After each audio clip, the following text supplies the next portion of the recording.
Austin Wenner and Jessica Lewis. On June 19, 2020, a group of teenagers using TikTok discovered a dismembered body stuffed inside a suitcase on Alki Beach in Seattle. It seemed that these teens had been led to the spot by coincidence through an application called Randonautica, an American app owned by Presley Media. The app's precise location interface allows users to embark on unplanned adventures. Neither the users nor the app know where they will end up or what they might encounter. This eerie, random adventure app guides its users to explore arbitrary locations by only requesting access to their location. However, users can choose how far they wish to travel from their current position. Upon arriving at the beach, the teenagers noticed a black suitcase lying on the rocky shore close to the water. At first, they believed it might contain money, but as they got closer, an unpleasant odor began emanating from it.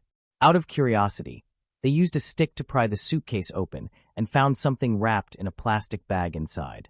At that moment, the stench became overwhelming, prompting them to call 911 to report a suspicious black suitcase giving off a foul smell. 2 hours after the teens' call, police officers arrived at Alki Beach, searched the area, and confirmed that the suitcase contained human remains. The beach was immediately closed off to continue the investigation. 3 days later, deputies located another suitcase containing additional human remains near the 1000 block of West Marginal Place, close to the Seattle City Light Power substation. The King County Medical Examiner's Office later identified the victims as Austin Wenner and Jessica Lewis, aged 27 and 35, respectively. It was determined that both victims had been shot to death. Jessica suffered multiple gunshot wounds, while Austin was killed by a single gunshot to the torso. Jessica's aunt, Gina, said her niece, who was born in Maple Valley, had worked at Laura's adult family home, an assisted living facility where she cared for elderly and developmentally disabled individuals. Jessica was described as having the compassion and patience needed for such demanding work. Gina further explained that her niece had a generous heart and was always ready to help anyone in need. Jessica was also a mother of 4 children. As of June 2020, 2 of them had already graduated from high school, one was still attending middle school, and the youngest was old enough to understand the situation. Austin, also a native of Washington, was from Kent and affectionately known as Cash. The couple had been together for 8 years and were known to have endured many hardships, yet they always remained united. Austin's family, wishing to mourn privately at the time of his death, released a statement through his mother, who said her son had faith, a kind heart, and a love for the outdoors, country music, campfires, trucks, dogs, Jessica, and his family. After contacting the victim's family and friends, police learned that the couple had last been seen at a residence on Ambaum Boulevard South in Burien. Before I continue, I want to remind you that only a small percentage of people who watch my videos are actually subscribed. So if you enjoy my content, consider subscribing. It's free, and you can always change your mind later. Now let's move on with the video. Investigators later found that the house belonged to Michael Dudley. To begin their investigation, a search warrant for Dudley's home was executed on August 19, 2020. During the search, detectives discovered bullet holes, bullet strikes, spent casings, and a faint smear of blood in the room where Jessica and Austin had been staying. Reports indicated that Dudley was unable to provide investigators with any explanation for the bullet damage. It was also noted that the room had been recently cleaned and repainted, apparently in an attempt to remove potential evidence.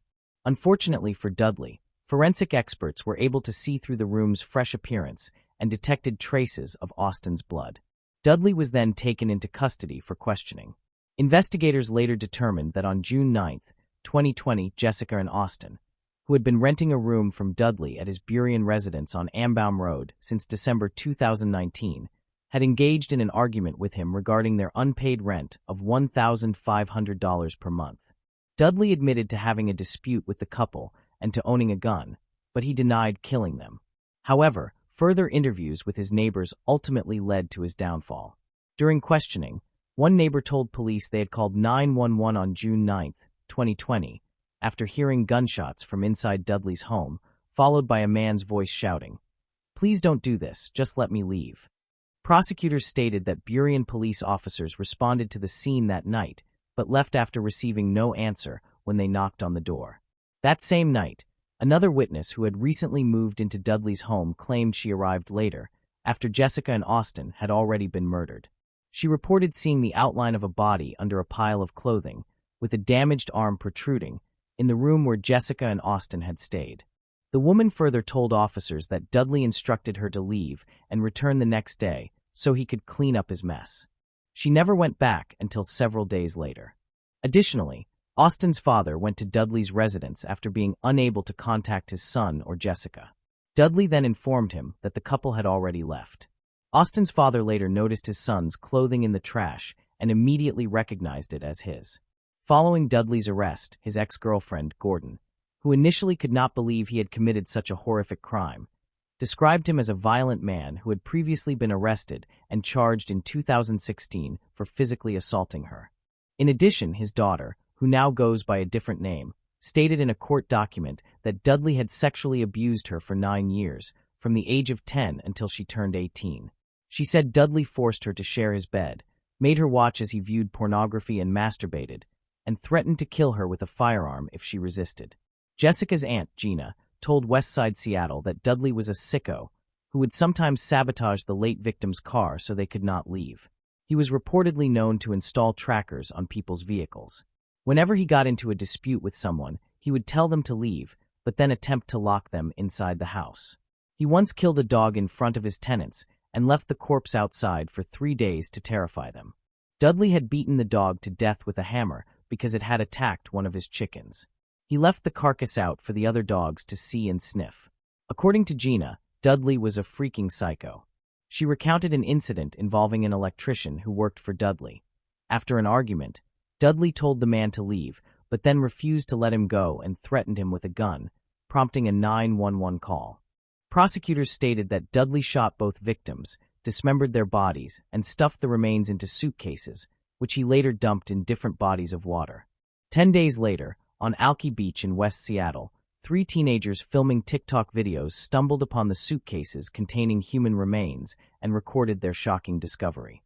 TikTok faced heavy criticism for refusing to remove the disturbing video, even after it quickly gained over 30 million views. The platform claimed the footage was not graphic enough to warrant removal since the victims' actual bodies were not shown. Nevertheless, after several months, the video was eventually taken down, either by TikTok itself or by the teenager who had uploaded it.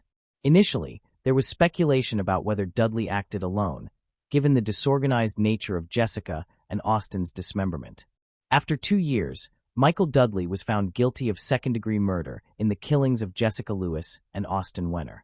His sentencing was scheduled for March 10, 2023, where he was expected to face life imprisonment without the possibility of parole. Family members of the slain couple who were present in court welcomed the guilty verdict, stating that justice had finally been served. "The world is a safer place without Michael Dudley in it," said Austin's mother, Charlene Creams. "Everybody can rest easy tonight because of that. May the souls of Austin and Jessica continue to rest in peace." Leave your prayers for the victims in the comments. Moving on to the next case. Danielle Kramer. In the early morning hours of June 14, 2006, the peaceful neighborhood of Bloomfield, Connecticut, was changed forever. What appeared to be an ordinary day took a sinister turn when the truth behind a concealed crime was revealed.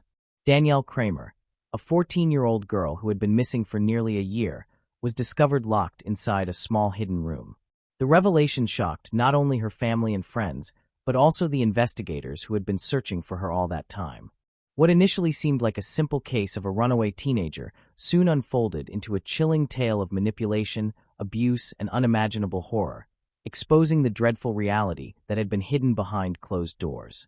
Danielle Kramer was born in the state of Connecticut, USA, sometime in the early 1990s.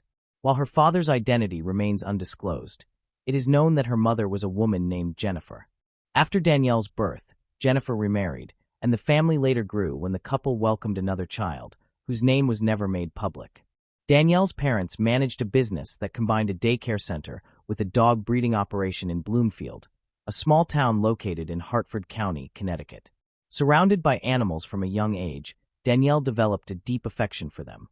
It was this love for dogs that, in 2005, led her to meet a young woman in her mid-20s named Kimberly, who worked as a dog trainer. Through Kimberly, Danielle met Adam Galt, a 40-year-old man who also worked as a dog trainer and had experience in related fields such as dog breeding and grooming. Since Adam's business overlapped with that of Danielle's family, her stepfather had at one point briefly worked with him. This connection eventually led Danielle, who was eager to gain professional experience, to begin working for Adam at his grooming and dog training business in Bloomfield and West Hartford. However, what initially appeared to be a wholesome and professional relationship between a young girl passionate about animals and a man established in the field soon took a dark and dangerous turn. Without Danielle's parents knowing, Adam started communicating frequently with her through messages and calls. He developed a completely inappropriate attraction to Danielle, who was still a minor at the time. Exploiting the admiration she had for him professionally, Adam began a seduction plan that quickly affected the naive girl. Adam gradually introduced Danielle to the world of drugs and alcohol, manipulating her until she agreed to an intimate relationship. He convinced the young girl that he loved and accepted her as she was, unlike her parents who were trying to raise her with stricter controls to curb the impulsive behavior typical of adolescence. Danielle, who had once been described as a well-behaved girl, began to display troubling changes in her behavior and became increasingly defiant toward her parents. Unbeknownst to them, Adam was the driving force behind these negative transformations. At school, Danielle did not conceal her relationship with him.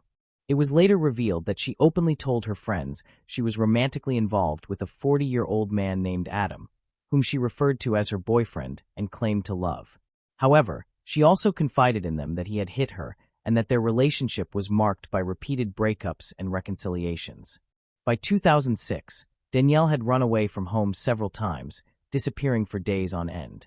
When she returned, she refused to tell her parents or the authorities where she had been or with whom. Each time, it was Adam orchestrating her disappearances, testing how far Danielle was willing to go to satisfy his desires. In June 2006, Adam's manipulation reached its peak. Danielle, accompanied by Adam, went to the Bloomfield Police Department. There are two differing accounts of what transpired on June 13th. One version suggests that Danielle filed a complaint against a friend of her brother, accusing him of sexual abuse and claiming that her family had failed to protect her. However, the more widely accepted version states that the teenager reported being mistreated and neglected at home by her mother and stepfather. She expressed feeling unsafe and declared her wish to live with Adam, an adult she said she trusted. From that moment forward, Danielle completely distanced herself from her family, with Adam taking full control of her life and decisions. This was not the first time Adam had exploited a young woman in such a way. Kimberly, the dog trainer who had introduced Danielle to Adam, had also met him when she was a teenager. Before meeting him, she had endured a traumatic experience involving intimate violence, which left her extremely vulnerable. When Adam appeared in her life, she viewed him as a hero, someone who rescued damsels from distress. They began a relationship, but over the next 6 years, Adam's image as a savior faded, revealing his true nature as a manipulative and abusive man. He dominated and controlled Kimberly, reducing her to a submissive state, almost like a servant. To make matters worse, Kimberly was not the only woman subjected to Adam's control. He was also in a relationship, later described by authorities as a common-law partnership, with a woman named Murphy. Despite already having a stable partner, Adam brought Kimberly into the relationship, creating a three-person dynamic often referred to as a throuple, whether romantic or intimate. According to reports, both women appeared to consent to this arrangement and even lived together at times. However, it is believed that their choices were heavily influenced by coercion, as Adam was the dominant and controlling figure in the household, punishing any act of defiance. Under his influence, Danielle's life spiraled into darkness, leaving her confused, manipulated, and trapped under his control. When Danielle failed to return home from school on June 14, 2006, both her parents and the authorities initially assumed it was yet another one of her unexplained disappearances. As a result, panic did not set in right away. However, as the days went by, it soon became evident that this time was different. Danielle had always contacted her family to let them know she was safe, but now there was complete silence. The Bloomfield police began investigating, conducting searches, questioning those close to her, and tracing phone calls, yet all efforts led to nothing. Weeks turned into months as investigators followed numerous leads that ultimately went nowhere. Over time, Danielle's disappearance case seemed to lose momentum. Although it was never officially closed, the investigation fluctuated between periods of activity and dormancy, always waiting for new evidence that could help locate the missing girl. From the very beginning, police were aware that Adam had known Danielle and that he had maintained a business connection with her parents the year prior to her disappearance. Consequently, he quickly became their prime suspect. Phone records revealed that Adam and Danielle had been in frequent communication before she went missing. In the days following her disappearance, investigators interviewed Adam twice. He told them that he had not spoken to Danielle since June 15, 2006, when she allegedly called him to ask for money. During that call, Adam claimed, he encouraged her to return home, reminding her that her family and the police were desperately looking for her, but she refused. Despite his statements, police continued to investigate him closely. In October 2006, officers went to Adam's home to search for potential evidence, but since they lacked a warrant, he denied them entry. Approximately 9 months after Danielle vanished, her mother made a significant discovery: a diary that Danielle had left behind. Disturbed by what she read, she turned it over to authorities. She also handed in several pieces of Danielle's clothing, including a pair of underwear that appeared to have a stain possibly containing seminal fluid. The item was sent to the State Forensic Laboratory to extract a DNA profile that might help advance the case. In her diary, Danielle, who was 14 at the time she disappeared, wrote about a man with whom she had a sexual relationship, referring to him only as X, according to several reports. Although Adam's name was not explicitly mentioned, police used the diary as evidence suggesting that Danielle had been sexually abused about 7 months before she ran away. Despite being questioned multiple times, Adam persistently denied any involvement in Danielle's disappearance. With Adam refusing to cooperate, investigators obtained 2 search warrants for his residence in West Hartford, Connecticut, where he lived with his 2 partners. The warrants authorized officers to collect DNA samples and gather any evidence relevant to the ongoing investigation. On the morning of June 6, 2007, at approximately 9:30 a.m., police prepared to enter Adam's home. By that point, Danielle had been missing for nearly a year. Although authorities had never abandoned the search, their hope of finding her alive had begun to fade, as they were painfully aware that the odds were against them. Once inside the 2-story house, officers observed that the home was in disarray, with unmade beds and dirty sheets scattered around. In one of the rooms, they also found what appeared to be sex toys. During the search, one officer noticed a large dresser that seemed oddly positioned and decided to move it, revealing a small, locked space hidden behind the furniture. The police later described it as a closet. When they opened the door, they made a shocking discovery: Danielle was inside, alive. Detectives reported that there were no signs such as bedding or other items suggesting she had been kept in that confined space for the entire duration of her disappearance. However, they immediately noticed that she appeared extremely pale, leading them to question whether she had been deprived of sunlight during her captivity. Uncertain about how long she had been locked in the hidden room, the officers were met with silence from Danielle, who did not speak at first. It was clear that the door could not have been opened from the inside, and investigators were horrified to think what might have happened if the officer had not decided to move the dresser. Although Danielle showed no visible external injuries, she was promptly taken for a full medical evaluation. She was admitted to Connecticut Children's Medical Center, where she was placed under the supervision of child welfare officials and psychiatrists tasked with determining the most suitable plan for her recovery and gradual reintegration with her family. Aware of the possible psychological trauma she had endured, investigators limited their questioning to avoid further distress, though Danielle was able to communicate with them to some extent. Fortunately, reports indicated that Danielle appeared relieved and expressed a desire to be reunited with her family. Her mother stated that she was ready to wait as long as necessary to ensure her daughter's return happened in the healthiest way possible. It was also revealed that a 15-year-old boy named Jacob lived in the same house where Danielle had been confined. Some reports claimed that Jacob was the son of both Adam and Anne, while others stated that he was Anne's child from a previous relationship. Jacob's case was referred to the Department of Children and Families, and he was later placed in the custody of a relative. For the alleged kidnapping of Danielle, police arrested 3 individuals.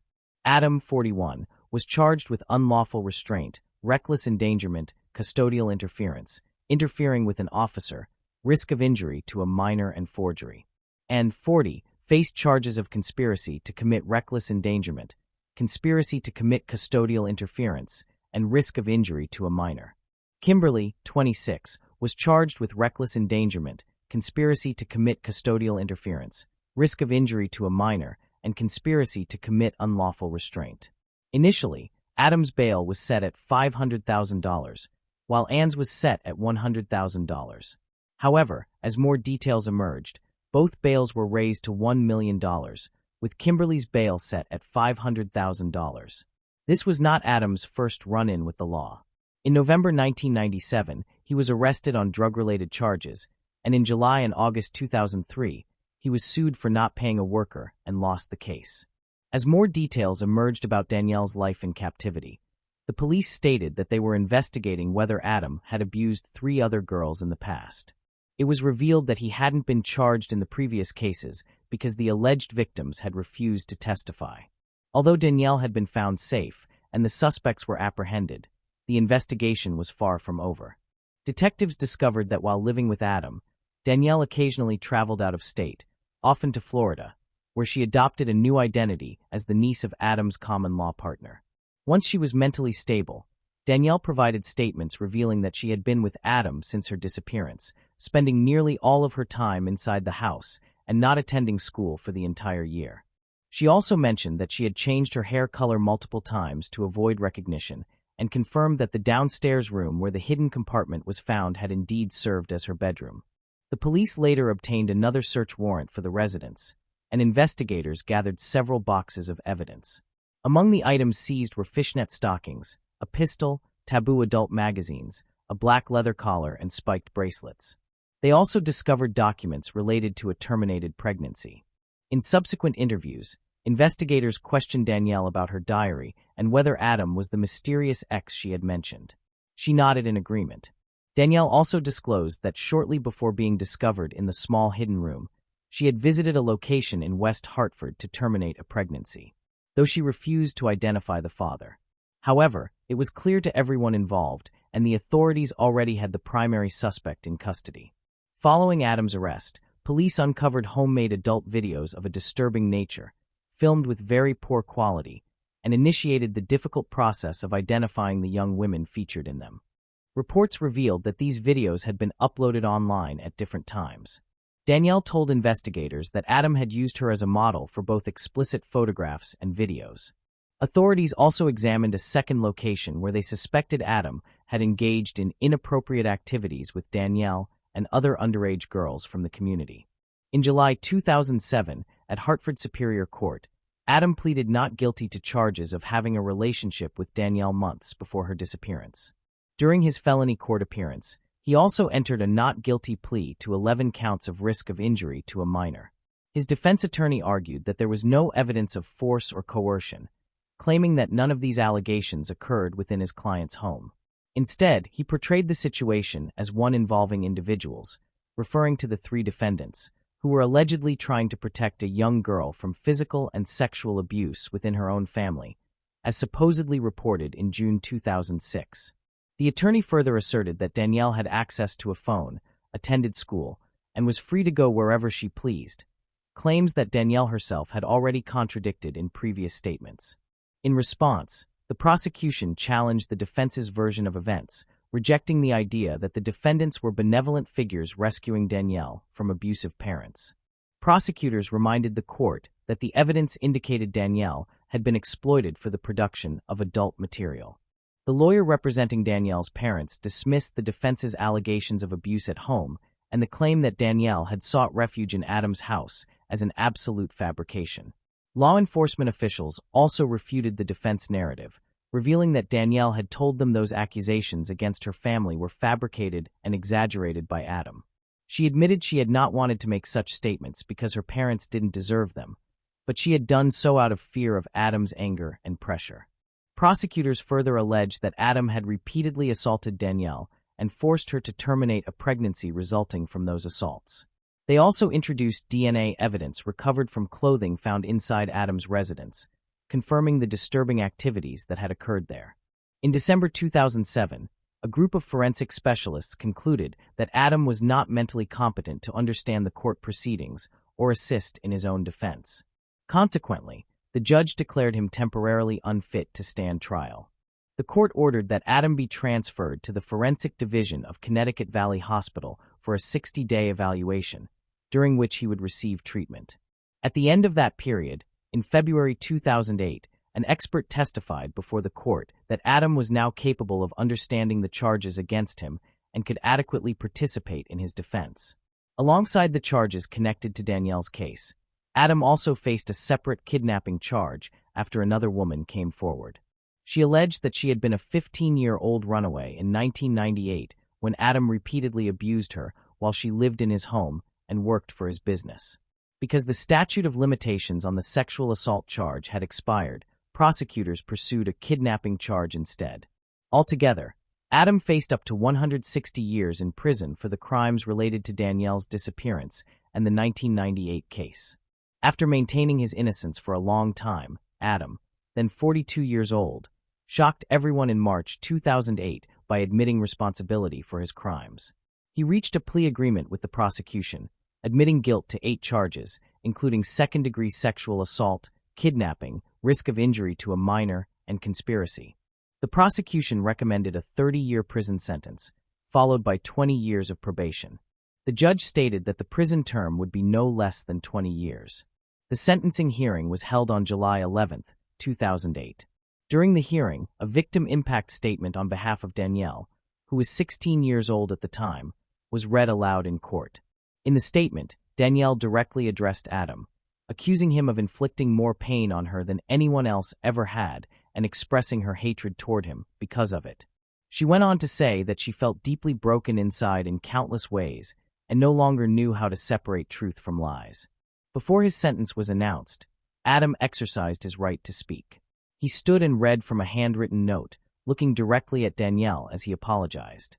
He said he was ashamed of himself, overwhelmed with regret, and admitted that nothing he could say would ever change what had happened. Ultimately, Adam was sentenced to 50 years in prison, followed by 20 years of probation. He was also ordered to register as a sex offender upon his release. The judge commented that he could not determine whether Adam suffered from a distorted perception of reality or was simply evil, but concluded that it made no difference, as the community would never be safe with him free. That same day, the sentencings of Anne, aged 41, and Kimberly, aged 27, were also held. Through emotional testimonies, friends and relatives described Anne and Kimberly as compassionate individuals who had themselves been victimized, manipulated, and dominated by Adam. They pleaded with the court for mercy, acknowledging that while both women had committed crimes, displayed poor judgment, and made grave mistakes, they had also been under Adam's control. Both Anne and Kimberly personally apologized to Danielle in court. Kimberly stated that she felt relieved after being arrested because it had finally removed her from what she described as a destructive environment. The judge noted the challenge of determining fair sentences for the 2 women, but ultimately decided that, on the spectrum between being Adam's victims or his accomplices, or both, they leaned more toward being victims. However, he emphasized that accountability was still necessary for their roles in the crimes.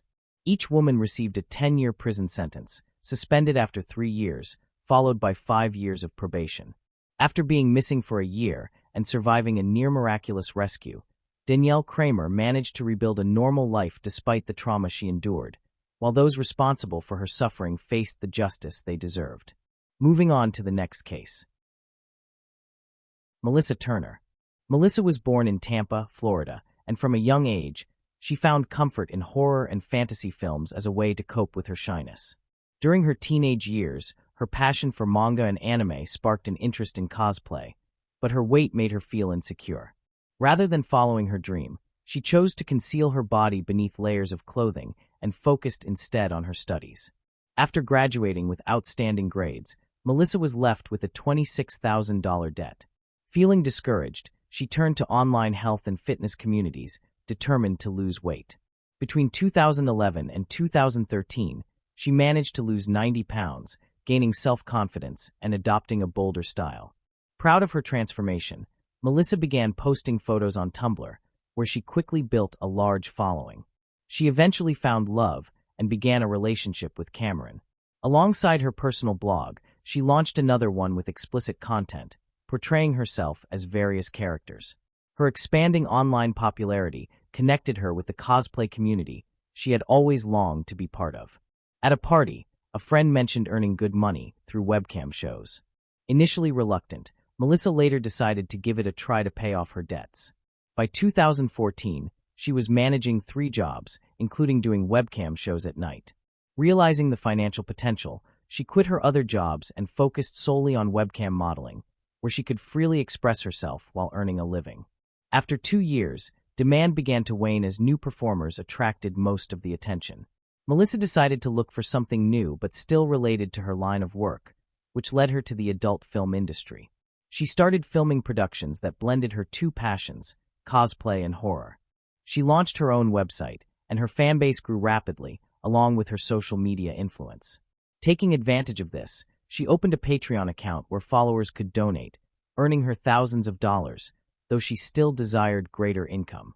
In 2016, she gathered several women from the same field who shared frustrations about lacking a stable place to record their content. Together with her boyfriend, Melissa opened an erotic photography studio, which quickly became a success. However, problems soon arose, as she was managing everything by herself with little support from her partner.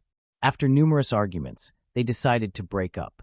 In 2017, the business went bankrupt, and Melissa's self-esteem began to deteriorate noticeably. She opted for cosmetic surgeries that made her feel empowered, and it was then that she downloaded Tinder, confident she would find new love. Matthew Trussler was born on January 11, 1994, in Massachusetts. From childhood, he was known as a cheerful and outgoing boy who loved spending time with his family and friends, who meant everything to him. After graduating from university, he began working as a general manager at an Italian restaurant. Despite his stable financial situation in 2015, he decided it was time for a change. He received a job offer in Tampa, and motivated by the chance to see his son and his brother who lived there, he accepted it. The first few months went smoothly, and Matthew eventually secured another position, this time at a technology company, which aligned more closely with his interests. Over the following years, he advanced professionally and continued to build friendships, always managing to make those around him smile. However, something was missing in his life: love. In April 2017, he decided to download Tinder, where he met none other than Melissa Turner. The connection between them was almost instantaneous. They began talking daily, and soon started a relationship. Since both were financially stable, in December 2018, they purchased a house. It was unusually large for 2 young adults, with 2 floors for bedrooms, 2 bathrooms, and 2 patios featuring a pool. On January 11th, Matthew expressed his joy on Facebook, posting, "A quarter of a century later, I have a mortgage, for furry babies and a wonderful girl. I am a happy man." Shortly afterward, they got engaged and appeared genuinely secure in their love. They spent time with their pets and frequently posted photos where they seemed very much in love. But behind closed doors, the reality was entirely different. Matthew had become increasingly distant from his family. They rarely saw him, and he stopped answering their calls. His loved ones began to suspect that Melissa was intentionally isolating him from everyone else to have full control over him. As time passed, the situation worsened. On the few occasions they managed to speak with Matthew, he avoided discussing his relationship and appeared extremely nervous. By then, his brother had become convinced that Melissa was a manipulative and jealous person, suspecting the couple argued constantly, usually because Matthew failed to comply with her demands, as she wanted to control every aspect of his life. They were not the only ones who noticed this unsettling dynamic. Their neighbors had also grown concerned about the noises coming from the house, believing Melissa had a serious temper problem. This became evident during a party they hosted. The couple invited all their friends and played loud music. Initially, nothing seemed out of the ordinary. It was typical for 2 young people to enjoy themselves. However, in the middle of the night, loud screams woke the entire neighborhood. Looking out their windows, the neighbors saw Melissa grabbing another woman by the hair and dragging her inside the house, both dressed in costume. None of the guests seemed alarmed, leading them to assume it was some kind of performance. But they couldn't have been more mistaken. After a short while, they continued to hear Melissa shouting aggressively while the other woman screamed and pleaded. From that night on, the neighbors began paying closer attention to the couple's behavior, frequently hearing Melissa yelling insults at Matthew, slamming furniture, or raising her voice. Finally, on September 20th, 2019, Matthew decided he could no longer tolerate the abuse. He told Melissa he didn't want to be with her anymore and even made several posts on his Facebook account announcing that he was single. Although his family wasn't able to learn much about the situation, they noticed that he seemed relieved and hoped he would reach out to them for support. But that moment never came. Matthew ended up getting back together with Melissa one final time. The neighbors were certain the couple would separate again, and they were right, though not in the way they expected. On October 17th, 2019, the pair went shopping and had lunch at home as if everything was perfectly normal. But less than 24 hours later, something horrific occurred. Melissa made a frantic, agitated 911 call, claiming that the previous night she and her fiancé had consumed a large amount of alcohol and gone to bed completely drunk. That morning, upon waking, she noticed he was gone and began searching the house, eventually finding him lying in the backyard in a pool of blood. Police rushed to the residence in the Tampa suburbs, where they found Matthew's body lying face-up near the pool. The first thing Melissa told them was that she had attempted CPR but failed to revive him. At first, the officers believed her, but certain details did not make sense. Matthew had cuts on his arm and chest, while Melissa had dried blood covering her body and a wound on her hand. Something clearly didn't add up. After confirming Matthew's death, the police escorted Melissa to the sheriff's office for further questioning to determine what had really happened. She repeated the same story she had given over the phone, that both she and her fiancé had drunk heavily before falling asleep, and that she discovered his body in the yard the next morning. Meanwhile, detectives canvassed the neighborhood in search of clues and made a crucial discovery. A nearby house had a surveillance camera pointed directly toward the couple's property. They quickly reviewed the footage, suspecting it might contain vital evidence, and their instincts were correct. They also learned that there were security cameras inside the house. With this critical discovery, the investigators returned to the station to share their findings. Melissa remained composed until they showed her the recordings. The footage captured audio from the backyard around 4:31 a.m., revealing the sound of an argument. A woman's voice, believed to be Melissa's, could be heard saying, "Stay down." Seconds later came the sound of glass breaking, followed by the same voice shouting, "So just die already." Over the next few minutes, the situation intensified, with the woman repeatedly yelling, "I hate you," and "Get up now." Then came the sound of slaps and what might have been a man's voice, though it was indistinct.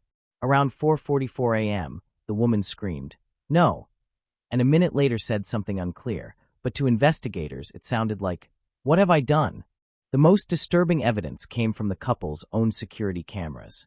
The footage showed Matthew walking calmly, while Melissa followed close behind, hunched over and visibly angry. Though the image quality was poor, it was unmistakably them.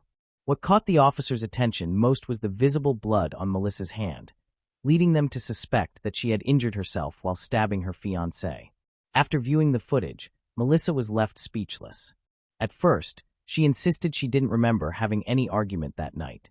But as the hours passed, she realized she could no longer maintain her lie and would have to tell the truth, or at least what she claimed was the truth. According to her account, she had been asleep when Matthew woke her in a drunken state, which enraged her. They began to argue, and she scolded him for still drinking at 4 in the morning.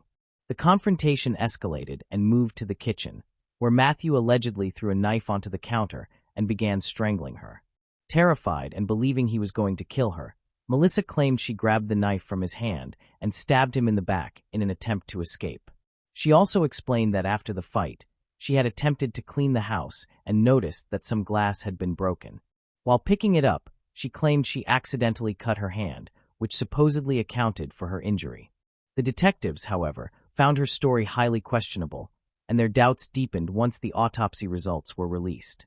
The examination revealed that Matthew had a defensive wound on his right forearm, a large laceration on his chest, a smaller cut on his right shoulder, and a deep stab wound to his back.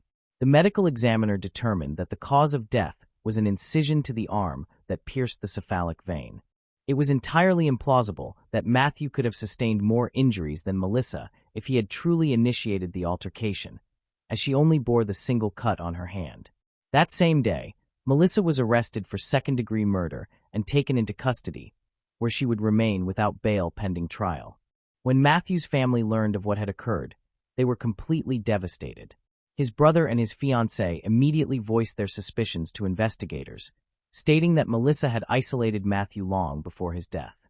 They recounted how she had methodically distanced him from everyone close to him and insisted she was far from the innocent woman she claimed to be.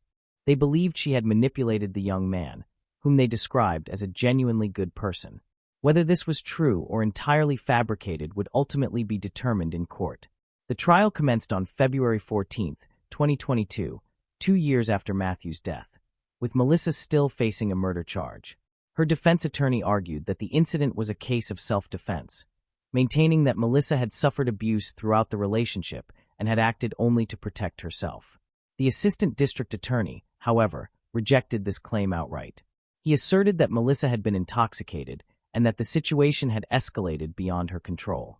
He further suggested that her frustration over Matthew's heavy drinking had driven her to violence. When Melissa took the stand, she tearfully declared that she loved Matthew and had never intended to hurt him. She insisted that he had tried to kill her and that she was merely trying to defend herself. Melissa also described Matthew's drinking problem, stating that his blood alcohol level that night had been 5 times the legal limit in Florida, something that had happened on numerous occasions. At times, she said, he had even experienced hallucinations, staring fixedly into a corner and claiming that the devil was standing there. Regarding his mental health, she testified that Matthew had mistreated her several times and suffered from depression, yet refused to seek help or confide in his family. Finally, Melissa spoke about the night of the crime, asserting that she had no idea how Matthew had ended up with so many wounds on his body. She maintained that she remembered stabbing him only once in the back while trying to free herself from being strangled. Melissa's mother also testified in her defense, explaining that her daughter had never been a troublesome person and had always tried to avoid conflict, often concealing her pain rather than expressing it.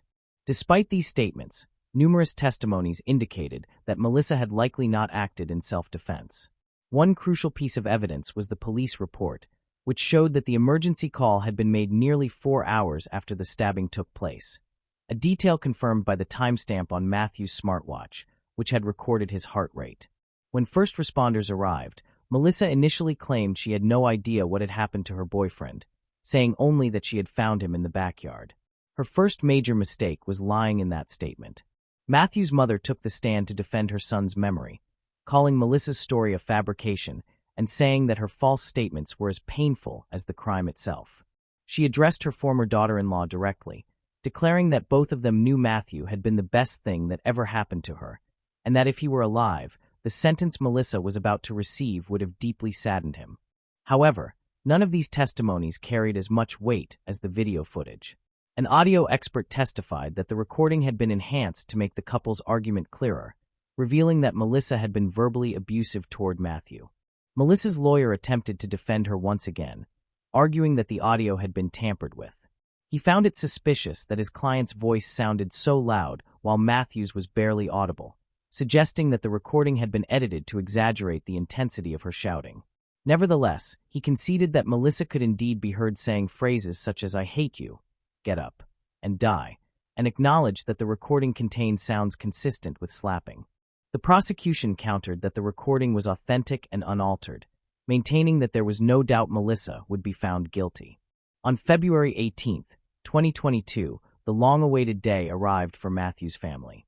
After 7 hours of deliberation, the jury reached a verdict. The judge rejected the self-defense argument, and Melissa was found guilty of second-degree murder. During the session, one juror remarked that he believed Melissa had completely lost control, noting that she was aware Matthew would die from his injuries, yet still failed to call the police or an ambulance. On March 18, a month after the verdict, Melissa returned to court for sentencing.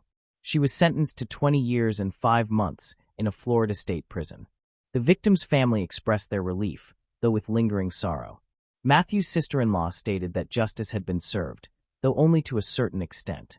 His brother shared his grief, saying that he missed Matthew deeply and that his brother had been a good man who was just beginning to build his life. The truth is that no one will ever know what might have happened if the two young people had gone their separate ways. But one thing remains certain. Melissa chose to end Matthew's life without remorse. Moving on to the next case. Sally and Bowman. when a teenager who had built a promising modeling career by the age of 18 was discovered dead just 10 yards from her front door. Both her family and the police were left utterly baffled as to who could have brutally taken her life. In their search for answers, investigators utilized every available resource to identify the perpetrator. Fortunately, through an unexpected stroke of luck, a minute trace of the killer's DNA would later be detected, ultimately setting justice in motion. This case takes us to Croydon, London, a large town in South London that serves as one of Greater London's major commercial districts. Croydon features a vast shopping area, and East Croydon is a crucial hub within the national rail transport system. The town is also known for its vibrant street art and creative murals that brighten public spaces. By the 20th century, Croydon had become a major industrial center, recognized for its metalworking, automobile manufacturing, and the historic Croydon Airport. It was also home to the Whitgift Centre, once the largest shopping complex in Greater London. In 2005, Croydon was considered a safe and lively community where residents often stayed out late at night, enjoying the town's energetic nightlife. Bars and clubs were always bustling with activity.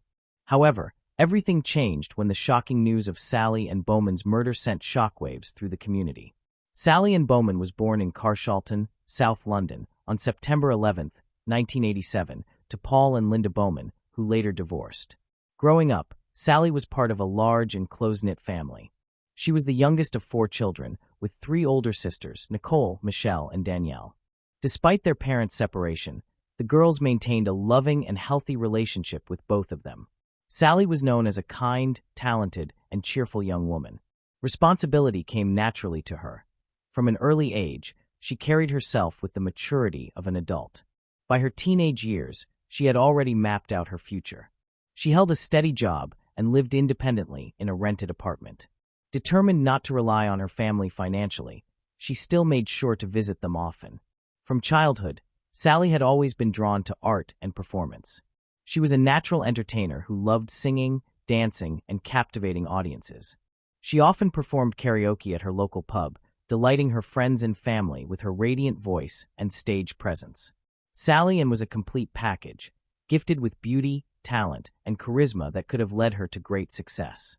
Her passion for the performing arts led her to enroll at the Croydon-based Brit School for Performing Arts, whose distinguished alumni included Amy Winehouse, Adele, Katie Melua, and Tom Holland. Sally Bowman was an ambitious young woman with big dreams of becoming a professional model, and enrolling at the Brit School for Performing Arts was a major step toward achieving that goal. She was hardworking, independent, and determined to make a name for herself.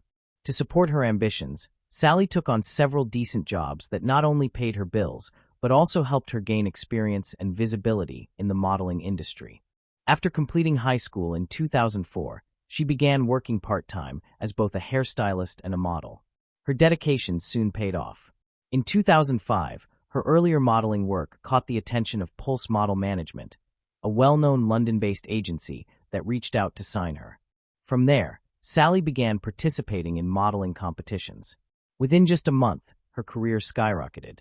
After winning one of these competitions, Sally earned the title of the Face of Swatch Watches, representing the popular London-based watch brand. This achievement opened doors to many opportunities, including walking the runways of several prestigious fashion shows across the city. At only 18, Sally had already built an impressive resume and appeared to have her entire future mapped out. She was talented, confident, and full of potential. Those who knew her said one of her biggest dreams was to one day grace the cover of Vogue. Her look and poise even drew comparisons to the legendary supermodel Kate Moss. Sadly, Sally would never live long enough to see how far her blossoming career might have taken her. On the evening of September 24, 2005, after a long and busy day working at the salon, Sally decided to spend the night at her mother's house to relax and catch up before heading out later. Her older sister, Nicole, was scheduled to pick her up for a friend's birthday celebration. Still riding the excitement of recently turning 18, Sally was eager to enjoy the weekend. At around 6:05 p.m., Nicole arrived at their mother's home, and as Sally left, she waved goodbye and said, "Love you, Mum," words that would tragically be her last to her mother. That same night, Sally's ex-boyfriend, Louis Sproston, was also out with his friends, partying at a club in Kingston. Their relationship had been rocky, marked by jealousy and trust issues. Sally often suspected Lewis of spending time with other girls, while Lewis believed that whenever Sally went out, she was likely flirting with other guys. Their romance was turbulent, the typical emotional back and forth of young love. Throughout the night, the two argued over the phone, exchanging calls and texts filled with frustration. Despite the tension, Sally managed to enjoy herself at the party. Around 10 p.m., she was seen at Lloyd's bar with her sister and friends, laughing, dancing, and socializing. Finally, at about 1 a.m. the next morning, Sally and Nicole decided to leave the bar together. Outside the bar, Sally's sister, Nicole, got into an argument that quickly escalated into a physical altercation. The police soon arrived at the scene, and Nicole was taken into custody. Meanwhile, Sally, who had already called a taxi, waited outside for about 15 minutes before it arrived to take her to a friend's house. However, she didn't stay there long. A short while later, she contacted her ex-boyfriend, Lewis Sproston, and asked if he could pick her up and drop her home. Lewis agreed, and they arranged to meet at Croydon Town Center. Sally took another taxi to meet him, arriving just after 2 a.m. The pair had broken up 2 weeks earlier and had been struggling to reconcile ever since. When Lewis finally arrived at around 2:20 a.m., Sally got into his car, and they began driving toward her home. During the ride, tensions flared once again. The two accused each other of being unfaithful, a recurring issue that had contributed heavily to their breakup. Once they reached Sally's flat on Blenheim Crescent in South Croydon, they remained in the car, continuing their heated argument for nearly 2 hours. Finally, around 4:15 a.m., Sally got out of the vehicle and walked toward her front door. Around that same time, several neighbors were startled awake by strange noises that soon turned into unmistakable screams. Concerned, they peered out of their windows but saw nothing unusual in the dimly lit street.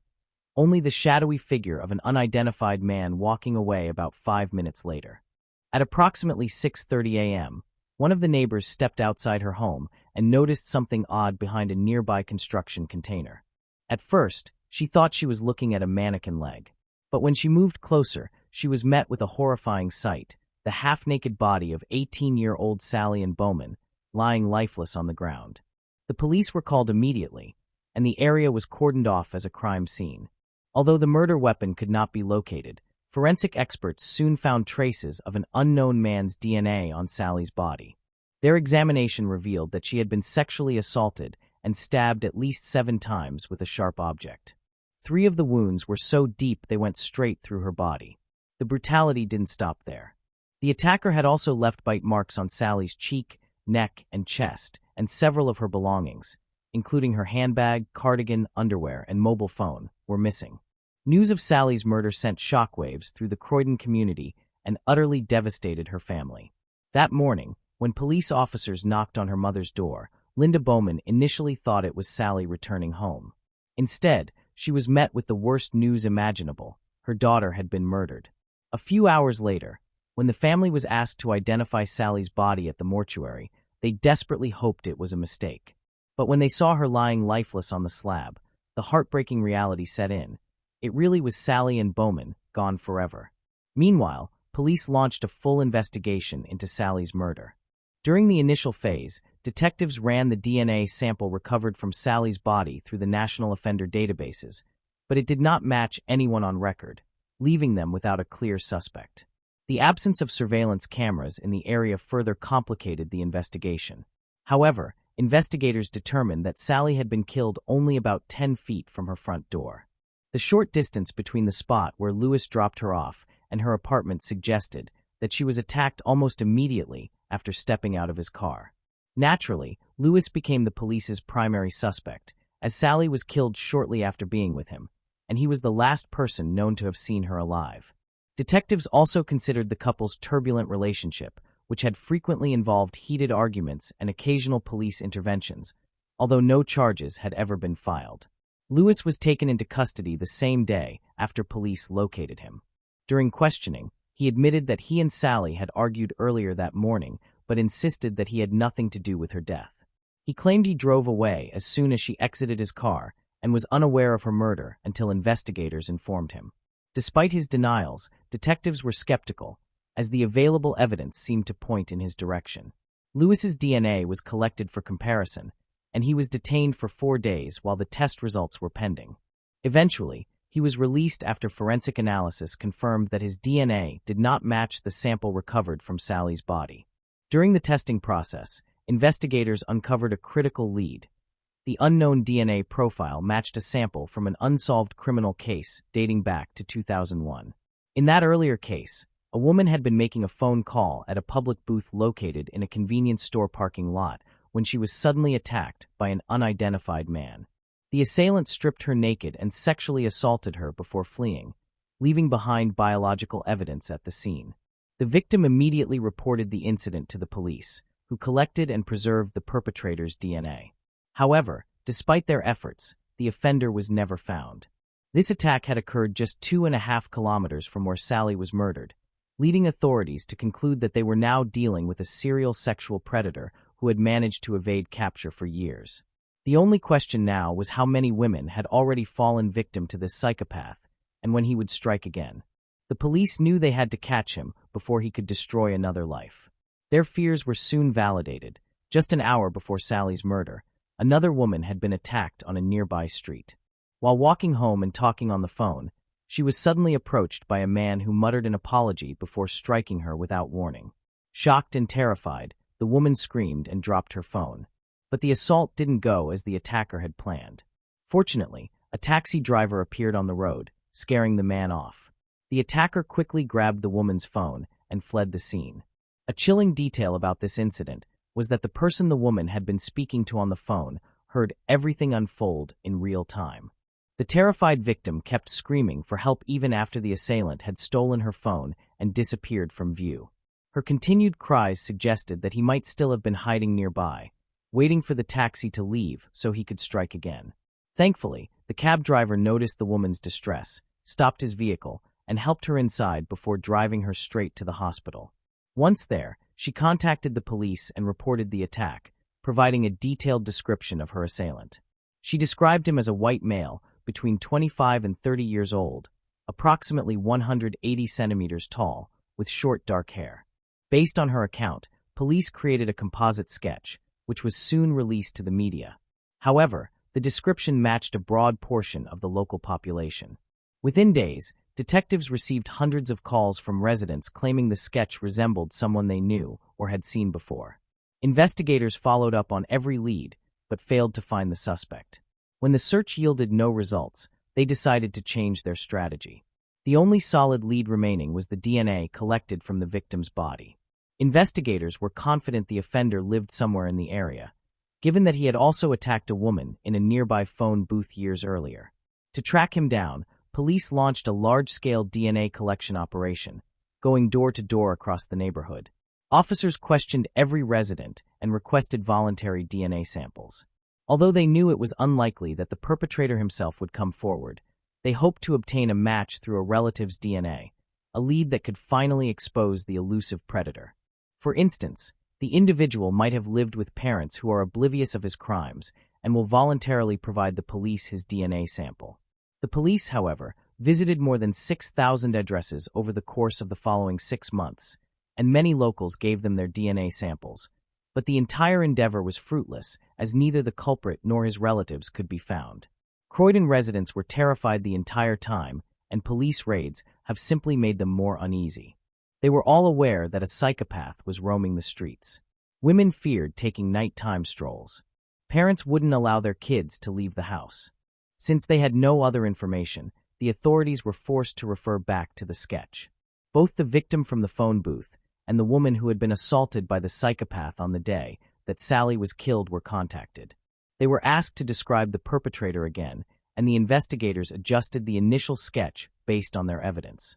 At a press conference, the police displayed the sketch and for the first time provided information about the crimes the man had committed that had previously been kept a secret. This was done in the hope that Croydon residents would become aware of how dangerous it is for such maniac to roam freely on their streets and take greater precautions. Sadly, none of these worked either.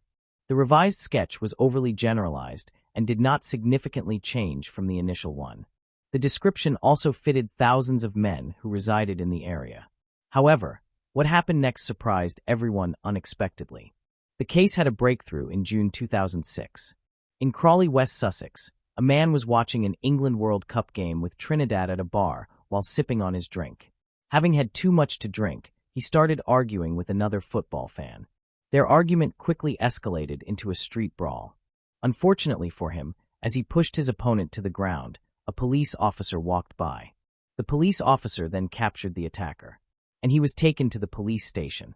While at the police station, Mark Dixie, the 35-year-old who started the fight, experienced a severe panic attack and burst into tears. This attitude surprised the police in Crawley, given that he had only been detained for a misconduct. The person he attacked didn't even file any charges against him. The police wondered why he felt so uneasy. At the time, he looked highly suspicious to the police. But they soon had to release him on bond, not knowing that the reason for his sudden outburst of emotion would soon be apparent. Prior to his release, the police took his DNA sample and captured his fingerprints, as it was the usual procedure for any form of criminal cases. After 12 days, the detectives got an unexpected news from the forensics department. They said the DNA sample, discovered on Sally's body, had been finally matched to the DNA sample the police had taken from Mark Dixie. Despite realizing they were dealing with a dangerous lunatic when Mark Dixie was caught on street, initially the cop had to let him go. This is because they were unable to keep him in custody any longer due to legal restrictions. Now that he had been confirmed as the maniac they had been looking for, the police had to rearrest him. Nearly a year after Sally Bowman's murder, on June 28, 2006, Mark Dixie was ultimately arrested while taking a cigarette break at work. The police discovered pictures of Sally and Bowman and videos of Mark Dixie committing despicable acts over them during a search warrant of his home. He was also discovered to be living few blocks away from Sally's home. Mark Dixie was accused of a long list of grave offenses in court after researching through his background. Investigators discovered that he had a fairly extensive criminal history. When he was 16 years old in 1986, he committed his first crime. At the time, he lived in Stockwell and was using the name Mark MacDonald. He reportedly held a knife to the throat of a woman and then robbed and inappropriately assaulted her. Because of his age, he received a prison term of only 6 months as Mark Dixie moved from place to place. He changed his name, but his obsession with sex and violence never changed. Mark Dixie was retried for robbery and molestation every year after his first crime. In June 1988, a Jehovah's Witness, now in her 60s, visited Mark Dixie's then-girlfriend, Sandra Beckhouse. Sandra had just lost their first baby. Unfortunately, Sandra was not home, and Mark Dixie took advantage of the situation. He saw a chance for violence and sex. He then punched Sandra's friend in the face, breaking her jaw and damaging an eye, then indecently assaulted her. But she tricked him into believing he could have sex with her at her parents' house nearby, where she raised the alarm. Mark Dixie ran away, but was later caught and sentenced to 6 months in prison after pleading guilty at the last minute. In the year 1990, he was also detained for attacking a police officer. Unfortunately, the legal system was always in his favor in all these cases. He was only given little time, after which he comes out of detention to continue committing his crimes. Mark Dixie was said to have relocated with his then-girlfriend to Australia in 1993. While in Australia, he continued with his crimes. 5 years later, he broke into the home of a young woman, robbing her and abusing her. He was subsequently deported from the country in 1999 after being arrested and charged 3 times for assault. At the time, it was questioned why Australian authorities did not imprison Mark Dixie, or at the very least put him on the list of sex offenders registered for his crimes. He only paid a fine before he was deported. Unfortunately, at the time, the authorities were not yet taking DNA samples from criminals. Mark Dixie's DNA was taken from the body of Sally Bowman, but there were no matches in the national databases. Before bringing the case to court, the police had a lot of work to do. They soon learned that the night Sally was killed, Mark Dixie had been celebrating his birthday with friends at the Windsor Castle pub, a bar on Brighton Road, just a few hundred yards from Sally's house. While at the bar, he was seen arguing with his girlfriend on the phone before drowning in alcohol and illegal drugs for the rest of the evening. The whole time he kept to himself and didn't interact much with people around him. Mark Dixie and 2 of his friends left the bar and went to a nearby residence at Avondale Road around 2:30 a.m. When they got to the apartment, he stayed on the couch and waited for his friends to fall asleep. He then locked them inside their rooms so they would not realize he had left the house. Mark Dixie afterward picked up a knife and went out. After thorough investigation, it was eventually revealed that he was the man who had attacked the woman later rescued by a cab driver. That night, Mark Dixie had gone to another street, worried that the woman he had assaulted might report him to the police. Tragically, the street he entered in search of another victim was Sally Bowman's. He hid in the shadows, waiting silently in the corner until Lewis parked his car and Sally stepped out. Lewis, Sally's ex-boyfriend, had once mentioned during the investigation that on the night of Sally's murder, he had briefly seen the reflection of an unknown man in his car's rear mirror when he stopped for Sally to get out, but he hadn't thought much of it. Mark Dixie suddenly leapt on Sally Bowman as she walked toward her front door. He attacked her with his knife, sexually assaulted her, and fled the scene. He was the same man the neighbors claimed to have seen walking down the street that night. After killing Sally Bowman, he returned to his flat and went to sleep. The trial of Mark Dixie began on February 5, 2008, at the Old Bailey. Instead of admitting his crimes, he concocted an outrageous story. He claimed that he had merely been walking down the street when he noticed Sally Bowman lying on the ground. According to him, he took advantage of the situation to assault her before running away, insisting that someone else had killed her.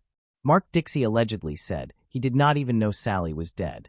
During the trial, he was described as a parasite who exploited people, and many acquaintances came forward to share their experiences. An Australian woman whom Dixie had assaulted in 1998 also testified as a witness during the proceedings. She stated that he had attacked her and stabbed her 7 times, though she was fortunate to survive. After the trial, on February 22, the jury unanimously found Mark Dixie guilty of murdering Sally and Bowman. The court sentenced him to life imprisonment with a minimum term of 34 years, despite his outrageous lies. After his conviction, Sally's mother, Linda Bowman, said, "Now I know he was arrested at least 3 times in Australia, yet he was deported without any warnings from the authorities. They failed to do their job, and that's why my daughter is dead." Following his sentence, Mark Dixie was frequently transferred between prisons because fellow inmates often bullied him and tried to kill him. Throughout all this, Mark Dixie continued to deny his involvement in Sally's murder. It was not until 2015, 10 years later, that he finally confessed to being the one responsible for Sally's death. His confession did not increase his sentence, but authorities were able to link him to other crimes. In 2017, it was discovered that a Dutch citizen had wrongly spent 12 years in prison for allegedly committing heinous offenses against 3 women in Spain. However, when a proper investigation was eventually conducted years later, it became evident that Mark Dixie was, in fact, the one responsible for committing the crimes and not the Dutchman. Mark Dixie also voluntarily confessed to perpetrating another offense when he was 16 years old. In a parking lot, Dixie allegedly attacked a woman inside her car. He subsequently robbed her, tied her to the car door, and set fire to the front seats of her vehicle. She, however, managed to escape. Later that same evening, Mark Dixie located her home phone number and called her. He proceeded to mock the woman, who ultimately fled her residence and moved to the countryside as she was unable to deal with the trauma. Mark Dixie also confessed to another depraved act that took place in 2002. He had sexually assaulted a woman on a staircase and struck her repeatedly with a knife sharpener, although she miraculously survived the assault. Altogether, he had 17 other convictions for criminal offenses, and in 2017, Mark Dixie was given a second life sentence after being found guilty of abusing 2 women in Croydon in 1987 and 2002. The year 2017 was also marked by another distressing event. Sally Bowman's grave suffered repeated vandalism by unidentified perpetrators. Her family had to endure a second heartbreak as they were forced to exhume her body. She was later cremated, and her ashes were kept at home. After all these ordeals, Sally's mother became an ardent advocate for establishing a national DNA database. According to her, if the government collected DNA samples from every citizen of Great Britain, crimes could be solved in 24 hours rather than taking 9 months. The woman was also convinced that Sally's ex-boyfriend, Lewis, would have been sentenced to life imprisonment for a murder he did not commit if the true killer had not left his DNA at the scene. The lead investigator in Sally Bowman's case, Detective Superintendent Stuart Cundy, agreed with the concept of a national database, but the government rejected the proposal for a national DNA system. They believed that compelling citizens to submit DNA samples would violate fundamental human rights. This topic is highly debatable. On one hand, a database of this kind could greatly accelerate criminal investigations, and some offenders might even be deterred from committing such atrocities, knowing they could be easily identified. However, not every criminal leaves DNA evidence at a crime scene. On the other hand, the misuse or exposure of data from such a database could severely harm innocent, law-abiding citizens. What are your thoughts on the Sally Bowman case? Do you believe Sally Bowman's mother is right about the need for a national DNA database? Moving on to the next case. Stacey Castor. On August 22, 2005, police received a call from a woman named Stacey Castor who expressed concern about her husband. She reported that he had locked himself in their bedroom and was refusing to come out. When officers arrived at the Castor residence, they forced the door open and found 48-year-old David Castor dead, sprawled across the bed. It appeared he had ended his own life by ingesting antifreeze.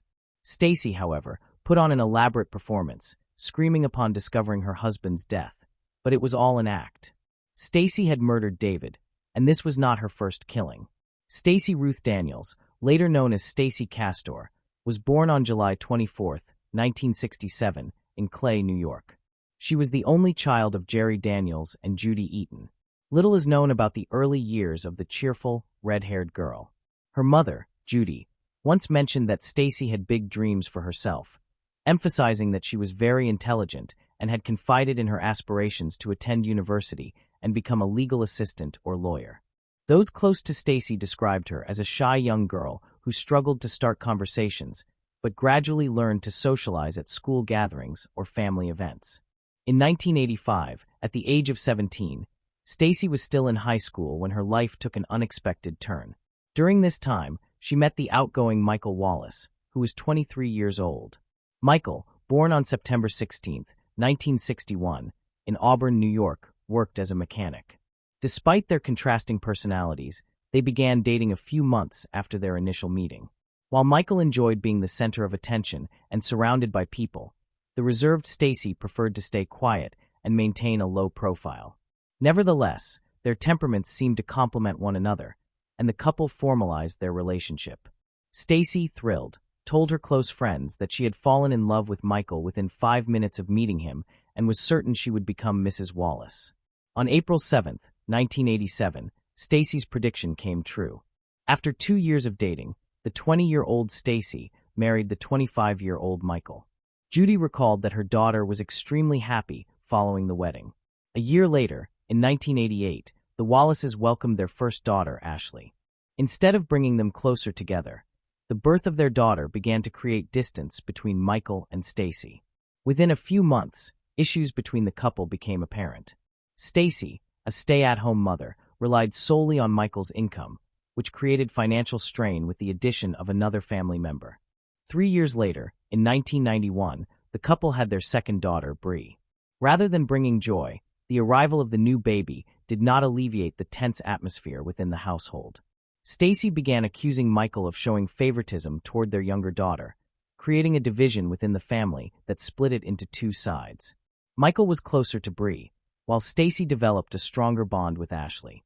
It remains unclear whether the sisters' relationship was impacted by their parents' preferences. Ashley and Stacey developed a relationship that resembled that of best friends rather than mother and daughter, a fact of which they were both very proud. In the ensuing years, arguments between Michael and Stacey became more frequent, escalating tensions and ultimately leading to their separation. Rumors quickly spread regarding the reasons for their breakup. Stacey accused Michael of drug and alcohol abuse, allegations that were never substantiated.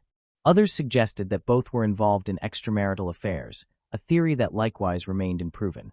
Friends of the couple attributed the growing distance to Stacey's new night job as an ambulance driver, while Michael spent long hours during the day repairing vehicles. Despite both maintaining employment, financial difficulties persisted. Although separated, Stacey and Michael had not finalized their divorce, possibly holding on to the hope that reconciliation might occur. By the winter of 1999, Michael Wallace's family indicated that he was considering legalizing his separation from Stacey.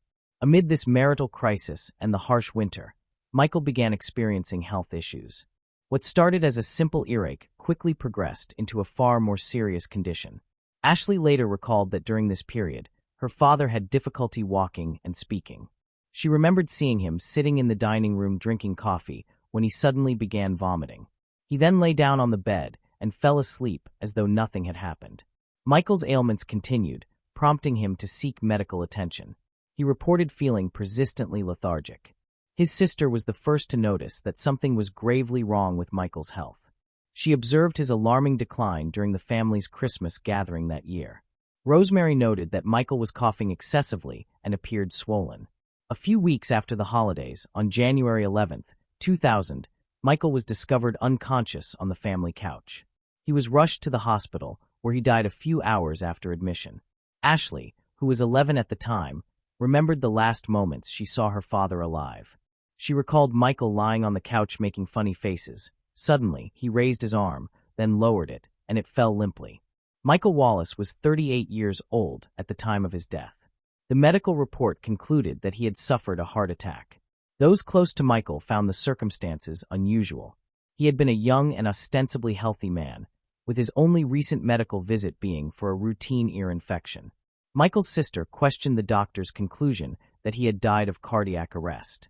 She claimed that prior to his death, Michael's skin had taken on a deep purple hue from his head down to his chest. When she requested an autopsy, Stacy refused. The grieving widow expressed that she did not doubt the doctor's diagnosis or expertise. Stacy's refusal appeared reasonable at the time, leading Michael's sister to set aside her suspicions. Michael was eventually laid to rest in the local cemetery. In the months that followed, Stacy inherited all of Michael's financial assets, including a $55,000 life insurance payout. However, misfortune seemed to shadow Stacy. 2 years later, on February 26, 2002, her father was hospitalized with what appeared to be a minor lung condition. Jerry responded well to treatment, and the doctors authorized his discharge. A few days after leaving the hospital, he died unexpectedly. Witnesses reported that Jerry collapsed shortly after a visit from Stacy. The autopsy concluded that Jerry had died of natural causes. As Jerry's sole heir, Stacy opted to cremate his remains. After enduring the deaths of 2 close family members, the attractive redhead resolved to rebuild her life. It was not long before she found another potential partner. Through her workplace, the widow and mother of 2 daughters met a divorced man named David Castor. David was born on June 12, 1957, in Syracuse, New York. He was one of 4 children born to Philip and Joyce Castor. He spent his life in the Liverpool area, where he established and managed a refrigeration company, Liverpool Heating. David was also a longtime member of a 4-wheeler club and the Snow Pals Snowmobile Club. Stacy and David began a relationship quickly and married on August 16, 2003. From that date forward, Stacy adopted her second husband's surname. On the surface, the couple appeared happy, but behind closed doors, their relationship was increasingly strained. It seemed that Stacy's history of troubled marriages was repeating itself.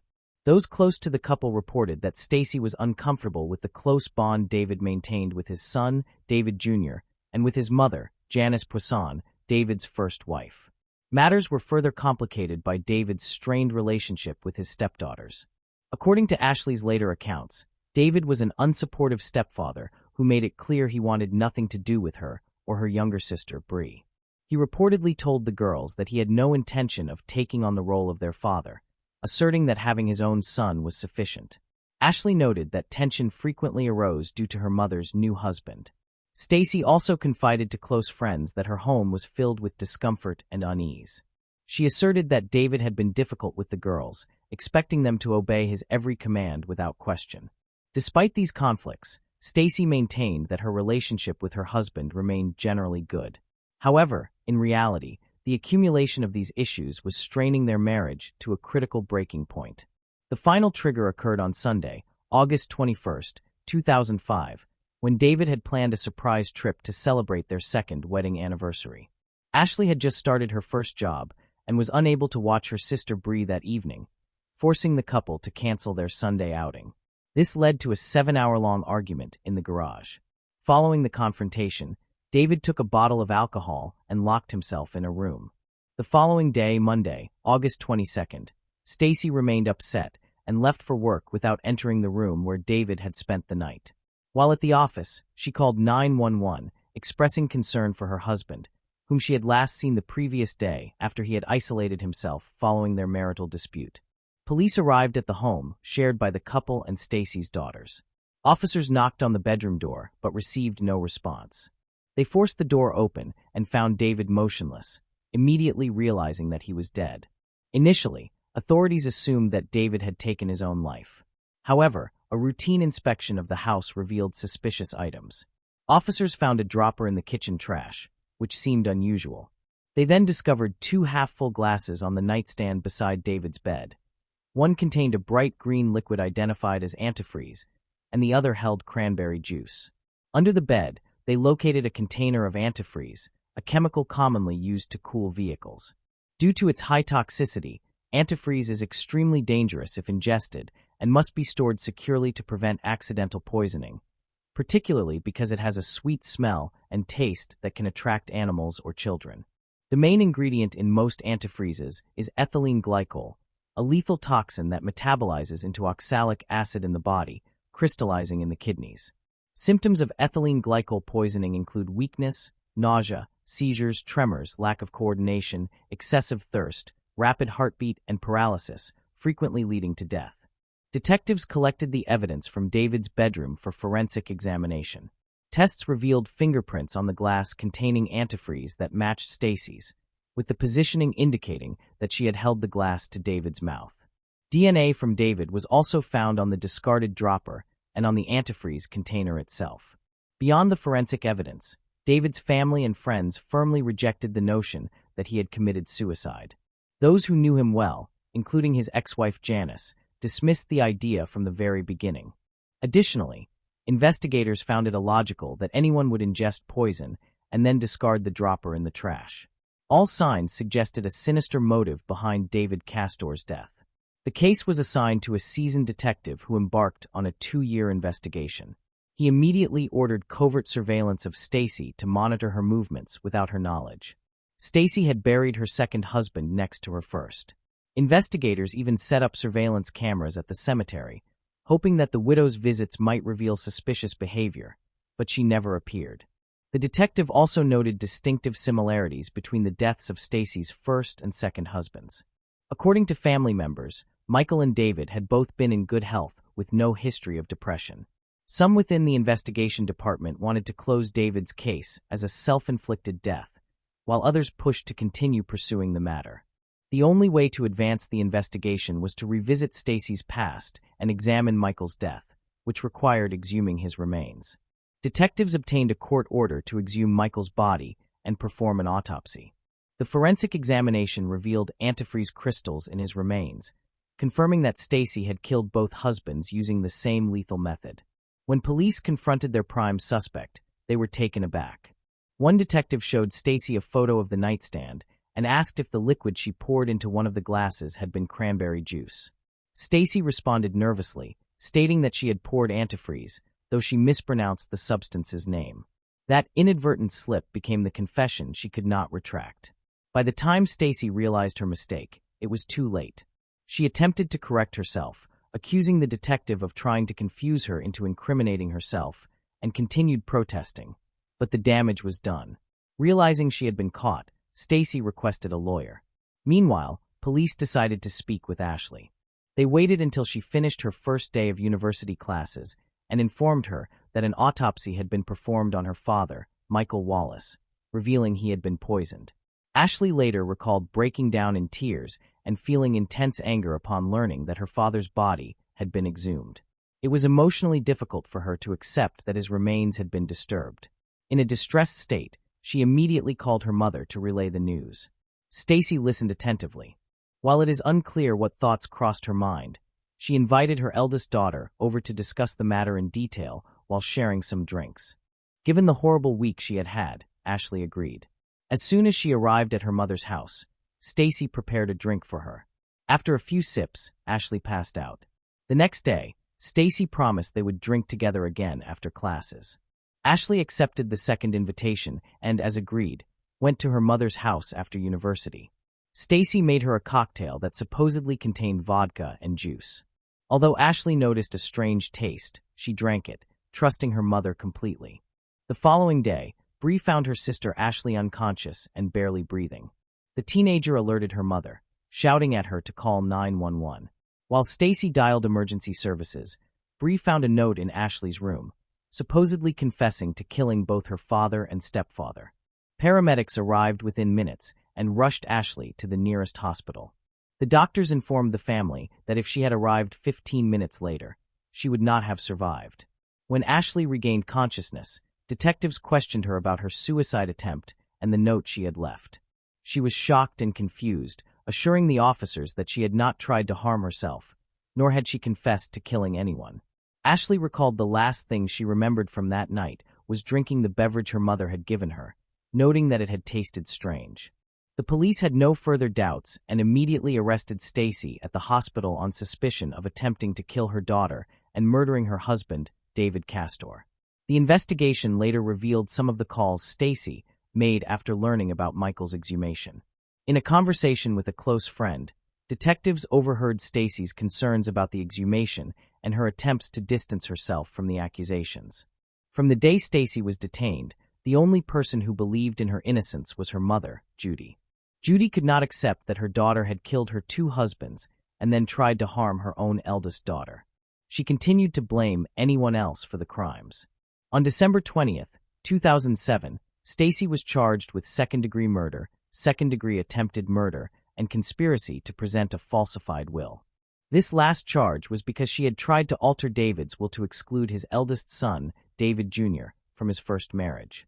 On September 25, 2008, 3 years after David's tragic death, the judge ruled that Michael's death could be presented as evidence in the trial. Stacy had hired a defense attorney who argued that Ashley was responsible for David's death and had also attempted to take her own life. On January 12, 2009, Stacy Castor's trial began. She faced an initial sentence of 25 years to life in prison. The jury heard testimony from over 50 witnesses and deliberated for 3 days. From the first day of the hearings, Stacy maintained that she was innocent of all charges. She claimed that David had taken his own life because he had been depressed for several days over his father's death and because they had argued the day before. A detective testified at the trial, detailing the results of the 2-year investigation. He explained that he had spoken with his colleagues about Michael's death to gather more information. They confirmed that there were certain similarities in the deaths of both husbands. He was told that when Stacy was interrogated before, she claimed Michael had various health problems. However, upon reviewing and consulting Michael's medical records, they found that the only significant issue he had in his 38 years was a hernia.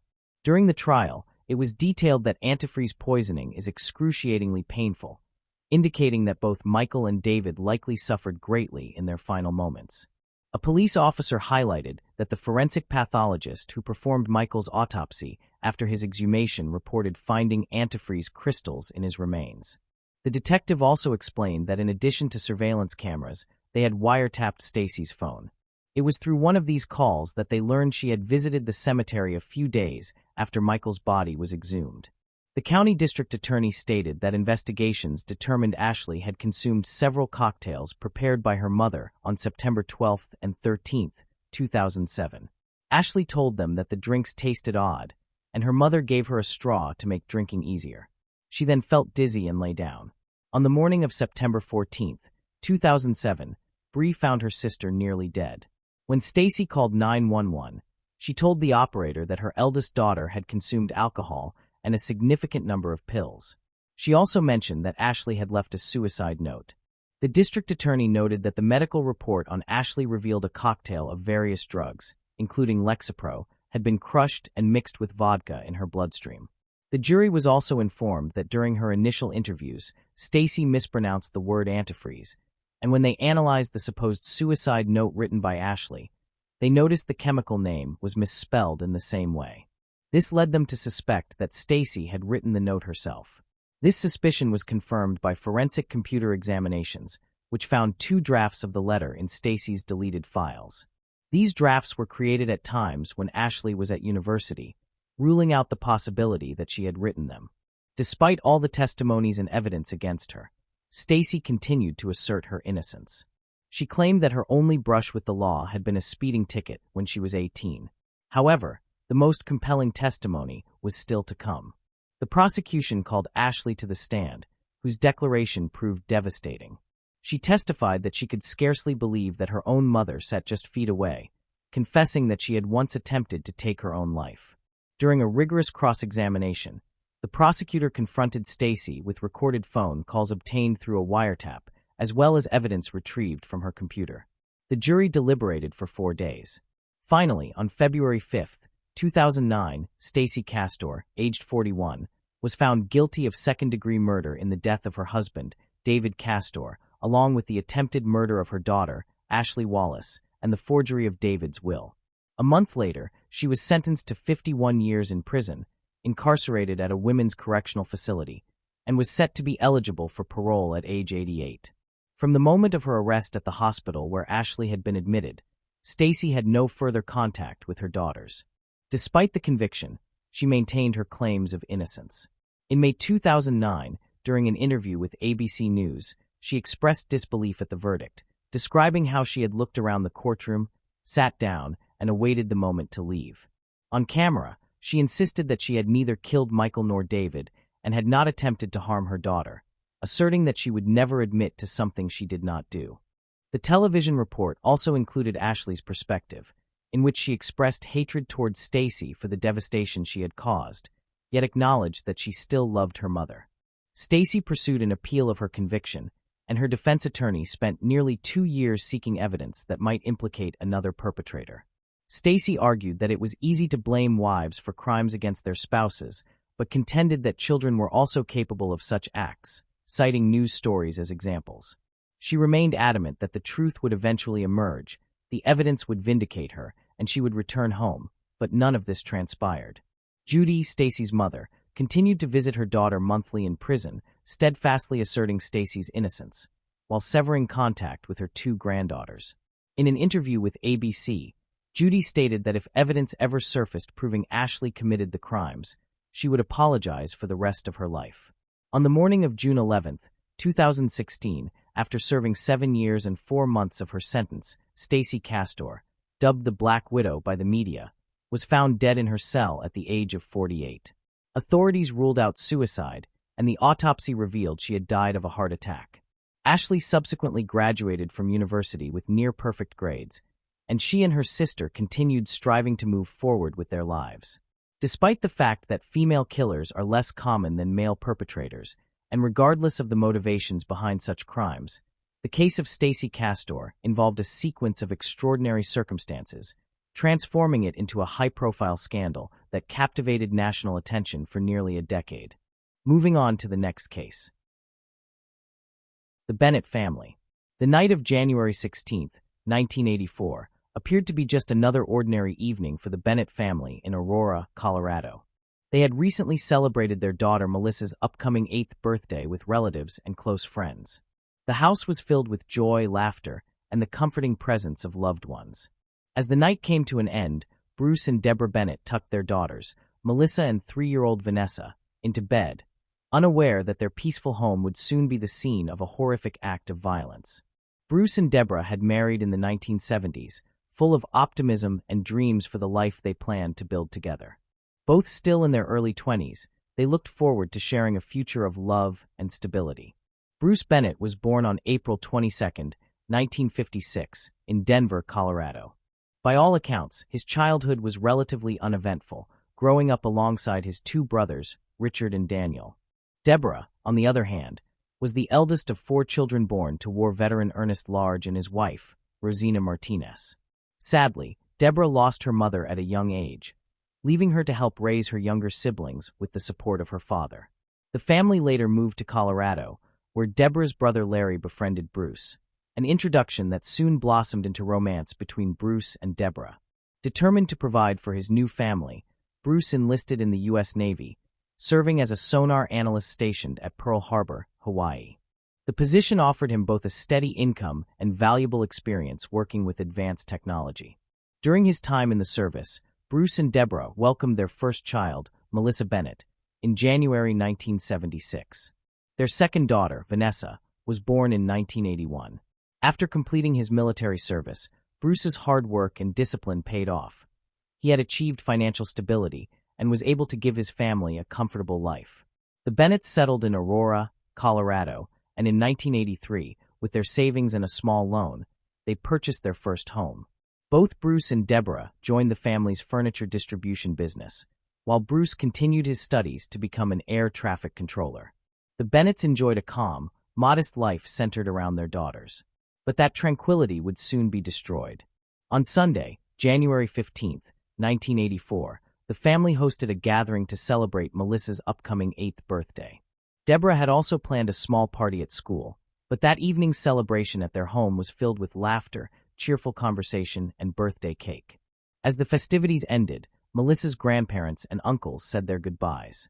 Before leaving, one of Bruce's brothers noticed that the garage door was still open and reminded him to close it. A small detail that would later carry tragic significance. It would be the last time any of them would see Bruce alive. The following morning, January 16, 1984, Bruce's mother, Constance Connie Bennett, received a call from the family's furniture store that would change everything. Bruce and Deborah had failed to appear at work, and repeated phone calls to their house went unanswered. Worried, Connie decided to go check on them. Upon arriving at the Bennett residence, she noticed that the garage door remained open. When she entered the home, she was confronted with a horrifying scene. Bruce was lying at the base of the staircase in a pool of blood, suffering from severe head injuries and a deep gash across his throat. Overcome with fear and shock, Connie ran to a neighbor's house for assistance. They called 911, and soon, both police officers and medical responders arrived at the scene. Inside, investigators found Deborah's body in the master bedroom, her head viciously bludgeoned. In the children's bedroom, officers discovered Melissa, who had been beaten and stabbed, her face hidden under a blanket and showing signs of sexual assault. Miraculously, little Vanessa, despite suffering grave injuries, was still alive.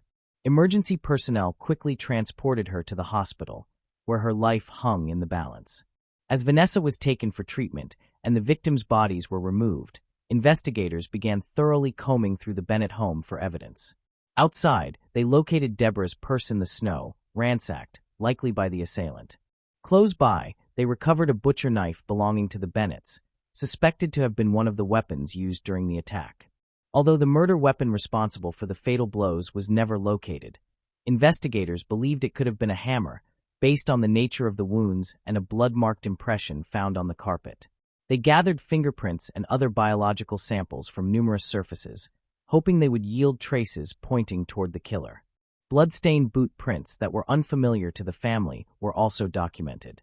Close friends and relatives who had attended Melissa's birthday celebration that Sunday were requested to provide DNA samples. Authorities took these precautions with the hope that future genetic analysis, still in its infancy at the time, might help identify the perpetrator.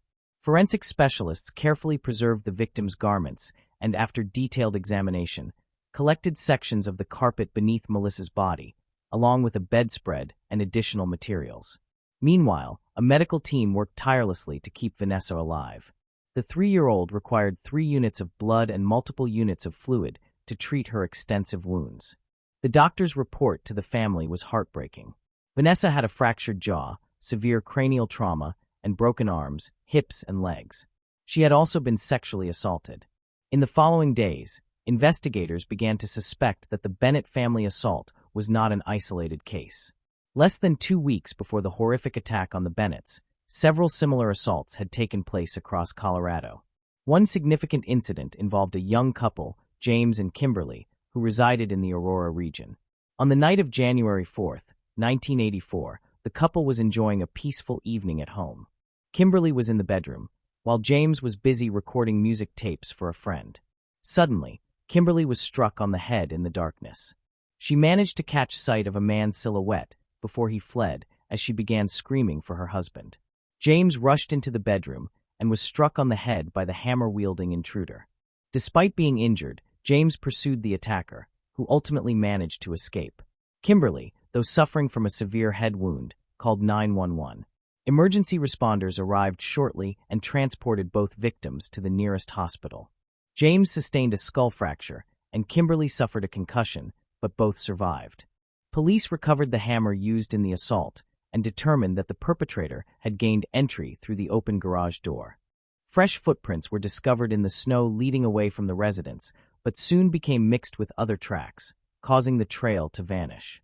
Investigators also located Kimberly's purse in the snow, with only the money missing. Less than a week later, another violent case horrified the Colorado community. Patricia Smith, a 50-year-old woman, had recently relocated from Nebraska to Colorado to help her recently divorced daughter settle into a new home with her two small children. Patricia was a well-known interior decorator with a distinguished clientele, admired for her grace, kindness, and active lifestyle. On Tuesday, January 10th, Patricia began her day by taking her daughter to a park to catch the bus to work, then dropping her grandchildren off at daycare. She spent her morning working, picked up her laundry around noon, and bought a hamburger for lunch. When she returned home, she went to her room, turned on the television, and apparently went back downstairs. Near the front door, she encountered an intruder waiting in the living room. Before she could react, a series of brutal blows ended her life. That evening, at about 5:30, her daughter waited at the park for her mother to pick her up. When Patricia did not arrive at the usual time, she called home from a payphone, but there was no response. Worried, she contacted a cousin who came to get her and the children, and together they went to the house. Upon arriving, they noticed the garage door open, and inside the dimly lit home, the television upstairs flickered faintly. There, her daughter discovered Patricia's body on the floor, covered with a child's blanket and showing clear signs of heavy bleeding. Patricia's pants and boots were strewn nearby, and her upper clothing was disheveled, indicating she had suffered another savage assault. A hammer lay beside her body. In disbelief, her horrified daughter ran to a neighbor's house, pleading for help to confirm whether her mother was still alive. Tragically, she was not. Emergency services were called immediately. After Patricia's body was taken to the morgue, the autopsy revealed 17 severe head wounds and confirmed that she had been sexually assaulted. Investigators concluded that after murdering Patricia, the killer had gone upstairs, stolen money from her purse, and then fled the scene. The inquiry extended to Patricia's acquaintances, including clients with whom she had minor disputes, yet no leads were found. That same day, January 10th, another young woman fell victim to a brutal attack. Her name was Donna, a flight attendant for Frontier Airlines, and her partner, Ron, worked as a pilot. That evening, Donna was off duty and waiting for Ron to return from a night flight. After purchasing groceries, she gathered the mail and parked her car in the garage. As she stepped out of her vehicle, she was struck on the temple and lost consciousness. The next morning, Ron arrived home to discover a red trail stretching from the garage into the house. Alarmed, he rushed inside and followed the trail to the bedroom, where he found Donna lying on the bed with a severe head wound. Somehow, Donna had managed to reach the bedroom on her own. Ron immediately called 911. Paramedics quickly arrived and transported Donna to the hospital for treatment. Doctors later confirmed that she had been sexually assaulted. Initially, Ron came under suspicion, but his alibi was verified. He had just landed in Colorado, and the assault had taken place several hours earlier. Investigators discovered a hammer stained with blood on the driver's seat of Donna's car. It was collected as evidence, though no identifiable fingerprints were recovered. Despite suffering serious injuries, Donna survived, though her head trauma caused significant short-term memory loss, leaving her unable to recall the events of that night. In a way, this memory loss became a small mercy for Donna, who remained thankful simply to be alive. 6 days later, less than 25 miles from Donna and Ron's residence, the horrific assault on the Bennett family occurred. Throughout that sorrowful January, as the families of the victims grieved their loved ones, the survivors, such as little Vanessa, continued their slow recovery. The Bennett family, particularly Vanessa's grandmother, Connie, held steadfast hope for the child's healing. The investigation pressed forward. Detectives gathered every possible piece of evidence from all 4 crime scenes, including biological material, footprints, and other traces. However, during the 1980s, forensic science was still primitive, and DNA analysis was only in its earliest stages. Since the attacks took place in both Aurora and Lakewood, local police departments began collaborating and sharing information.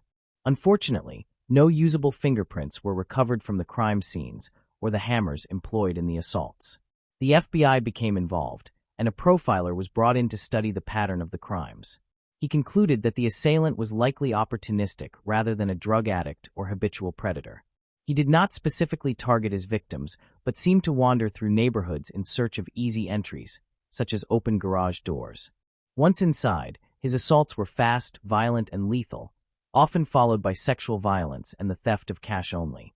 The profiler theorized that the offender was a young man around 20 years old, intelligent but not formally educated beyond high school, likely a graduate but not a college student.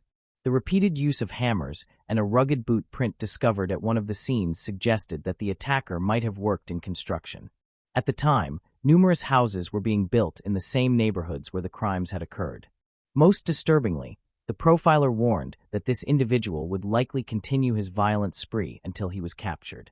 Using this behavioral profile, investigators began visiting construction sites, questioning contractors, and asking about any workers who had exhibited strange or aggressive behavior. However, contractor records were poorly maintained, and no useful descriptions of the suspect could be obtained, since all of the attacks had taken place suddenly and under the cover of darkness. As the investigation dragged on without new leads, fear spread throughout the community. Residents became increasingly cautious, locking garages and doors, while some went as far as purchasing firearms or even sleeping with helmets on. As time passed without additional attacks, police were forced to shift their focus to newer cases, leaving these brutal crimes unsolved. Survivors of the assaults slowly recovered, attempting to move forward from the trauma they had endured, while the victims' families continued to live with their grief. Periodically, the original investigators, along with those who succeeded them, reached out to specialized forensic units and laboratories, hoping that advancements in DNA technology might finally identify the killer. In 1990, Aurora police submitted samples taken from a bedspread, a section of carpet, and other materials collected from the Bennett crime scene to a forensic analyst in Richmond, California. Unfortunately, no major breakthroughs came from this effort.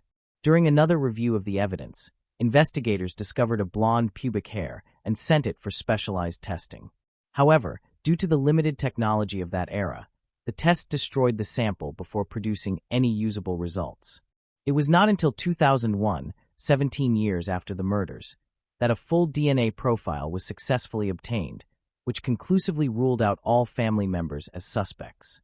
It took another 3 years to confirm that the Bennett family case was linked to Patricia Smith's murder, as the same DNA was detected in both sets of samples. Still, the DNA belonged to an unidentified person, and finding a match in national databases proved difficult. Genetic databases across the United States were still developing, with each state maintaining its own separate system and regulations. In 2018, in a renewed effort to solve the mystery, detectives collaborated with a genealogist who analyzed the sequenced DNA and searched both public and private databases. Within a week, she notified investigators that the DNA was connected to someone with the surname Ewing. This discovery marked a major turning point. Police located several inmates in Colorado bearing that last name, but all were quickly ruled out as suspects. Further searches through Aurora's records identified about 40 individuals with the surname Ewing. Investigators began reviewing each name carefully while continuing to manage other cases. Finally, in July 2018, they uncovered a match, an inmate in Nevada named Alex Ewing. Born on August 14, 1960, in North Carolina, little was known about his early years, and he never spoke about his childhood. What was known, however, was that he had dropped out of school after the 10th grade, claiming he had been expelled for repeatedly getting drunk. This marked the beginning of a long and violent criminal path. Alex was detained in a juvenile center in Sacramento, California for theft. He was later sent to a foster home where he stayed for 2 weeks before being released. He then embarked on a criminal career, being arrested multiple times in California, Arizona, and Florida for theft, burglary, and escape. According to a driver's license he obtained in 1983, Alex was living in Denver, Colorado. The attacks occurred in early 1984, leaving injured and 4 dead over 12 days. The assault stopped when Alex left Colorado, moving to Kingman, Arizona a few days later. There, on January 27, 1984, he broke into a home and attacked Roy Williams with a granite rock, hitting him in the head and chest. Roy survived, requiring 100 stitches. He gave a partial description of his attacker. Later that day, A police officer spotted a man matching the description, hiding in bushes near an interstate on-ramp. The officer approached, and Alex fled. After a chase, Alex was apprehended. On February 2, 1984, Alex was formally charged with attempted first-degree murder and first-degree robbery and held in jail in Utah.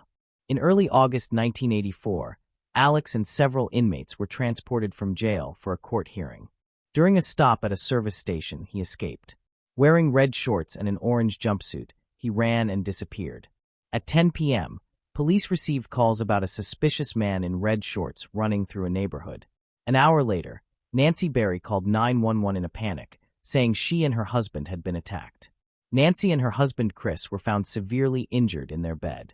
Alex had broken in through their open garage door and attacked them with an axe handle. Fortunately, their children were unharmed. A massive manhunt ensued, but Alex remained elusive. 4 days later, he was spotted at a phone booth, apparently calling his brother for help. He tried to flee, but weakened and dehydrated was captured. Back in custody, Alex faced trial and was charged with attempted murder, assault with a deadly weapon, robbery, and escape. He was sentenced to 110 years in prison. Meanwhile, he had been at large for less than 8 months after the Colorado attacks.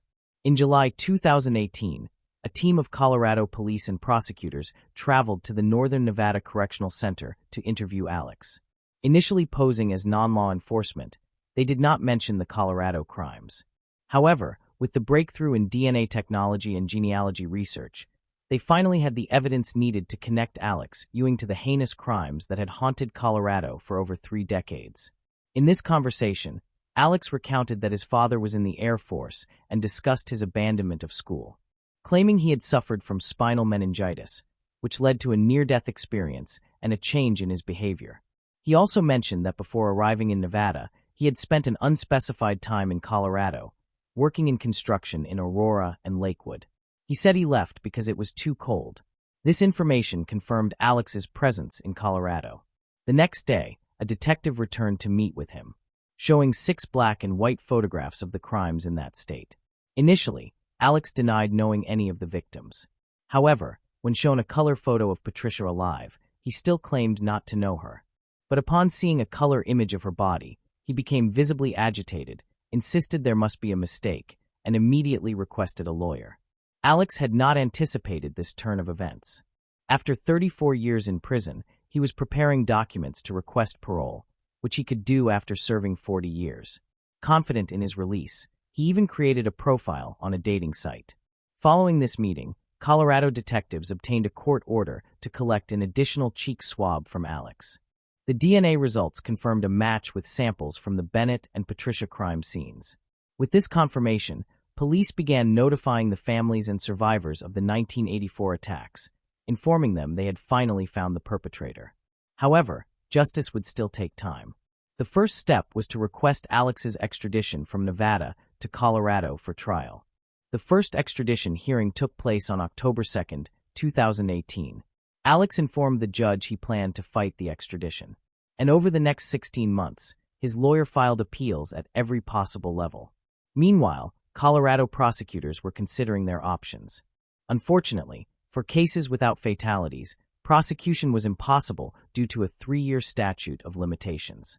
However, Alex could be tried for the fatal attacks, which meant he would be prosecuted for the deaths of the 3 Bennett family members and Patricia under Colorado's 1984 laws. At the time of the crimes, the maximum penalty was life without parole, as the death penalty was not applicable. On February 21, 2020, the Nevada Supreme Court ordered Alex's transfer to Colorado to face charges. His lawyer made an emergency appeal to the U.S. Supreme Court, but it was declined. On February 28, 2020, Alex was flown to Colorado, and 2 days later he appeared in court for his first hearing.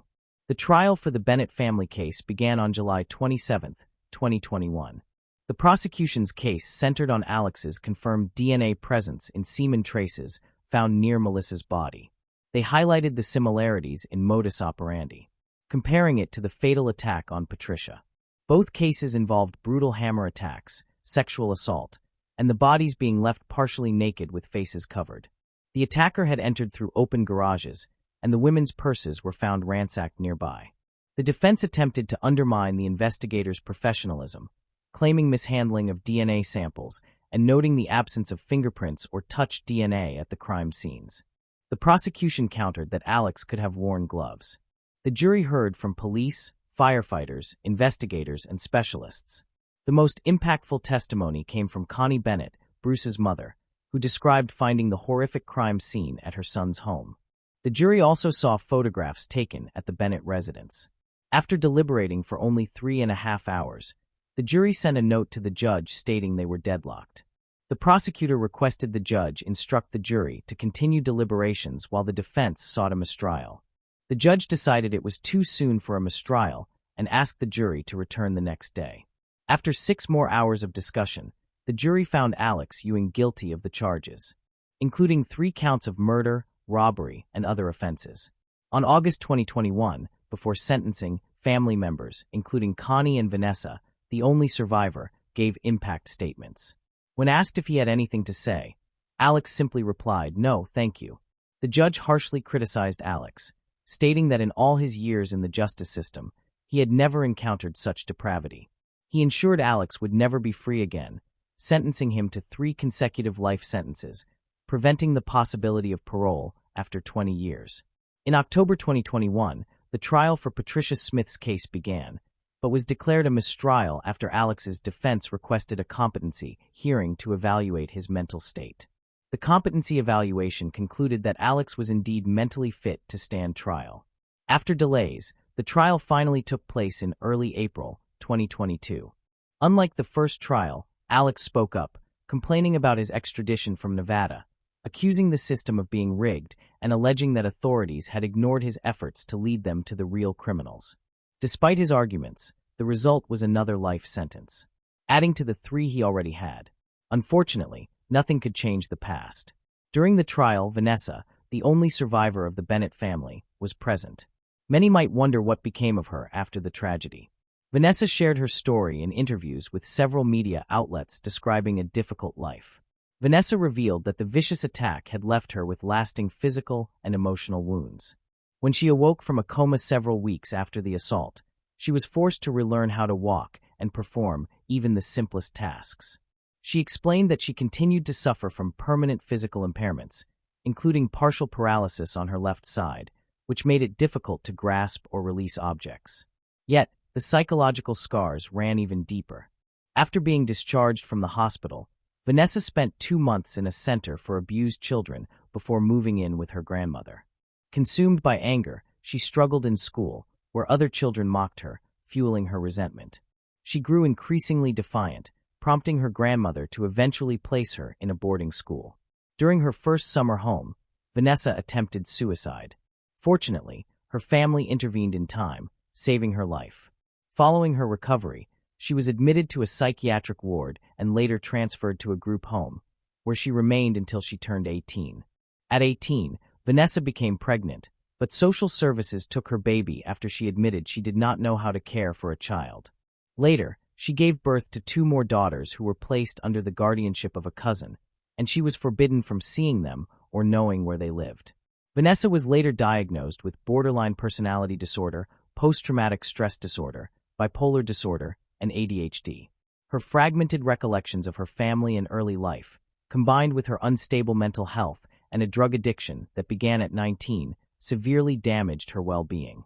Vanessa confessed that she turned to drugs as a means of escape, to forget her pain and the world around her, but this only led to repeated arrests for shoplifting, assault, domestic violence, burglary, and drug possession. For a long period, she lived homeless under a bridge alongside a partner. It was during this difficult time that she learned her attacker had finally been caught. Despite all the suffering, Vanessa managed to find a glimmer of hope. By the age of 30, she made the decision to stop viewing herself as a victim and committed to staying clean. She began living in an apartment with her second husband and kept a cat for companionship. Vanessa expressed a desire to pursue a university degree so she could become a counselor and help others struggling with addiction. When asked whether she felt any relief after Alex Ewing was identified and brought to justice, Vanessa said she did not. She explained that while his capture might have brought closure to others, it meant nothing to her. The damage had already been done. Her life had been destroyed beyond repair. Moving on to the next case. Khachaturian sisters.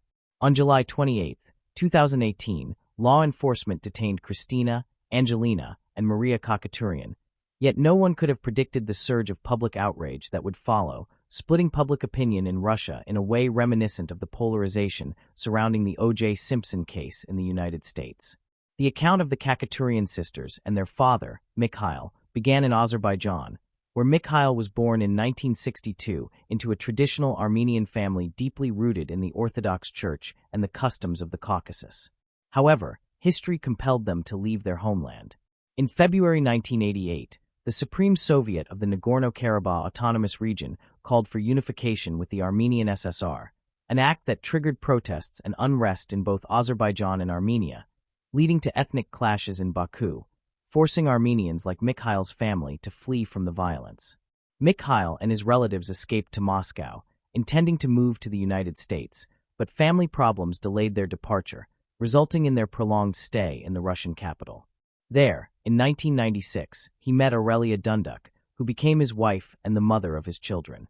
However, their marriage was far from happy. Aurelia recounted that Mikhail struck her right before their wedding ceremony, and the abuse continued for 20 years, openly, even before others.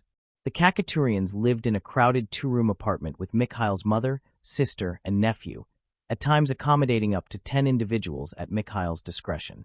To acquaintances and friends, Mikhail appeared devoutly religious, strictly following religious norms and superstitions, enforcing rigid restrictions on his family, particularly on Aurelia, whom he forbade from working and restricted from leaving the house. The patriarchal beliefs maintained by the Khachaturians dictated that Aurelia, as a dutiful wife, should silently endure the beatings. Within this oppressive atmosphere, the family expanded. Aurelia was only 19 when she became pregnant with her first child, Sergei. Christina was born in 1999, followed by Angelina and later Maria in 2001. Sergei was the first to experience Mikhail's harsh behavior, which continued through brutal beatings disguised as discipline. After Sergei was expelled from the home at the age of 16, Aurelia faced a similar outcome in 2015. Mikhail drove her out, forbade her from seeing their daughters. Before I continue, I want to remind you that only a small percentage of people who watch my videos are actually subscribed. So if you enjoy my content, consider subscribing. It's free, and you can always change your mind later. Now let's move on with the video. And threatened to kill her if she attempted to contact them. Terrified, Aurelia kept her distance, fully aware of her husband's violent disposition. For more than 20 years, she endured abuse and turned to the police for help, but her efforts were in vain. In desperation, she even harmed herself with a knife, but still received no aid. With Aurelia and the eldest son gone, Mikhail's violence intensified towards his daughters, burdening them with unbearable tasks, regular beatings and cruel treatment, including forced intimacy. He demanded their constant availability, summoning them with a bell at any hour to serve him, fetching water, food, or whatever he demanded, asserting his dominance and control to the extreme. Furthermore, he subjected them to sexual abuse whenever he chose. Following these events, 2016, Christina, one of the sisters, attempted to take her own life but was resuscitated by doctors. He isolated the girls, negatively affecting their schooling. Maria and Angelina, who were in the same grade, were rarely allowed to attend school in recent years because their father forced them to stay home. The sisters later stated that their father continuously threatened them with different weapons and even installed a surveillance camera to monitor them whenever he was not at home. In a horrifying instance of the psychological torment they endured, he forced them to eat the family dog's hair. Shockingly, all of this took place in the 21st century, right before the eyes of neighbors, teachers, and the girls' friends and parents, all of whom witnessed Mikhail's violent behavior. Yet, apart from the school psychologists who attempted to discuss the family's situation, the community and school staff chose not to intervene, providing no meaningful support, a reaction not uncommon in Russia. In a wider context, in 2017, under pressure from the Russian Orthodox Church and traditionalist groups, the parliament passed the slapping law, which decriminalized domestic violence, reducing it to an administrative offense. Thus, it was hardly surprising when the psychologist's attempt to speak with Mikhail was abruptly ended by threats, as he guarded his family matters with extreme caution. By then, the Khachaturian sisters were virtually imprisoned in their home, enduring their father's physical and psychological abuse, a reality hidden from their mother and brother but easily inferred from past experiences. Tragically, these abuses were normalized by their grandmother and paternal relatives, who believed Mikhail was protecting his daughters to preserve their honor.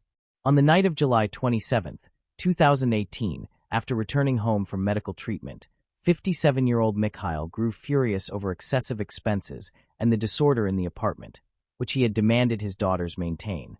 He summoned them one by one, reprimanded them inside a room, and sprayed pepper spray into their faces, causing Christina to lose consciousness from a severe asthma attack. After punishing his daughters, Mikhail lay down to sleep on a couch. At that point, Angelina and Maria decided they could no longer tolerate the abuse. That night, while their father slept on the couch, 18-year-old Angelina quietly approached and struck him in the head with a hammer. Then 17-year-old Maria stabbed him with a sharp household tool that he often used to intimidate them. Despite their efforts, Mikhail, strong as ever, awoke and tried to defend himself and flee the apartment. Hearing the noise, 19-year-old Christina, the eldest sister, grabbed the same can of pepper spray their father had used and sprayed it into his face to prevent him from catching one of her sisters. Amid the violent struggle, Angelina took the sharp weapon from Maria and delivered the final blow to their father, who had tormented them for so many years. Minutes later, the three sisters inflicted cuts on their own arms to simulate defensive wounds, as though their father had attacked them. They then contacted the police and called for an ambulance. When Moscow authorities arrived at the apartment building, they discovered Mikhail's body, with the autopsy report indicating multiple stab wounds, including cuts to the chest and neck. During their search of the residence, police seized numerous weapons owned by Mikhail, including a knife, hammer, crossbow, rifle, 2 air pistols, a traumatic firearm, 16 bullets, and 16 darts. Traumatic weapons, which fire rubber or pepper projectiles, inflict intense pain but are generally not lethal. The following day, Christina, Angelina, and Maria were taken into custody as the main suspects in their father's killing. During interrogation, they admitted to committing the crime, citing years of physical, emotional, and sexual abuse by Mikhail as their motive, which led investigators to record the existence of a hostile personal relationship and prolonged moral suffering caused by the father. On July 29th, the three sisters were charged with murder without aggravating circumstances.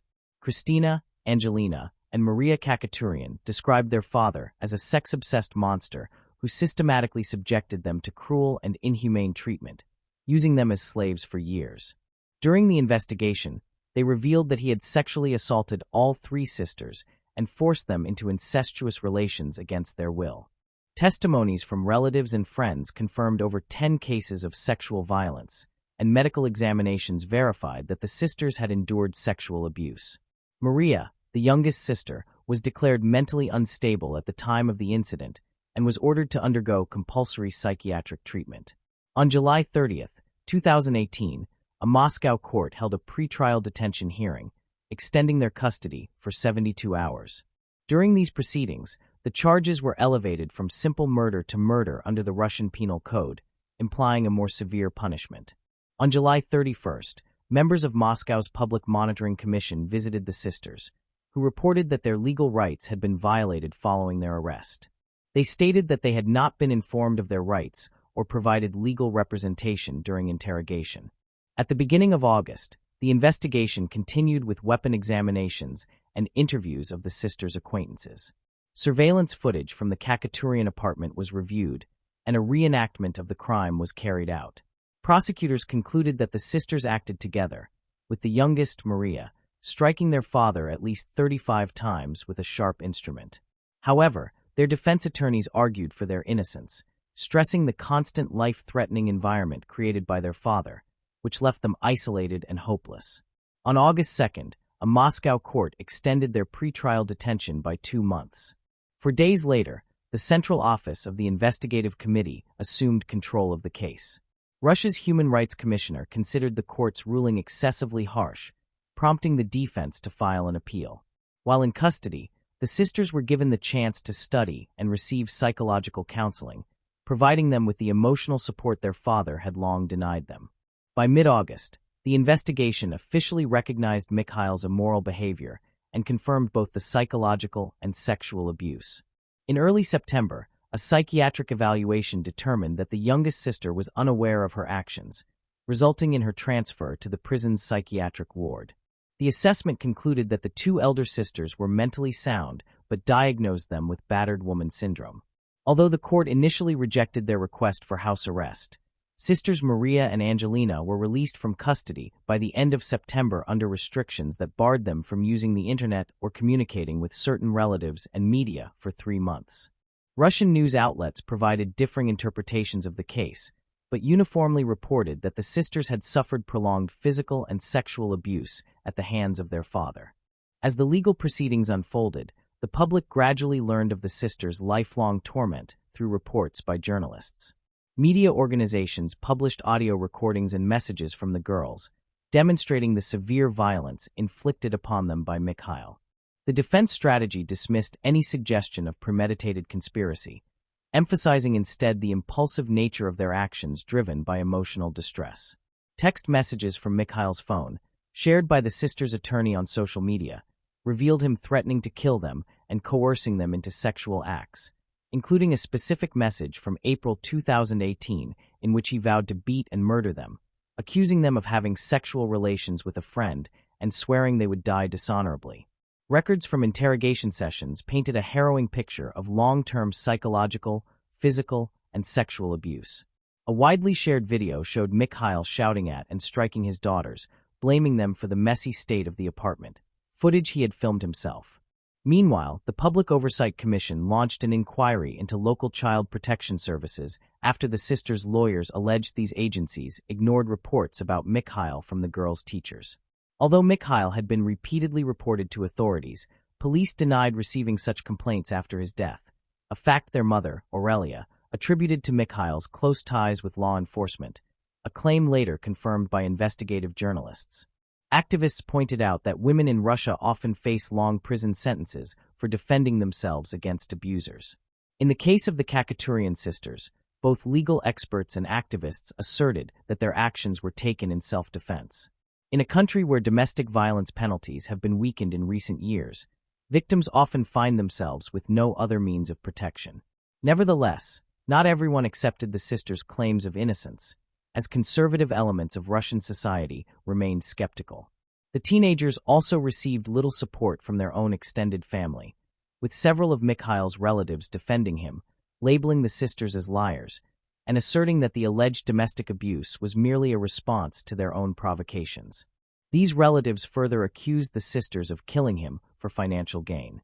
Despite the sisters' renunciation of their father's inheritance, their grandmother annulled Christina's apartment registration. Their cousin alleged that the sisters fabricated stories about the beatings to damage their father's reputation. An aunt, Mikhail's sister, insisted there was no proof of sexual abuse, referencing medical examinations that purportedly showed 2 of the sisters were virgins and implying that the third sister had a secret boyfriend. The Khachaturian sisters' case triggered widespread public outrage and became a major topic of discussion on state television. In January, the prosecutor's office confirmed the defense's claims that the sisters had endured continuous beatings, humiliation, threats, and both physical and sexual abuse, which ultimately provoked a defensive reaction. Prosecutors then instructed the investigative committee to reclassify the case from premeditated murder to necessary self-defense. One of the defense attorneys informed the state news agency that this reclassification would likely terminate the criminal proceedings against the sisters, who were facing up to 20 years in prison for premeditated murder. However, in an unexpected turn of events, the same prosecutor who had initially proposed downgrading the case stated in March that the sisters would indeed face premeditated murder charges, without offering any justification for the reversal. On June 14, 2019, the charges were upgraded to premeditated murder, carrying penalties of 8 to 20 years in prison. The prosecution cited the father's violent conduct as the motive for the killing. In response, the defense team appealed directly to the head of the investigative committee, urging that the case be officially recognized as one of self-defense. Investigators requested an extension of the restrictions placed on the sisters, prohibiting them from using the internet, communicating with relatives, or making media statements for another month. This prohibition was extended until July 28 and later prolonged further. The case, which received extensive media attention, sparked widespread protests and rallies in Moscow, St. Petersburg, and other cities, as activists demanded the case be reclassified. The sisters gained backing from numerous public figures, including celebrities and journalists, emphasizing the significant wave of public support and condemnation of the perceived injustice they faced. However, the rally organized in their defense was met with opposition from male activists belonging to a conservative Russian group that regarded the sisters as cold-blooded murderers. 4 individuals were arrested for causing disturbances during the demonstration, 3 of whom were identified as members of the conservative organization. Meanwhile, critics drew attention to the sisters' seemingly carefree images on social media.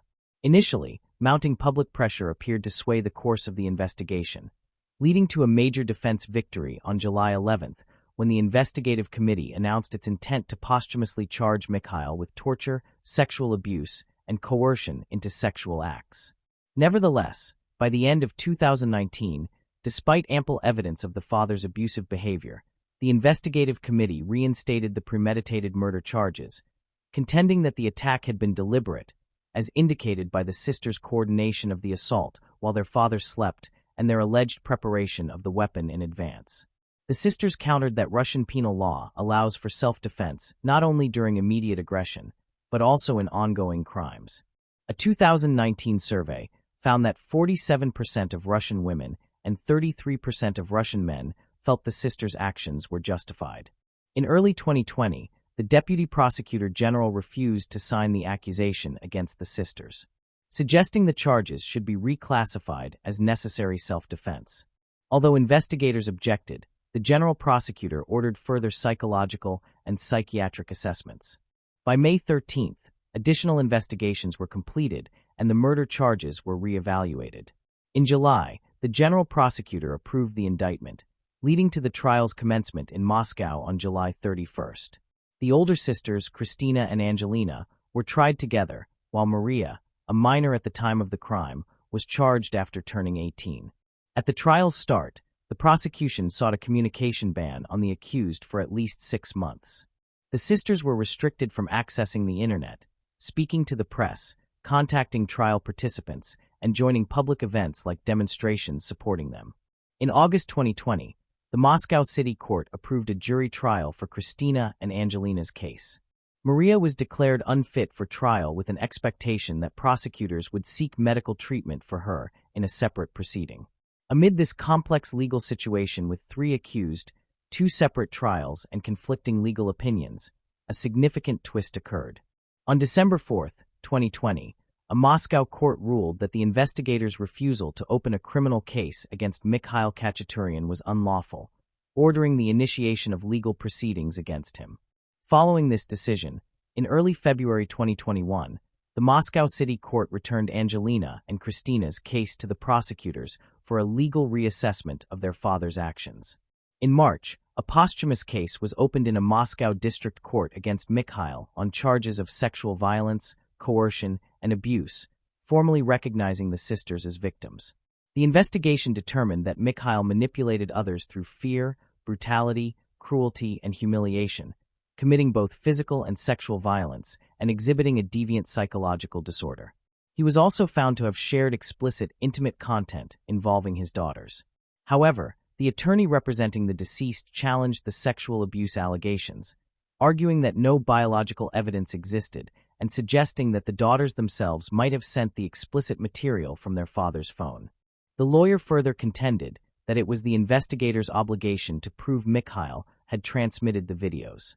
By May 29, 2022, the inquiry against Mikhail concluded, formally accusing him of sexual assault, physical abuse, and the dissemination of explicit content. The trial uncovered horrifying revelations, including that he had once forced his daughters to dig their own graves, underscoring the extreme physical and psychological suffering he caused them. This development created the possibility of exonerating the 3 sisters. After a prolonged legal struggle, they were officially acknowledged as victims, granting them a faint hope of regaining their freedom as their actions could now be reclassified as self-defense. Nevertheless, a final decision in Mikhail's trial had not yet been issued. As of April 2024, Christina and Angelina remained under house arrest, awaiting the resolution of their father's case. Advocates for women's rights asserted that the sisters should receive psychological rehabilitation instead of imprisonment. The potential dismissal of all charges against the sisters emerged following a new psychiatric evaluation, which determined that they had all been suffering from post-traumatic stress disorder at the time of the crime. While the Khachaturian sisters await their final verdict, their defense attorneys continue to hope that the judiciary will reconsider their case and establish a precedent in Russian law concerning self-defense by victims of abuse. The case has generated extensive public outrage and remained a major subject of discussion on Russian television for months, centering on the death of the abusive father and the Moscow police's criticized inaction despite his ex-wife's prior reports of violence. It was revealed that law enforcement frequently treats domestic violence as a private family matter, providing minimal or no assistance to victims. Moving on to the next case. Melanie Stacy Amaya. Melanie Stacy Amaya was born on February 22, 2002, in the municipality of San Rafael, located in the department of Antioquia, Colombia. Her parents, William Amaya and Maria Leon, were overjoyed at her birth despite their young age. They had long dreamed of having a daughter, and their wish finally came true. Later, the family expanded with the arrival of another girl named Natalie. The two sisters shared a close bond and spent most of their time playing together. From an early age, Melanie displayed a cheerful and lively personality. Her radiant smile was her most distinctive feature, and she was quite playful, often asking her mother for makeup to decorate her dolls. Although her family did not have many financial resources, her parents always managed to provide her with everything she needed. She was among the top students at school and consistently achieved excellent grades. As the years went by, Melanie developed a strong and determined character. She was proud and always wanted to be right in every discussion. However, this never interfered with her close and loving relationship with her mother. Whenever they argued, they would quickly reconcile, share their thoughts, and support one another unconditionally. When Melanie entered her teenage years, her parents amicably separated. Shortly afterward, Maria met a man named Rupin Morales, and the two began a relationship. Eventually, they decided to move in together. Both Melanie and her sister joined them, settling in the Manrican neighborhood of Medellin. Their relationship with their stepfather was excellent, and they came to see him as a second father. Rupin respected their connection with William, always reminding them that he was there to help raise them, but never wanted to interfere with their bond with their biological father. By the time she turned 16, Melanie had become a very attractive young woman who loved to dress up and attend parties. She had many friends who held her in great affection. Around that time, she discovered her passion for electronic music. She decided that she wanted to become a DJ, and her family supported her completely, even starting to save money to buy her a console. They were confident that whatever she chose to do, she would excel, as she was an exceptionally intelligent girl. However, Melanie never had the chance to make her dreams come true. On Thursday, June 28, 2018, Melanie was getting ready to attend the birthday celebration of her best friend, Isaac. Although they had already celebrated the week before, they were eager to have another party.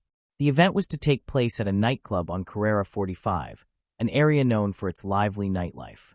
After finishing getting ready, she told her mother that she was leaving. Her mother reminded her to be careful and not to come home too late. They hugged, and Melanie got into her Uber headed to the club, but she never arrived. Isaac showed up at the nightclub and immediately noticed his friend's absence. The techno music was blaring, and the place was packed. He began searching for her everywhere. When he couldn't find her, he began sending her messages, but Melanie did not respond. Isaac assumed she might be with her neighbor and closest friend, Maria Landonio, so he decided to wait until the next day and went on to celebrate his birthday as planned. Meanwhile, Maria woke up at 7 in the morning and noticed that her daughter had not returned home. Her room was exactly as she had left it the night before while getting ready.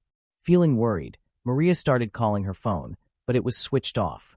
She thought the battery might have died and assumed Melanie could be staying at a friend's house. Still, it struck her as strange that her daughter had not tried to get in touch. Maria decided to call Isaac, who told her that Melanie had never arrived at the nightclub and might instead be with someone else. Maria then contacted all of her daughter's friends and acquaintances, but no one had seen her and no one knew where she was. Eventually, she spoke with a few friends who claimed that Melanie had been seen outside the club but did not go inside, assuming she might have gone to a different party. Completely desperate, Maria called her ex-husband and delivered the terrible news. He tried to reassure her, saying it was still early and that Melanie might be sleeping over at a friend's house. However, as the afternoon went by and she still did not appear, her parents attempted to file a missing person report at the police station. Since it was a holiday, the officers did not take the situation seriously and advised them to wait longer. Trying to remain calm, her parents convinced themselves that Melanie might have gone to a farm to celebrate the long weekend, possibly without cell phone reception, which could explain the lack of communication. Yet deep down, they both knew that something was wrong. They had a terrible feeling that something bad had happened. Maria, Rupin, and William decided to start their own search, visiting every possible place where Melanie could have been, from the homes of her friends to nearby parks, and even the streets surrounding the nightclubs she often visited. After an exhausting initial search, they decided to print and distribute flyers throughout the city containing a detailed description of the young woman, along with a photograph taken on the night she vanished. In the picture, she was wearing a short blouse, light blue jeans, and white sneakers. Her physical description stated that she was slender, of short stature, with black hair and brown eyes, and had several tattoos: a rose on her chest, a moon on her forearm, and wings on her back. Her most distinctive tattoos included a fish on her right leg covering a motorcycle burn, and another one below her clavicle that read "Crazy Life." She also had a belly button piercing and a peritonitis scar on her abdomen, making her easily identifiable. While handing out flyers to pedestrians and police officers on the street, they made it clear that they were in absolute despair and insisted that the official search should begin immediately. The news spread rapidly, and social media quickly filled with images of Melanie. The weekend was unbearable. Maria could not sleep, spending every moment thinking about her daughter. Finally, early Monday morning, Maria went to the police station to formally report her daughter missing. The case was classified as urgent since Melanie was a minor. Officers checked hospitals and morgues to determine whether anyone named Melanie or matching her physical description had been admitted, but no trace of her was found. Melanie's parents held on to the hope of finding her alive, but as the days passed, her absence became increasingly distressing. Then, the first lead appeared. A witness came forward at the police station to give a statement, claiming to have seen Melanie on the night of June 28th near the El Palmer soccer field. According to the witness, the young woman appeared dirty and beaten, as if she had fallen, and was accompanied by a young man dressed in loose clothing, a cap, and large athletic shoes.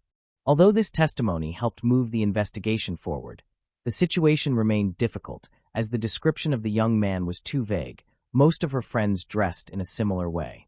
However, Maria immediately thought of one person, Miguel Naranjo, her daughter's ex-boyfriend. The 18-year-old had ended his relationship with Melanie 3 months earlier on bad terms. Maria asked her younger daughter to get in touch with him. Miguel insisted he knew nothing about Melanie's disappearance, emphasizing that he had not seen her in weeks. He also expressed deep concern, saying he would be heartbroken if anything had happened to her because he still cared for her deeply. Nevertheless, days later, several testimonies contradicted Miguel's claim, with witnesses reporting that they had seen him and Melanie together at a party that night and that he was heavily intoxicated. Following these statements, the prosecutor's office began to treat Miguel as the main suspect in Melanie's disappearance. Authorities obtained a warrant to search his home, but no evidence of Melanie was found, leaving investigators back at the starting point without the slightest clue about the girl's whereabouts. On July 5th of that same year, Maria woke up filled with anguish, unable to believe that her daughter was still missing. She prayed to God to bring her back, alive or dead, as she could no longer endure the uncertainty. Her prayers were answered, but in the worst possible way. That same day, Maria received a call from an unknown number. On the other end of the line, a voice told her to stop searching for her daughter because she was already in another world and buried in a place called El Calvario. Without giving Maria a chance to ask any questions, the caller instructed her not to reveal their identity to the police, explaining that they had not spoken earlier out of fear. Once the call ended, Maria immediately rushed to the police station. Together with her husband and 2 officers, they set out toward the mountain, while she also informed everyone she knew to assist with the search. They arrived in the El Granizal neighborhood of Medellin, where the mountain was located. The area was vast, with many entrances and dense vegetation. To reach the hill, they had to climb numerous steep stairs and pass through squatter houses, which made the path extremely dangerous. The group decided to divide into several teams to cover the terrain more efficiently. Reuben headed toward a section filled with thick bushes behind one of the houses. The ground was covered in large footprints, as though something or someone had been dragged. Following the trail, he noticed a spot swarming with flies and emitting a strong, foul odor. Grabbing a stick, he began to move the rocks scattered across the ground. When he overturned one of them, he was met with a horrifying sight, a human head. He immediately called the police officers who were searching nearby. At first, they assumed it might be an animal, since carcasses were often dumped in that area. They continued removing rocks and soon spotted traces of blood. Finally, they could clearly make out a face. Though it was completely disfigured, it was unmistakably human. Maria broke down in tears, refusing to believe it was her daughter. Natalie thought it could be another young woman who had also been missing for some time. The entire family was in denial. The officers promptly notified the forensic medicine authorities. When the body was finally unearthed, all doubts were dispelled. Despite the severe mutilation, they were able to recognize the tattoo on the girl's chest. The body was completely naked, the mouth filled with dirt and left open, all teeth broken, and one of the eyes dislodged. There was also something particularly disturbing. The person who buried her had covered the body with calcium oxide. The remains were exhumed by forensic investigators and transferred to the Institute of Legal Medicine and Forensic Sciences. After several hours, experts confirmed that the body was indeed Melanie's. Although her remains bore evidence of multiple forms of violence, the cause of death was determined to be mechanical asphyxia. Because of the advanced state of decomposition, it could not be established whether the young woman had been sexually assaulted, but it was evident that she had been brutally beaten. Her family was devastated. There was no longer any hope of finding her alive, but at least they could now pursue justice against the individual responsible for the horrific act. The media widely reported the discovery, and public attention quickly turned toward Reuben, as many suspected him of involvement since he had found the body while alone. However, the community held different opinions. They knew that Melanie had no enemies, but they suspected who might have wanted to harm her. Everyone was aware that her relationship with Miguel had not ended well, and that he was known to be a rather violent young man. Meanwhile, Miguel continued to send messages to Melanie's relatives, claiming he was deeply distressed by her loss, and that he had done everything possible to find her. But no one believed him anymore, and an enraged mob of neighbors gathered outside his house intending to lynch him. The police took advantage of the situation to take him to the station, stating that they were protecting him, though their real purpose was to question him. His statement was brief. He maintained his innocence and appeared very confident in his words. Since there was no concrete evidence against him, he had to be released. Around the same time, Reuben was cleared of any connection to the crime. There was no indication suggesting he was involved in his stepdaughter's murder. Even with Miguel as the primary suspect, investigators began to closely examine his relationship with Melanie. According to those close to her, the couple had met in 2016, when she was 14 and he was 17. Melanie had organized a party with her best friends and hired a DJ, Miguel. She was immediately captivated by him, and they started dating that same week, later making their relationship official. They went everywhere together, including outings with friends. Everyone liked Miguel. They noticed he was affectionate with Melanie and seemed to care for her deeply. Over the months, he began spending more and more time at her home, eventually becoming part of the family. Maria knew that Miguel had issues with his mother. He had told her that she often beat him and sometimes deprived him of food. Melanie's family cared for him so much that they decided to take him into their home as if he were another son. During the first months of living together, everything seemed perfect, and they were closer than ever. However, with time, the relationship between the two teenagers began to deteriorate. They argued frequently, and Miguel was increasingly upset by Melanie's fondness for dressing in a flirtatious manner. She was so affected by the ongoing tension that she decided to drop out of school and began engaging in behavior she had never shown before, using substances. Maria took some time to realize what was happening and confronted her daughter. Melanie admitted she had only done it a few times and always in Miguel's company. This was how Miguel lost all the trust and respect of the family, and from that point on, the situation worsened even more. The arguments turned violent and physical. Miguel frequently assaulted Melanie, leaving marks on her neck and arms. One day, he beat her so severely that blood splattered across the entire room. Maria tried to intervene to help her daughter, but Melanie begged her not to interfere in their relationship and pleaded to continue living together. Their friends were deeply concerned as they noticed how Melanie's spirit was slowly fading. They saw her cry every day and urged her to leave him. After 2 years of constant ups and downs, on May 23, 2018, the young couple had their final violent altercation. Melanie decided to end things with Miguel for good and threw him out of her house. However, he refused to accept the breakup and began stalking and following her everywhere.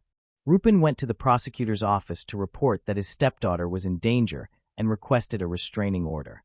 Unfortunately, this precautionary measure was never enforced.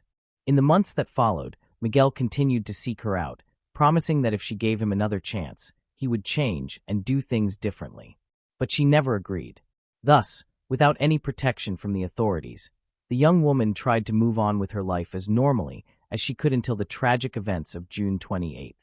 After collecting every possible testimony about the couple's relationship, investigators delved into Miguel's criminal background. They discovered that despite his young age, he already had multiple records of domestic violence.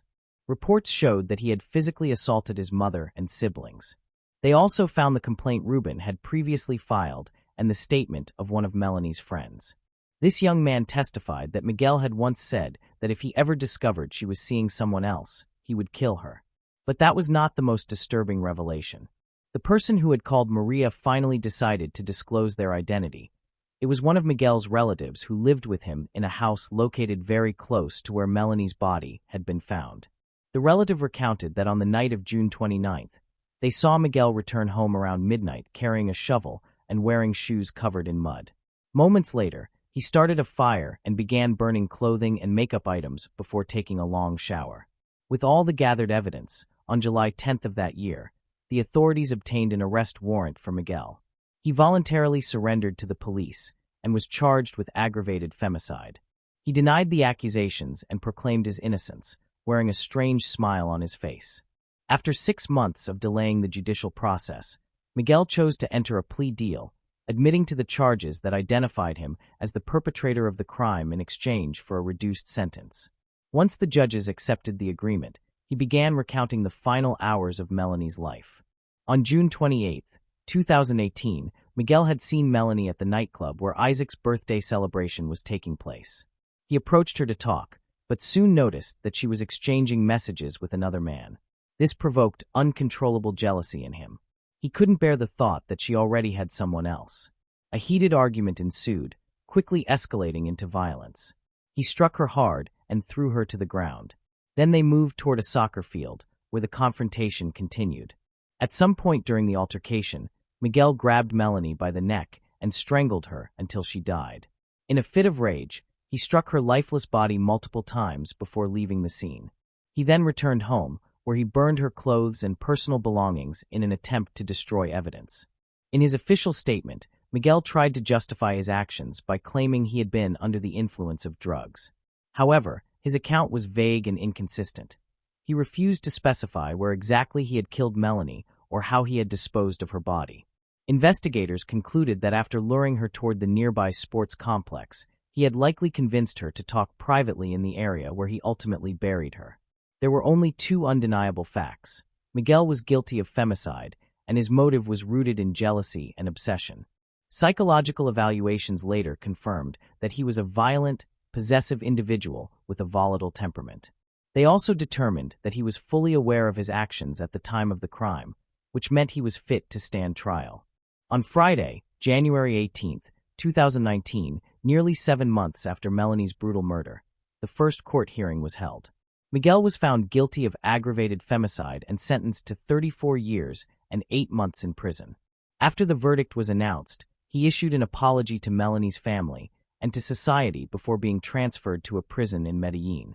While the family expressed satisfaction with the ruling, they all stated firmly that they would never forgive him. In the aftermath of the trial, the family grew closer than ever, united by grief and the pursuit of justice. Melanie's biological father publicly thanked the community through a Facebook post for their unwavering support throughout the investigation and legal process. He wrote that although no sentence could ever bring his daughter back, at least this ruling proved that not all such crimes go unpunished. Yet, a painful truth remained.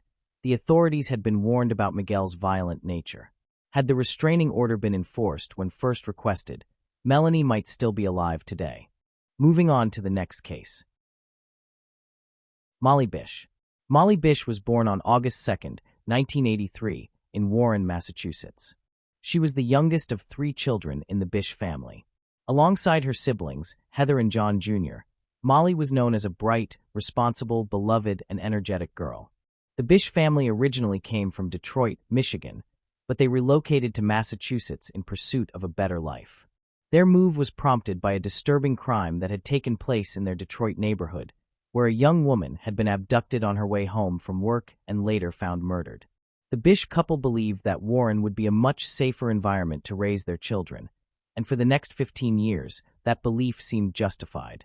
Always eager to take on new challenges, Molly accepted a summer job as a lifeguard at Commons Pond in the town of Warren. She was thrilled about the opportunity since it had previously been her brother John Jr.'s position, and he had personally recommended that Molly be given the chance to take his place. Dedicated and determined, Molly wanted to excel in her duties and make her brother proud. On June 26, 2000, her mother, Magi, drove her to the pond for her 7th day of work. Upon arriving at the parking lot, Magi noticed a strange man sitting in a new white car and smoking a cigarette. His presence made her uneasy. She glanced at him, but he did not return her look. Magi accompanied Molly to her lifeguard post and lingered for a few moments, hoping that the man would leave by the time she returned to her car. However, when she got back to the parking area, the stranger was still there. Their eyes met for several seconds, and fearing for Molly's safety, Magi waited inside her car for a few minutes until the man finally drove away. On June 27, 2000, Molly's 8th day on the job, she and her mother stopped at a nearby store shortly before 10 a.m. Molly bought all the supplies she needed for her lifeguard shift.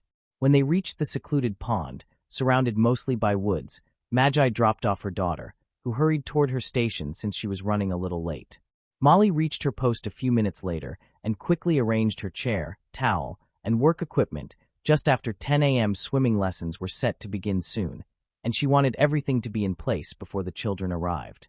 The beach was officially open, but Molly was alone, and it appeared that everyone else was running late that morning. No houses overlooked the water, and the beach itself was not visible from the road, which ended in a dead-end street. In every direction, there were only trees. Around 10 a.m., Sandra and her children arrived to set up their things, followed by several other families. They looked around for Molly, but could not find her at her station. That morning, Molly had not used her police radio, which was part of her normal routine. Aside from the open first aid kit, there was nothing to suggest that Molly had been doing any activity at her station. Even her shoes were neatly positioned in front of her chair. When the swimming lessons concluded, one of the parents contacted the park commissioner to report Molly's disappearance, as it was unlike her to abandon her post without notice. The park commissioner reached the beach shortly after 11 a.m., and at 11:44, he used his two-way radio to notify the police that the young lifeguard had not appeared. He also inspected her personal belongings that remained at the site. From that moment onward, a series of irregular incidents occurred that raised suspicion. Sometime between noon and the early afternoon, the park commissioner encountered John Jr. at a hardware store, yet for some unexplained reason, he did not mention that Molly had gone missing. Another inconsistency was that the police failed to contact Molly's mother until 1 p.m., nearly 3 hours after Magi had dropped her off at work. According to certain reports, part of the reason for this delay was that some people assumed Molly might have gotten a ride to visit a friend, a logical thought given that she had left all her possessions by her post. Alarmed after receiving the call about her daughter's disappearance, Magi rushed to the pond, where she discovered Molly's sandals, chair, first aid kit, radio, and lunch lying near the shore. However, there was no trace of Molly herself. Hours later, after the disappearance site and any potential evidence had been contaminated by beachgoers, children, dogs, and curious spectators freely wandering the area, police began to realize that their initial conclusions might have been mistaken. The first theory, that Molly had gone off with friends, seemed plausible for a typical teenager, but not for someone as conscientious as she was. Consequently, a second theory took hold, proposing that Molly had drowned in the pond. At the time, this appeared to be the most reasonable explanation. It is important to note that Warren was a small, quiet town where serious crimes were virtually unheard of. With its charming homes and scenic surroundings, it seemed like an ideal and safe place to raise children. In fact, that very belief was what had led the Bish family to move there in the first place. The police investigation began with basic procedures, examining the teenagers' belongings and work equipment, when something unsettling happened. The unknown man became a prime suspect, as multiple witnesses recalled seeing him touch and handle everything within reach at the scene of Molly's disappearance, without wearing gloves or showing any caution. Magi informed the officers that she had noticed a strange man loitering near the pond in the days before the incident. Using this information, the county sheriff's office launched a formal investigation. A local worker also testified that he had seen the same man in the white sedan, though not in the parking area near Molly's worksite. The car, instead, had been parked close to a nearby cemetery connected to the pond by a short path. On the morning of June 27th, the day Molly vanished, a truck was delivering sand for the beach. During the investigation, the truck driver was questioned and stated that he had seen the man parked in the lot just a few minutes before Magi and Molly arrived. Police officers searched the pond and the nearby woods but were unable to locate Molly, though there were no visible signs of a struggle at the scene. Both her family and the police were convinced that she had been abducted. Authorities concentrated their investigation on the unidentified man in the white car. Using the descriptions provided by Magi and two other witnesses, investigators produced and distributed a composite sketch of the man. He was described as having brown hair, dark eyes, and appearing to be around 50 years old, possibly a heavy smoker, since everyone who had seen him mentioned he always held a cigarette. At the same time, a thorough investigation was initiated, which included reviewing local sex offenders to see if any matched the suspect's description, but no definitive identification was made. The investigation into Molly's disappearance became the largest and most expensive missing person search ever undertaken in Massachusetts. The abduction drew widespread public attention and extensive media coverage. Following Molly's disappearance, her family created a website to spread awareness about the case to a larger audience. They also organized an email campaign to reach as many individuals as possible, and over 30,000 people across the United States received messages regarding her disappearance. In 2001, Magi contacted a renowned forensic sketch artist who agreed to draw a new composite sketch of Molly's abductor. The two met at a small inn, private accommodations found in both rural and urban areas that provide bed and breakfast services at rates lower than nearby hotels. They spent 9 hours discussing details as they worked on the sketch. When it was finished, Magi believed it was highly accurate, except for one minor detail. She asked the artist to update the image to include a cigarette in the man's hand.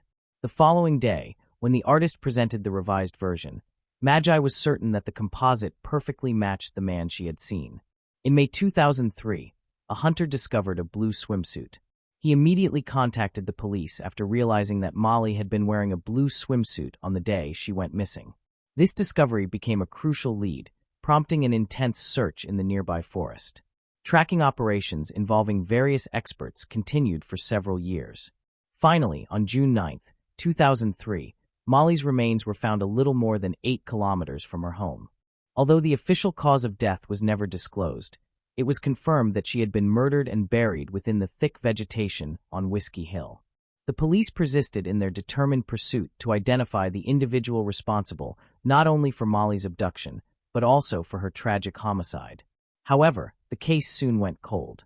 In 2005, a man bearing a strong resemblance to the composite sketch became a suspect in an attempted kidnapping, but no connection could be established between him and Molly's case. In 2007, a registered sex offender was identified after trying to abduct and assault a jogger only a few kilometers from Warren. He also matched the suspect's description, yet no charges were filed, and the reasons for this decision were never disclosed. In 2009, Rodney Stanger, who had recently been convicted of murder, emerged as the prime suspect in Molly's abduction and homicide. He had lived just a few kilometers from the town where Molly resided and moved to Florida shortly after her disappearance. Rodney also drove a white vehicle, frequently fished at Commons Pond, and was an enthusiastic hunter in the same area where Molly's remains were discovered. He also matched the description Molly's mother had provided to authorities of the man she had seen in a white sedan. However, Rodney was never formally charged, as investigators could not prove beyond reasonable doubt that he was responsible for the crime. Following this major setback, the case grew cold once more. In November 2011, a confidential informant cooperating with the Special Operations Unit became the new suspect. The man, identified as Gerald Battistoni, attempted suicide in prison after discovering he was being considered a person of interest in Molly's case. Gerald had lived near the area where the teenager disappeared and possessed an extensive criminal history dating back to the 1980s. His DNA was tested in Texas, where he was serving his sentence, but he died in November 2014 and was never charged with the offense. In June 2016, officials announced that enhanced DNA testing would be conducted on 24 previously unanalyzed samples. A year later, in June 2017, investigators revealed that they had uncovered significant new information in the case. This evidence led them to a campground where the car allegedly used in Molly's abduction was believed to have been buried. Several areas of interest were identified using ground-penetrating radar. The new lead was connected to a suspect who had lived at that campground around the time of Molly's disappearance. At that time, he owned a white vehicle similar to the one witnessed in the pond's parking lot. A witness stated that the man had confessed that something terrible had happened and that he had been in the woods all night when Molly vanished. The same witness also recalled seeing scratches and blood marks on his face. However, the man denied any involvement in the case, and it remains unclear whether investigators discovered any incriminating evidence during the 2017 search. In 2019, new tests were carried out using more advanced forensic technology in the hope of gathering additional data to reassess the evidence. Investigators expressed optimism that the new procedures might finally yield a viable DNA profile and allow the wheels of justice to turn once again for Molly. On June 3, 2021, Worcester County District Attorney Joseph Early revealed that Francis P. Summers Sr. had been identified as a new person of interest in the case. Reports from that time indicated that an arrest was impossible because he had been found deceased in his home 5 years earlier. Nonetheless, the police received a credible lead suggesting Francis's involvement in Molly's disappearance, and since the investigation remains active, authorities have been unable to disclose many details about the evidence against him. His extensive criminal background contributed to his emergence as a suspect. Throughout his life, he had accumulated a lengthy record of offenses and served concurrent prison sentences for multiple assaults against women in the same area where Molly worked. Over the years, police had received numerous tips regarding him, but this time, the information provided in those tips was verifiable and supported by evidence. Francis had been convicted of kidnapping and raping a young woman who had visited his auto repair shop in 1981. He was released on parole in 1998, only 2 years before Molly's disappearance, and he lived not far from the scene where she vanished. He also bore a strong resemblance to the composite sketch of the primary suspect. Sadly, Francis passed away in 2016 without ever being charged in the case, but investigators continue to pursue further information about him. When officials announced the identification of a new suspect, the Bish family participated in several interviews. Molly's older sister, Heather, told a media outlet that she believed investigators were doing everything possible with the information related to the new lead. To determine Francis's possible involvement, authorities traveled to Ohio to obtain a DNA sample from his son, who was serving a federal prison sentence. This would allow forensic analysts to compare it with the deceased suspect's genetic profile. Heather emphasized that an individual like Francis, a convicted sex offender and rapist, should have been listed on the sex offender registry. If that had been the case, investigators might have questioned him much earlier, potentially resolving the case with far less pain for everyone affected. In the same interview, Molly's sister stated that concluding an investigation spanning decades would finally bring peace to their family. Although they will always grieve for Molly, at least they would no longer have to keep searching for the person responsible for her disappearance. Molly Bish's disappearance prompted the largest search effort for a missing person in Massachusetts state history. As of 2023, the case remains unsolved. The family believes they are close to identifying the true perpetrator, though they acknowledge the strong possibility that complete closure may never come. Her killer has not yet been apprehended, but the investigation remains open and ongoing. A $100,000 reward is still being offered for any information that leads to a definitive resolution. Molly's disappearance transformed her parents into determined advocates for child safety, and through their efforts, they hope to prevent other children from falling victim to predators. Moving on to the next case. Rossana Galliano. Rossana Galliano was having dinner with her sister, Monica, in the living room of her home in El Remanso, Exaltación de la Cruz, when her phone rang. It was her husband, José Arce, calling to inform her that he would be late picking up their sons, Geronimo and Nawen, ages 4 and 3. Rossana answered the call but, struggling to hear clearly, stepped into the garden to continue the conversation. As she tried to speak with José, a figure suddenly emerged from the trees, took several steps toward her, and pulled out a firearm. The attacker fired 6 shots, leaving 29-year-old Rossana lying just a few steps from her home, struck by 4 bullets. Rossana Galliano was born in the late 1970s in Buenos Aires, Argentina. She was the youngest of 4 siblings, with 2 brothers, Oscar and Gustavo, and a sister, Monica. Her parents were Reynaldo and Graciela. Details about her childhood and teenage years remain somewhat unclear, though it is known that she completed high school in the late 1990s. During that period, her father, Reynaldo, worked as a mechanic. Early in 2001, José Arce appeared at Reynaldo's workshop. José, born on November 22, 1948, had lived abroad for more than 30 years in countries such as Greece and the United States, where he had even spent 4 years in prison for drug trafficking. Eventually, José returned to Argentina in 1996, possessing 8 properties in an upscale area of Buenos Aires. José and Rossana met when he brought his vintage car to her father's shop for repairs. Despite the significant age difference, they quickly began a romantic relationship. At the time, Rossana was unemployed and rather reserved. José seemed financially secure, but in truth, his wealth came from his mother, Elsa, who still resided in the United States. When 52-year-old José proposed to 22-year-old Rossana, her mother, Graciela, questioned whether he might be too old for her daughter. José insisted that love transcended age. Seeking reassurance, Graciela turned to Rossana, who softly confirmed that she wished to marry him. The couple wed on November 17, 2001, after only 7 months of dating.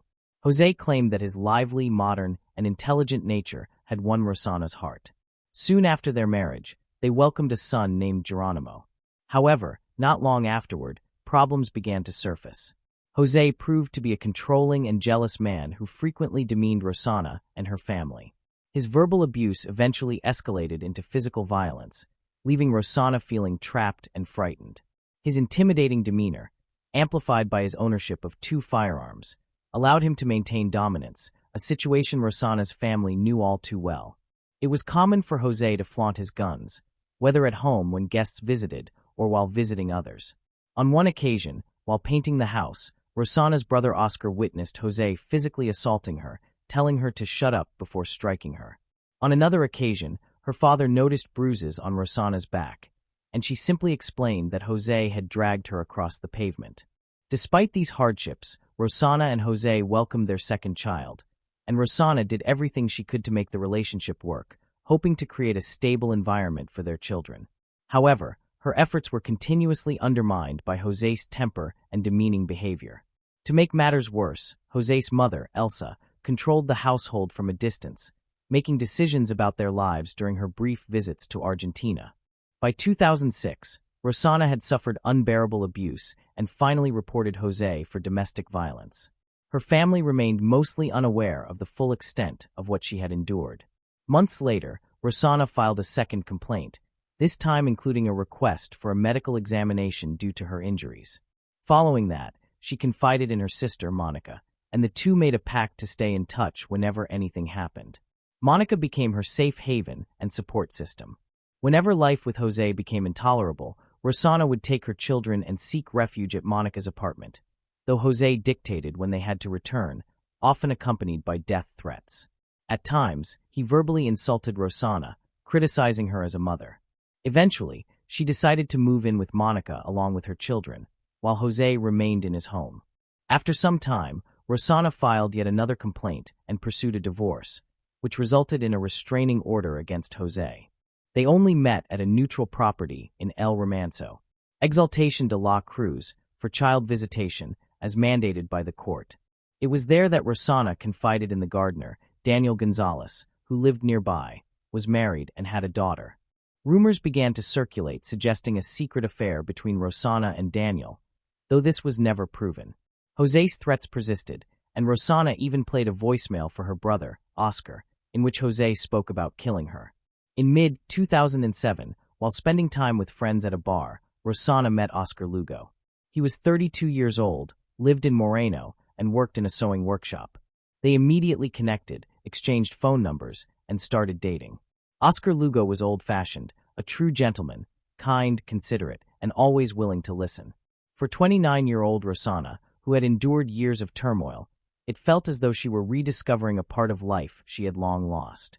Oscar Lugo quickly noticed Rosanna's lack of self-confidence and the fear that lingered within her. By December 2007, he was spending the holidays with her family, even dressing up as Santa Claus to bring joy to her sons. Yet the happiness was overshadowed by Jose, who continued to monitor Rosanna's every move. Aware of her new relationship and distressed by the impending divorce, Jose called Rosanna and offered her a truck if she would end things with Oscar Lugo. She refused, and it was her new partner who stayed by her side at the hospital during one of her severe nervous breakdowns. Running out of options, Jose devised a plan financed by his mother, Elsa. Together, they carefully arranged to hire a hitman, whose identity remains unknown to this day. On January 16, 2008, Rosanna and her sister Monica went to El Remanso to pick up her sons, aged 4 and 3. The handover was delayed by Jose, who came up with various excuses. At 9:15 p.m., Jose called, claiming that Geronimo had a fever and that he would take him to the hospital and bring him back the next day. However, Rosanna insisted on taking the children home herself to care for Geronimo. The call was short, and afterward, she went back inside. Around 9:53 p.m., Rosanna sent a casual text message to Oscar Lugo about their plans for the following day. At 10 p.m., Rosanna and Monica sat down for dinner.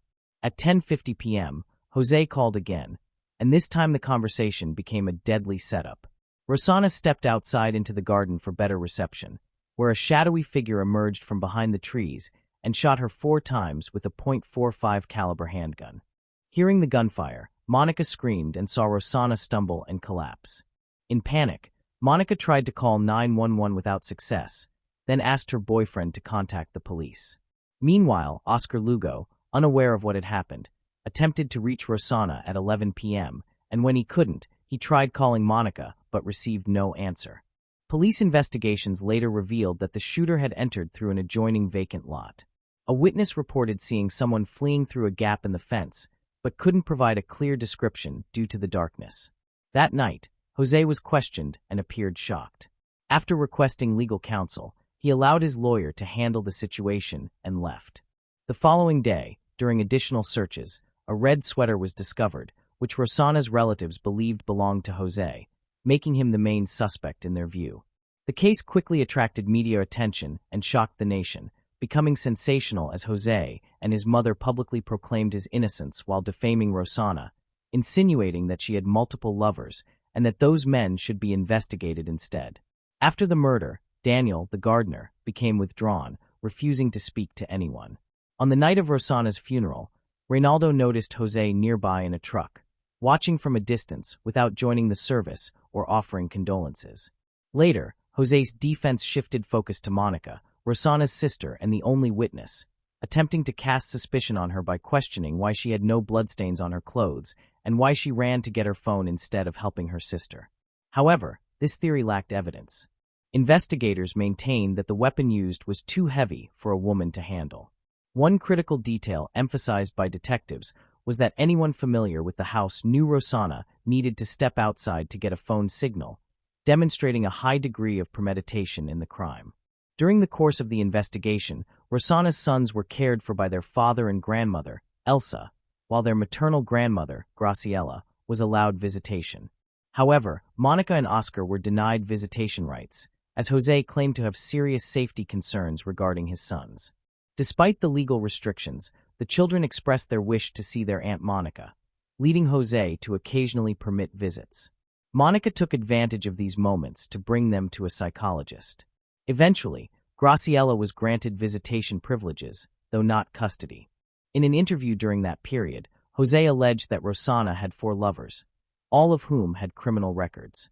According to Jose, Rosana had intimate relationships with these men to extract information about their illicit activities, which she later used to blackmail them for personal gain.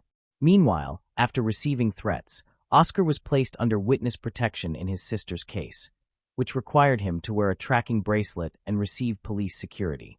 As the investigation neared its conclusion, authorities still lacked sufficient evidence to formally charge any of the suspects. However, a crucial development occurred a year after the murder, when Jose was arrested in January 2008, accused of aggravated homicide due to his relationship with the victim, premeditation, and the participation of 2 or more individuals. The preliminary hearings commenced on January 28, 2008. Reynaldo, Graciela, Monica, and Oscar all testified, recounting Jose's repeated threats, violent temperament, and use of firearms to intimidate. Rosana's mother also presented the final text messages her daughter had sent to the prosecutor. After the hearing, Reynaldo stated that, although he felt a heavy emotional weight, he also experienced relief in knowing he had honored his daughter's memory. The next day, Oscar Lugo, Rosana's former partner, testified against Jose, echoing the family's description of his behavior. He revealed that Jose had tried to ruin both his and Rosana's reputations, and that Rosana believed Jose's accusations of her having multiple lovers were meant to discredit her during their divorce proceedings. Jose's attorney dismissed the claims of emotional instability and aggression, asserting that they were merely reflections of Rosana's version of events. On February 7, 2008, a 12-hour investigative session took place, during which Jose's mother traveled from the United States to testify. Meanwhile, a new search at El Romanzo yielded no new findings. By this stage, Rosana's family strongly suspected her mother-in-law's involvement in the conspiracy. Consequently, the lawyer representing Reynaldo and Graciela considered filing for her arrest. In their defense, Jose and his mother's attorney maintained that Jose's mother had testified she purchased the houses for her grandchildren, believing the divorce proceedings would not negatively affect them. They also argued that claims of hostility between Rosana and her mother-in-law were unfounded. The media continued to debate the circumstances surrounding Rosana's death and the growing theory that Jose had orchestrated her murder, possibly with an accomplice. Despite the mounting suspicions, Jose was released on bail and continued caring for his children. Later, the court decided that police protection for Oscar, Rosana's brother who worked as a taxi driver, was no longer necessary. In the early hours of July 5, 2008, Oscar was assaulted by 2 armed men. They beat and threatened him for nearly an hour before abandoning him in a vacant lot, where he was later located thanks to his protected witness tracking bracelet. Although his injuries were not severe, the incident left him deeply traumatized. Amid the pain of losing Rosana and the ongoing custody battle, the family once again found themselves engulfed by fear, a fear that was both tangible and justified. With no convictions and continued intimidation, their plea for justice grew ever more desperate, while the sluggish judicial process proved profoundly discouraging. Years passed, and by 2012, the trial and custody proceedings remained unresolved. For years after the assault, Oscar exercised his visitation rights to take his nephews to play soccer, sharing a heartfelt embrace with the 6- and 7-year-old boys. In April 2013, the oral trial commenced, during which Jose steadfastly maintained his innocence. In May, the proceedings were delayed when Jose suffered a stroke, pushing the delivery of the verdict to November 2013. The judges concluded that the murder had been meticulously premeditated, bearing the hallmarks of organized crime. Both Jose and Elsa were found to have coordinated the timing and location of the killing, fully aware that a phone call would draw Rosana outside, leaving her defenseless. The court determined that financial motives underpinned the crime, as Jose sought to avoid dividing marital property. Jose and Elsa were sentenced to life imprisonment. The ruling was later upheld by the higher court, which emphasized Jose's repeated threats, Rosana's history of domestic abuse, and the overwhelming influence exerted by his mother. The actual perpetrators of the shooting were never identified. In 2015, Jose and Elsa were granted house arrest. Jose for health reasons and Elsa due to her advanced age, permitting the children to live with them once more. The media continued to follow the children's story for years, during which Monica and Graciela had no contact with them. The boys moved between residences familiar to their father, but estranged from Rosana's side of the family. In the second week of January 2017, the court finally authorized the children to spend a weekend with their maternal grandparents for the very first time. The Galliano family prepared their home with fresh paint, a deep cleaning, and cheerful decorations. They hung balloons and created a colorful welcome banner. Graciela cooked her grandson's favorite meal. That weekend, the Galliano household was once again filled with laughter as the boys played soccer, enjoyed video games, and even asked to sleep beside their grandmother, whom they had not seen for more than 2 years. On November 24, 2018, Jose passed away following another stroke. The event dealt yet another emotional blow to the children, who attended their father's funeral. During the service, they voiced their worries about what would happen to them and their future with their Aunt Monica. She reassured them with calmness and affection, promising to support whatever decision they made. They ultimately chose to live with Monica, who then had to face Elsa to convey the boys' choice. Through these and numerous other moments, it became evident that Monica always acted according to her nephew's wishes, whether they wanted to speak or needed silence. Her main objective was to ensure emotional stability and comfort for the children. In March 2019, Geronimo decided not to transfer schools since he was close to his friends and had 2 years remaining there, so he returned to live with his grandmother Elsa. Meanwhile, Monica pursued custody of the other child. Things appeared to be settling down, but during the final week of November 2019, 87-year-old Elsa was transferred from her home to the hospital, where she passed away on November 30th. The following month, Monica was officially granted custody of Newen. By the end of that year, Geronimo moved in with a friend of his grandmother's. Both brothers continued to require psychological assistance to cope with their trauma, with Geronimo in particular struggling with depression. Their psychologist noted the overwhelming chain of events they had endured by March 2020, just before pandemic restrictions were enforced. The person with whom Geronimo was residing passed away, prompting him to seek refuge once more with his Aunt Monica until October 2020. Upon turning 18, Geronimo rented a small apartment and began living independently, sustained by the income generated from his inherited properties. Monica initiated legal steps to secure her nephew's inheritance, fearing they might otherwise be deprived of their rightful assets. Newen, on the other hand, demonstrated emotional progress thanks to the continued support he received and was encouraged to resume therapy whenever necessary. Moving on to the next case. Dan Elkins. In Yuma, Arizona, on July 4, 1995, dispatchers were startled to receive a frantic call from Yuma Police Lieutenant Dan Elkins. In a panicked voice, Elkins shouted, "Hurry up, hurry. He's shooting guns, he's firing rounds. Hurry up." Moments later, Elkins himself was shot dead. The man he was referring to on the call was none other than Yuma County Sheriff's Deputy Jack Hudson. At the time, Hudson, Elkins, and Department of Public Safety Sergeant Mike Crow were members of a 22-person narcotics task force composed of local, state, and federal officers investigating drug activity in the Yuma area. In the days leading up to the shooting, several members of the task force noticed that key pieces of evidence were disappearing from their office. To identify the culprit, they installed a hidden surveillance camera. On July 4th, Elkins, Crow, and evidence custodian Jim Earhart went to review the footage and were stunned to discover that it showed Hudson stealing from the evidence room. The safes had been forced open, and several offices appeared ransacked.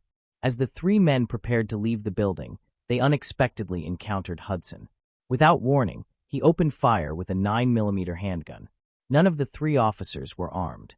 Though they tried to call for help, assistance arrived too late. Elkins and Crow were killed instantly, while Earhart managed to escape when Hudson's gun jammed. During his emergency call, Elkins had described Hudson as 918, a police code indicating mental instability, suggesting that Hudson may have been suffering from a severe psychological crisis. 37-year-old Hudson was arrested outside the building after attempting to flee and was held on $15.5 million bail. Investigators found 3 guns and a set of evidence room keys in his vehicle. A subsequent search of his home uncovered 40 additional firearms, 25 of which had been stolen from the task force's evidence room, along with drug paraphernalia, $2,700 in cash, illegal substances, radios, binoculars, multiple phones, cassette tapes, and a U.S. Customs badge. In 1997, Hudson was convicted of murder and sentenced to life in prison. For years afterward, he claimed to have no memory of the killings, alleging that he had been under the influence of drugs at the time. He died of natural causes in October 2017 at the age of 59, still serving his sentence. Moving on to the next case. Stephanie Bennett. Stephanie Bennett was born on August 30, 1979, in the small American town of Rocky Mount, Virginia. After her parents divorced when she was a child, Stephanie resided with her mother. Despite the separation, her father lived close by, and Stephanie would visit him almost daily. Later, her father remarried, giving her a stepsister named Diana. After completing high school, Stephanie enrolled at Roanoke College, located about 350 kilometers from her hometown. During her senior year, she met a young man named Walter, and the two began dating. After graduation, the couple broke up but continued to maintain their relationship while living in different cities. Stephanie relocated to Raleigh, North Carolina, with her stepsister Diana and a mutual friend named Emily. The three of them shared an apartment in the Bridgeport residential complex, situated in a calm, quiet neighborhood on the outskirts of the city. Stephanie obtained a job at IBM, while her boyfriend moved to Greenville, South Carolina, to pursue an engineering degree. After living in Raleigh for roughly a year and having recently turned 23, Stephanie, her stepsister, and her friend were preparing to move to new cities. Stephanie planned to relocate to Greenville to live with Walter, and the couple had already begun searching for a home together.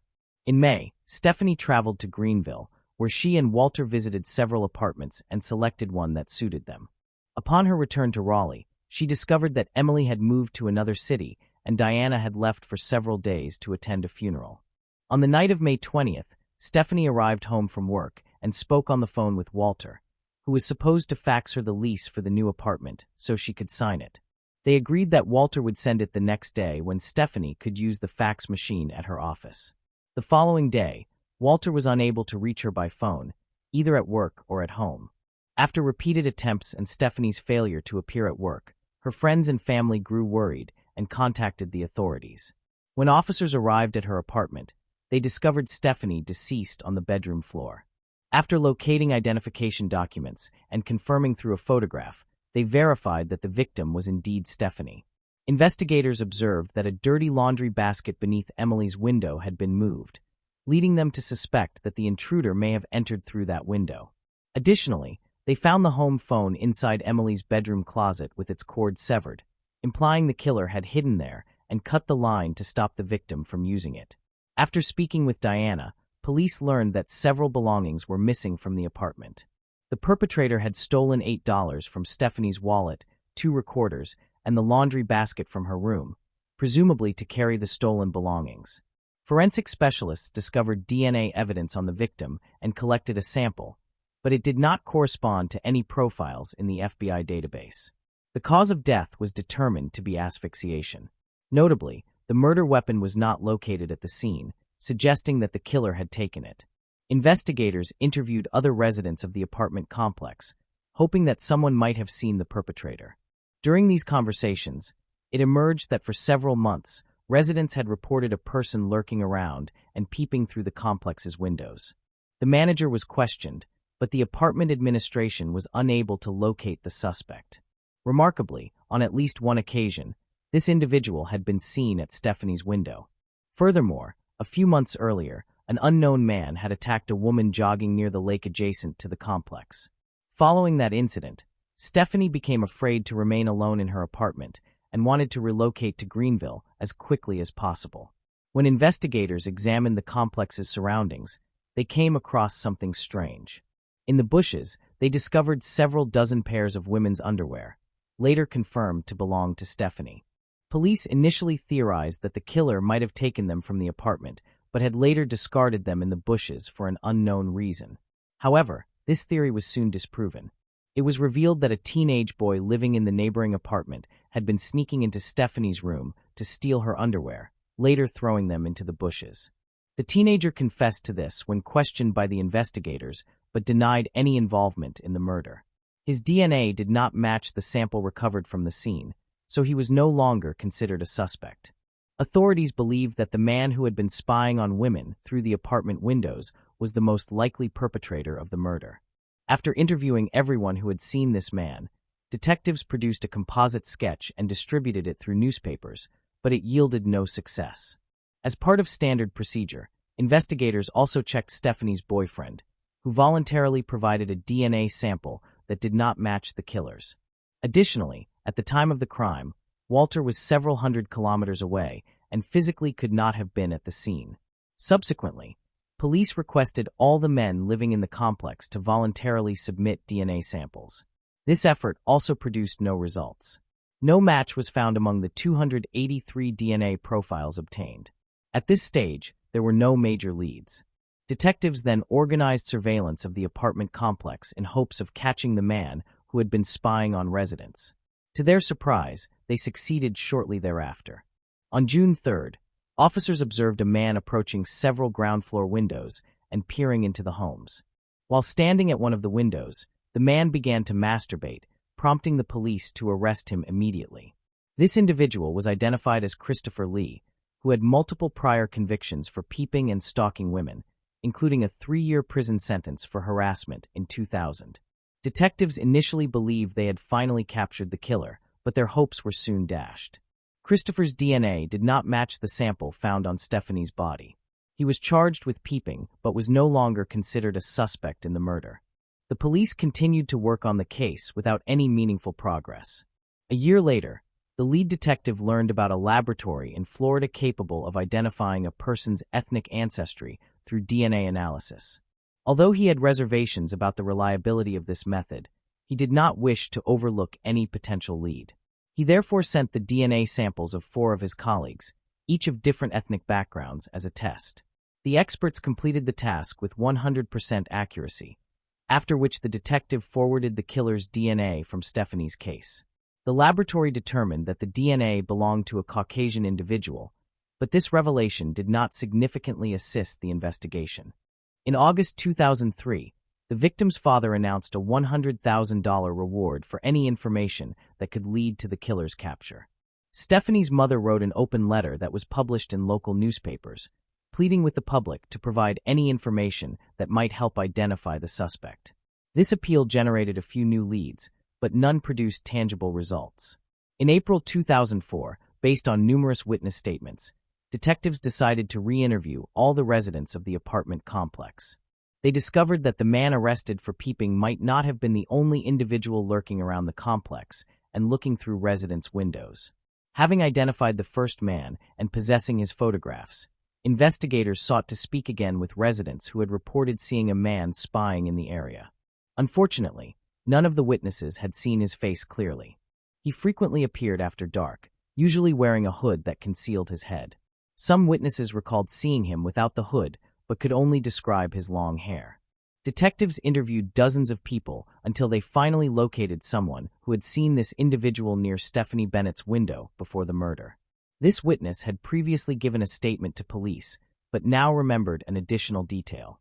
He had seen the man a few days after the incident, walking his dog near a wooded area behind the residential complex, recognizable by his hoodie. The witness observed the man until he vanished among the trees with his Labrador. It appeared that the witness had either forgotten this detail or had not considered it relevant to the murder. As a result, the police did not have this information during their initial interviews. 2 years after Stephanie's death, detectives realized they should be searching for a man with a Labrador who, since he frequently walked the dog in that area, likely lived nearby. Investigators uncovered an interesting detail. Behind the wooded area where the man had been seen, there was another residential complex. Assuming the dog owner might reside there, the police asked the complex staff whether they knew of a man with a Labrador. They were immediately given the name Drew Planton, a 35-year-old man considered somewhat peculiar by the complex employees.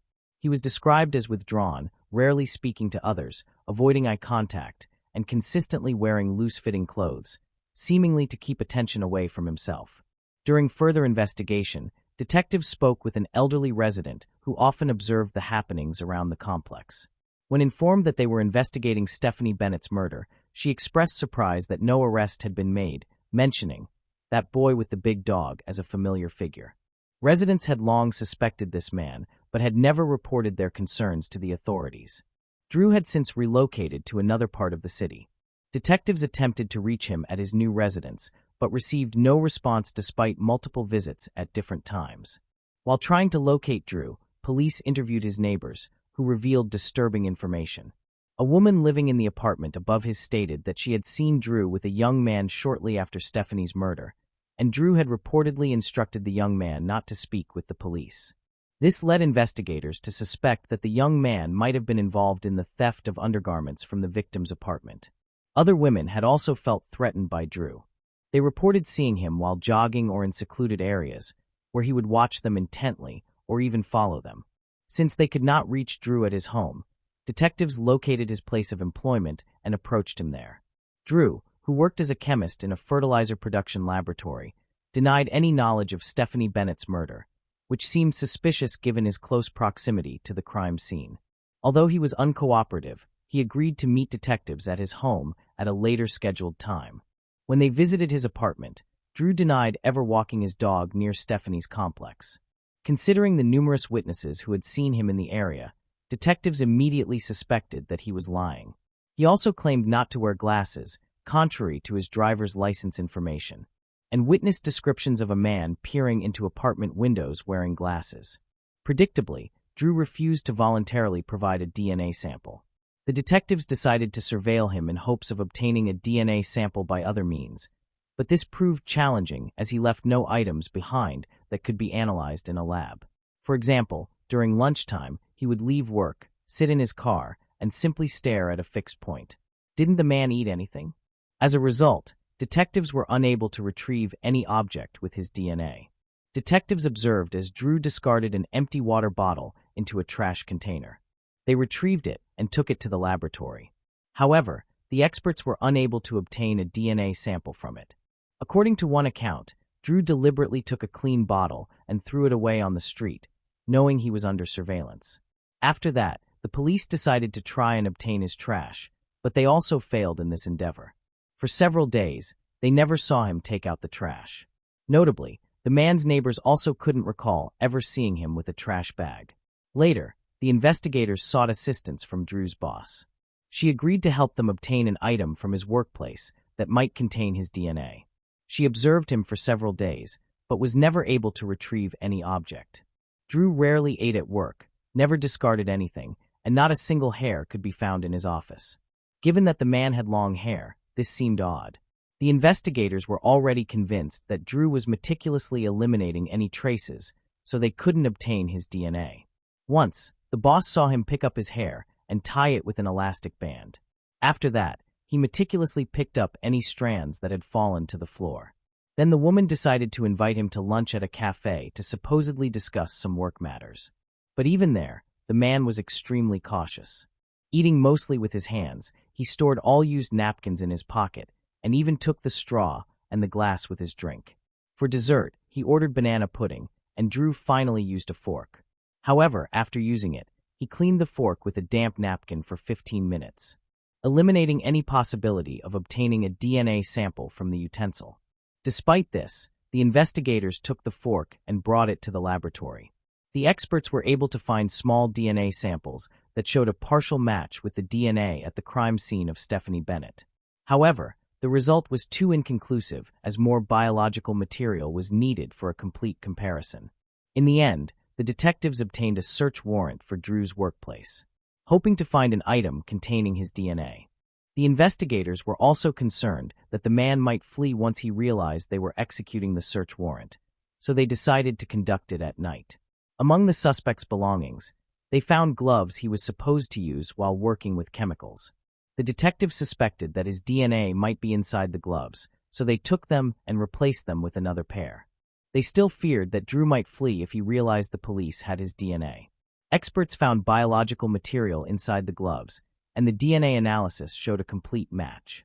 Finally, the detectives were confident that Drew was responsible for the murder of Stephanie Bennett and had undeniable evidence in their hands. On October 18, 2005, police discreetly surrounded the laboratory where the man was employed and waited for him to come outside. Investigators feared that attempting to apprehend him inside the building might result in him taking a co-worker hostage or launching an attack. These fears proved to be justified, as when the man exited the building, officers immediately arrested him. They discovered a loaded firearm in his possession, suggesting that he was fully aware the police were closing in on him and had no intention of surrendering without resistance. During the interrogation, which lasted over 6 hours, Drew remained completely silent, refused food and water, and barely moved. Eventually, detectives had to use a wheelchair to transport him. With a search warrant for his apartment, investigators uncovered a collection of stolen clothing that belonged to Stephanie. In addition, they found 9 pistols, 2 rifles, 40 knives, a pair of handcuffs, and a machete. They also discovered lockpicking tools and another set of handcuffs. Among his possessions was a notebook containing dozens of women's names, which detectives immediately began to trace to ensure those individuals' safety. It was soon revealed that one of the women listed was the same resident of his apartment complex who had filed a complaint about Drew during questioning. She reported that the man had watched her on the street and made her feel persistently uncomfortable. Her fears were validated when police discovered her underwear and tampons inside Drew's residence. Furthermore, they found a copy of her high school graduation videotape. It turned out that Drew had broken into her apartment, taken the tape, made a duplicate, and returned the original. He had kept these items the entire time, even after moving to another location. Investigators also found a check issued to a woman who had been murdered in 1999. They learned that at that time, Drew had been living in the same city. Additionally, the woman had been killed with a firearm of a rare caliber, precisely the same type found among Drew's weapons during the search, making him a suspect in that case as well. However, he first had to face trial for the murder of Stephanie Bennett. 1 month after his arrest, prosecutors officially declared their intention to pursue the death penalty. The trial was scheduled to begin the following year, and Drew spent that period in solitary confinement. Yet, the trial ultimately never took place. On January 1, 2006, Drew was discovered dead in his cell despite all the precautions that had been implemented. Investigators had no doubt that Drew was responsible for Stephanie Bennett's murder. However, after searching his home, an inevitable question arose. How many other victims might this man have had? At the very least, it was highly probable that he had also been behind the killing of a woman in 1999. Detectives were almost certain that Drew had been involved in additional crimes as well. After thoroughly examining his background, the police uncovered several significant details.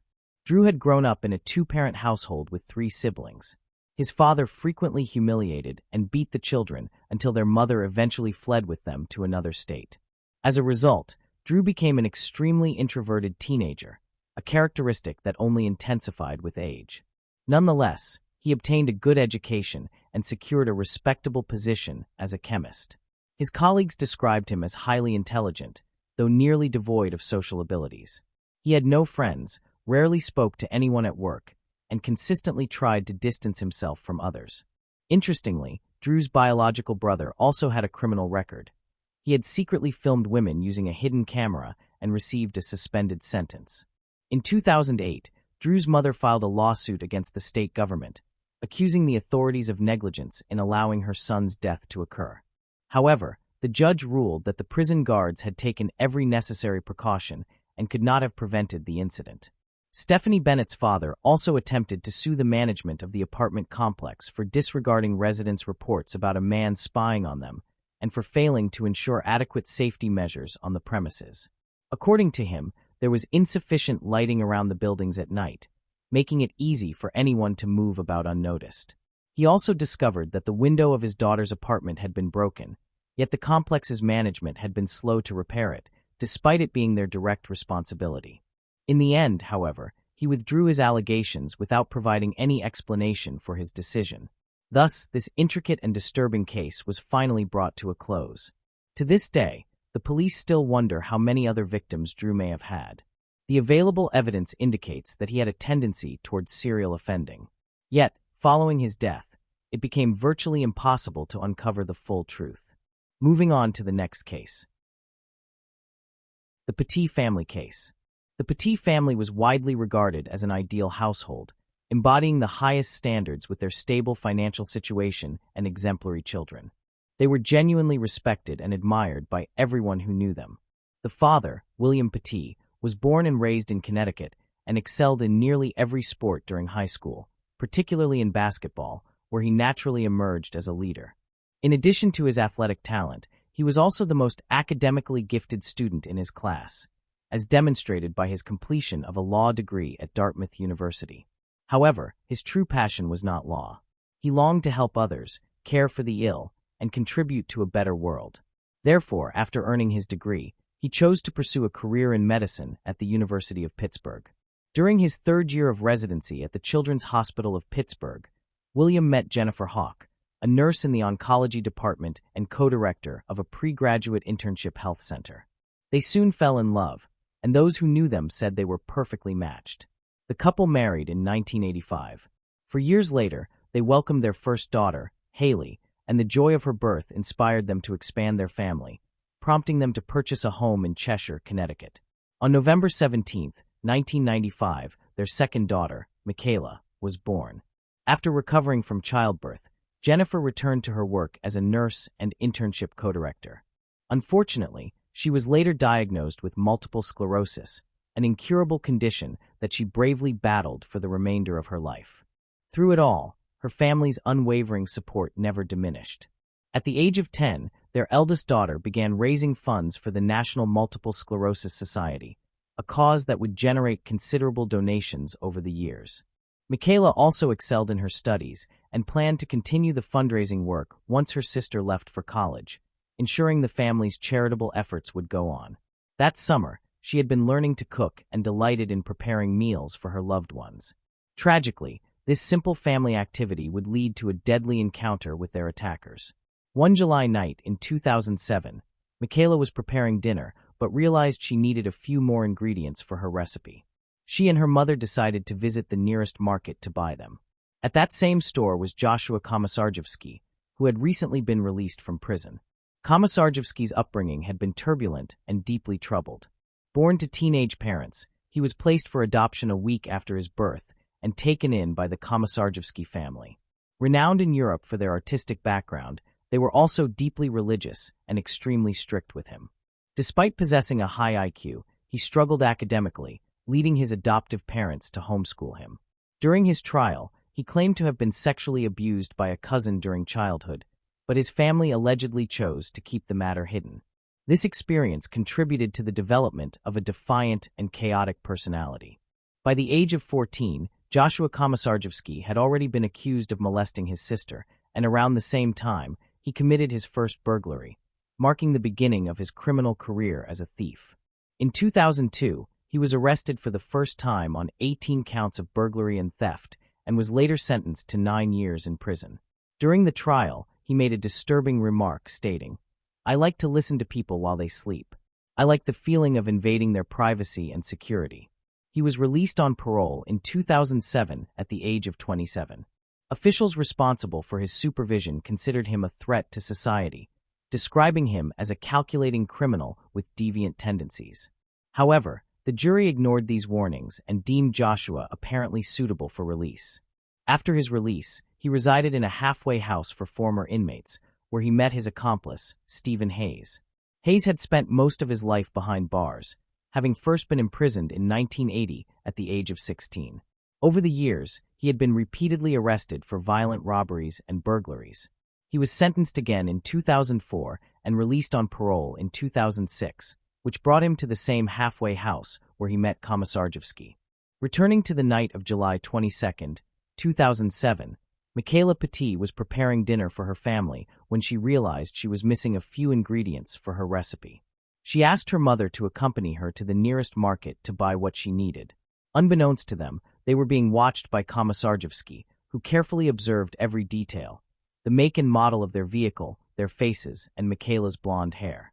After finishing their shopping, the Petit family returned home, unaware that they were being followed. Shortly after, Hayes sent a text message to Komisarjevsky that read, "I'm chomping at the bit to get started. Meet at Margarita soon." Hayes then sent another message asking, "We still on?" Komisarjevsky replied, Yes. Hayes's next message asked, "Soon?" To which Komisarjevsky responded, "I'm putting the kid to bed. Hold your horses." Hayes replied, "Dude, the horses want to get loose." Komisarjevsky discreetly followed the family in his car, memorizing the precise location of their house before eventually leaving the area. The family then sat down to enjoy what appeared to be a calm, ordinary dinner, completely unaware that it would be their final evening together. In the early hours, while everyone slept except for the father, William Petit, who had dozed off in the living room, their tranquility was broken by unfamiliar sounds inside the house. The next thing William recalled was a fog of grogginess, pain, and an incapacity to form clear thoughts. Komisarjevsky and Hayes had entered through an unlocked door, intending at first to rob the family. However, the night turned tragic. They discovered a baseball bat in the house and used it to strike William repeatedly, who remained conscious despite the blows. He overheard one of the intruders say, "If he moves, shoot him." William was then bound with zip ties and ropes, rendered immobile, and tied to a pole in the basement. The intruders then went upstairs to locate Haley's room, where she lay asleep. Haley and Michaela Petit were bound by their hands and feet to their bedposts, their heads covered with pillowcases. Meanwhile, in the master bedroom, Jennifer Petit had been sleeping. The intruders entered quietly and woke her, and without much effort they bound her hands and feet as well. Feeling in control of the house, the attackers calmly surveyed the rooms, even smoking cigarettes in the living room. After gathering jewelry, cash, and other valuables, they decided to leave. It seemed the nightmare was over for the Petit family as they heard the burglars depart. Yet their torment was far from finished.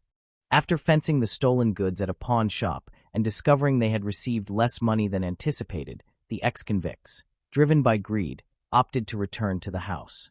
They found a check register showing $40,000 and resolved to steal $15,000. Surveillance footage showed they had also stopped to fill a couple of gasoline cans before coming back. Back at the house, they revealed their plan to Jennifer, threatening to kill her entire family if she did not cooperate.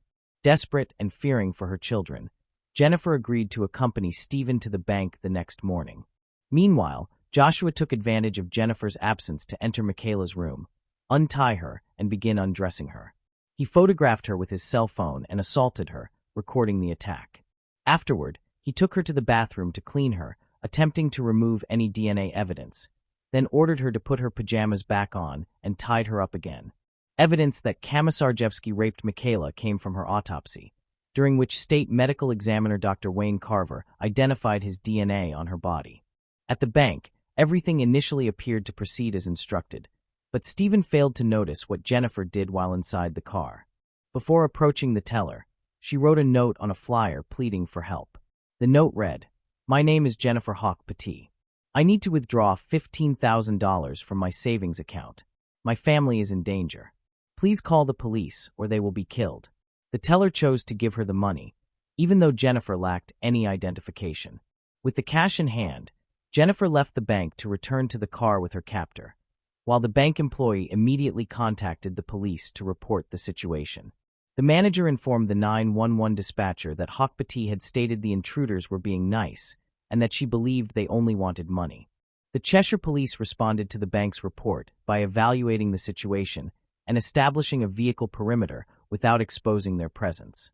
Now aware of the unfolding events, the officers observed from a distance but did not intervene. Back at the house, Joshua told his accomplice what he had done to Michaela, suggesting that he could do the same to Jennifer. Without hesitation, Stephen overpowered Jennifer, pinned her to the floor, and began undressing her. William could hear his wife being attacked upstairs. He shouted and heard one of the invaders respond, "Don't worry, it's all going to be over in a couple of minutes." Meanwhile, regaining consciousness and hearing his wife's screams, William managed to free himself, crawl to the basement stairs, and eventually reach the backyard. He later stated, "I thought it's now or never," explaining that at that moment he believed they were going to kill them all. Moments later, Joshua went to check on William, only to discover he had escaped. Hayes confessed that while he was raping Hawk Petit on the living room floor, Komisarjevsky entered and told him William had gotten away. Upon hearing this, Stephen strangled Jennifer to death while continuing to assault her.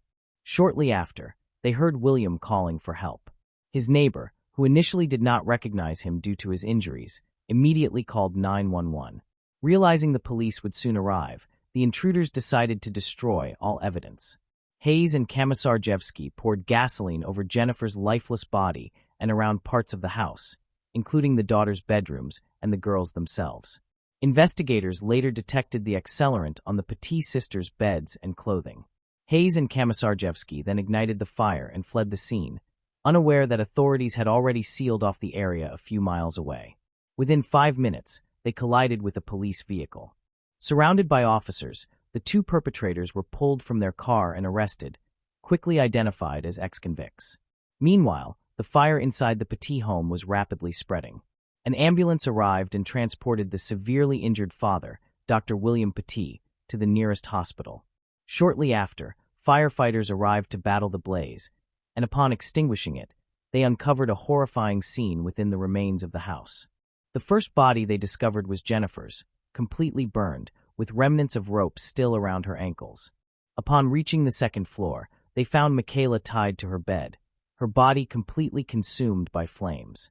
Haley, remarkably, had managed to free herself from her restraints and tried to escape, but collapsed only a few meters away after inhaling too much smoke. William had managed to free himself from his bindings, escape the house, and crawl into a neighbor's yard for help. The neighbor initially failed to recognize him due to the extent of his injuries. Both Hayes and Komisarjevsky confessed to the murders. Detectives later testified that Hayes smelled strongly of gasoline throughout her interrogation. Each perpetrator accused the other of being the instigator and true mastermind behind the attack. Komisarjevsky even placed blame on William for the deaths. In his diary, later presented as evidence, Komisarjevsky described William as a coward and claimed that he could have saved his family if he had wanted to. Stephen Hayes's trial began on September 13, 2010, before a jury composed of 7 women and 5 men. The defense argued that Joshua Komisarjevsky was the mastermind behind the crime and responsible for its escalation into extreme violence, while prosecutors maintained that both Hayes and Komisarjevsky shared equal culpability. On October 5th, after about 5 hours of deliberation, the jury found Hayes guilty. The sentencing phase began on October 18th, during which the jury was initially divided on whether to recommend life imprisonment or the death penalty.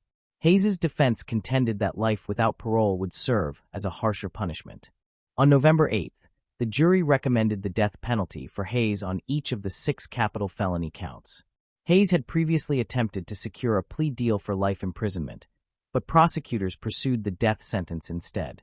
Dr. William Petit, the sole survivor, commented on the verdict, and the Connecticut State Judicial Branch offered post-traumatic stress counseling to jurors due to the distressing nature of the case. For the first time in state history, the Connecticut State Judicial Branch extended post-traumatic stress support to jurors who had served for 2 months on the triple murder trial, as they had been required to view graphic images and hear gruesome testimony. On December 2, 2010, Hayes apologized for the pain and suffering he had inflicted on the Petit family and expressed remorse before Judge John Blue imposed 6 death sentences and an additional 106 years for other offenses. However, in August 2015, Hayes's death sentence was commuted to life imprisonment following Connecticut's abolition of capital punishment. Joshua Komisarjevsky's trial commenced on September 19, 2011. His attorneys proposed a guilty plea in exchange for a life sentence, but prosecutors pursued the death penalty, arguing that Komisarjevsky was a calculating man, not merely influenced by Hayes. Komisarjevsky was found guilty on October 13, 2011, and the jury recommended the death penalty on December 9, 2011. During his sentencing, Komisarjevsky expressed remorse and shame for the pain his crimes had caused, insisting that he never intended to kill anyone. Judge Blue scheduled July 20, 2012, as Komisarjevsky's execution date, reaffirming his responsibility for the murders. However, like Hayes, Komisarjevsky's death sentence was commuted to life imprisonment in August 2015, after Connecticut abolished the death penalty. The trials and subsequent sentencing of Hayes and Komisarjevsky marked a grim and defining chapter in Connecticut's legal history. The sheer brutality of the crimes and the emotional toll the proceedings took on everyone involved, including the jurors, underscored the immense challenges faced by the justice system when addressing crimes of such horrific magnitude. Dr. Petit's statements during the proceedings highlighted the enduring pain the murders left on the surviving family members and the community, which continues to commemorate the victim's memory. The sole survivor, Dr. William Petit, was released from the hospital 4 days after his admission so that he could attend the funeral of his family, burdened by guilt and the anguish of survival. He later founded a charitable organization to support children and young victims of violence, raising hundreds of thousands of dollars. Eventually, as a member of the Republican Party, he entered politics and was elected as a state representative. The murders of the Petit family left a profound mark on the community, which continues to gather annually to honor their memory. Yet, questions still persist among family members and the public regarding whether law enforcement handled the situation appropriately. The time officers spent monitoring the house from a distance may have been the critical window that could have changed the course of that tragic night. Moving on to the next case. Tom Coleman. In 1999, Tom Coleman received the Texas Department of Public Safety's Outstanding Lawman of the Year award. Between January 1998 and July 1999, in the small Texas town of Tulia, Coleman operated undercover as part of a narcotics task force.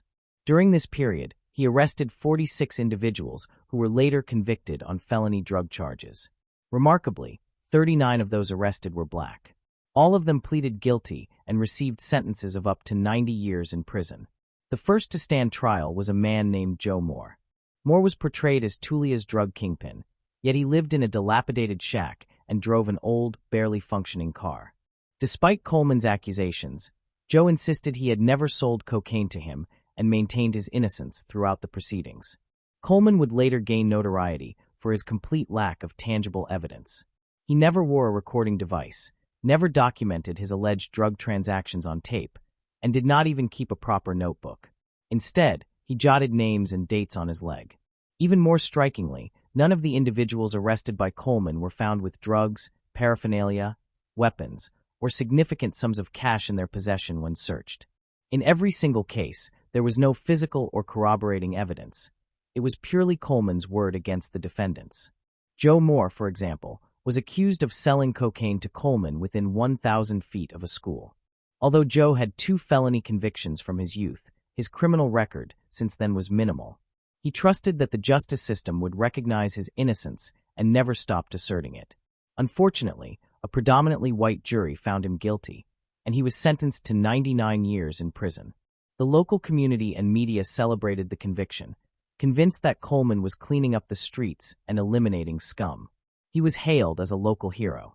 Month after month, Tulia residents watched as one alleged criminal after another was locked away. Even first-time offenders, like 22-year-old Freddie Brookins, received no leniency. Freddie was charged with a single count of drug delivery and sentenced to 27 years in prison, despite there being no evidence beyond Coleman's testimony. However, Coleman's credibility began to crumble. He frequently mixed up dates and times, and suspicion grew when several defendants produced undeniable alibis proving they were nowhere near Coleman when he claimed they were. One man was at work, while a woman accused of selling cocaine was found to have been in Oklahoma on the date of the alleged exchange. The prosecution, attempting to preserve its own legitimacy as well as Coleman's, quietly dropped problematic cases. Over time, some residents began to see through Coleman's facade, finding his behavior questionable, though they still needed concrete proof. A rancher named Gary Gardner and Reverend Alan Bean decided they would be the ones to seek out the truth. They could not comprehend how a small town of 5,000 people could supposedly contain 46 drug dealers. Who were these individuals selling to? Before long, outsiders, including journalists and organizations such as the National Association for the Advancement of Colored People, began to take notice of the glaring inconsistencies within Coleman's investigations. A criminal attorney named Jeff Blackburn also became involved in the peculiar case, and soon uncovered that Coleman was far from the lone Texas Ranger hero he had portrayed himself to be. It was eventually revealed that Coleman harbored racist tendencies, frequently using slurs in the presence of colleagues, though he maintained that race played no role in his arrests despite the overwhelming number of black individuals among them. Further investigation exposed that Coleman, at the time he was hired by Swisher County as a deputy, had actually been under indictment for stealing $6,700 from merchants in Cochran County, where he had previously worked as a sheriff. He had also been fired from his position in Ellis County following accusations of sexual harassment. Attorney Jeff Blackburn filed appeals on behalf of the wrongfully convicted Tulia residents, further contributing to the collapse of Coleman's credibility. Eventually, the deputy himself was indicted on perjury charges and faced the prospect of his own criminal trial. 35 of the 38 people imprisoned were pardoned by the governor in 2003, and a total of $5.9 million was distributed as part of a settlement. Joe Moore received over $250,000 in compensation for his suffering. He later purchased a pig farm with the assistance of a retired preacher and a former real estate agent before passing away from a heart attack in 2008. Meanwhile, Tom Coleman was tried for perjury, found guilty, and sentenced to 10 years of probation, though he served no prison time. In an interview, he continued to defend his actions, stating, quote, "They were pissed off at me because all the blacks went to jail and I was the cause of all this misery. Well, I wouldn't have been the cause of all this misery if they hadn't sold me dope. I'm not an angel. I'll own up to anything I did wrong, but I sure as hell won't own up to anything I didn't do." Moving on to the next case. Vanzito Gums. In November 2020, the Department of Justice announced that a former Georgia police officer named Vanzito Gums had been convicted on gang-related charges. Those who knew him were stunned by the revelation. At the time, 28-year-old Gums was serving as a DeKalb County police officer when it was revealed that he had claimed to be a hitman for the Gangster Disciples, a U.S. gang originating in Chicago, Illinois. Investigators alleged that he had passed along sensitive law enforcement information to gang members and had even supplied them with weapons. The Gangster Disciples criminal organization dates back to the 1970s and is described by authorities as being highly organized. It is said to operate under a leadership hierarchy referred to as the positions of authority. Moreover, the gang adheres to a strict set of rules, with silence and secrecy regarded as the most critical. It forbids its members from cooperating with law enforcement, and these rules are enforced so severely that anyone who violates them may face death as punishment. Between 2011 and 2014, the group was held responsible for 24 shootings and 12 murders. Gums had barely finished high school when he enlisted in the military, hoping to support his pregnant girlfriend by serving in the Middle East. He was only 20 years old when he was deployed overseas, where he delivered supplies to troops stationed on the front lines. According to his mother, Janelle, Gums was involved in firefights and carried out actions he later regretted, adding that these experiences haunted him after his return home. In 2013, once back in the United States, he joined the DeKalb County Police Department, though he was reportedly struggling deeply with his mental health. His mother claimed that prior to his arrest, he had stopped eating and sleeping properly and had turned to alcohol in an effort to cope with his mental distress. Although his family and friends urged him to seek help, by the time he arranged an appointment with the Department of Veterans Affairs, it was already too late. He was arrested the day before his scheduled meeting. During the investigation, prosecutors determined that the 28-year-old had joined or continued to associate with the gang despite knowing and accepting that it engaged in murder. Additionally, in 2015, he sent a text message that read, "I'm a GD hitman." At that time, Gums was under FBI surveillance, as agents suspected his involvement with the Gangster Disciples. While investigators believed that GD referred to the gang's name, its common abbreviation, Gums insisted that the initials stood for "goddamn," telling his attorney that he had been referencing his military service. His lawyer suggested that Gums was likely trying to impress the woman to whom he had sent the message. In 2019, Gums was accused of assaulting a man while on duty in 2015. According to the victim, Gums had mistaken him for a rival gang member. The victim's attorney stated, "At the time he assaulted my client, he was telling my client he was a gangster disciple. All I know is he assaulted my client, broke his jaw, and caused about $77,000 in medical bills, all while he was handcuffed." The FBI also revealed that they had recorded several phone conversations between Gums and the Georgia Gangster Disciples' chief enforcer, a man named Kevin Clayton, whom Gums had befriended shortly after joining the police force. According to the Department of Justice, during later calls, the chief enforcer remarked that he had Gangster Disciples police officers at his disposal. Among the information Gums provided to Clayton was intelligence about specific crimes under police investigation, and a warning to avoid a bar that law enforcement intended to raid. Gums was also accused of possessing cocaine in his patrol car, leading to his resignation from the DeKalb County Police Department following the complaint. Ultimately, he was sentenced to 15 years in federal prison for racketeering conspiracy involving murder, followed by 5 years of supervised release. U.S. Attorney Byung Jae Pak commented on the case, stating, "His brazen disregard for his sworn duty as a police officer, his betrayal of the public's trust, and his disregard for human life warrant the significant sentence he received." Moving on to the next case. Billy, Frida, and Jesse. From the outside, 1117 Morningside Avenue appeared to be an ordinary American home. White-paneled and 2 stories tall, it served as a comfortable residence for Billy Isom, Frida Bostic, and Jesse Haney. However, when the 3 were discovered dead inside one winter morning, the atmosphere of the home changed drastically. As police sought to uncover the secrets hidden within its walls, the once cozy structure became haunting and ominous, offering no answers to one of Iowa's most disturbing crimes. In today's episode, we'll delve into this heartbreaking mystery. On the morning of December 3, 1974, Harriet Isom drove across Sioux City, Iowa, to her son's home at 1117 Morningside Avenue. 27-year-old Ernest Billy Isom Jr. had not been seen for 2 days, nor had his housemate, 26-year-old Jesse Haney, or Billy's pregnant 24-year-old girlfriend, Frida Bostic. Both men worked alongside Billy's father at Port Neal Station, and his father had grown increasingly alarmed by their absence. He called Harriet from work, asking her to stop by and check on them. Accompanied by a neighbor, Harriet made the drive to Morningside Avenue. Upon entering the 2-story home, she was met with silence. Making her way to the dining room, she found Frida lying face down on the floor, her arms tucked beneath her body. She was barefoot, dressed in a floral print dressing gown, and had been shot once in the back. Moving toward the living room, Harriet found another body, Jesse, still wearing his winter jacket, propped up against the hallway door.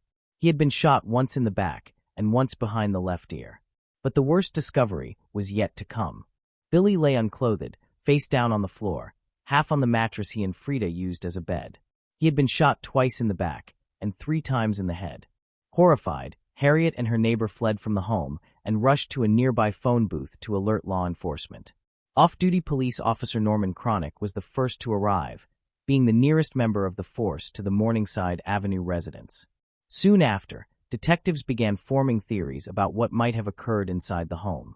Former Sioux City Police Chief Joe Frisbee, who served as the lead investigator on the case, stated, "When you have a situation like this, a thing in a house in the middle of the night, that narrows the field tremendously. The people we were focusing on were people they knew. There is no doubt in my mind they knew the perpetrator. At the crime scene, there was no indication of forced entry.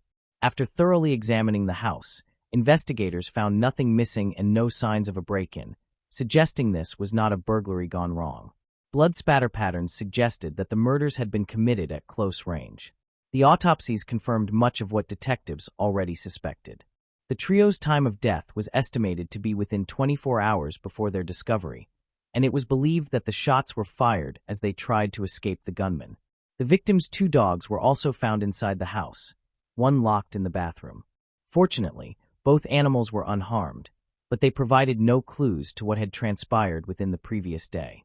It was determined that all 3 victims had been killed using a .380 caliber semi-automatic weapon. Yet, despite extensive door-to-door inquiries, no neighbors reported hearing or seeing anything unusual. Just hours after news of the killings spread, 2 men appeared with Billy's green 1974 Datsun, which had been missing from the driveway. The men claimed they were friends of the victims and said they had borrowed the car a few days earlier, insisting they knew nothing about the murders committed inside the home. Authorities accepted their explanation and released them without pressing any charges. Meanwhile, rumors circulated throughout the town about what might have happened to the trio. Some speculated that Jesse had brought the killer home after a night of partying, while others believed that drug dealers from Colorado or Montana had ordered a hit. Another theory suggested that the 2 men had stirred anti-union sentiment at the port, angering their co-workers and leading to retaliation. At the same time, investigators learned that Jesse, Billy, and Frida had only been living in Sioux City for about a month, and that each had come from a different state. Jesse was born in Billings, Montana, in 1948 and had spent most of his life in Red Lodge, around 800 miles from Sioux City. Before I continue, I want to remind you that only a small percentage of people who watch my videos are actually subscribed. So if you enjoy my content, consider subscribing. It's free, and you can always change your mind later. Now let's move on with the video. From an early age, he dreamed of becoming an engineer, but after a difficult breakup, his life took a downward turn, causing him to drop out of school and briefly serve in the military. Upon returning, he bought a house in Billings that was reportedly meant to serve as a refuge for his friends, many of whom were involved in drug trafficking, but it soon turned into a haven for addicts and dealers, something that deeply frustrated Jesse. Eventually, he left Montana and began taking whatever jobs he could find, ultimately ending up in Colorado, where he met Ernest Billy Isom Jr. and a woman named Susan, who became his girlfriend. Billy, meanwhile, had been born in Hammond, Indiana, in 1947. He was the only child of Harriet and Ernest Sr., and much of his youth was spent moving from place to place as his father's job required. He served briefly in the military, during which he was wounded twice while overseas. After returning from Vietnam, he began working various odd jobs and eventually crossed paths with Frida and Jesse. Little is known about Frida's background, except that she was born in 1950 in Greensboro, North Carolina, and had a strong passion for art. Investigators observed that Billy, Jesse, and Frida had kept a low profile for about 6 weeks before arriving in Sioux City. They theorized that the three had been hiding out before choosing to relocate, hoping to disappear into the community unnoticed. Because they were newcomers to the area, authorities struggled to locate anyone who truly knew them. The only person with any genuine connection to the group was Jesse's girlfriend, Susan, who had returned to Colorado roughly a week before the murders took place.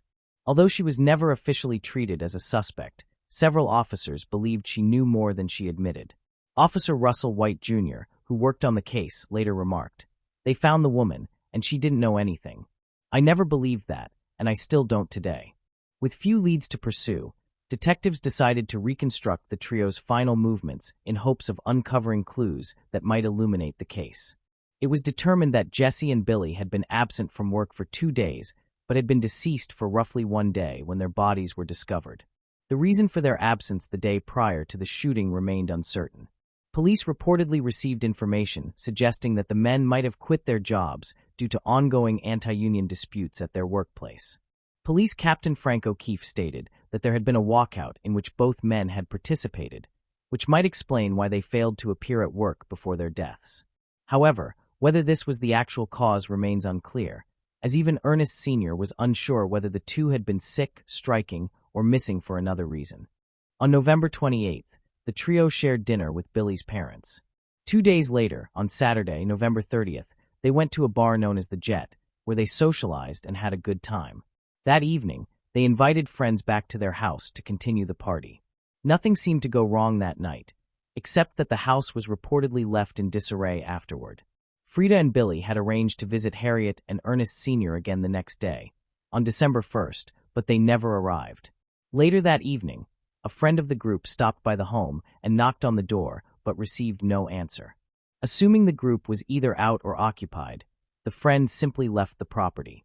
Then, on December 2nd, the group's landlord came by to collect the rent for the month. He noticed there were no footprints or tire tracks in the snow and assumed the trio had gone out of town for Thanksgiving and had yet to return. Without knocking or checking inside, he left the property, intending to return a few days later. Strangely, investigators later learned that Harriet had not been the first person to enter the house after the murders. On the morning of December 3rd, before she arrived to check on her son, an IPS meter reader had visited the home. When no one answered his knock, he entered through the back door and headed straight to the basement. He later told police that on his way there, he noticed a woman lying on her side near the fireplace, but chose not to look any closer, not wanting to intrude. Instead, he proceeded downstairs, took the meter readings, and left the premises. On December 4th, the day after the bodies were discovered, police announced that they had detained a couple for questioning in relation to the case. One member of the pair was a co-worker of Jesse and Billy who had resigned from his job on December 2nd, the same day the trio was killed. According to investigators, the man and his partner had abruptly left the Sioux City area in the early hours of the morning, roughly 10 hours before the victims were found. The timing of their departure from the city appeared highly suspicious to investigators and seemed far more sinister than a simple coincidence. The couple was apprehended on December 4th, just outside Carlsbad, New Mexico. Authorities there had been requested by investigators to detain them for questioning in connection with the murders. Police Captain Frank O'Keefe stated that they were not considered suspects, but since they were friends of the victims, officers felt their unusual behavior warranted further questioning. The couple was later identified as 25-year-old Van L. Chadwick and 18-year-old Diana Lindley. They were interrogated throughout much of December 5th and were eventually administered polygraph tests, which they passed. Consequently, they were released without charges. No definitive link was ever established between Lindley and Chadwick and the murders of Frida, Jesse, and Billy. Following their release, they were no longer deemed persons of interest. Within weeks of the killings, it became evident that investigative leads were dwindling. Police carried out hundreds of interviews nationwide, yet the case gradually came to a standstill, with one county attorney remarking, "We're still hoping something new will turn up." Law enforcement had no known motive, no witnesses, and no suspects. Although they possessed extensive evidence, including bloody clothing, bullets, carpet fragments, and crime scene photographs, none of it appeared to yield significant progress. In April 1975, a person was subpoenaed to testify before a grand jury regarding matters connected to the murders. However, the outcome of that testimony remains unknown, as no information about it was ever released to the public. That same month, the house at 1117 Morningside Avenue was demolished to make room for a parking lot. Authorities had theorized early in the investigation that the murders were drug-related. Joe Frisbee stated that both men had been shot in what appeared to be execution style. Ray Haney, Jesse's brother, later recalled that when he last saw his sibling, he seemed both tired and uneasy, saying, "He said they were after him." Reportedly, during that same weekend, November 23rd, shortly before his death, Jesse had mentioned to a friend a drug deal he was preparing to carry out. He allegedly planned to deceive the dealer, but never revealed further details of his scheme. All anyone seemed to know was that he expected to make a considerable amount of money if it succeeded. Ray added, "He tried telling me what was going on, but he didn't tell me enough." In 1992, Ray told the Sioux City Journal, "There isn't any question about it." It was a hit. Many members of Jesse's family believed that he had become deeply involved in the world of illegal narcotics and had entangled himself with dangerous individuals who did not take kindly to betrayal. Officer Russell White Jr. later noted that shortly before their deaths, the trio had been partying with people connected to drug trafficking, adding that marijuana and traces of harder drugs had been found in the home. He further remarked, "It wasn't a crime of passion, and robbery wasn't a motive. The only motivation we believed for the actual killing was that somebody wanted them dead." Throughout the course of the investigation, numerous detectives remarked on the cold-blooded, composed, and methodical nature in which the killings were executed, leading to speculation that the perpetrator had been hired to carry out the murders. It was theorized by some that Frida had been killed merely as a witness, since she was shot in the torso rather than in the head, and only once. However, Captain Lisa Clays proposed a different interpretation. She suggested that Frida may have interrupted a conversation Jesse and Billy were having with the killer, which startled him into opening fire. Clays told the Sioux City Journal, "She comes through the door, and that was the trigger. She spooked them. And I think this guy fired 2 times. The first one missed, the second one hit. If this theory holds true, then Frida would have been shot from the front instead of from behind." Captain Clays added, "This might give us a whole different picture of how this happens, which then might make us start looking at a whole different set of characters." Joe Frisbee also observed that the trio seemed to anticipate some sort of retaliation, as they were known to leave the house armed, even carrying high-caliber handguns inside their lunch boxes. Jesse's .357 caliber revolver was found in a lunchbox in his 1968 blue Chevrolet, which remained parked in the driveway. But it wasn't solely drug activity that could have drawn trouble their way during their lives. Frida had reportedly been involved in various credit card scams, with investigators stating they'd been using phony credit cards and were involved in buying and selling plastic. Investigators also learned of an anonymous tip that had allegedly been called in to a Sioux City television station. The caller claimed that Jesse had testified in federal court in Denver against a major drug kingpin earlier in 1974. Both Billy and Frida had previous arrests for narcotics possession. Billy had been charged with marijuana possession in Kansas and had served a brief sentence in prison, as had Frida. After investigators returned from New Mexico, where they had questioned Chadwick and Lindley, they received a phone call from an individual who said they had seen a television report about the murders that evening and possessed information concerning the crime. According to Joe Frisbee, there were individuals in eastern Iowa who had witnessed a disagreement between one of the victims and a person the police were seeking to interview.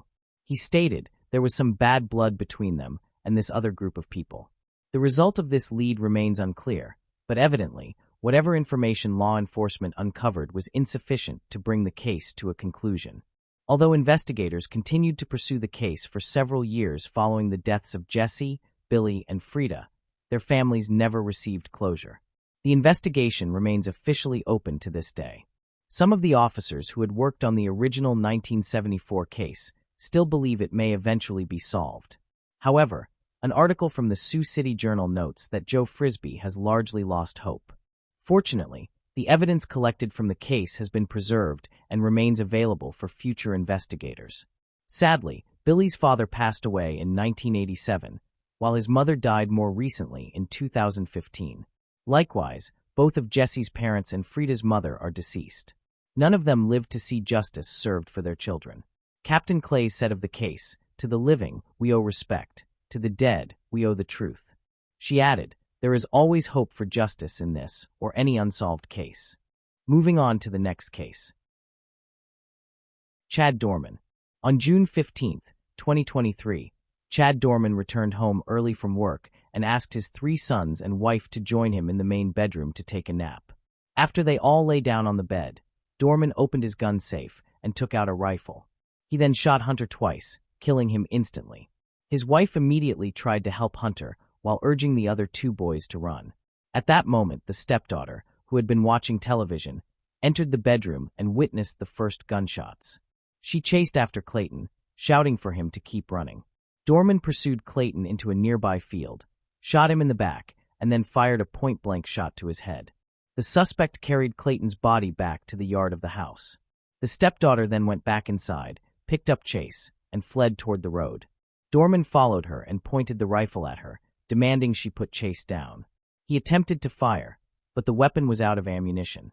Chase ran toward his mother, who was now in the yard trying to save Clayton's life. The stepdaughter escaped and told a passing driver what her stepfather was doing before continuing to run toward the nearby Monroe Township Fire Department.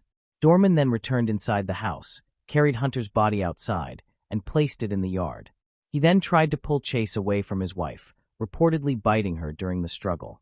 When she managed to seize the rifle, Dorman fired, hitting his wife in the thumb. She dropped Chase, and Dorman then shot the child in the head. He placed Chase's body beside his brother's and sat on the side stoop of the house, watching as his wife desperately tried to revive the boys until police arrived at 4:25 p.m. Chad Dorman was born in 1990 in Ohio, USA, and was the beloved only child of Kit and Gloria Dorman. From the beginning, he was the pride of his parents. Chad's upbringing was fairly typical. His family was middle class, and he made it through elementary and high school without major problems. He wasn't a remarkable student, but managed to pass his classes and stay out of trouble. However, things began to decline when Chad reached adulthood. He developed a habit of heavy drinking and reckless driving, which resulted in numerous traffic citations and fines. On one occasion, he crashed his car and fled the scene, ignoring several court summonses. The pivotal moment came in 2010 when Chad was accused of domestic violence against his own father. Despite the charge, his father refused to testify, unwilling to see his son face punishment, and the case was dismissed.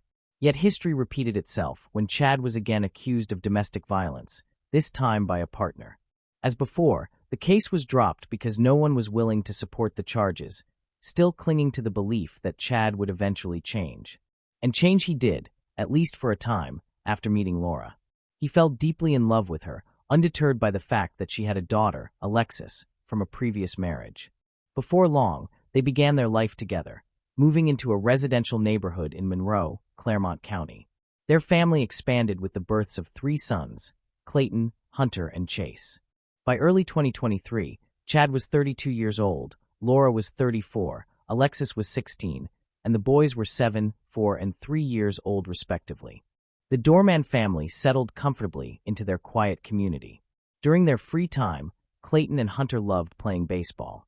Their coach spoke highly of them, always noting how energetic and cheerful they were during practice.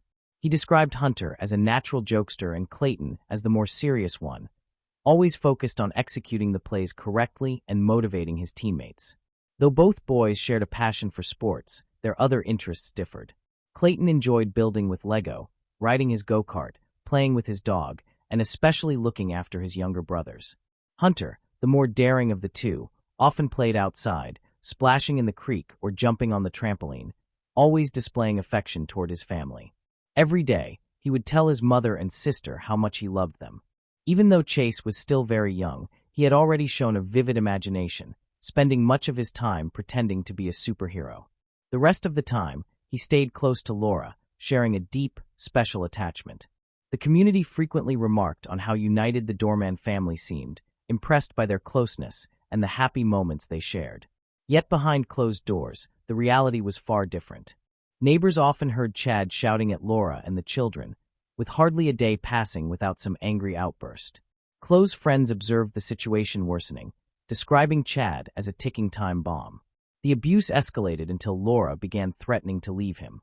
Despite the tension at home, Chad tried to maintain a positive image in public. In June 2023, he updated his Facebook profile picture to one featuring his 3 sons, followed by more posts, including one taken at the baseball field showing Clayton, Hunter, and Chase giving thumbs-ups, an image that gave the impression of a happy family. At the time, the photo raised no suspicion and appeared to depict a loving, stable household.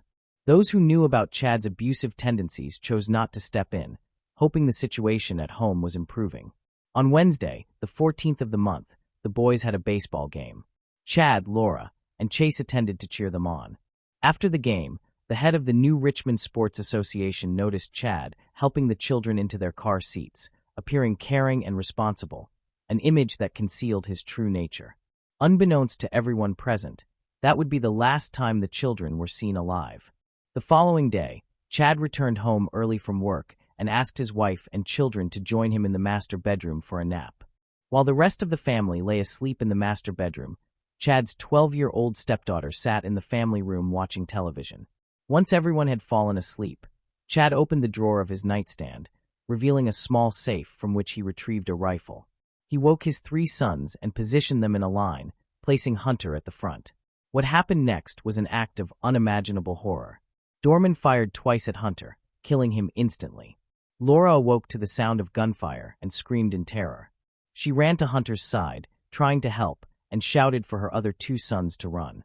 Meanwhile, Alexis, who had been watching television in the next room, heard the gunshots and rushed into the bedroom. She saw her stepfather chasing Clayton and immediately followed after them. Clayton ran toward a nearby field, but despite his desperate speed, Chad caught up with him, turning the moment into a twisted pursuit. He shot the boy as he ran, causing him to collapse, then approached and fired another shot at close range. He carried Clayton's lifeless body back to the yard. Having seen this, Alexis hurried inside to grab Chase, determined to protect him. Her intention was to flee toward the nearest road, but before she could escape the house, Chad caught up with them once more. He ordered her to put Chase down, but she refused. When he tried to shoot, the gun clicked empty, out of ammunition. At that moment, Laura appeared in the yard, frantically attempting to resuscitate Clayton, though her efforts were futile. Alexis set Chase down, telling him to run to his mother while she went for help. The little boy dashed into Laura's arms for safety. In the meantime, Chad went back inside, reloaded his gun, and returned outside carrying Hunter's body. After laying Hunter in the yard, he attempted to seize Chase from Laura's grasp. A struggle followed, during which Chad bit Laura's hand before shooting her in the same spot. She dropped Chase, and Chad took hold of him. He then shot the little boy in the head. Seemingly satisfied with his actions, Chad placed Chase's body beside his brother's and sat on the side porch, coldly watching as his wife tried in vain to revive their sons. It was 4:14 p.m. when Laura realized that nothing more could be done. She called the police, screaming hysterically that her babies were gone. The father had fired a total of 9 rounds. One son was shot once, while the other 2 had each been shot 4 times. Meanwhile, Alexis was sprinting toward the Monroe fire station, crying out for help. A passing neighbor stopped her car and asked what had happened. Alexis told her that her stepfather had killed everyone at home.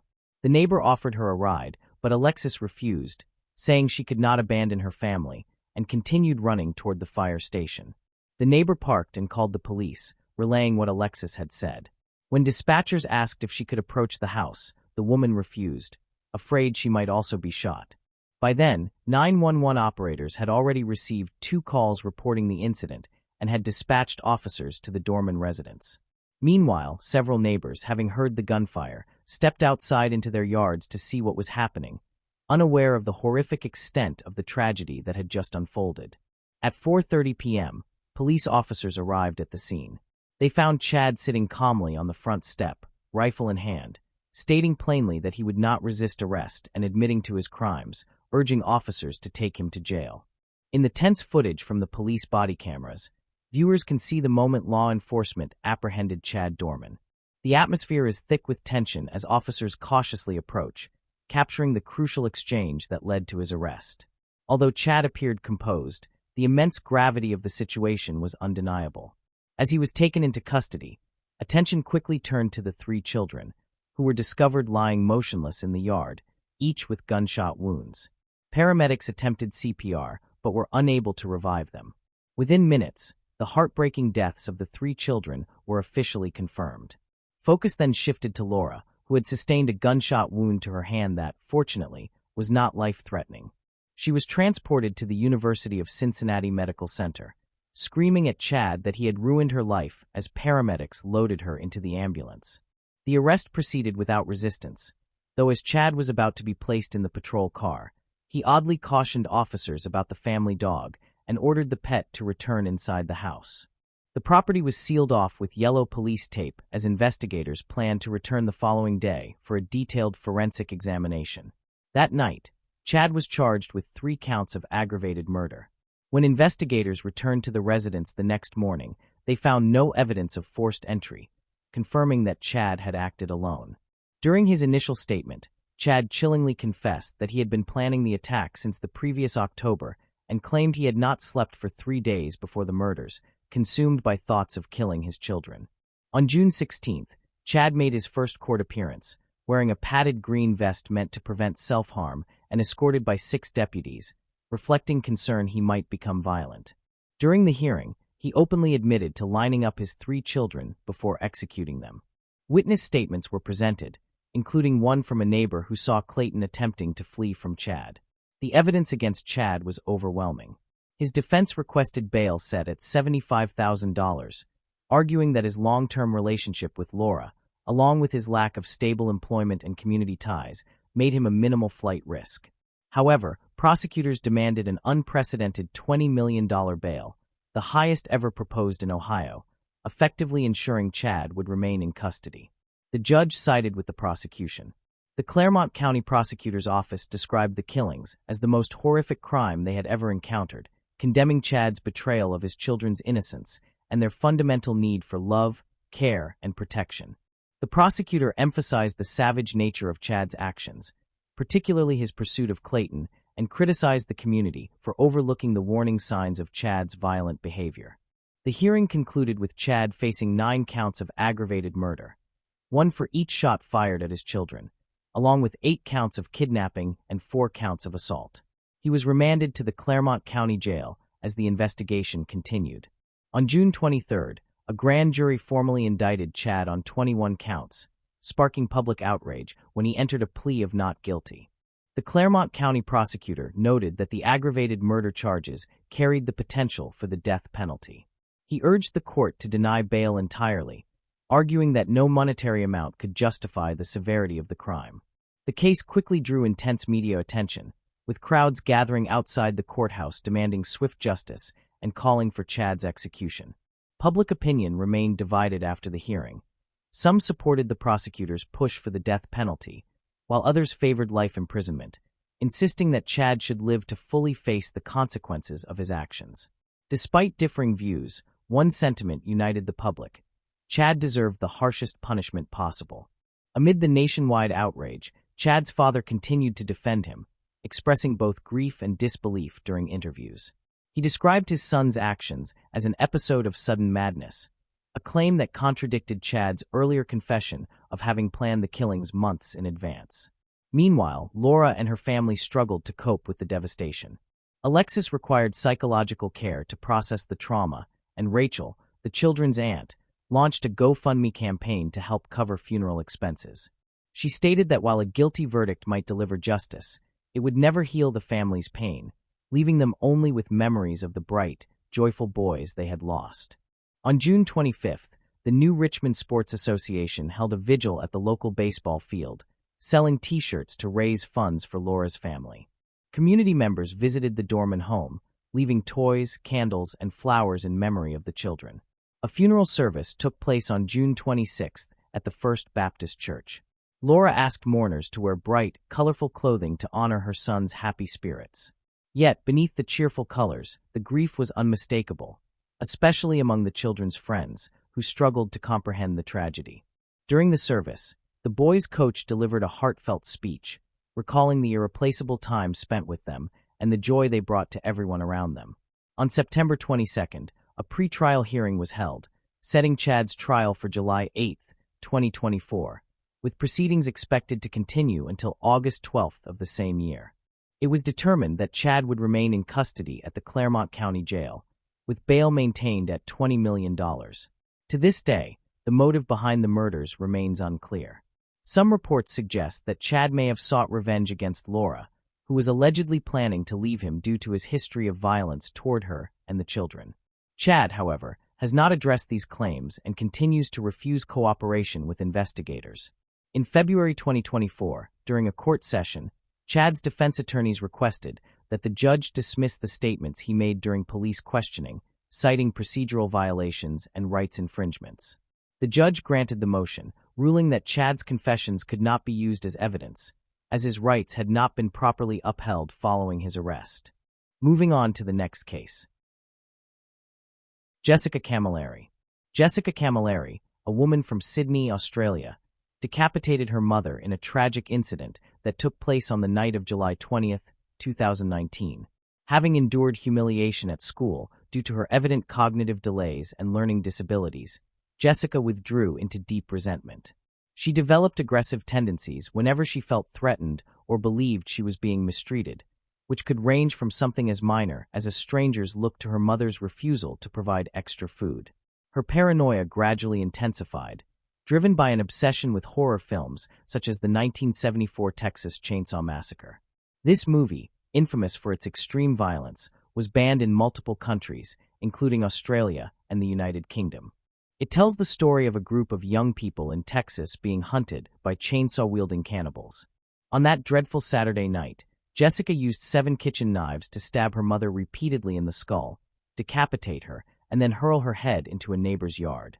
After committing the act, she shockingly asked police officers whether a doctor could sew her mother's head back on to bring her back to life. Jessica Camilleri was the younger daughter of Rita and Vince, an Australian Maltese couple. Unlike her elder sister, Christy, Jessica was born with an intellectual disability. While an average person's IQ ranges between 90 and 110, Jessica's IQ was measured between 55 and 60, placing her in the lowest 1% and classifying her mental delay as mild. Individuals with mild intellectual disabilities generally learn to speak, read, write, and perform basic arithmetic later than others, though they can still communicate and function in daily life. Jessica experienced delays in reaching developmental milestones such as walking, talking, and developing coordination. Because of her condition, she began school much later than her peers, where she quickly faced discomfort, ridicule, and bullying for being different.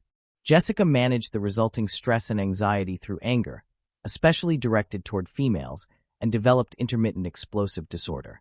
This condition is characterized by sudden, repeated episodes of impulsive, aggressive, and violent behavior, as well as angry verbal outbursts that are grossly disproportionate to the situation. Intermittent explosive disorder typically manifests by the age of 6 and worsens during adolescence and early adulthood. It is not merely a typical tantrum, but a psychological disorder linked to a deficiency of serotonin, the brain chemical responsible for regulating mood.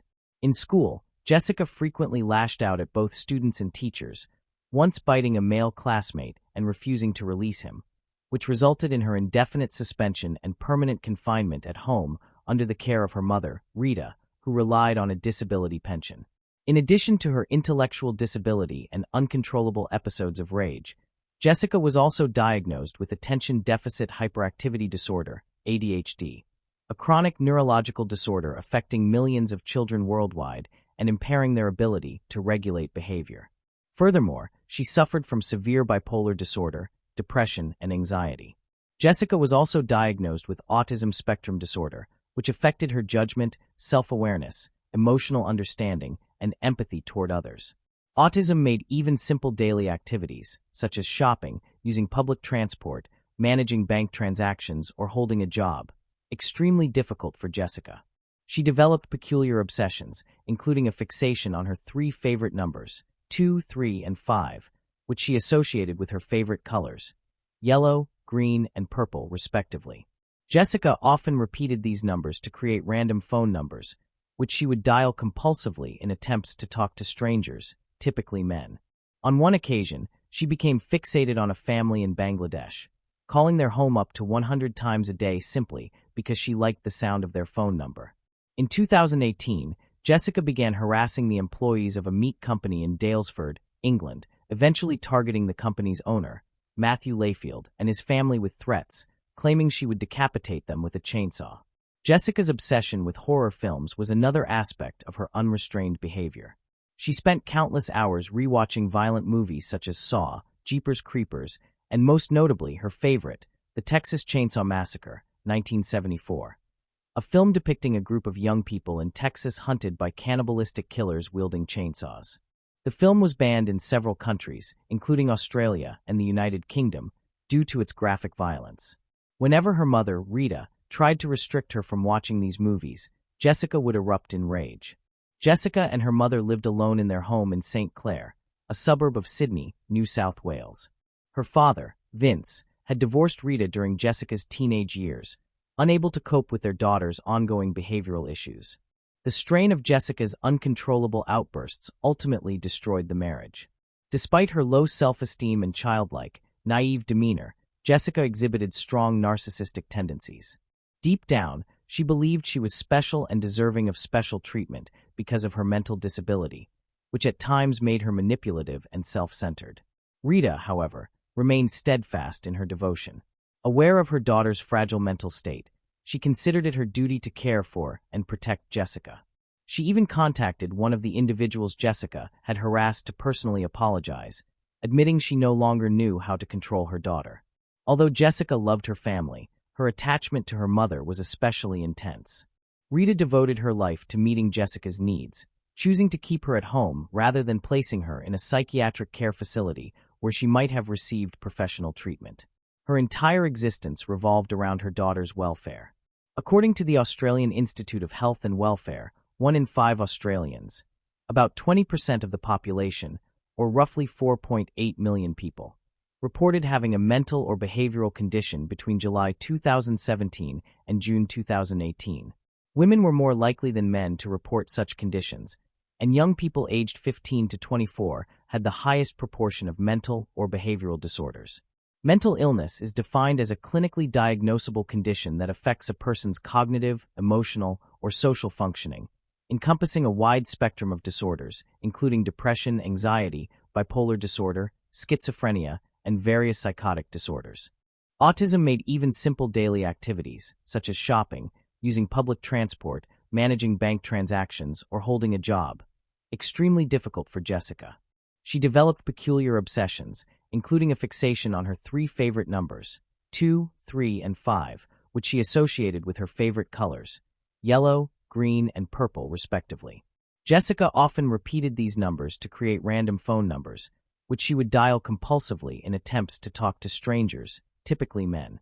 On one occasion, she became fixated on a family in Bangladesh, calling their home up to 100 times a day simply because she liked the sound of their phone number.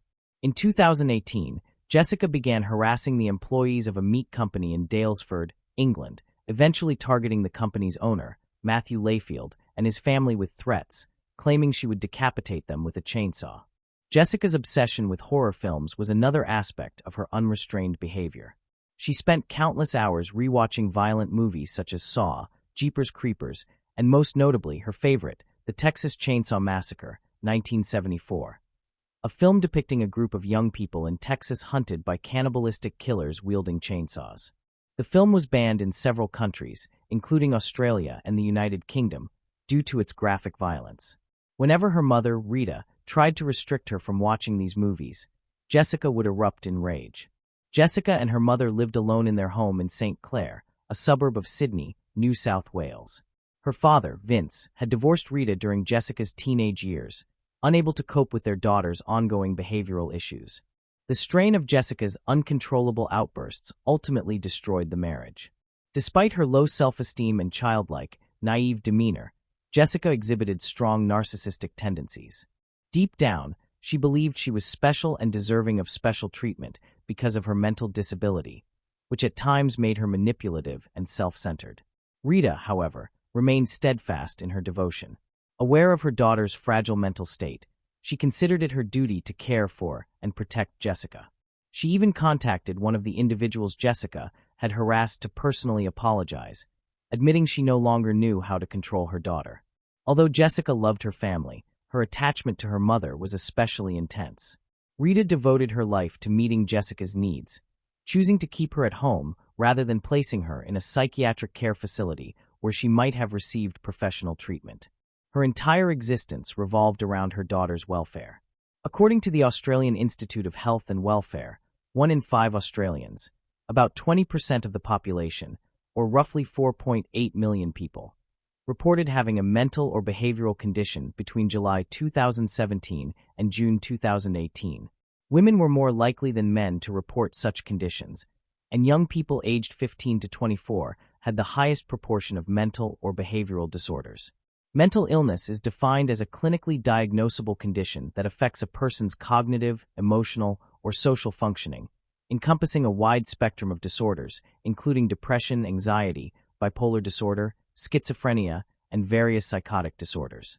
These conditions profoundly affect a person's emotions, behavior, and social interactions, often influencing not only the individual, but also their family members and caregivers. The tragedy that occurred on July 20th, 2019, was not an isolated incident. 6 years before the Camilleri family's calamity, Jessica had already faced multiple convictions for common assault causing actual bodily harm. She had also attacked relatives, including an aunt and her sister's mother-in-law, by pulling their hair. Despite these repeated acts of aggression, Jessica was never incarcerated. She was always placed under the care of the one person who could tolerate her, her mother, Rita.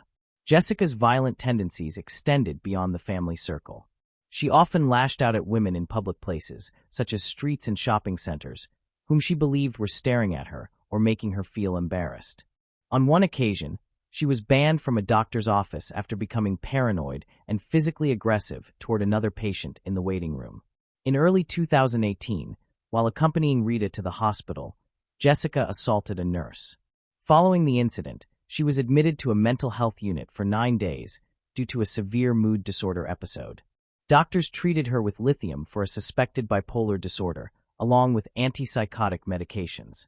However, by the end of 2018, approximately 6 months before the fatal event, Jessica discontinued her prescribed medications and turned instead to natural remedies in an attempt to manage her condition. Rita, desperate for a solution, resorted to unconventional methods. She paid $2,500 to a medium on Queen Street in St. Mary's, a western suburb of Sydney, hoping to exorcise what she believed was an evil spirit tormenting her daughter. Family and friends repeatedly warned her about the risks of living with Jessica, but Rita refused to accept that her daughter could be dangerous. Christy, Jessica's older sister, described their mother as having a heart of gold, someone who always prioritized others, including Jessica, who persistently rejected professional treatment. Rita's sister echoed similar sentiments, acknowledging Rita's unconditional love for her troubled daughter and often expressing fear that Jessica might eventually harm her. Tragically, Rita's unwavering devotion blinded her to these warnings. Even the day before the fatal attack, She ignored the signs of danger after being forced to take Jessica to a police station because her daughter had once again made threatening phone calls to strangers. On July 20th, 2019, the fragile relationship between mother and daughter reached its breaking point. Jessica felt humiliated after her mother allegedly embarrassed her in front of a man who merely walked past them in a parking lot. Later that day, after visiting her sister, the two women returned home. Jessica asked her mother to order more food from Red Rooster, but Rita refused. Jessica then called the restaurant herself multiple times, at 9:18 p.m., 9:19 p.m., 9:20 p.m., and finally at 9:21 p.m. Shortly after, Jessica demanded that her mother call a doctor to their home. Rita complied, but when the doctor arrived, he was so frightened by Jessica's behavior that he fled, with Jessica chasing him until he managed to escape in his car. Rita, out of patience and options, told Jessica she would call the emergency number and request an ambulance to take her immediately to the mental health care system. Jessica's worst episode of rage was about to unfold.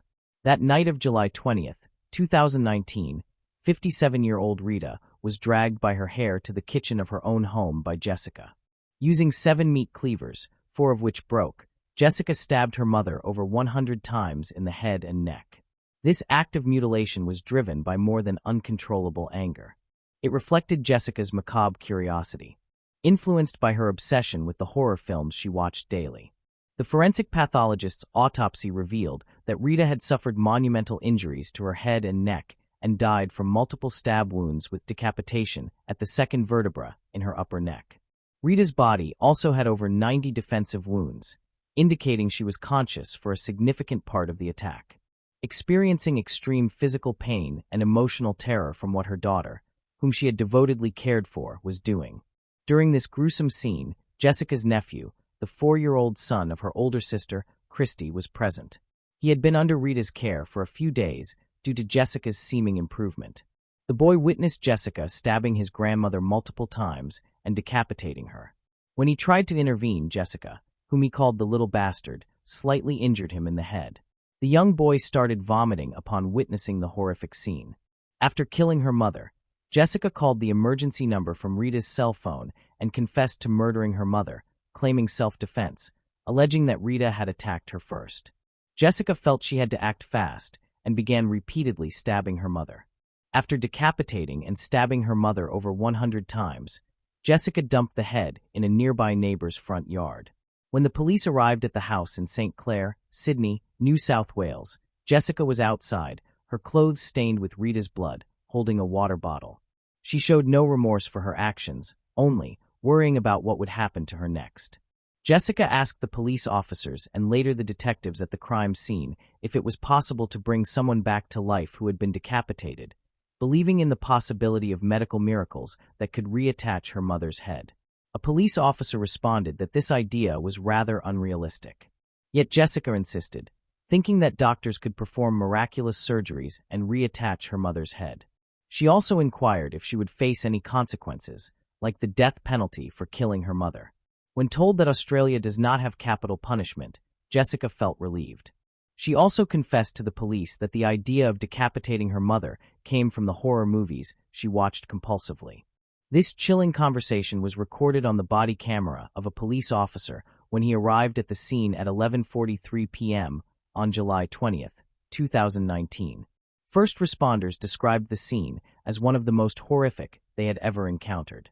The day after the crime, on July 21st, 2019, Jessica appeared at the court but did not apply for bail. A friend told the media that this was not surprising, as Jessica likely did not understand what bail meant. After a trial highlighting her long history of mental illness, Jessica was found guilty of manslaughter in December 2020, having pleaded not guilty to murder due to disability. In early 2021, she was sentenced to a maximum of 21 years and 7 months in prison with a non-parole period of 16 years and 2 months, making her eligible for parole on September 19, 2035.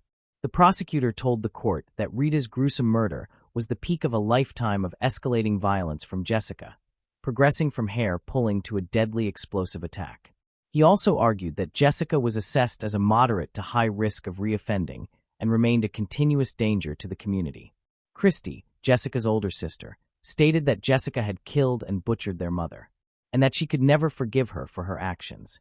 Rita's sister hoped that Jessica would receive the necessary help, and that Rita could rest in peace knowing Jessica was cared for by a system that had failed her in life. The case judge offered counseling services to the jury members, acknowledging that the distressing evidence they had heard could stay with them long after the trial. The judge acknowledged that during the jury selection process, many individuals refused to participate in a trial like Jessica's. She also stated that Rita's murder was one of the most severe cases of homicide a court could encounter. She described it as a crime of extraordinary cruelty and brutality, exacerbated by its occurrence in the victim's own home. Jessica's lawyer mentioned that his client had expressed remorse in a letter sent to her family after the crime. In the letter, Jessica admitted that Rita had not hit her and acknowledged that it was her fault that her mother was no longer alive. However, one of the psychiatrists who evaluated her noted that Jessica did not use social gestures to communicate and displayed a rather mild lack of emotion on her face. The psychiatrist also found no signs of schizophrenia or auditory or visual hallucinations in Jessica. The conclusion reached was that Jessica's risk factors could only be managed over the long term with a comprehensive mental health support plan. Jessica was assigned to the highest security unit within the women's section of the correctional complex. Since entering incarceration, Jessica has continued to create disturbances. On September 9, 2019, merely 2 months after her arrival, she hurled a teacup at another inmate following a dispute concerning food trading. The following day, she faced an assault charge in the local court but received no additional sentence. On October 14, 2019, she assaulted another inmate, which resulted in 5 days of solitary confinement in her cell. On November 3, 2019, she ignored an order, and on July 31, 2020, she caused property damage, incurring a fine of $200. Another assault incident on November 21, 2020, resulted in 7 days of solitary confinement. In January 2021, she was once again convicted of common assault without any further penalty. Jessica has justified her actions by asserting that no matter what she does or where she goes, other prisoners will make her existence unbearable. She further stated that prison life is harsh and incomparable to the outside world. Mental health disorders are common among inmates. As per the Australian Institute of Health and Welfare, 40% of Australian prisoners were diagnosed with mental illnesses in 2018. Additionally, data indicates that 1 in every 5 individuals with mental disorders will come into contact with the criminal justice system at some stage in their lives. Although there is no direct causal relationship between having a mental condition and committing a crime, these numbers reveal that numerous people in Australian prisons had pre-existing psychological conditions. Studies demonstrate that individuals with mental illnesses are more inclined to engage in criminal behavior, particularly those suffering from psychotic disorders, as such episodes can lead to unlawful acts. Symptoms of bipolar disorder may be directly linked to criminal actions. Extreme anxiety or stress can heighten the probability of violent behavior because of increased anger, agitation, or impulsiveness. Nevertheless, there is another perspective to consider. The prison environment can aggravate pre-existing mental health disorders, with violence and cruelty from fellow inmates or correctional officers potentially triggering or worsening psychological conditions. According to the Australia Policy Development Centre, prison is a dreadful environment for someone with a mental illness. In the Sydney Supreme Court on May 15, 2023, Justice Peter Hamill rejected claims that Camilleri's sentence was manifestly excessive and that the sentencing judge had erred in evaluating the seriousness of the crime. Justice Hamill, however, ruled that Camilleri should be resentenced with the support of Justices Christine Adamson and Richard Kavanaugh. He noted that her behavior of walking into the street carrying her mother's head and dropping it, as well as asking emergency service personnel whether they could reattach it, demonstrated how detached her actions were from reality. Based on the testimony of several psychiatrists and a psychologist, Justice Hamill concluded that Camilleri possessed only a limited comprehension of moral wrongfulness because of her intellectual disability and autism spectrum disorder. He ordered that she be resentenced to a prison term of 16 years, with a non-parole period of 12 years. Moving on to the next case. Leilani Simon. The case of Leilani Simon. Leilani Simon resides with her 20-month-old son, Quinton, and her boyfriend in a house situated in Savannah, Georgia, United States. On the morning of October 5, 2022, she contacted 911 to report that her son, Quentin, had disappeared from his playpen. She initially stated that her son had been abducted. Police began interrogating Simon, Quentin's mother, who was the final person to see the child before he went missing. During the questioning, she provided contradictory statements, particularly concerning her actions the evening prior and the morning of Quentin's disappearance. Surveillance cameras near Simon's residence captured activity that did not correspond with her claims on the day of the occurrence. In addition, cell phone evidence demonstrated that she had gone to a location near a nearby landfill shortly after Quentin was reported missing. Suspecting Simon's role in Quentin's disappearance, the authorities decided to investigate Simon more closely. They questioned relatives and neighbors to better understand the relationship between her and Quentin. Quentin's grandparents declared that she had been negligent and abusive toward her child. These testimonies raised doubts about the boy's safety while living under his mother's care. Simon's acquaintances also disclosed further details about her family struggles, including her inability to provide proper care for her son. A significant witness in the case was Quentin's babysitter.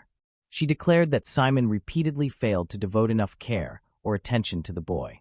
She recounted troubling behavior, such as Simon being detached and emotionally indifferent toward the child.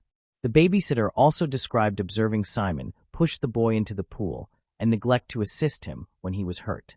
Such statements played an essential role in establishing Simon's mistreatment of her child.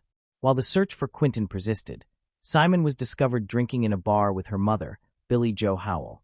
This conduct generated public indignation, as it conflicted with the image of a mother urgently seeking her missing child. Based on these elements, on October 12, 2022, police identified Simon as the main suspect. However, they did not at once arrest her and proceeded to gather additional proof to clarify the case. Investigators commenced searching the home where Quentin lived before he vanished.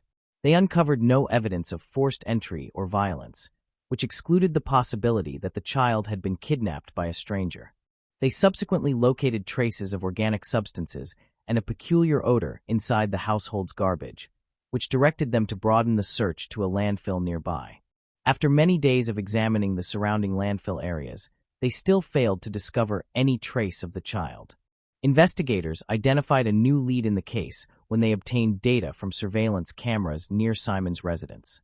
They examined her movements and determined that garbage from a dumpster close to her residence was being transported to a landfill in Chatham County, Georgia. They promptly began searching the landfill, suspecting that Quentin's body might be located there.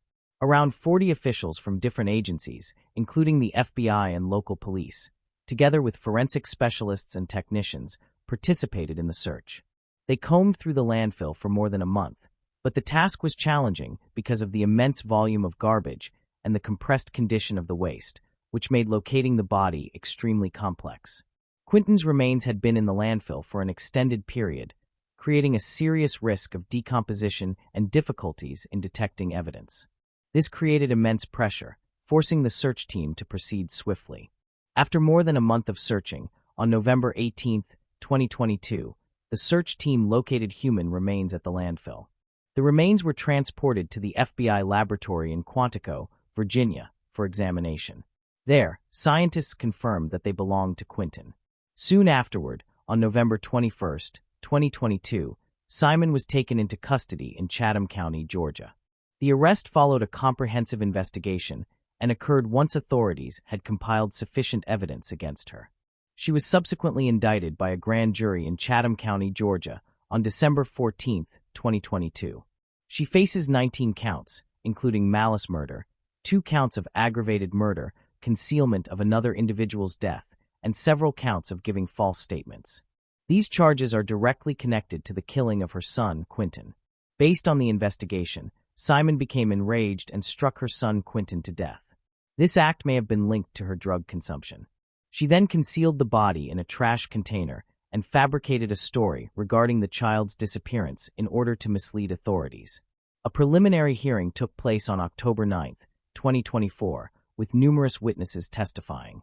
The babysitter testified that Simon had mistreated Quentin, including pushing him into the swimming pool and neglecting to assist him when he was harmed. Several relatives also testified that Simon was careless and abusive toward her child.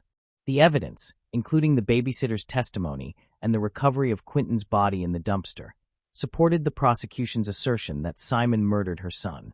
After reviewing the evidence and witness accounts, the jury convicted Simon on all 19 charges connected to the death of her son, Quentin. The charges included 2 counts of murder, concealment of a death, and making false statements. However, the defense maintained that the case relied on hearsay and conjecture, and that the proof was inadequate to sustain a murder conviction. As the trial neared its conclusion, Simon's defense attorneys requested the judge to rule that there was insufficient evidence for a jury to convict her of murder and the concealment of Quentin's death. They urged the judge to deliver a direct verdict of acquittal on those specific charges. The judge rejected that request. Simon's trial was held on November 21, 2024, in Chatham County Superior Court. During the proceedings, prosecutors stressed that Simon displayed no remorse. She only expressed regret about being arrested and having to stand trial. Throughout the trial, she also failed to provide a coherent explanation to justify her conduct and was unable to disprove the evidence brought against her in court. Under Georgia law, murder carries a penalty of life imprisonment. Since prosecutors did not pursue the death penalty, Judge Tammy Stokes was only required to decide whether Simon would have the possibility of parole. Consequently, Simon was sentenced to life imprisonment but will be eligible for parole after serving 30 years. Furthermore, the judge imposed an additional 10-year sentence for concealing Quentin's death. She has the right to file an appeal within 30 days of sentencing. When she heard the judgment, she merely stood up and nodded, as though she accepted it. She made no statement. After Simon received her life sentence, her defense counsel submitted an appeal requesting a new trial. Moving on to the next case. Lucy Landry. By the middle of 2009, after 7 years of marriage, Lucy Landry began a relationship with Gareth Jenkins, an old school acquaintance she had reconnected with through Facebook. She had grown weary of the 24-year age gap with her husband and his controlling behavior, which had left her feeling increasingly isolated and disappointed. She asked her husband for a divorce and insisted that he, who was battling prostate cancer, pay £6,000 for a new apartment for her and Mr. Jenkins to move into. The couple started to argue endlessly over financial matters.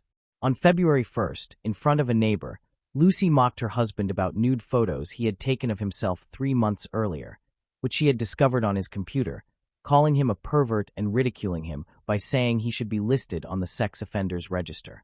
That night, they fought violently, following each other throughout the house, shouting and hurling insults over money, property, and Mr. Jenkins. The confrontation ended in a way that no one could have foreseen. Lucy Davies was born in 1971 in the county of Rhondda, England.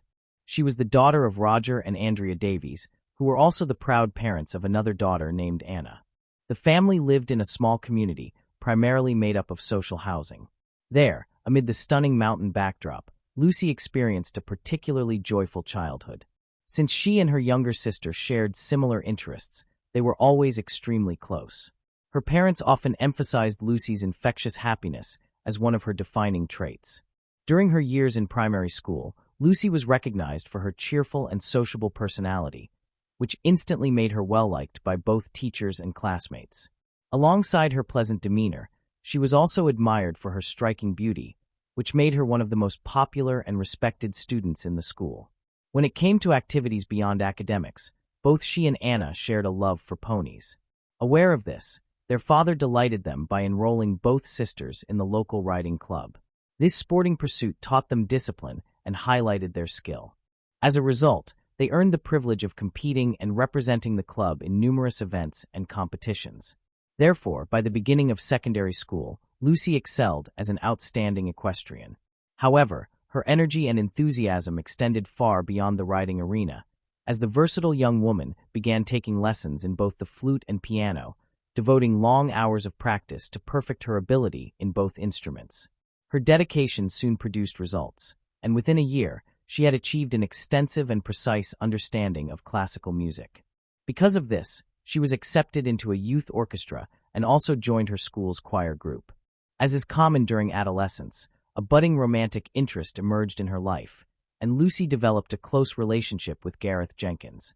Nevertheless, she preferred to keep it private. In 1989, after completing secondary school, Lucy was determined to build a career in the field of music. With that goal firmly in mind, she enrolled to pursue a bachelor's degree at the University of Warwick. There, she began a new and promising chapter of her life, always motivated by the ambition of becoming a teacher and dedicating herself to musical education.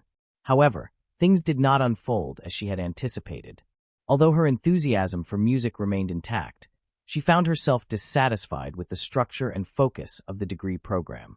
As a result, she chose to abandon her original plan and decided instead to study urban planning. It was during this period that she met Graham McAllister.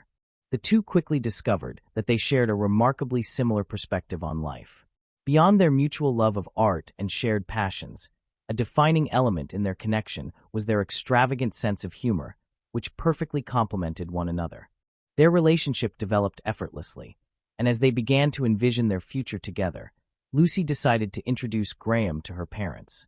For Roger and Andrea, the meeting went wonderfully, as they were convinced that Graham was the ideal partner for their daughter. So much so that they chose to purchase a house for Lucy in the city of Coventry, northwest of London. This act, in addition to sparing her the instability of rent and frequent relocations, expressed their hope that she would soon start a family.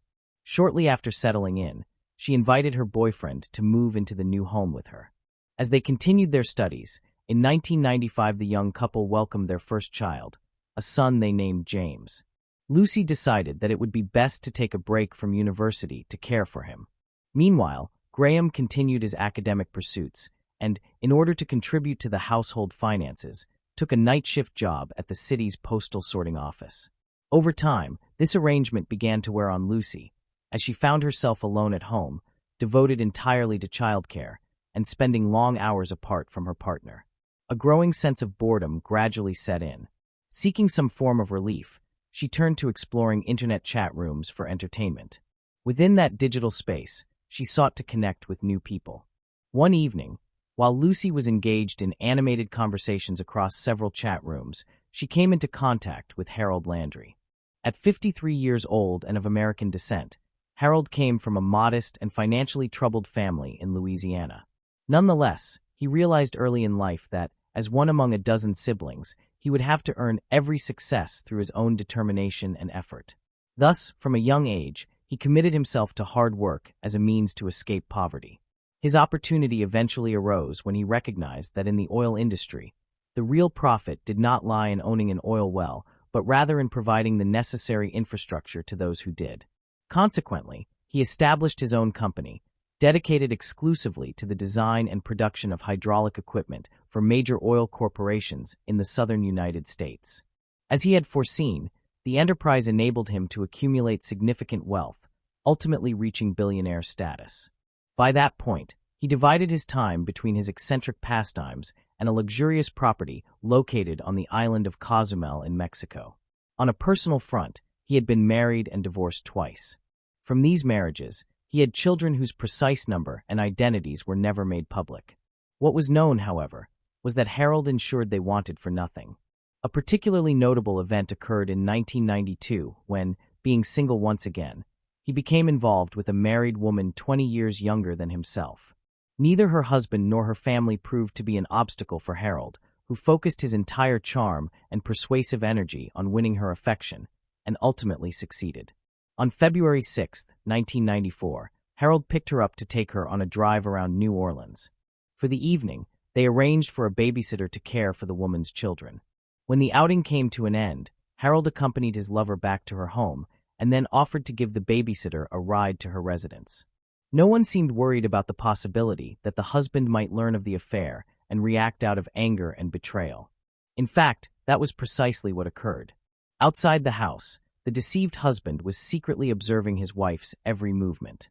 When the other man said his goodbyes and left, the husband began following him in his car. A few minutes later, Harold realized that a vehicle was tailing him.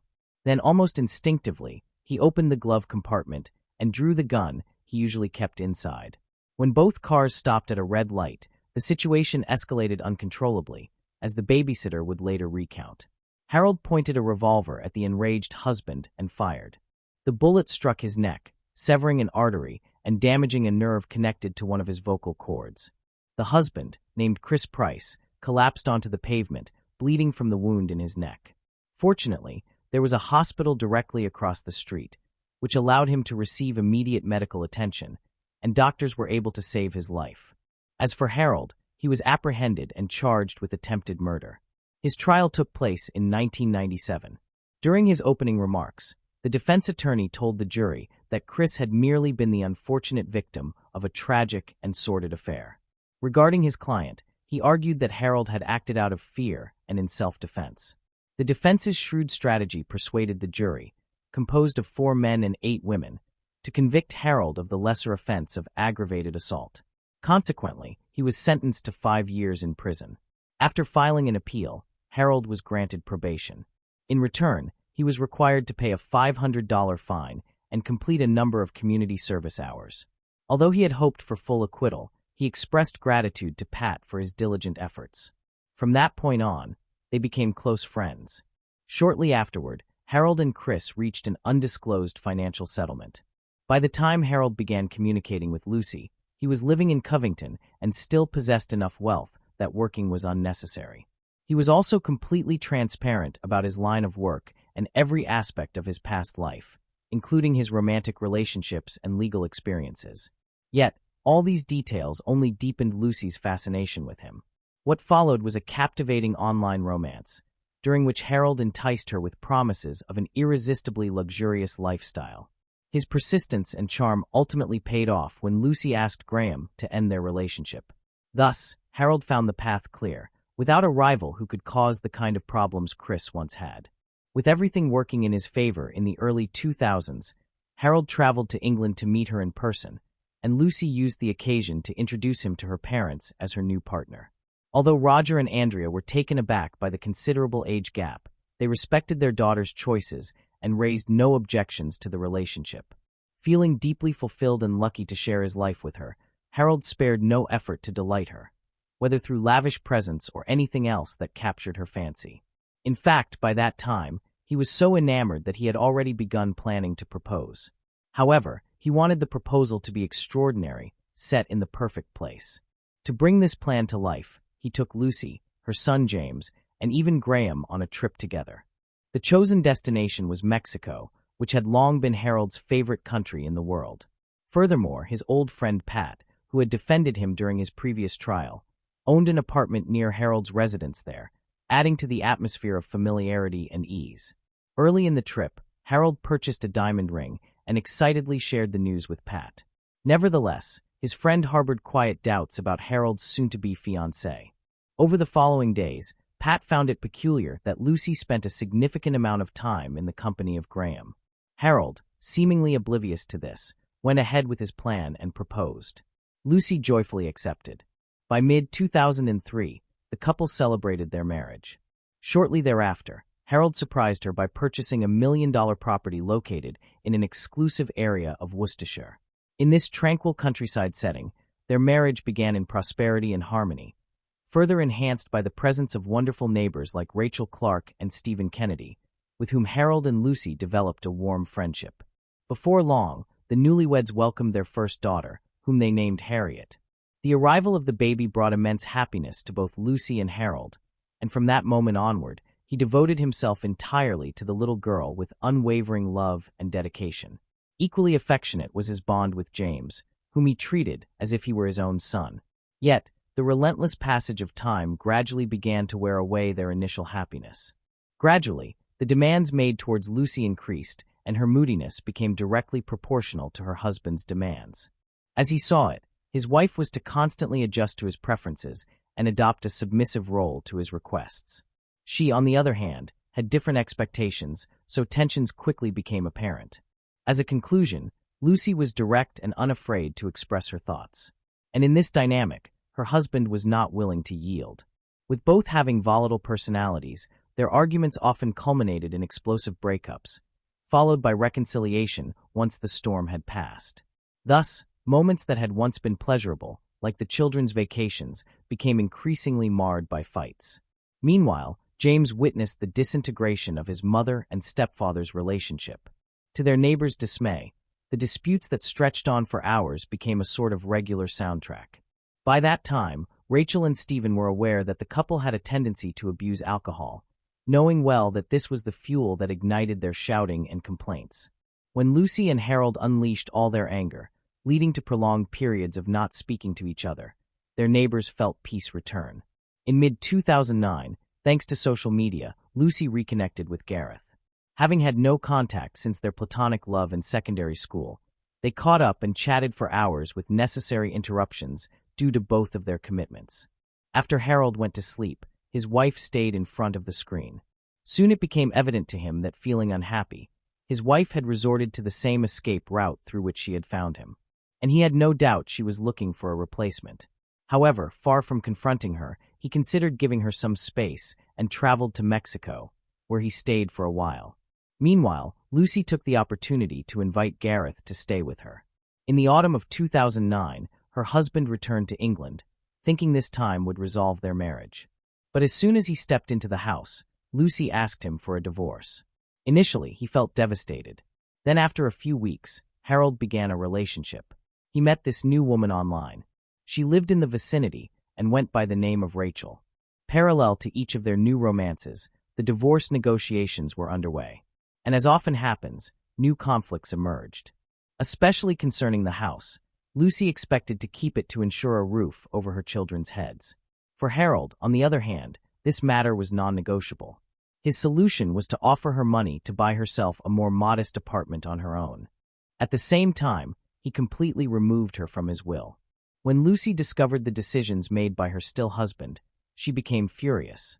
Her feelings of resentment toward him led her to reveal everything about Harold's past to her son James, withholding nothing. In the midst of this difficult situation, and given the growing tension she was experiencing, Gareth invited her to spend a few days with him in Wales. Once she returned to her usual surroundings, Lucy no longer felt the need to conceal or disguise her long phone conversations with her new partner. Meanwhile, both she and Harold had fallen into excessive alcohol consumption. Their arguments grew increasingly intense, reaching alarming levels, and leaving the children trapped in a violent and unbearable environment. On the afternoon of Monday, February 1st, 2010, Harold drank several glasses of wine. At one point, he received a package addressed to Stephen. Around 9 o'clock that evening, when Stephen returned from work, he found a delivery notice indicating that his parcel had been left with his neighbor. Seeing that the Landry's lights were still on, he went over to retrieve it. Harold invited him inside and poured him a glass of wine. After greeting Lucy and exchanging a few words, Stephen quickly noticed how intoxicated his host was. He collected his package, politely excused himself, and left. Shortly after, the couple began yet another meaningless argument, this time over some furniture Lucy intended to purchase for their upcoming move. James reacted as he had learned to do after years of witnessing conflict. However, this time the confrontation escalated into physical violence. During the altercation, Harold seized a kitchen utensil and struck Lucy on the cheek with it. Unable to ignore the situation any longer, James entered the room and found his mother injured. He immediately called the police and then focused on ensuring the safety of his younger sister. Shortly afterward, Lucy and her children left the house in search of help. The first place she thought to go was Stephen's home. However, just as she was heading that way, Harold caught up with her and, wielding a knife, inflicted multiple wounds upon her. He then left her lying beneath a bush in the garden and walked away. Hearing the screams, Stephen rushed outside. After only a few steps, he came upon his neighbor. Although he initially thought she was unconscious, he soon realized the gravity of the situation. At that very moment, responding to the emergency call, police officers arrived at the scene. They summoned paramedics and began searching the area for the attacker. However, they found only the children, hidden and terrified in the dark backyard. Once the paramedics arrived, they worked as swiftly as possible, and Lucy was transported to the hospital. Very shortly thereafter, her heart stopped. Meanwhile, Harold went to Rachel's house and admitted that something terrible had happened, though he withheld any further details. He then handed her 3 bank drafts amounting to a total of $40,000, a sum of cash, the keys to his car, and several signed blank checks. After doing so, he set off to return home. By that time, several police patrol units were already searching for him. Eventually, Officers located him walking along the road and proceeded to arrest him. Roger and Andrea were consumed with despair upon receiving the devastating news. In a statement released through the police, they requested privacy during their period of unbearable grief following the loss of their daughter. For the moment, they had no further comment for the media. From that point onward, their entire focus shifted to caring for their grandchildren. The forensic report confirmed that Lucy had died from multiple stab wounds to her chest. With this evidence in hand, and having James as an eyewitness, on February 5, 2010, Harold appeared before the court, where he was formally charged with murder. The trial commenced in early February 2011 and was presided over by Judge David Foskett. On this occasion, Pat did not serve as his defense attorney. That responsibility was assumed by lawyer Andy Childs. Despite the obvious difficulty of his assignment, the defense attorney argued that his client had been provoked by his wife's rage and that she had left him with no other choice but to act as he did. During his initial testimony, Harold, through tears, declared that he loved Lucy and deeply regretted what had happened. He then aligned himself with his attorney's strategy, admitting to involuntary manslaughter on the grounds that, in his words, Lucy had pushed him beyond his limits. To emphasize the brutality of the case, the prosecution presented a highly detailed animation illustrating the numerous injuries the victim had sustained. The presentation was deeply disturbing to everyone present in the courtroom. Finally, on February 24, 2011, after fewer than 4 hours of deliberation, the jury found Harold Landry guilty of murdering his wife, Lucy Landry, who was 38 years old at the time of her death, while Harold was 64. The following day was reserved for the judge to deliver the sentence. He spoke sternly to Harold, describing his assault as both indescribable and unforgivable. He also rejected Harold's claims of provocation by Lucy, dismissing them as a futile attempt to excuse his own actions. Consequently, Harold was sentenced to life imprisonment, with a minimum term of 16 years before becoming eligible for parole. By then, however, he would be over 80 years old. Lucy's family expressed gratitude not only for the court's decision, but also for the judge's words, which they felt accurately conveyed their own emotions. They acknowledged that the verdict brought some measure of relief to their suffering. However, they also admitted that no length of prison time could restore Lucy's life, and they would have to learn to accept this painful truth. For his part, Harold continued to proclaim his innocence, stating that he hoped to appeal the sentence in the future. Moving on to the next case. Mitzi Sanchez. Happy birthday to you. Before these touching moments of familial warmth and togetherness, a grave ordeal took place for this young girl. On an August afternoon in 2000, her world of childhood dreams was suddenly shattered when she vanished without a trace. What should have been a joyful birthday celebration swiftly turned into a dreadful nightmare. This is the story of Mitzi Sanchez, a girl who suffered a horrifying kidnapping and brutal abuse, yet would later become known throughout the United States as the only child to escape and assist in capturing her attacker, a notorious serial killer. Mitzi Sanchez was born on August 10, 1992, in Vallejo, California, USA. She grew up there alongside her parents, Susanna and Juan Carlos, and her 3 elder siblings. Susanna worked as a hairdresser, while Juan Carlos made his living as a carpenter. They were a working-class family, leading a calm and modest life. Mitzi was known to be a bright, friendly, and lively girl. By mid-2000, she was enrolled at the same elementary school as her siblings, located around 6 blocks from their house. On the morning of August 10, 2000, Mitzi's family began making preparations for her 8th birthday celebration. Mitzi asked her mother if she could stay home from school that day to help with the party decorations. However, Susanna insisted that she attend school, assuring her that everything would be ready and even more delightful upon her return. Filled with excitement for her special day, Mitzi headed off to school in the morning, anticipating the affection of her family and a wonderful party waiting for her return. Susanna spent the day baking her daughter's cake and decorating their home with bright balloons and festive banners. It was expected that Mitzi would spend that afternoon celebrating surrounded by her loved ones and closest friends. Yet no one could have foreseen that the joyous event would twist into a horrifying nightmare with an unthinkable end. Mitzi spent the school day eagerly waiting to go home. Every afternoon after school, she would meet up with her brothers and some friends so they could all walk home together. But that particular afternoon, the routine changed. As soon as the dismissal bell rang, Mitzi was eager to rush home and begin the celebration. After all, it wasn't a long walk, and she knew the path by heart. Moreover, her route passed along one of the busiest streets in Vallejo. When she was just 2 blocks from her house, Mitzi saw a car parked at the side of the road. Inside sat a man watching her through the rearview mirror. Mitzi couldn't help but glance back at him. She later described his stare as deeply disturbing. As she drew closer to the car, an uneasy chill coursed through her body, and when her eyes met the driver's, she instantly felt that something was wrong. Nonetheless, she chose to disregard her initial instinct and continued walking straight ahead without glancing to either side. The man kept his eyes fixed on her, and as Mitzi drew nearer, he stepped out of the car. He walked up to her, stopped her, and asked for her assistance. The man claimed that he had injured his hip in a biking accident and requested her help in retrieving a strap that had fallen beneath the seat. Mitzi paused for a brief moment, but being an innocent child, she agreed to help the stranger, unaware that her kindness toward an adult would lead her into a horrifying snare. As she moved closer to the car door, Mitzi sensed the stranger shifting behind her before forcefully pushing her inside the vehicle. Once trapped, she attempted to scream and struggle free, but he was clearly stronger than her. When Mitzi tried to cry out for help, the man seized her from behind and clamped his hand over her mouth to muffle her voice. He violently restrained her, threw her down onto the car floor, and locked the door.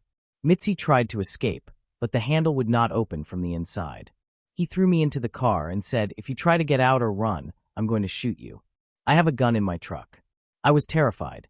I was scared. I didn't know what was happening. I didn't know if it was real. I didn't know. I was in shock. The man then got back into the vehicle and drove away.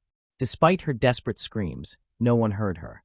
They drove several blocks, and as they turned left, Mitzi caught a glimpse of her own house passing by through the window. At that moment, she fully understood what was happening and grew terrified that she might never see her family again. She wished with all her heart to be back home instead of inside that car. The man drove to a hardware store parking lot and stopped there. Once parked, he handed Mitzi a set of new clothes and ordered her to change. The first thought that ran through her mind was wondering who might have worn those clothes before. It disturbed her deeply to wear someone else's garments. Although frightened and confused, she obeyed every command of the stranger, not wanting to provoke his anger. Still, she constantly kept the thought of escape alive in her mind. Mitzi was a very intelligent girl. She thought she might discover a hidden moment to flee from the car and make her way back home. Meanwhile, at the Sanchez residence, everything was ready for the party, but it was already 4 o'clock in the afternoon, and Mitzi had still not returned from school. Her older sister began to grow anxious and informed their mother, who decided to contact Mitzi's teacher and several of her friends to ask where she might be. After receiving negative responses from everyone they reached out to, Susanna became frantic, realizing that her daughter was missing. They immediately called 911 to report Mitzi's disappearance and alerted their friends and neighbors, who quickly joined in the search. When the police officers arrived, they went door to door throughout the neighborhood, asking residents if anyone had seen the girl. However, there appeared to be no trace of her anywhere. By that time, Mitzi was already far away from that place. The man had parked the car in a public parking lot, and she noticed there were restrooms nearby. She thought that if he allowed her to go there, she might find a chance to escape. But when she asked, he sternly replied no. The man threatened her by saying he had a gun stored in the trunk of the car and warned her not to attempt to run away, claiming that no one had ever escaped from him. He drove for a long time, continuing until nightfall, then decided to stop at a rest area. There, he began covering the windows with blankets and towels so no one could see inside the vehicle. Afterward, he took out a chain he already had, wrapped it around Mitzi's ankle, fastened it to the gear shift, and locked it with a padlock. Once done, he stepped out of the car and walked away. When he came back, he pulled out a bottle of alcohol he had bought and forced Mitzi to drink straight from it. After making her drink, he showed her a collection of photographs featuring various naked women. She didn't want to see them and tightly closed her eyes to avoid looking. Then he decided to take photographs of her as well. He retrieved his camera and began snapping pictures. That same night, the man fell asleep inside the car with Mitzi right beside him. Even though she was exhausted and drowsy, she fought hard to stay awake. She was terrified and refused to let her guard down for even a moment. At one point, through a small crack, she noticed flashing blue and red lights outside. They belonged to a police patrol passing through the area. She thought that if she could manage to scream or get out of the car, she might be rescued. However, the man's earlier threat replayed in her mind, convincing her that any attempt to flee could end with her being killed. She watched as the patrol car passed very close, then slowly disappeared from view. Her hope began to fade. She wondered whether she would ever get away, and thought about whether her family was worried and searching for her. On August 11th, 24 hours after her disappearance, the police department received a call from an employee at the local landfill who claimed to have found some clothing tangled in the trash. The officers who arrived at the scene gathered the items for investigation. They turned out to include a sheet from a nearby motel. However, this clue did not yield any meaningful progress in the case. That same day, somewhere else in the city, her captor drove through Vallejo once more. He made her crawl under the seat and covered her with a blanket to keep her hidden from sight. After a few minutes, the man stopped in front of a house and got out. Mitzi did not dare to peek through the window, but she attempted to pull at the chain fastened around her leg, though it was impossible to break free. When he returned, he was holding some papers in his hand. He started the car again, and as they drove off, he told Mitzi that her mother was deeply worried about her. He claimed that he had recently spoken to her, and that she had given him a set of flyers with Mitzi's photo and description to distribute throughout the area. Mitzi felt frustrated realizing that all this time they had been parked in front of her house, and she had not noticed. She had been over 24 hours without food or water, felt very weak. And they had spent most of the day driving around the city and making quick stops. Then, they stopped in the parking lot of a deserted industrial factory. At this point, the man unlocked Mitzi from the chain and ordered her to move to the front seat while he was on the driver's side. It was then that he sexually assaulted her. The helpless child couldn't grasp what was happening, feeling her body overwhelmed by pain. In mere seconds, her life had become a real torment. Despite this, Mitzi held back her tears, not wanting to give him the satisfaction of seeing her in pain. As night fell, she resolved not to close her eyes, feeling an increasing fear of what he might do if she let her guard down. The next morning, on August 12th, they left the parking area and he started driving again. Unknown to Mitzi, the anguish growing inside her each minute she was trapped with this man was matched by the desperation her parents and relatives felt from not knowing her whereabouts. Mitzi had been observant of her captor's small habits, noting that he frequently stopped for cigarettes or alcohol. Whenever they stopped, he would leave her alone and chained for at least 30 minutes. Upon returning, he would often sexually assault her again. However, this time, something was different.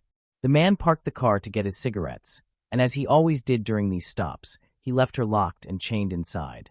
When he came back to the vehicle, he did not get in. Instead, he opened the passenger door and leaned toward her. But as he did so, something dropped to the floor without his noticing. He then stood upright and left the car once more, warning her not to look and to stay quiet. Mitzi ignored the warning, curious about what had fallen from his pocket. She got up and leaned toward the driver's seat to see what it was. Her heart filled with hope when she spotted a set of keys on the floor that had slipped from the man's pocket. Perhaps in a drunken moment, he had lowered his guard and failed to notice what had happened. For Mitzi, this was the tiny opening she had been desperately waiting for. One of the keys was smaller than the others, so she assumed it belonged to her lock. Mitzi picked up the keys and immediately inserted the small one into the slot. She turned it, and the lock opened. Mitzi could hardly believe it. She was completely astonished. She removed the chain as quickly as she could, remaining alert in case the man returned before she could get away. Adrenaline rushed through her veins, and her instinct for survival took over. Nothing would stop her now. Fear had turned into her ally, pushing her to flee as fast as possible. As soon as she freed herself from the chain, she climbed out through an open window. When her feet touched the ground, her legs gave out beneath her. She was terribly weak from hunger and the physical abuse she had endured. Still, she refused to stop. Mitzi struggled to stand and began to walk. She would not give up. At that moment, her captor spotted her from a distance and began shouting for her to come back to the car. But Mitzi, far from obeying, started running for her life. Reaching the road, she began waving frantically at passing vehicles speeding by. No one stopped. It was as if no one saw her. Her legs trembled beneath her, but she fought to keep them steady and to continue moving. She managed to cross the street while he chased her, yelling threats. She was terrified but would not stop for anything. She knew that if she slowed down or hesitated even for a second, that monster would kill her. That was when she noticed a truck approaching on the highway. Her captor was closing in. It was now or never. Mitzi chose to run straight onto the road, praying the truck would stop. She waved desperately at the driver, and the truck came to a stop right in front of her. Seeing the open window, she didn't hesitate for an instant. She leapt inside, landing on the man behind the wheel. She slid into the passenger seat and pleaded with him to drive away quickly, explaining that she had been kidnapped and had just escaped. The driver looked around, but saw no one nearby. They sped past the car where she had been held. Mitzi pointed it out, and the man who rescued her wrote down the license plate. For the first time in 2 days, Mitzi finally felt safe. Around 11 in the morning, the police department received an unexpected call. A truck driver reported that a young girl had jumped into his truck, very scared, and claimed to be escaping from a criminal. When the police asked him the girl's name, he said she claimed to be Mitzi Sanchez. In his interview, the driver recounted how the girl appeared out of nowhere, desperately seeking his help. He stated that she was truly frightened and got into his vehicle with the fear that her captor might arrive at any moment and kill her. The police immediately contacted the Sanchez family, and the driver took the girl to the authorities, who informed her that her family had been extremely worried about her, had never lost hope of finding her, and loved her immensely. Her parents were on their way to the police station to reunite with her. When Susanna and Juan Carlos arrived, Mitzi ran into her mother's arms, tears streaming down her face. It felt as though they had just woken from a terrible nightmare. The little girl had missed them dearly, and the scene was overwhelmingly emotional.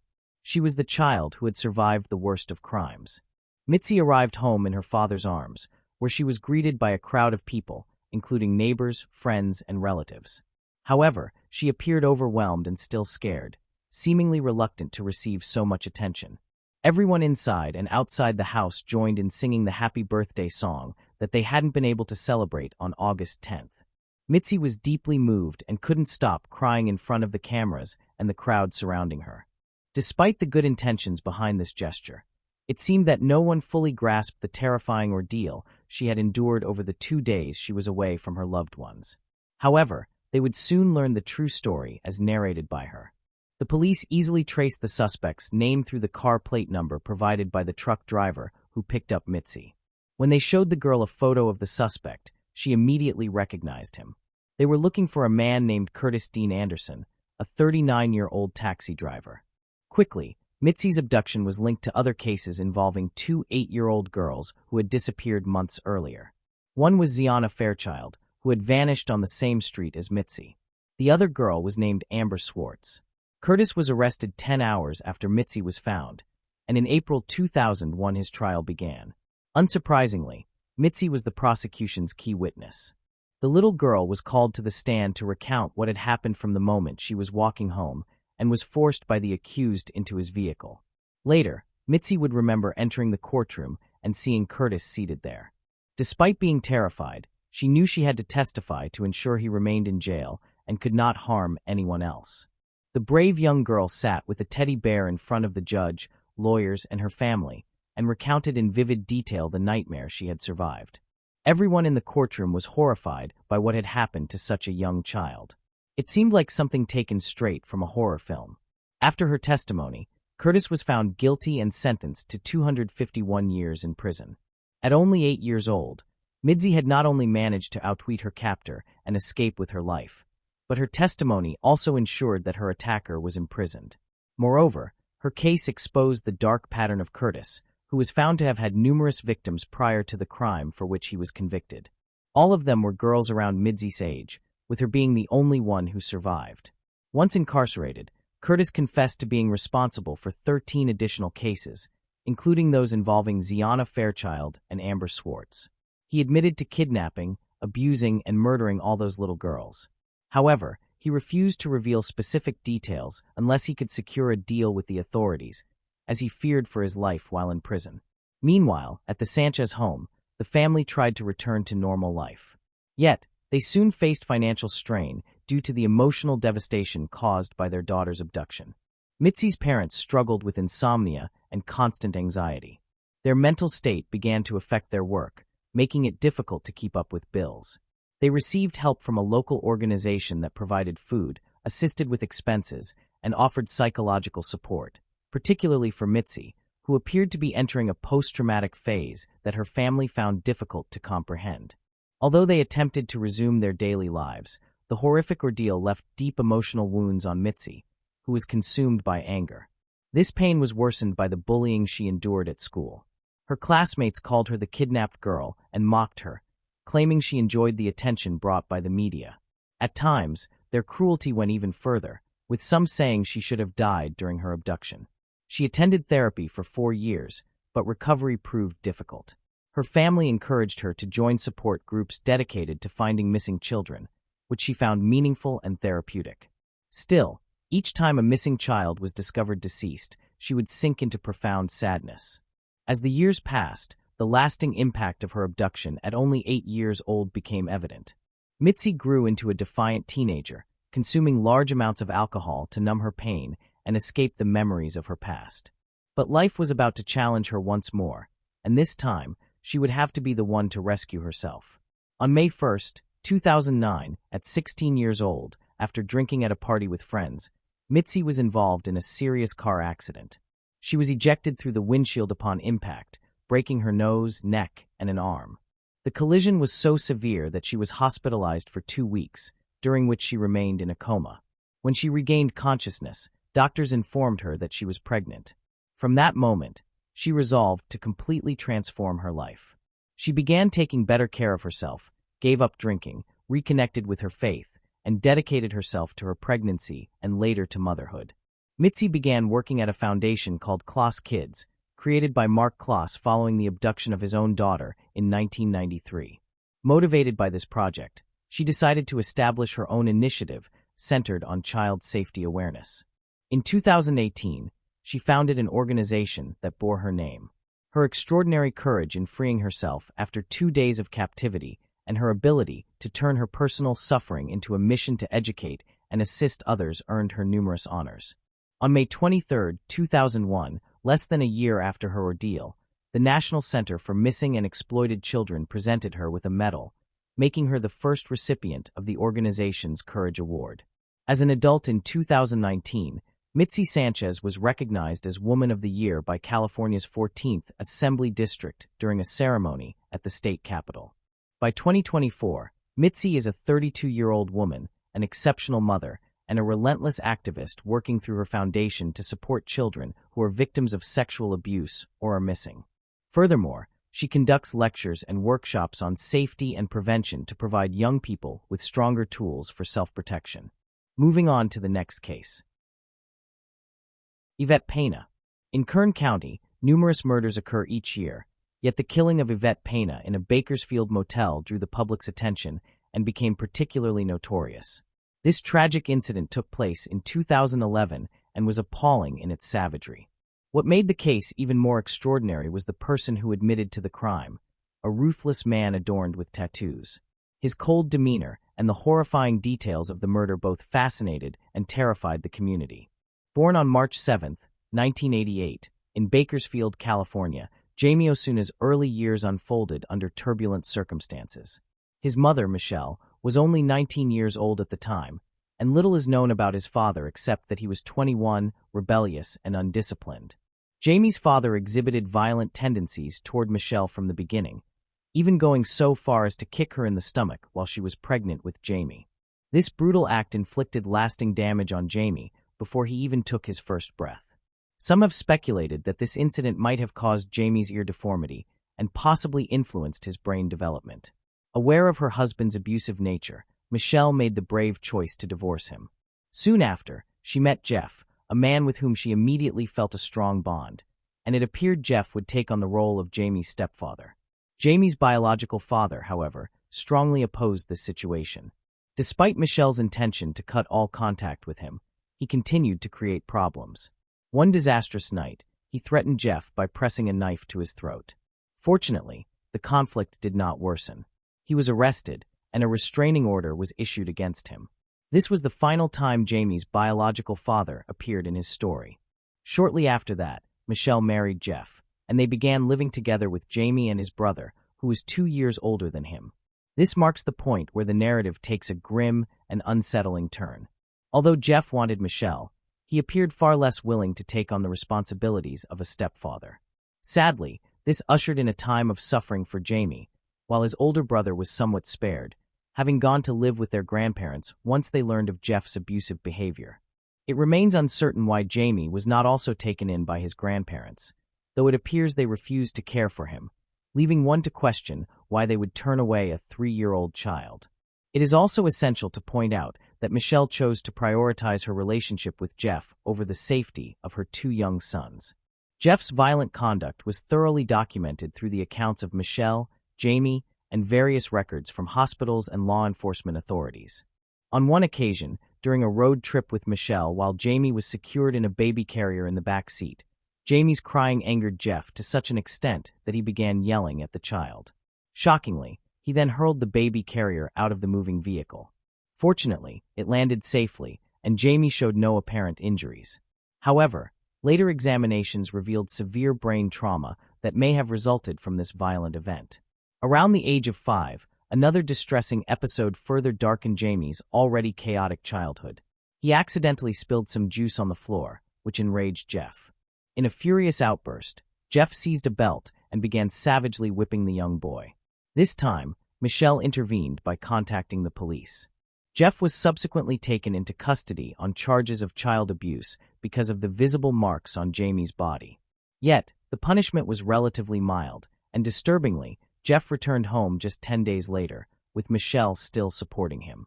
Even after they had their own children, Jeff continued to mistreat Jamie, depriving him of proper meals and at times forcing him to eat off the floor. Jamie increasingly felt like a stranger within his own home. Michelle, though conscious of her previous failures, found herself incapable of repairing the deep emotional scars that had already been inflicted. By the age of 12, Jamie finally succeeded in escaping his abusive household and went to live with his grandparents. Everyone had come to accept that Jeff's cruelty toward Jamie would never stop. During this time, they began to observe the emotional emptiness that had enveloped Jamie since his early years. Michelle described it as if his spirit had been torn away, leaving him indifferent toward everything and everyone around him. This period marked the beginning of Jamie's disturbing tendencies. He started burning animals in a nearby forest, and when alone at home, subjected his own pet cat to horrifying treatment, locking it in the refrigerator and even the oven. He also resorted to self-inflicted harm, as it appeared to be the only way he could feel anything in a world that otherwise left him completely numb.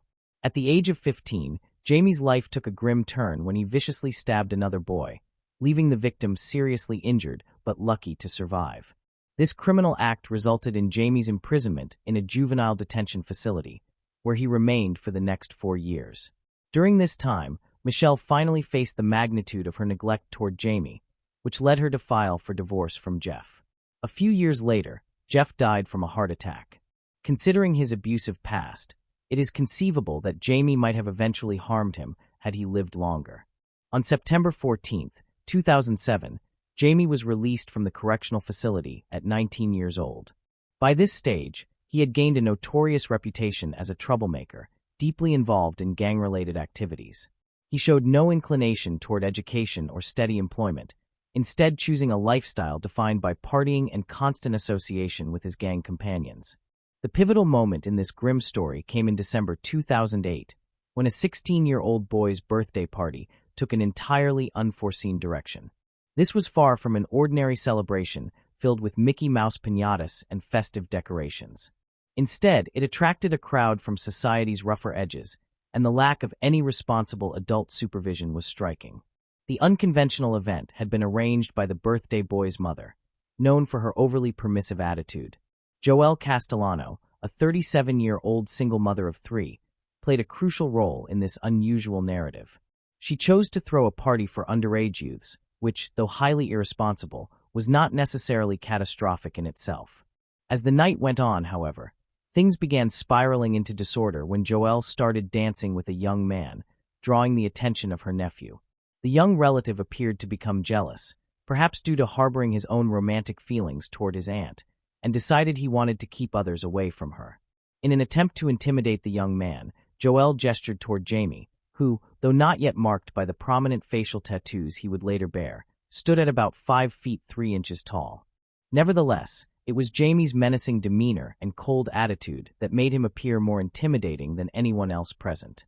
Jamie agreed to confront the young man, heading into the kitchen where he picked up a knife and warned him to stay away from Joel. The young man, convinced that Jamie was bluffing, responded with defiance. Yet, Jamie did the unexpected. He stabbed the boy, an act that led to his re-imprisonment. But something had shifted within him this time. He could not rid his mind of one consuming thought. He had fallen deeply in love with Joel. It was not merely a result of the violent incident, but rather a genuine, passionate attachment. As the saying goes, love can drive people to do things beyond reason. Jamie no longer cared about his situation. He was convinced he could win Joel's heart. Despite their significant age difference, his incarceration, and the violent circumstances of their first encounter, Jamie began writing heartfelt love letters to Joel, and in time, she too fell for him. Thus began their long-distance relationship. 11 months later, when Jamie completed his sentence, Joel arrived in her truck to pick him up. Yet, her confidence faltered upon seeing that Jamie had covered his face with tattoos, casting doubt on the sincerity of their bond. Still, after all the waiting, Jamie's eagerness dominated as he proposed that they spend the night together in a motel. Joelle Koo agreed, though she believed it would only be a one-night encounter. However, Jamie, also known as the sharpshooter, proved unexpectedly persuasive, as that single night resulted in Joelle becoming pregnant. With this development, she felt increasingly compelled to form a permanent bond with him. Just 3 months later, they formalized their relationship through marriage. Jamie made solemn vows to Joelle, assuring her that he understood the pain of growing up in a broken family and pledging to become a loyal husband and dedicated father. Yet, even before their child entered the world, he began displaying abusive tendencies toward Joelle. It was around this period that he started adopting traits reminiscent of the Joker, not as an exaggeration, but because the resemblance was striking. His abuse toward Joelle extended beyond physical harm. It carried a profound psychological component, perhaps rooted in the belief that mental torment could inflict deeper wounds. One incident exemplified this. During a heated confrontation, things escalated beyond control when Jamie seized the ashes of Joelle's late mother from a vase and fled with them. Knowing that Joelle had not yet processed her mother's death, this cruel act devastated her and led her to contact the police. Jamie was subsequently arrested, though the ashes were never recovered. This distressing event resulted in Jamie's return to prison, causing him to miss his child's birth. Upon his release, Joelle decided to give him another chance, holding on to hope that fatherhood might inspire him to become responsible. Sadly, this hope proved misguided. Soon after, Jamie shifted his abusive approach from physical to emotional torment. Joelle responded in a way that deeply unsettled someone like him. She began ignoring him entirely. Regardless of what he said or did, she no longer reacted. One day, in a cruel effort to provoke her, Jamie shoved her 7-year-old son off the bed while maintaining unbroken eye contact with her. This time, his manipulation succeeded. Overcome with anger, Joelle stormed into the kitchen, grabbed a knife, and warned him coldly, "Mess with me, but never with my kids." At that moment, Jamie's expression revealed genuine shock and fear. He had not anticipated such defiance. Terrified, he reached out to his gang associates for help escaping the situation. Once outside the house, Jamie turned to methamphetamine use, which explains his prematurely aged appearance, making him look closer to 60 years old. After he ceased officially living with Joelle, he began stalking her from outside her home. Joelle contacted the police, resulting in Jamie's arrest and a 7-month prison sentence for violating his parole. However, within a week of his release, he resumed his harassment of Joelle. She would spot him outside her window, his gaze unwavering, and he would make menacing phone calls, threatening her and her children. Joelle contacted the police once again, but upon their arrival, they failed to locate Jamie. Days passed with no trace of him. Then, on November 8, 2011, Joel received a chilling call from Jamie, in which he uttered the sinister words, "Check the news, I just killed a woman at the Morocco motel." Naturally, Joel's immediate response was to contact the police. However, they didn't take her seriously. What transpired next is where the story takes an eerie turn, as it was 5 days after this call that a motel employee discovered a gruesome crime scene in one of the motel's rooms. The victim was a 37-year-old woman named Yvette, a mother of 6. Details are scarce, but it appears to have been an exceedingly horrific crime scene. Investigators, who deemed it one of the most disturbing cases in their careers, found evidence of 2 knives and scissors used in the slow and torturous manner of death. Jamie, it seemed, harbored a sadistic streak.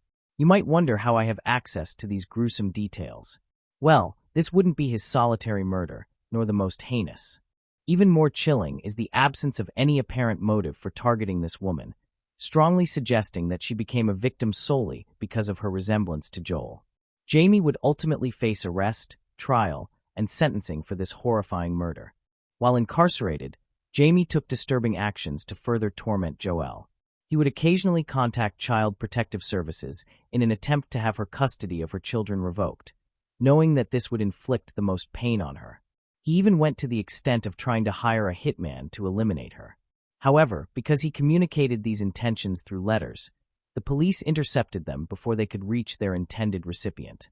These actions only added layers to the mask he wore, a facade he maintained to feel something, a desperate attempt to fill the void he had experienced as a child. The trial for the murder of Yvette dragged on for 5 years, during which Jamie displayed no remorse whenever he appeared in court. He would even wave and laugh at the victim's family. This extended trial was a result of Jamie's refusal to confess. It's worth noting that he managed to prolong the trial for more than half a decade by remaining silent. However, on March 24, 2017, just 3 days before the final trial, where the verdict was still uncertain, a news channel offered him an interview.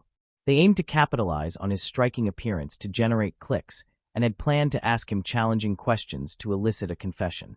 To everyone's astonishment, they didn't need to ask any questions because Jamie confessed to the murder of Yvette right at the start of the interview.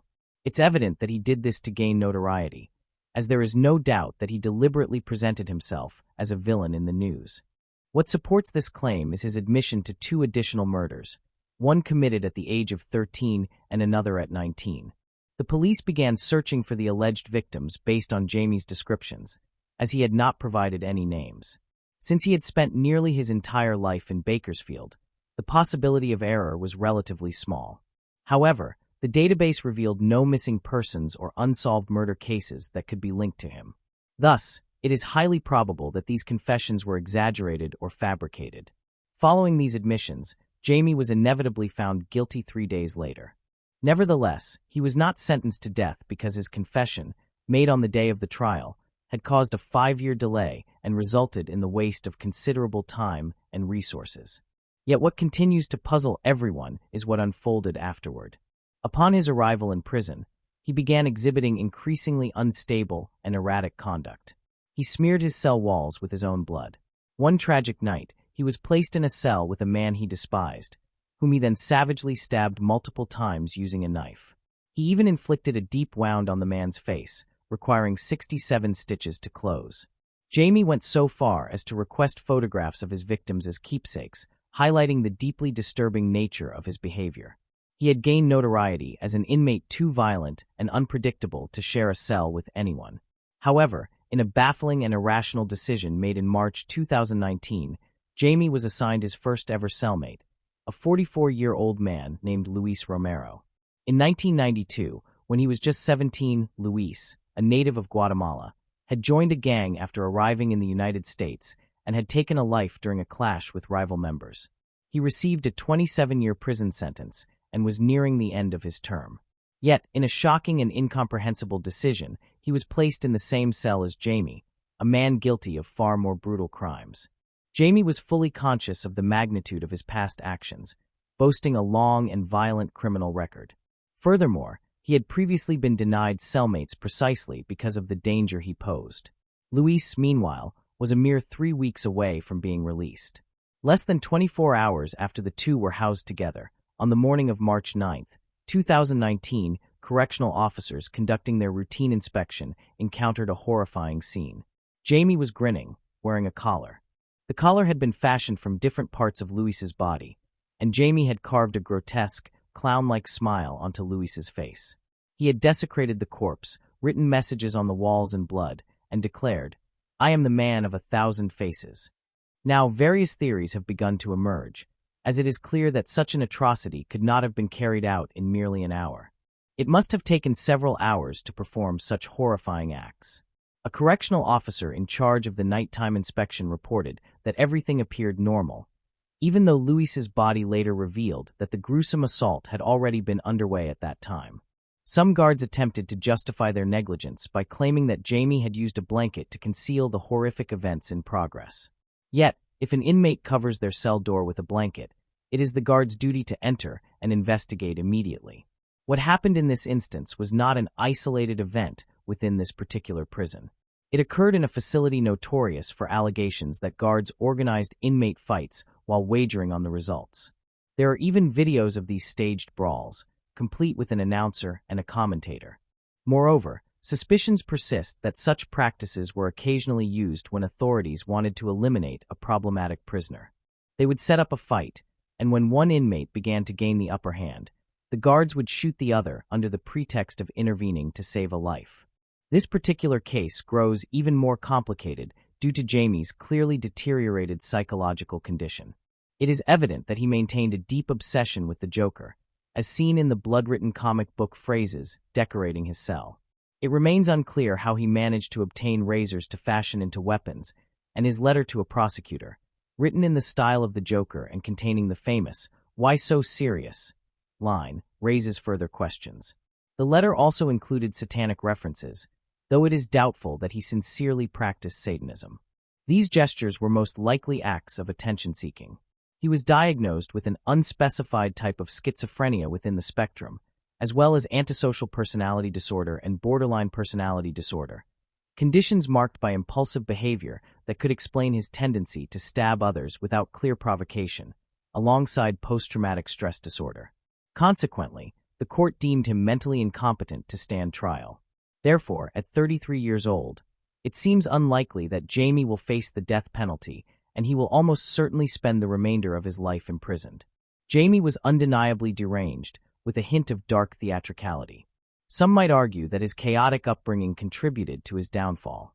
Nonetheless, the extremity of his crimes remains unmatched. Interestingly, his older brother, who had found refuge with their grandparents early in life, has since become a successful man, a millionaire who drives luxury sports cars and enjoys a stable, loving family. Moving on to the next case. Christine Falling.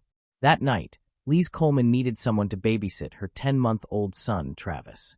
Christine Falling, who had prior experience caring for children, offered to watch the baby at her own home. The following morning, the infant was found dead, with no visible signs of violence or struggle.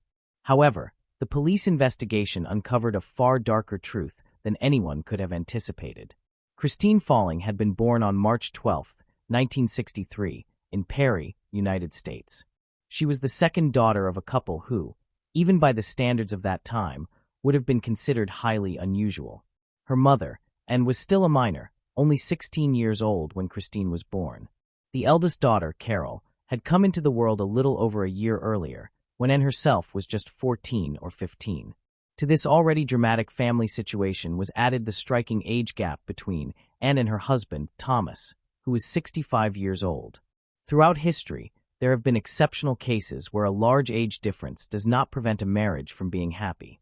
Unfortunately, that was not the case for Anne and Thomas.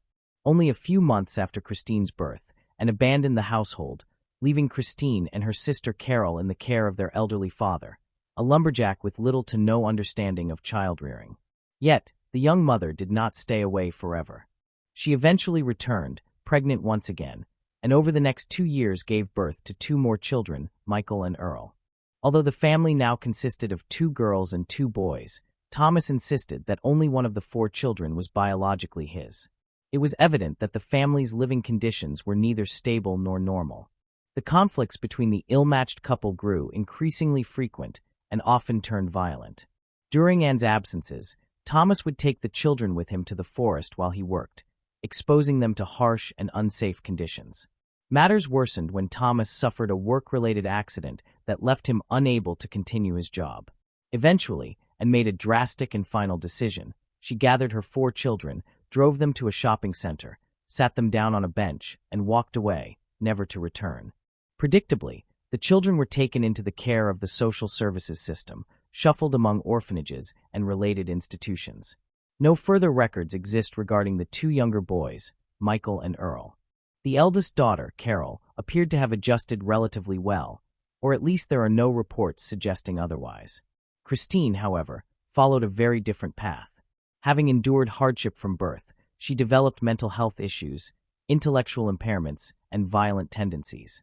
The orphanage staff described her as a habitual liar and thief, prone to breaking rules for attention. Before I continue, I want to remind you that only a small percentage of people who watch my videos are actually subscribed. So if you enjoy my content, consider subscribing. It's free, and you can always change your mind later. Now let's move on with the video. Her relationships with both children and adults were consistently poor. Her struggles worsened when she began to gain excessive weight and suffer from epilepsy. In the harsh environment of an orphanage, Christine became the target of ridicule, bullying, and cruel treatment, further deepening the trauma that had already defined her young life. However, sometime later, both Christine and Carol experienced a stroke of luck. They were adopted by a couple, the Fallings, who not only gave them their last name, but also provided a stable home. The Fallings were a couple who longed to have children, but Dolly Falling was unable to conceive. Some accounts suggest that the husband knew the girl's family, which may have influenced their decision to adopt both sisters. Unfortunately, although their surroundings changed, Christine's behavior did not. She remained problematic. Her vocabulary and way of speaking were not appropriate for her age. She had frequent fits of rage, and she continued a habit she had developed in the orphanage, tormenting cats in unimaginable ways. At times, she would throw them from great heights to test whether it was true that cats had 9 lives. She quickly discovered that it was false, yet she continued her cruel experiments. Another factor that added tension to the situation was Christine's epilepsy. Life in the Falling household began to turn into a nightmare, not just for the seemingly generous couple, but especially for the adopted girls. According to some sources, the father abused both girls, particularly the older one.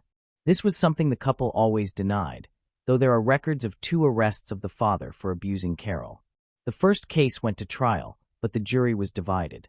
The second time, the accusation was made by his own wife, Dolly, who later withdrew it. Things were so out of control that the pastor of their church intervened and managed to convince the family to remove the girls from their home. Thus, the sisters were sent to a home in Orlando where a large group of children, aged between 6 and 21, lived after being removed from their homes due to abuse, neglect, or abandonment. Apparently, this place was somewhat more pleasant for Christine, but it did not stop her impulsive, deceitful, aggressive, and cruel behavior, nor did it prevent her epileptic seizures. After some time, frustrated by their inability to achieve the desired behavioral changes in the sisters, particularly Christine, the authorities decided to remove both girls from the institution. Consequently, they were sent back to the Falling household. From that point on, the sexual abuse appeared to have stopped, but the physical violence continued. The breaking point came when the father gave Christine a severe beating for arriving home 10 minutes late. To make matters worse, the next day, he forced her to go to school wearing shorts so that everyone could see the marks of his so-called justice. She was not only mistreated, but also humiliated. Carol, the eldest, who was approaching 15, decided to find a job to establish her independence. Christine, just over 12 years old, supported her decision. The day after the beating, both girls ran away from the Falling home. However, their newfound independence did not bring better days. At first, the sisters stayed at the home of one of Carol's friends. Christine remained there for about a month and a half before deciding to search for her biological mother in northern Florida. She managed to find her and lived with her for a while.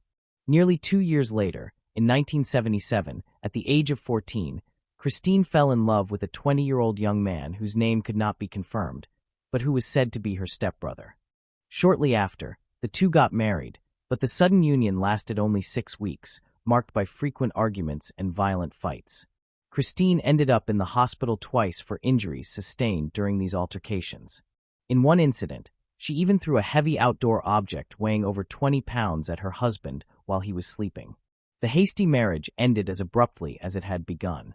Following this new disaster in her life, Christine, who by then weighed around 200 pounds, began exhibiting new behavior. Over the next 2 years, she visited the emergency room more than 50 times, complaining of a wide range of strange and inconsistent ailments that doctors were unable to diagnose. She always appeared extremely nervous, listing symptoms that did not correspond to any known illnesses. In some cases, potential diagnoses were ruled out through medical testing.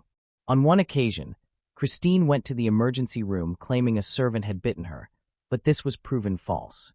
Another time, she arrived at the hospital with bleeding from her intimate areas, which turned out to be nothing more than menstruation. Eventually, doctors reached a likely diagnosis in her case: Munchausen syndrome, a psychological disorder in which a person feigns illness, fabricates symptoms, or even inflicts injuries upon themselves to attract medical attention and, consequently, the concern and sympathy of others. Despite all her peculiar behaviors, considerable weight, evident mental issues, lack of social skills, and untidy appearance, Christine had a reputation for loving children and being responsible and trustworthy. This reputation allowed her to earn some money by babysitting for friends and neighbors. At first, everything seemed fine. Her services were well received, and as a result, her occasional babysitting jobs became more frequent. Things appeared to finally be improving for her. Then came February 25, 1980. On that day, 17-year-old Christine was hired to take care of a little girl named Cassidy Johnson. The child was only 2 years old and in a very playful stage of her development. Her loved ones affectionately called her Pongacito and delighted in her antics. The girl's parents went out to work, collecting worms to sell as fishing bait. But that day, something went terribly wrong. 5 hours after being left alone with Cassidy, Christine called emergency services, claiming that the little girl had fainted and fallen from her crib. An ambulance was promptly dispatched to take the child to Tallahassee Hospital. The doctors did everything they could to revive Cassidy Johnson, but their efforts were unsuccessful. One of the doctors noticed an unusual bump on the child's head.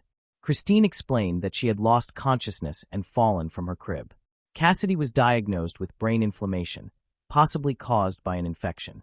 Sadly, after being hospitalized for 2 days, she passed away.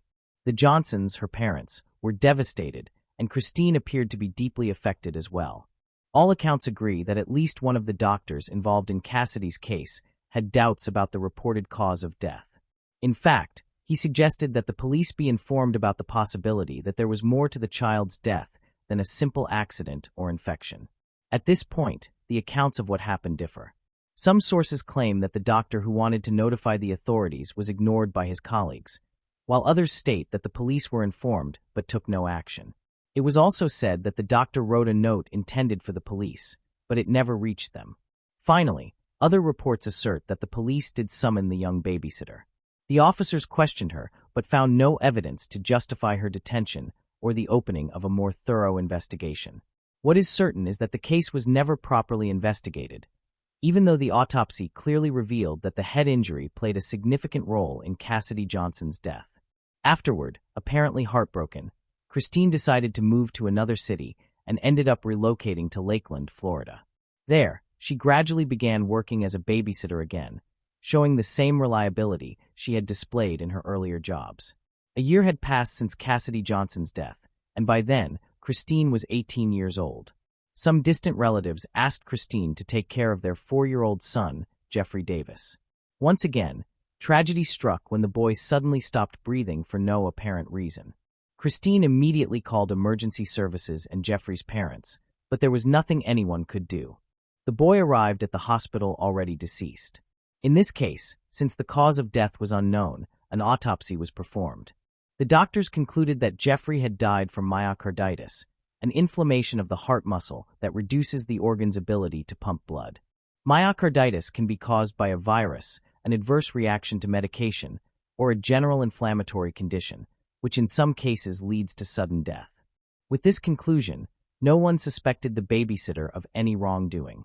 The parents accepted the doctor's diagnosis regarding their son's sudden passing. Once again, the young caretaker appeared devastated, and this time, the loss was personal, as it involved a family member. Just 3 days after Jeffrey's unexpected death, Christine was asked to care for another child, Joseph Spring, for a few hours. Joseph, a 2-year-old cousin of Jeffrey, needed supervision while his parents attended Jeffrey's funeral. Incredibly, tragedy struck once again. Only a few hours after Joseph had been left with Christine, the boy was dead. Christine claimed she had left him sleeping and then heard a scream. When she rushed to check, she found Joseph lifeless. The medical professionals who examined Joseph's body concluded that both boys had died from the same cause, myocarditis brought on by an infection. Although no one had any concrete proof or solid argument, rumors began to circulate throughout the town about the strange string of coincidences surrounding Christine's babysitting jobs. Even Christine herself began saying that a curse seemed to follow her, bringing death to the children she cared for. The babysitter appeared deeply affected, and while everyone knew she had certain mental disabilities, no one truly believed she could be capable of murdering the children. Consequently, just as quickly as they began, the rumors started to fade. Voices of comfort rose around young Christine, telling her to calm down and assuring her it was merely a series of tragic misfortunes. Christine gained even more sympathy when she was later hospitalized with a viral infection in her digestive system. However, this raised a new question. Had she transmitted to the children a virus that proved fatal for them? Very soon, though, Christine was cleared of any such suspicion when doctors determined there was no connection between the virus she had contracted and the one that caused the children's myocarditis. The general conclusion was that sheer bad luck was responsible for the deaths. As a result, Christine came to be viewed almost as a victim herself. Besides being physically unattractive and mentally underdeveloped, she seemed to be someone whom misfortune relentlessly pursued. Those who knew Christine defended her passionately. They couldn't conceive that she could be responsible for the children's deaths, or even capable of harming a child in any way. Additionally, at that time, infant mortality was relatively common in impoverished areas of the cities. After these harsh experiences, Christine decided to move back to her hometown of Perry. On her own initiative, she decided to stop caring for young children. With that decision made, she took the necessary steps to get certified and registered to care for the elderly. Soon, she began working for William Swindle, a 77-year-old man diagnosed with terminal cancer. William lived alone and needed someone to help with household tasks, shopping, cooking, organizing the house, assisting with his needs, and keeping him company. However, the new caregiver didn't even get the chance to prove she could care for the elderly because on her first day, William passed away. As in so many previous instances, Christine called emergency services who found the man unconscious on the kitchen floor. He was rushed to the hospital, but he was declared dead upon arrival. Although no autopsy was apparently performed, the cause of death was listed as a massive heart attack. A week later, in the midst of a hot summer, Christine decided to go out with her stepsister, Betty Jean Daniels, who was 19 years old. It was July 14, 1981. Christine accompanied Betty to a vaccination center so that Betty's baby, Jennifer Daniels, could receive her immunizations. On the way home, Betty stopped at a store to buy some diapers and left Christine in the car with the 8-month-old baby. When she returned with her purchases, Christine told her that it seemed the baby had suddenly stopped breathing. Initially, the mother was not alarmed. She said that sometimes babies breathe so softly that it's barely noticeable. But when she checked Jennifer, she realized the baby was indeed not breathing and her skin had a bluish tint. The distressed mother immediately drove to the nearest emergency room where the baby was declared dead. It was thought to be a case of sudden infant death syndrome or a rare reaction to the vaccines received. At this point in the story, part of Christine's life goes unaccounted for. There is a period of about a year during which there is no information about her activities. The next reference takes us to July 2, 1982, when Liz Coleman asked Christine to babysit her 10-week-old son, Travis Coleman. It should be noted that other sources claim the baby was 10 months old. Apparently, Travis had been very sick with pneumonia, but had recovered. Since he was now perfectly healthy, his parents wanted to go out that night to celebrate the end of that stressful chapter. At that time, Christine was living with her boyfriend, Robert Johnson, in a trailer. She told Mrs. Coleman to bring the baby to her trailer and pick him up the next morning, assuring her she would gladly take care of him for the night. Sadly, as one might expect, when Liz arrived the next morning to pick up Travis, the baby was already dead. Christine appeared shocked and claimed that the last time she saw him alive was around 3 a.m., when she had changed his diaper and given him his prescribed medicine. She stated that the baby seemed fine at the time and quickly fell back asleep. Authorities were notified, and an autopsy was performed to determine the cause of death. Initially, it was believed that Travis had suffered a new respiratory complication, or a relapse of the pneumonia he had previously battled. However, during the post-mortem examination, specialists discovered internal injuries consistent with mechanical asphyxiation. Around this time, Christine was interviewed by a local news outlet regarding Travis's death. She stated that she had already experienced the deaths of 5 children, and although she did not understand what was happening, it frightened her deeply. Travis turned out to be Christine's final victim. Medical personnel informed the police that the baby's death had been intentional. Authorities immediately arrested Christine, who soon became infamously known as the babysitter killer. She was subjected to intense police interrogations and psychiatric evaluations, and before long, the 19-year-old confessed. Christine claimed that she heard voices in her head telling her, kill the baby, which would not stop until she obeyed. She also provided personal reasons for why she had committed the murders. Her statements were both sorrowful and chilling. Speaking about her first victim, Cassidy Johnson, Christine said that they had been playing outside and the little girl became very restless. When it was 8 o'clock and Cassidy would not calm down, Christine suffocated her until she stopped breathing and turned purple. The child's heart had stopped, her pulse was gone, and she was no longer breathing. Christine claimed she tried to revive her but failed. In reference to Jennifer, Christine explained that the little girl cried constantly, which drove her to rage. She admitted that she placed her hands around Jennifer's neck and squeezed until the child went silent. Regarding Travis, Christine stated that he had been sleeping and that she smothered him for no particular reason. She went on to reveal more horrifying details, telling investigators that she had copied the method from something she had seen on television but added her own variations. She described the act as easy and simple. After admitting that she killed the children without understanding why, she explained that she would place a blanket over their mouth and nose, pressing down until they stopped moving, ensuring that no one could hear them scream. When she learned that she could face the death penalty by electric chair, Christine pleaded guilty to the 3 murders she had described, insisting that she had nothing to do with the others. Authorities were certain that the other 3 victims had also been killed by her, but at that point, proving it would have been extremely difficult, so they chose to leave the matter unresolved. In late 1982, Christine Falling was sentenced to 3 concurrent life terms, with the possibility of parole after serving 25 years. 3 years after being incarcerated, Christine confessed to the murder of William Swindle, the 77-year-old man who died only a few hours after being placed in her care. While in prison, specialists later concluded that Christine did not actually hear voices in her head, as she had previously claimed. Behind bars, she reverted to her old habit of alleging that she suffered from numerous strange illnesses and often visited the prison's medical facilities.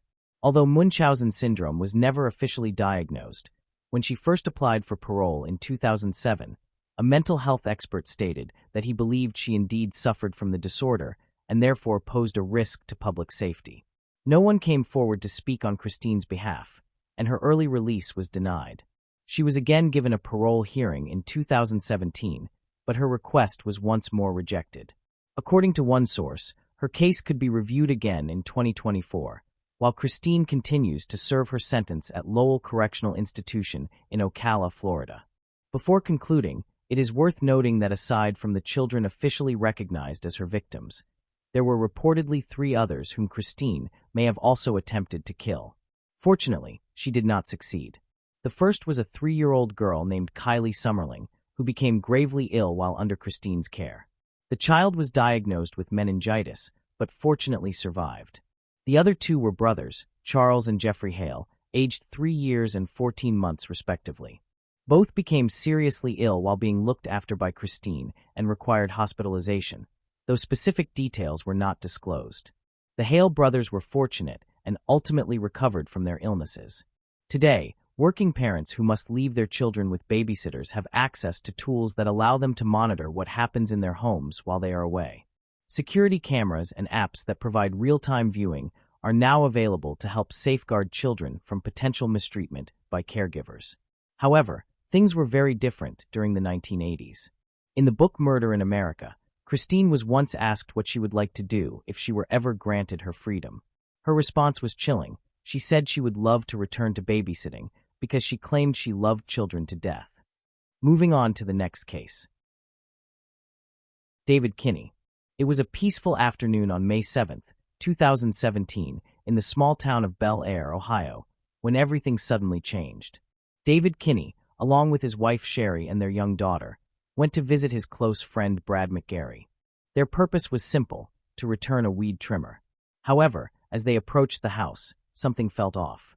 No one responded to their knocks on the front door, and an uneasy sense of worry began to build. David led his family around to the back of the house, where they noticed the service door slightly ajar. Inside, the home was in disarray, with unmistakable signs that something terrible had occurred. Sherry called out Brad's name, but only silence answered. When there was no response, David decided to head down to the basement. What he discovered there would change their lives forever. David Kinney had always been an ordinary young man. When he turned 21, his mother threw him a large party to celebrate the milestone. Among the guests that evening was Sherry, a beautiful single mother who attended with her sons. Throughout the night, David became deeply drawn to her, feeling an immediate connection.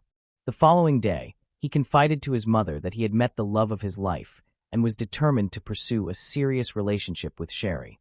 Despite Sherry's admirable character, some people in David's circle questioned his choice to marry a woman with 3 children, arguing that it was a heavy responsibility for someone his age.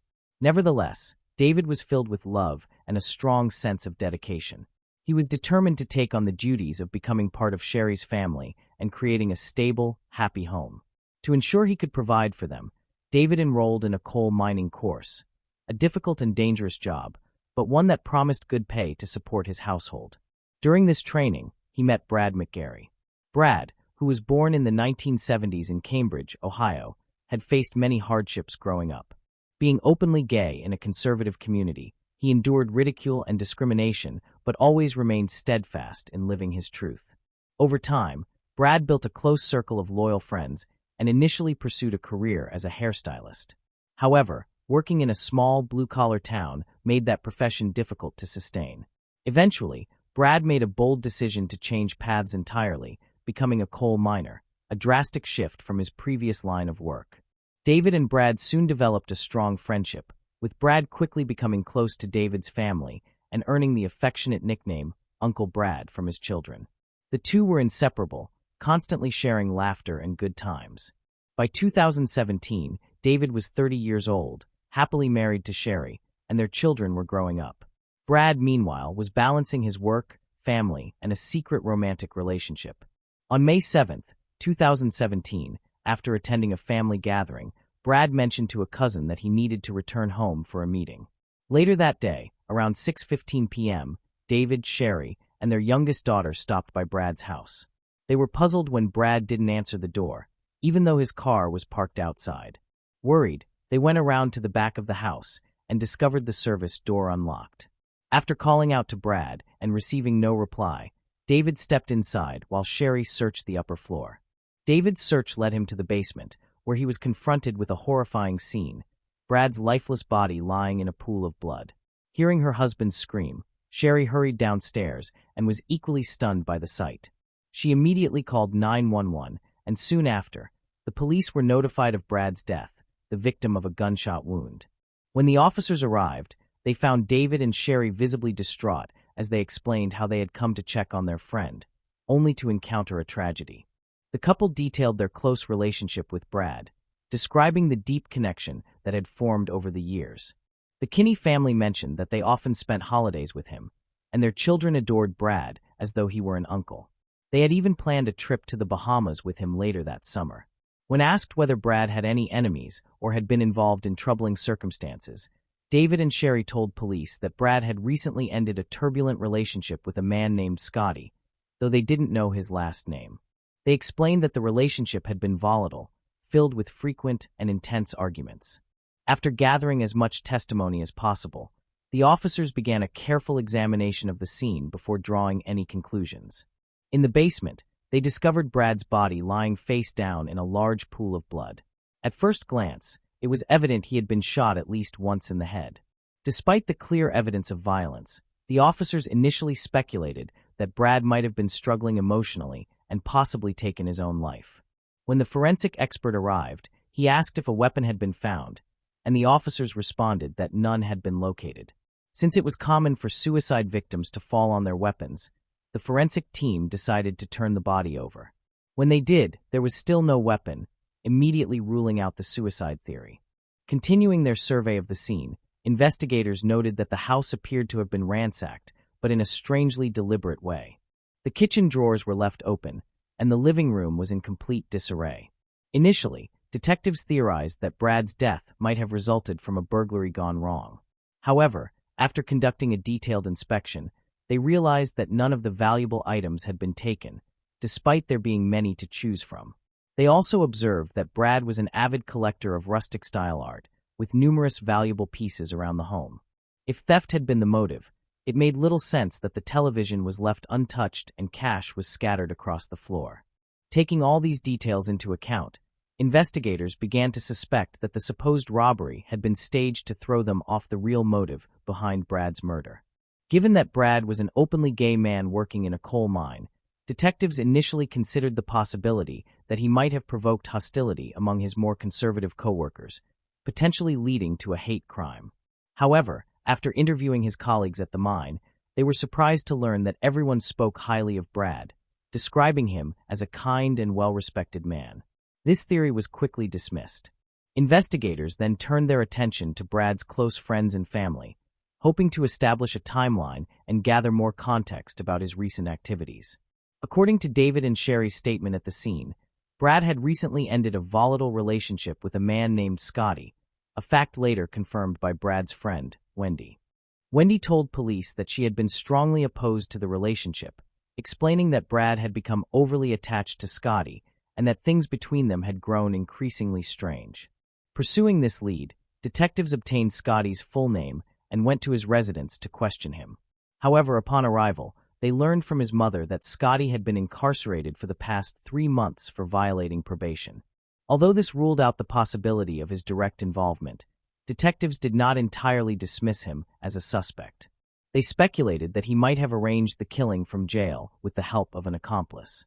To be certain, they visited Scotty in prison to inform him of Brad's death and observe his reaction. Scotty appeared genuinely shocked and distressed by the news, and by the end of the interview, detectives were almost certain he had no role in the crime. Running low on leads, investigators decided to canvass the neighborhood to check for security cameras that might have captured footage around Brad's home. Fortunately, a nearby resident had a camera pointed toward the street, offering the possibility of identifying anyone who had entered or exited the area. As they began combing through hours of footage, they continued conducting interviews with Brad's acquaintances. The investigation seemed to be stalling, until 2 days later, when a conversation with one of Brad's cousins dramatically shifted the direction of the case. The cousin revealed that on the day of the murder, Brad had left a family lunch gathering between 1:30 and 2 p.m., mentioning before leaving that someone named DJ was coming over to his house. Brad had even joked that he planned to take a nap with his guest, implying an intimate encounter. The cousin further disclosed that Brad had confided in her about his ongoing affair with a married man who had not yet revealed his sexuality to his wife. Their relationship, she explained, had lasted for years and had been carefully kept secret. Though initially hesitant to reveal the man's identity, she finally relented under pressure from the lead investigator, dropping a shocking revelation. The detectives were stunned to learn that DJ was none other than David, the same man who had discovered Brad's lifeless body. When asked if she was certain about her statement, she confirmed without hesitation that David was indeed the only man Brad had ever mentioned to her. Detectives later admitted that the moment they learned DJ was actually David, the man who had discovered the body while visiting the house with his family, everything suddenly fell into place. Until that point, David had been regarded as a cooperative witness, appearing genuinely devastated by his friend's death. This shocking revelation, however, instantly transformed him from a grieving friend into the primary suspect. Under the pretense of retrieving photos related to the crime scene, detectives convinced David to hand over his phone. In truth, they intended to analyze his location data and look for any signs of a relationship that went beyond friendship. Upon examining the phone's records, investigators discovered that David's device had been at Brad's house during the estimated time of the murder. Although he had attempted to erase incriminating messages, forensic experts recovered deleted texts between the two men that confirmed their intimate relationship. Meanwhile, the surveillance footage from Brad's neighbor's security camera revealed that David had indeed arrived at Brad's home shortly before the killing. Curiously, he had driven there in his wife's car instead of his own. Detectives noted that he remained inside the house for roughly 40 minutes before leaving. Hours later, the same camera captured David returning in his pickup truck, this time accompanied by his wife and daughter, under the guise of delivering a weed trimmer Brad had supposedly borrowed. With this mounting evidence, investigators were confident that David had been at Brad's residence both before and during the time of his death. It was time to confront him.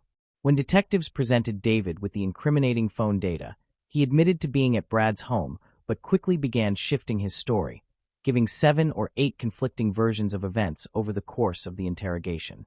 At one point, David claimed that a third unidentified man had been in Brad's house and that during a heated argument, this stranger shot Brad in front of him. He further insisted that the man had threatened his life, forcing him to remain silent and leave the scene. The detective made it clear that he did not believe this account, prompting David to change his story yet again. Under increasing pressure, David finally admitted that he had been hiding an affair from his wife, Sherry. He maintained, however, that the relationship had only lasted a few months rather than years.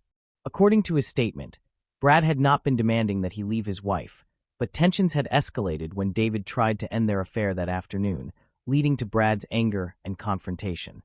David alleged that Brad had brandished a gun, waving it in his face, which terrified him. He said the argument escalated into a physical struggle, during which he managed to wrestle the gun away and shot Brad in the forehead, asserting that he had acted in self-defense.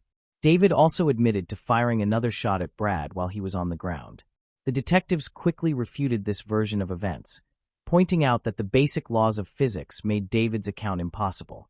The forensic analysis of Brad's body revealed that he had been shot twice, both times in the back of the head, indicating that the shooter had been standing behind him. When asked about the weapon, David claimed he had disposed of it while fleeing the scene. Law enforcement officers were seen combing the area in the days that followed, but the murder weapon was never recovered.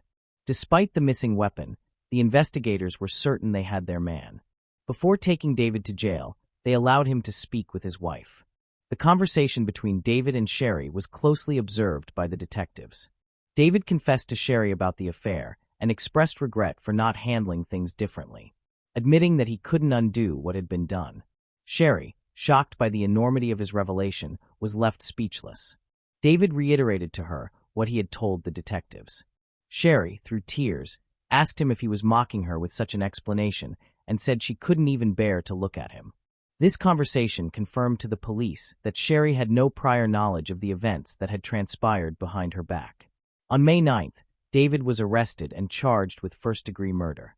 Investigators hypothesized that Brad, frustrated with keeping their relationship a secret, had likely threatened to reveal the truth to Sherry, giving David the motive to kill his friend and maintain his double life.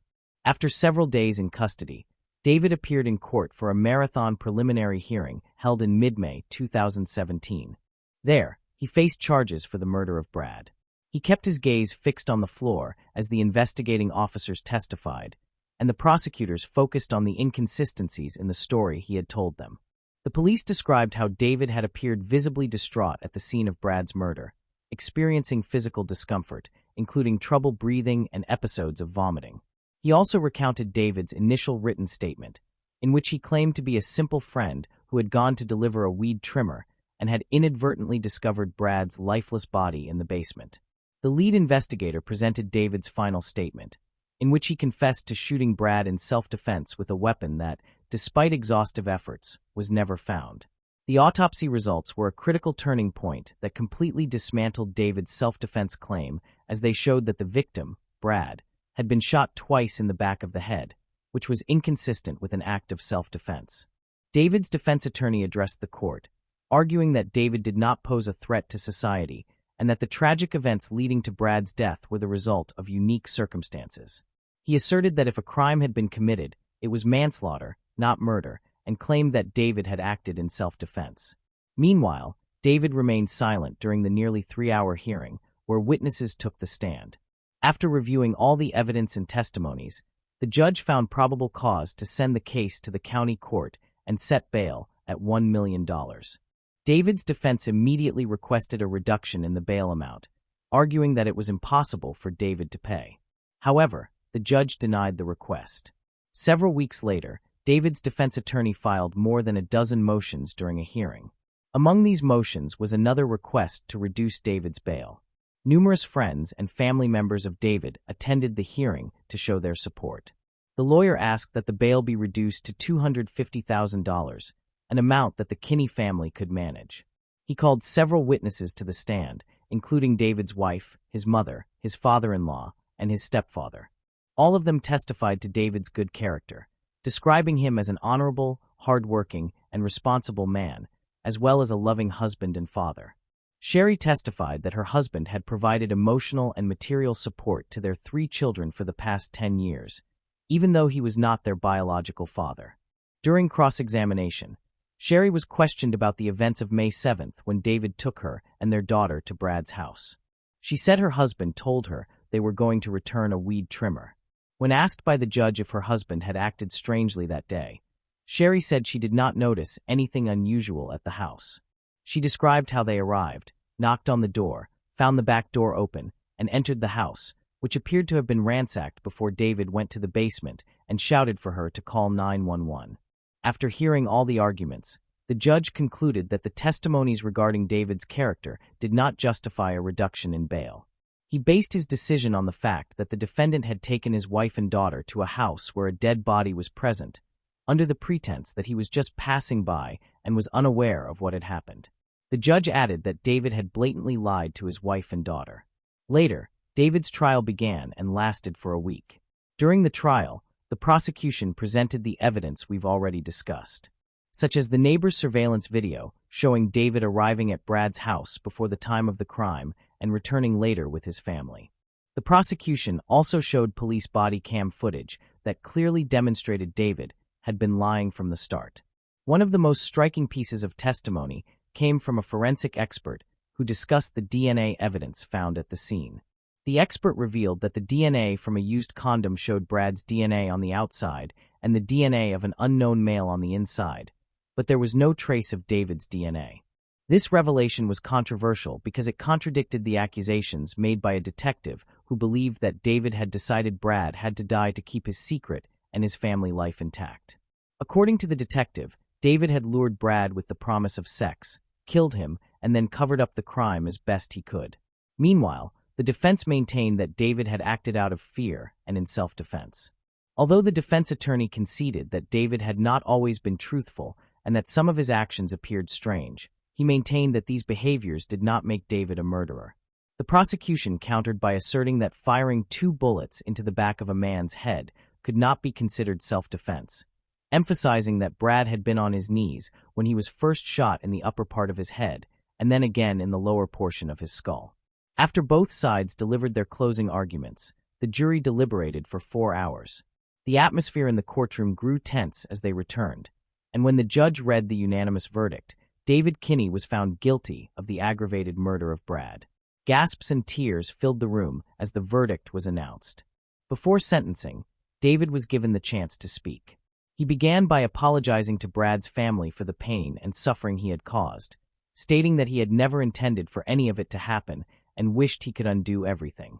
David admitted that no apology could ever bring Brad back, but insisted that he truly regretted what had occurred. However, the judge remained unmoved by his words. He recalled the numerous lies David had told to cover up his actions and described the crime as a cold, calculated execution followed by a deliberate cover-up. The judge stated that David had premeditated Brad's murder, luring him with the promise of sex, staging the crime scene, and taking multiple steps to conceal what he had done. The judge had 4 sentencing options, all involving life imprisonment, but with the possibility of parole after 20, 25, or 30 years. David's defense attorney pleaded for one of these options, arguing that his client had been a law-abiding citizen with no criminal history prior to that tragic day. The prosecution, however, urged the judge to impose life without parole, stressing that Brad had lost his life and that his family would have to bear that loss forever. The judge responded that if David was capable of killing someone who loved him and considered him a best friend, it raised serious doubts about what he might do to someone who opposed him. For that reason, the judge concluded David could never be allowed to return to public life. In February 2018, David was sentenced to life imprisonment without the possibility of parole, with an additional 3 years for a firearm specification, meaning he had used a weapon during the commission of the crime. Police later remarked that the entire case was a preventable tragedy, one that might never have happened if David had not been so intent on concealing his homosexuality. As of mid-2023, prison records showed that David remained incarcerated in Ohio. Since his conviction, his attorney had filed multiple appeals in an attempt to obtain parole eligibility for his client, but every appeal had been denied. In the end, while David would never return to the coal mines, neither would Brad. Their lives had both been irreversibly destroyed by David's choices. Moving on to the next case. DuPont de Ligony's family. In early April 2011, for the first time in years, the shutters of house number 55 on Boulevard Robert Schumann stayed closed. This residence, located in a quiet neighborhood of Nantes, France, belonged to the DuPont de Ligony's family. The family consisted of Xavier, Agnes, and their 4 teenage children. The unusual silence surrounding the normally lively household quickly drew the attention of the neighbors.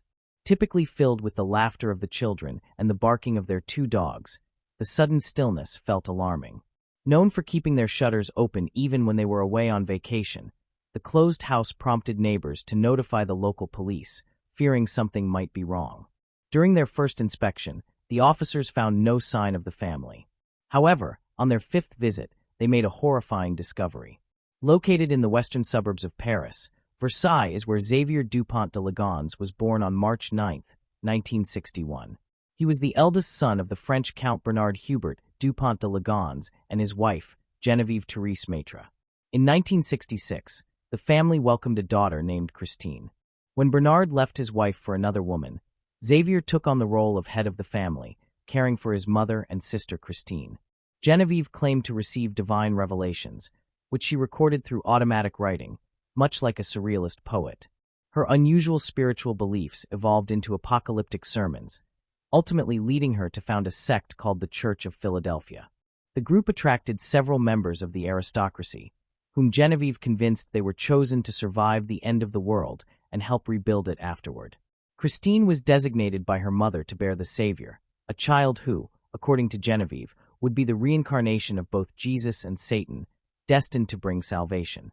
Although Xavier inherited his father's noble title, he showed little regard for traditional French values, instead being drawn to luxury, fast cars, and eccentric lifestyles. He also deeply admired the United States. Geneviève financed Xavier's extravagant habits through large financial contributions from cult members who had been sworn to secrecy about their activities. In 1974, on the idyllic island of Brihat, Xavier met Emmanuel Tennier. The 2 boys developed a strong bond built on mutual understanding, one that would last for many years. It is said that Emmanuel even confessed his love for Xavier during that time, but despite the rejection, their friendship remained steadfast. 2 years later, Xavier met Agnes Hodanger. Born on November 9, 1962, in Neuilly-sur-Seine, just outside Paris, she was known for her deep religious faith. She worked as an assistant at the Blanche de Castille Catholic School in Nantes, where she also taught catechism. Although little is known about her family background, it is well established that Xavier and Agnes formed a close relationship, which developed into a passionate yet brief romance before they eventually went their separate ways. In 1990, Agnes gave birth to her first child, Arthur, from a brief relationship. Shortly afterward, she and Xavier reconnected, rekindling their romance and ultimately deciding to marry. Xavier adopted Arthur as his own son. 2 years later, they welcomed their first child together, Thomas, the heir to the family name. To mark the occasion, Xavier chose his close friend Emmanuel as Thomas's godfather. Following Thomas's birth, the couple had 2 more children, and in Benoit. The family of 6 appeared to represent the perfect household, with Xavier seen as a devoted father and the children performing well in school, suggesting a bright future ahead. Agnes was deeply committed to passing her faith on to her children, regularly taking them to church. Fellow parishioners described her as kind yet strict with her children. Around the year 2000, motivated by their interests and ambitions, Xavier relocated the family to the United States. A discreet, charming, and multilingual man, he believed he could easily integrate into American society. However, the venture failed, resulting in considerable financial losses. Upon returning to France, Xavier began accumulating large debts tied to his various professional pursuits, which were often vaguely defined. Several investigations have described him as a salesman. According to French media, financial difficulties had plagued Xavier for many years. One of his failed projects involved a peculiar plan to import American cars into France. He also launched several small-scale businesses, all of which achieved limited success.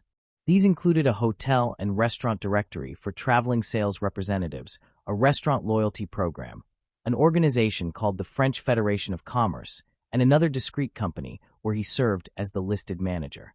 The financial activity of this last venture was minimal, and in 2003, he employed 6 salespeople. Xavier's work frequently kept him away from home from Monday to Friday and generated only a modest income, about $4,200 a year in declared earnings. Over time, financial struggles began to place serious strain on the marriage, likely intensified by typical domestic disputes. In 2004, Agnes wrote extensively on a French online forum about the difficulties she and her husband were facing. She notably mentioned that he had once told her that a collective family death would not be a catastrophe. By 2009, mounting debt had deeply damaged their relationship, leading to a temporary separation. During this time, Xavier sent numerous letters blaming Agnes for the family's financial collapse and accusing her of being responsible for their misfortunes. The emotional distress weighed heavily on Agnes, causing her to lose her appetite and suffer from insomnia. On several occasions, Xavier turned to his lifelong friend Emmanuel for support. Emmanuel, who came from a wealthy family, had inherited a considerable fortune from his father. Despite his affluence, he lived modestly in a small apartment. An enigmatic and somewhat eccentric man, he never hesitated to lend Xavier large sums of money. Beyond financial help, Emmanuel also paid for Xavier's trips and even co-signed for the house where Xavier would eventually settle with his family in the late 2000s. Thanks to Emmanuel's generosity, the family lived in a chalet located in the suburbs at 55 Boulevard Robert Schumann, west of Nantes. Once they settled in, neighbors quickly formed the impression that Agnes was strict and less approachable than her husband. Behind the walls of the home, however, Agnes endured a personal torment. She saw Xavier as both fragile and, paradoxically, excessively rigid, almost militaristic. A traditional man, Xavier insisted on being the head of the household, yet he was emotionally detached, showing little tenderness or affection, and at times even behaving abusively. Agnes confided in her friends from the Thursday prayer group about her fears of how Genevieve, Xavier's mother, continued to exert influence over him.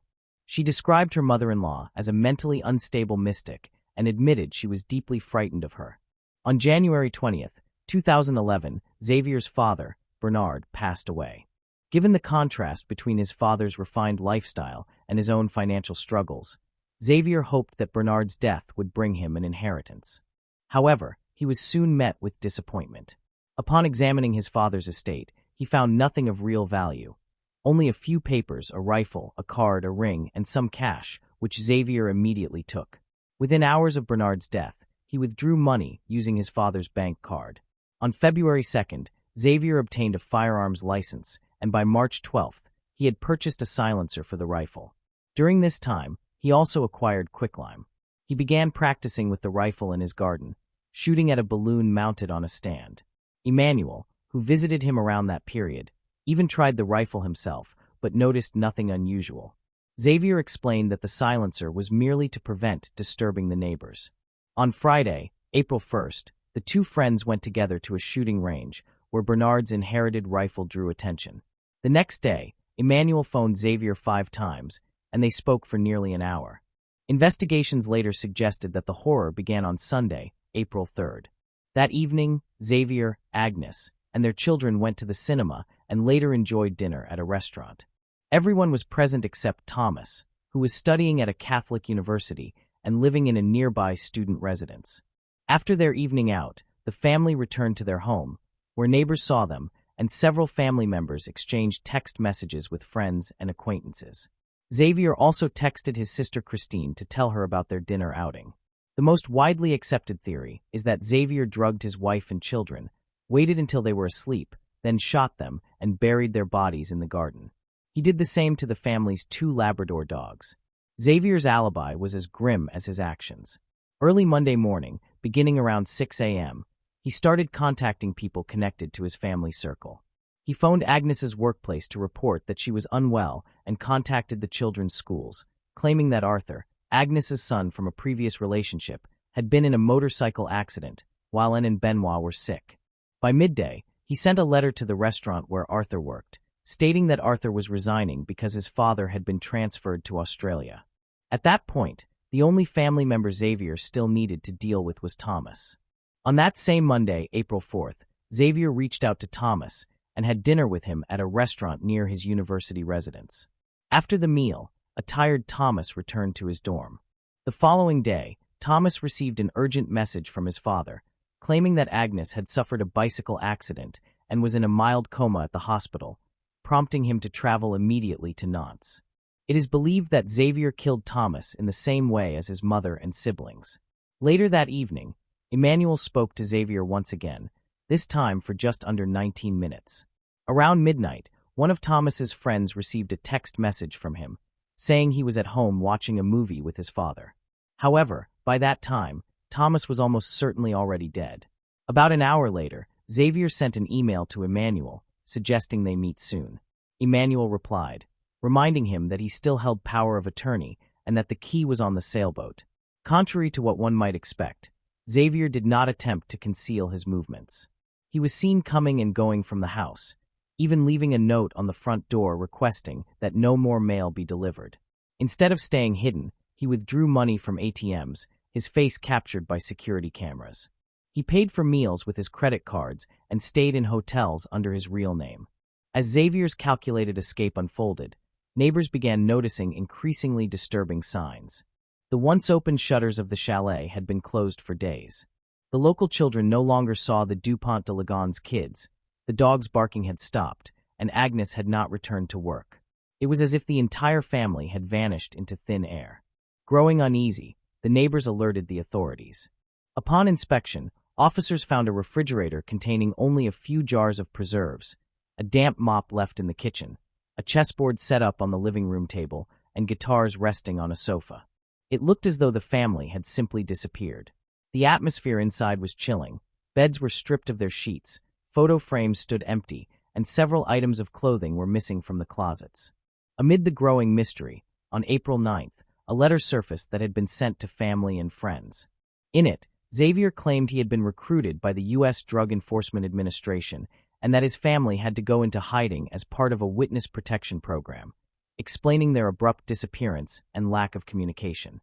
Suspicion and concern mounted among neighbors, who found the story implausible. Fearing the worst, they pressed the authorities to investigate further. Meanwhile, Xavier began traveling through southern France in his car. As the case drew nationwide media attention, more unsettling details about his past started to emerge. On April 15th, security cameras recorded Xavier entering a small hotel near Cannes. He parked his car, took a single bag with him, and then walked into the nearby woods. That was the last confirmed sighting of him. Coincidentally, on that same day, Emmanuel called his mother and confessed long-hidden truths. He was homosexual, struggled with alcoholism, and suffered from depression. Meanwhile, responding to the neighbors' growing concern and the absence of any concrete leads, the authorities decided to conduct another inspection of the family home. On April 21, 2011, an officer noticed a section of freshly disturbed soil beneath the terrace. When they began to dig, they uncovered a layer of concrete, and moments later made a gruesome discovery. The bodies of Agnes and her 4 children were found, wrapped in plastic and buried together, each with 2 to 3 gunshot wounds, their graves adorned with religious symbols. The victims had been carefully placed in burlap sacks and covered with quicklime to hasten decomposition. The family's 2 Labrador dogs were buried alongside them. Despite an extensive forensic search, no traces of blood, fingerprints, or usable DNA evidence were found in the house. Xavier quickly became the most wanted man in France, accused of orchestrating the brutal killings. His face dominated newspaper covers and television broadcasts, earning him grim nicknames such as the Most Wanted Man, the Nantes Killer, and the Face of Horror. Yet, it appeared as if he had simply vanished from existence. The autopsy results confirmed that the murders had been executed with chilling precision. Most victims had been shot in the head at close range. Furthermore, toxicology tests revealed traces of sedatives in the children's systems, confirming the theory that they had been drugged before being shot as they slept. Another disturbing clue came from Agnes's bedroom. Her sleep apnea machine had stopped functioning precisely at 3:27 a.m. on April 4th, suggesting the exact moment of her death. Investigators speculated that Xavier might have hesitated when it came to killing Thomas, as he was the heir to the family name. Because of Xavier's long and intimate friendship with Emmanuel, the latter was soon summoned for questioning. Emmanuel appeared cooperative in the initial stages, expressing his belief that Xavier's disappearance might represent a kind of pilgrimage before committing suicide. When asked about the rifle, however, Emmanuel initially denied any knowledge of it. But further investigation into his background began to expose inconsistencies. Authorities soon realized that Emmanuel was not entirely who he appeared to be. A major breakthrough occurred 24 hours later. Just before noon, Nantes police searched Emmanuel's apartment, seizing his laptop.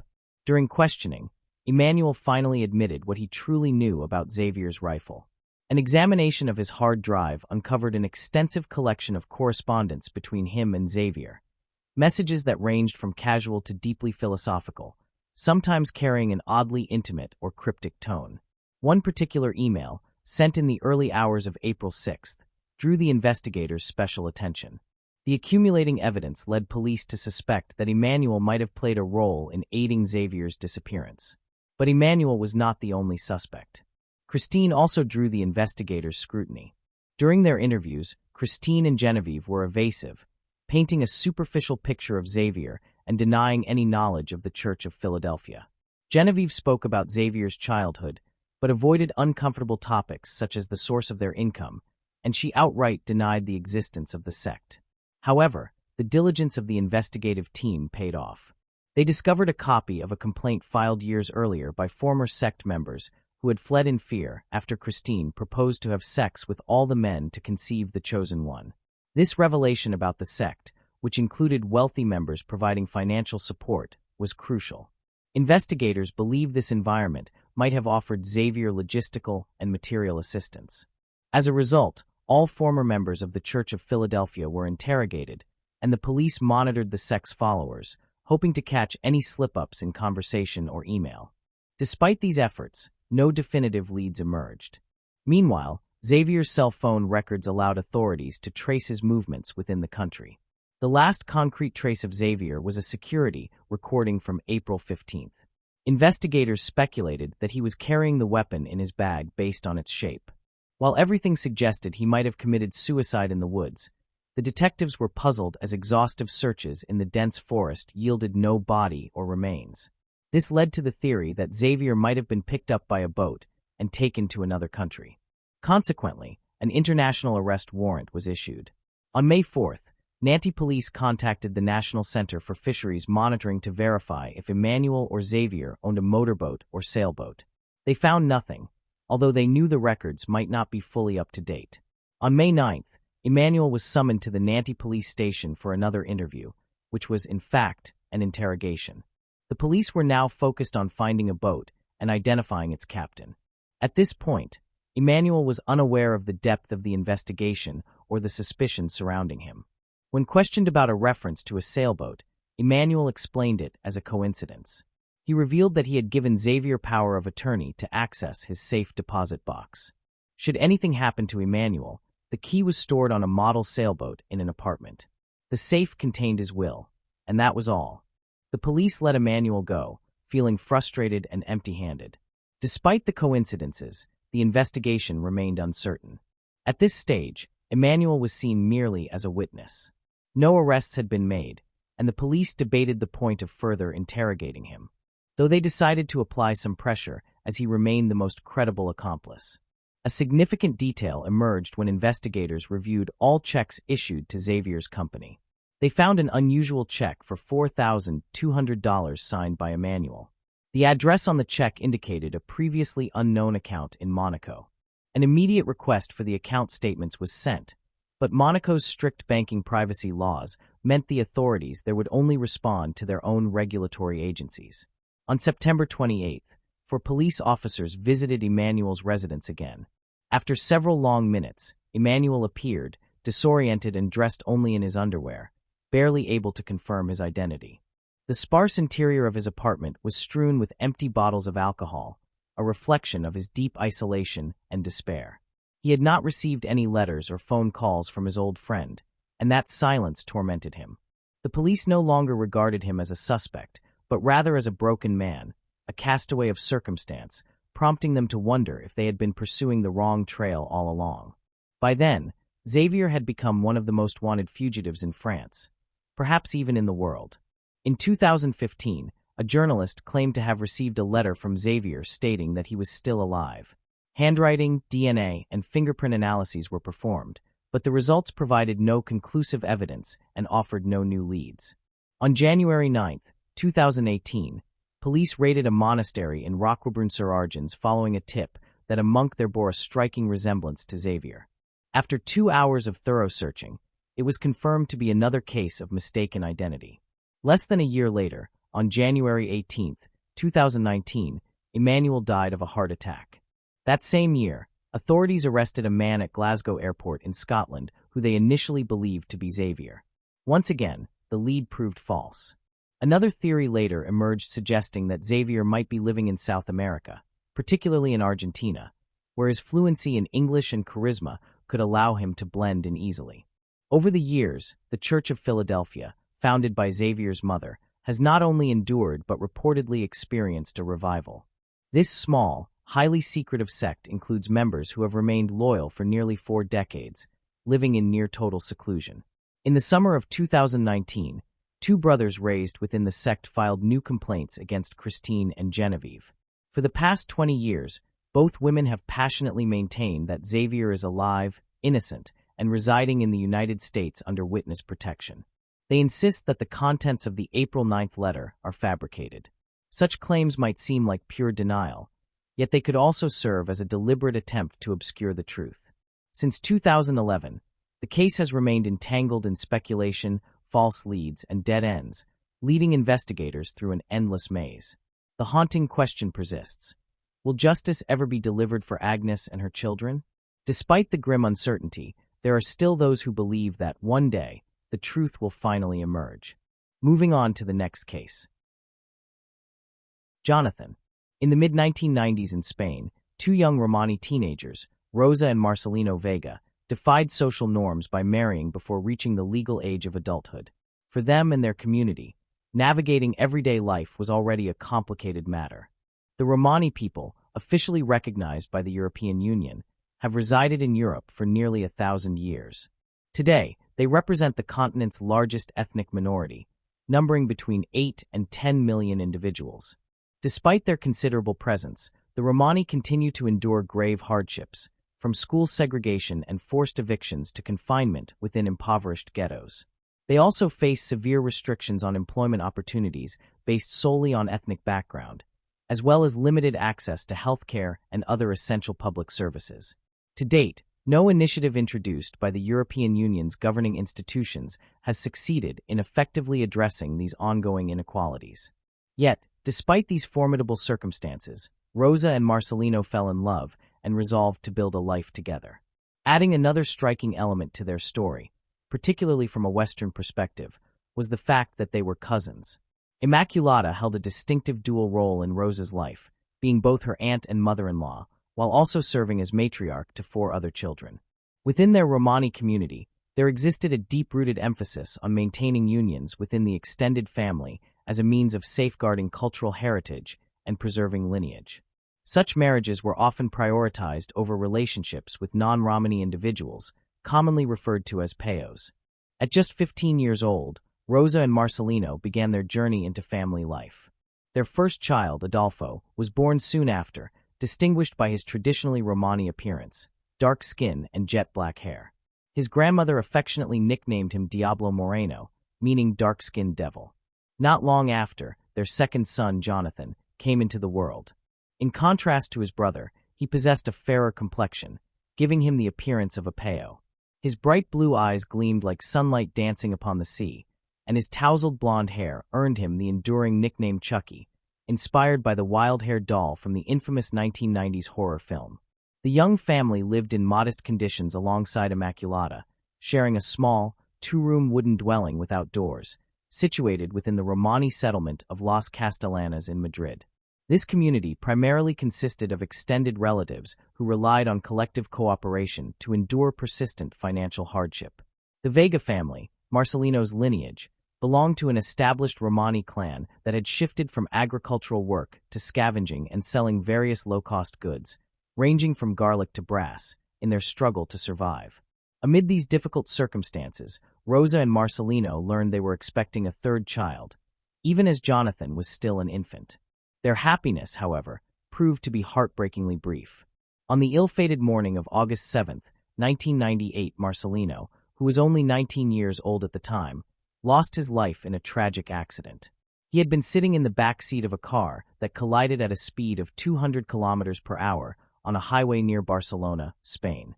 Soon after Marcelino's devastating death, Rosa gave birth to a baby girl, whom she named Carmen. Sadly, Marcelino was no longer alive to cradle his newborn daughter in his arms, leaving Rosa as yet another young Romani mother forced to confront the difficulties of raising her children on her own. This situation was all too common among impoverished Romani families, who neither controlled profitable antique trades nor took part in major drug trafficking networks. Over time, they had also lost the traditional craft of basket weaving, which had once supplemented their income. The days of agricultural work were long behind them. They had moved into the city, surviving by scavenging whatever they could find. Despite these hardships, they sought to remain united and preserve the customs that made them feel rooted, no matter their surroundings. Life pressed forward for Rosa and her children. Fast forward to Saturday, May 27, 2000, shortly after 2 p.m., in the Romani community of Las Castellanas in San Fernando de Henares, the family gathered to honor Marcelino's birthday. Had he survived, he would have turned 21 that day, 2 years after his fatal accident. In Romani tradition, the birthdays of the deceased are remembered and commemorated.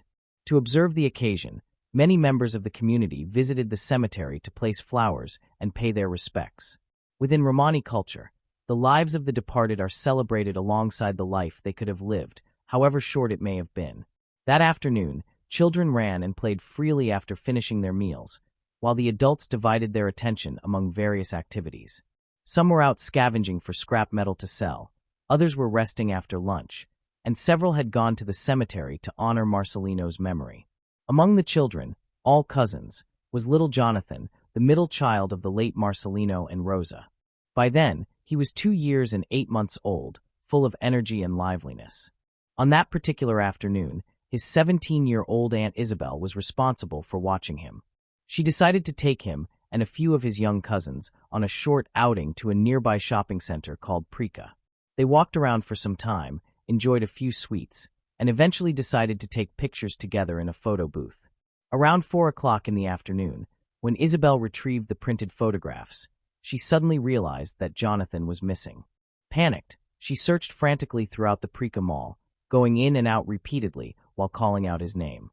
When her desperate efforts yielded no results, she hurried back to their community to alert the family. By that evening, after Jonathan's disappearance was officially reported to the authorities, the National Police joined the search operations, and by the next morning, firefighters were also participating in the effort. Recognizing the seriousness of the missing child situation, no one treated the matter lightly. Even search dogs were deployed, yet they failed to uncover any trace of Jonathan's whereabouts. Authorities quickly dismissed the possibility that Jonathan had simply wandered off and become trapped in nearby natural terrain or construction debris. In particular, the M45 highway, which was under construction and located not far from their settlement, was thoroughly examined but ruled out as a potential site where Jonathan might be. The following day, both print and television outlets reported the disturbing news of a Romani child abducted in broad daylight from a shopping mall. The story shocked and alarmed the public, underscoring the urgency and gravity of the situation. The community and law enforcement persisted in their search, clinging to the hope of finding any lead that could reunite Jonathan with his family. In response, Rosa's and Marcelino's relatives activated their strong communal network, assembling more than 200 Romani individuals from several cities, including Sevilla, Malaga, Barcelona, Oviedo, and Madrid. They searched the outskirts of Madrid tirelessly, day and night. Despite limited financial means, They produced makeshift flyers and distributed them at nearby gas stations, though every effort proved fruitless. As hours turned into days, despair deepened. Investigators returned to Prika, the location of Jonathan's disappearance, and examined the available security footage, but the outdated technology rendered it useless.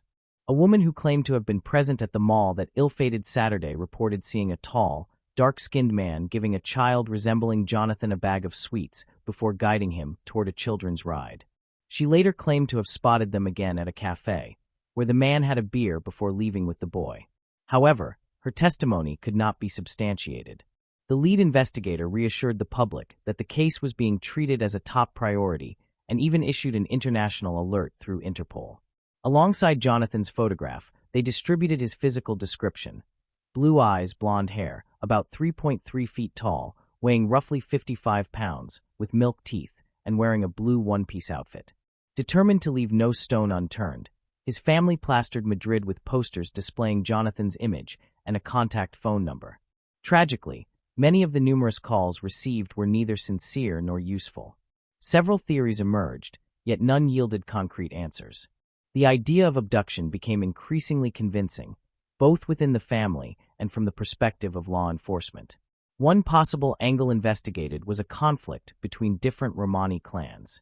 Police questioned dozens of individuals, and the regional government delegate at the time, Francisco Javier Anzurdigui, personally met with leaders of various Romani families in Madrid. Each denied having any knowledge of the child's disappearance and insisted that Jonathan was not in the custody of any clan. Financial motives were also examined as a potential factor. The family disclosed that they were awaiting a substantial insurance payment of 25 million pesetas, approximately $139,000, following Marcelino's death, making it plausible that someone sought to claim the funds. They were soon tormented by a series of unsettling phone calls from a man with a hoarse voice, who claimed to have Jonathan but issued no demands. Although the police pursued this lead, it produced no results. Even more distressing were other calls in which the sounds of a crying child could be heard, intensifying the family's agony. These calls were eventually traced to a mentally unstable woman who had been using a doll to mimic a child's cries. As the days dragged on with no ransom demand, the theory of a financially motivated kidnapping grew increasingly improbable. After 2 agonizing weeks, Jonathan's whereabouts remained completely unknown. During this time, the constant ringing of the family's phone only worsened their emotional suffering. The calls came from curious journalists or sympathetic individuals offering words of encouragement, but none brought tangible assistance. Jonathan continued to dominate the headlines, yet the media attention yielded no progress in locating him. Immaculata, only 38 years old and already a grandmother, embodied the hardships endured by the impoverished Romani community. Despite her own grief, she tried to keep her family's morale intact while supporting her niece Rosa, a young widow now facing the disappearance of her child. Amid the devastation, Rosa struggled to nurse her 15-month-old daughter, Carmen, who was too young to grasp the tragedy surrounding her. Rosa's health rapidly deteriorated. She ate little and seemed to waste away from within. A report in El País painted a grim portrait of their settlement, Las Castellanas, a muddy shantytown composed of makeshift dwellings sheltering 50 to 60 families, surrounded by frail, apathetic dogs. The scene captured the bleakness of life on society's edge. In the summer of 2000, Rosa finally received the insurance payout for Marcelino's untimely death. Although it provided momentary relief, the 14 million pesetas she obtained were far less than expected. Determined to find her missing son, she allocated 7 million pesetas as a reward for any information leading to Jonathan's recovery.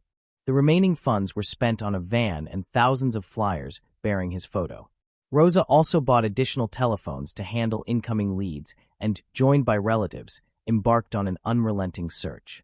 They traveled across Spain and even ventured into France and Portugal in hopes of finding Jonathan. Sadly, their efforts only deepened their despair and sense of futility. At just 21 years old, Rosa vowed to continue searching for her son, even if it meant traversing the entire country on foot with only a cane for support. As days turned into months, 6 grueling months passed before Rosa's fragile hope was cruelly shattered. One evening, while watching television, the family was stunned by a breaking news report. A truck driver had discovered skeletal remains barely a kilometer and a half away from the shopping center where Jonathan had last been seen. Given the proximity, it was feared that the discovered remains might belong to Jonathan. The announcement shocked the close-knit Romani community and shattered the last vestiges of hope that the boy might still be alive. Interestingly, media outlets reported that this very location had supposedly been thoroughly searched during the initial desperate efforts to find Jonathan. The bones were discovered near the construction zone of Madrid's EME45 highway. The truck driver had stopped to inspect the area before unloading soil from the project. Upon spotting the small skull, he immediately thought of Jonathan and alerted the authorities, even as soil continued to be dumped on the site. The police responded promptly, using heavy equipment to excavate a fractured skull and several ribs that bore no visible signs of violence.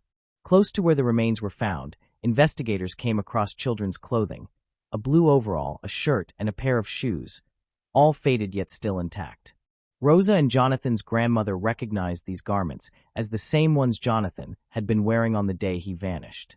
For the family, the grim reality of what had happened became undeniable. Authorities, however, instructed them to wait for DNA analysis to confirm the identity of the remains. 1 week later, the results verified that the bones did indeed belong to Jonathan. Overcome with grief upon receiving the confirmation, Rosa, his mother, was hospitalized and treated for acute anxiety.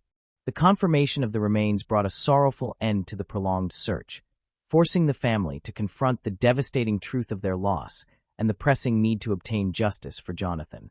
The emotional strain of 6 relentless months spent searching culminated in the unbearable discovery of his remains. Questions soon arose over whether the site where the bones were found had been properly examined earlier. The local security official explained that this particular area had been overlooked, as it was considered beyond the radius where Jonathan was likely to be located. This discrepancy sparked conflicting views among the authorities and the community. Some believed the remains had been there from the beginning, while others suspected they had been placed there more recently. A frequent scavenger and the landowner of the site both reported never having seen anything out of the ordinary. Police avoided making any assumptions about how the fragmented skull, jawbone, and ribs ended up near the construction zone. Nevertheless, the regional governor suggested that the remains might have been transported there by a truck depositing soil for the ongoing works. The family held firmly to their conviction that Jonathan had been abducted, maintaining that he would never have wandered off on his own. They emphasized, however, that they did not accuse anyone directly, explaining that had they possessed such certainty, they would have pursued their own retribution in accordance with the Romani principle of an eye for an eye. Clarity continued to elude the investigation, as forensic analysis of the remains failed to determine the cause of Jonathan's death. He was buried in a small white coffin beside his father, in a funeral attended by just over 20 mourners, all struggling to process the unresolved tragedy.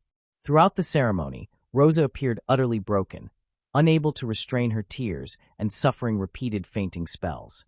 Although the case technically remains open, the police have made no meaningful progress. To this day, the true circumstances of Jonathan's death endure as a mystery, one devoid of both justice and explanation. Moving on to the next case. Joshua Hilberling. As the sun began to set on June 7, 2011, the living room of the 25th floor apartment in the University Club Tower in Tulsa, Oklahoma, was cast in long, deep shadows. Following a heated argument, Joshua was pushed toward a window. He tried to steady himself, but the glass shattered beneath his weight, sending him plunging through. People below watched in horror as Joshua's body fell from the high floor, landing with a sickening thud on the 8th floor parking garage. Joshua Hilberling was born on May 30, 1988, in Tulsa, Oklahoma. He was the son of Gene and Patrick Hilberling and one of 6 siblings, Zach, Scott, David, Carrie, and Nikki Ross. Growing up in such a large family, Joshua's childhood was lively and full of laughter, marked by the imaginative games he and his siblings invented. He shared an especially close bond with Zach, who was just 13 months younger, and the two were inseparable, with Zach often looking up to and imitating Joshua. Their father, Patrick, an Air Force veteran, instilled in his children the values of integrity, discipline, and responsibility. Joshua attended Victory Christian High School, where he stood out both academically and athletically, excelling in football. Known for his charm and friendly nature, he enjoyed spending time with family and playing video games. After finishing school in 2007, Joshua decided to follow in his father's footsteps and enlisted in the United States Air Force. In early 2010, he met Amber, a young woman he would soon come to believe was the love of his life. Amber shared his feelings, and their relationship developed quickly. She had been born on October 1, 1991, in Joplin, Missouri. Her family moved to Tulsa 3 months after her birth, and later welcomed 2 more children, Adam and Ariel. Amber, with her long, beautiful blonde hair, attended Skelly Elementary School. She was not only strikingly attractive but also intelligent and hardworking, consistently ranking among the top students. Throughout her school years, she actively participated in outdoor sports such as soccer, volleyball, and track, as well as dance. She was also a member of a national nonprofit organization that supported agricultural education. After her parents' divorce, Amber's mother remarried a respected local surgeon who embraced Amber as his own daughter. Amber was a devout churchgoer, an avid reader, and a movie enthusiast, often quoting lines from films to the amusement of those around her. She had a deep appreciation for history and enjoyed writing thoughtful, expressive poetry. In addition, she had a notable passion for fashion, makeup, and shoes. When Joshua and Amber met, she was 18 and living with her mother and stepfather. Their romance moved at a fast pace, and when Joshua, then 22, learned that he would soon be stationed in Alaska, the couple decided to marry so that Amber could accompany him. They were married in the summer of 2010 in a beautiful ceremony, with one of Joshua's brothers serving as the best man. Shortly thereafter, the newlyweds relocated to Fairbanks, Alaska. Despite their excitement and anticipation, they soon encountered unforeseen challenges. Their youth, inexperience, and the isolation of their new surroundings contributed to frequent arguments, as Amber would later recount. Joshua also developed a habit of deliberately breaking her cell phone to prevent her from communicating when he was away. While some accounts suggest that Amber had a fiery temperament, as is often the case in strained relationships, the reality likely fell somewhere between the extremes. Despite the turbulence in their relationship, the couple remained in love and soon discovered that they were expecting their first child. However, on January 2, 2011, military officials received a report from Amber alleging that her husband had physically assaulted her. She told the officers that the conflict had begun when she attempted to order takeout and Joshua refused, leading to verbal insults. While she was preparing dinner, he allegedly threw a drink and a plate from her hand and then grabbed her right breast, causing bruising and broken blood vessels. These details were recorded in the official military report, and photographs of her injuries were taken as evidence, resulting in Joshua's arrest. The incident occurred during the first trimester of Amber's pregnancy, and she ultimately chose not to press charges. 5 months later, the situation worsened when Joshua was abruptly and dishonorably discharged from the Air Force for misconduct related to drug use, according to official records. As a result, Joshua and Amber packed their belongings and returned to Tulsa. Despite their strained relationship, they were enthusiastic about the imminent arrival of their child, a joy shared by both families. The couple temporarily moved in with Amber's mother while arranging permanent housing and preparing for the birth. However, this living arrangement was short-lived.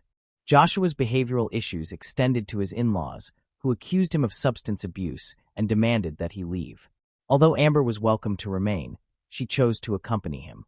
Concerned for her daughter and future grandchild, Amber's mother, Rhonda, generously allowed them to stay in one of her properties, an apartment on the 25th floor of the University Club Tower, a distinctive 32-story cylindrical building.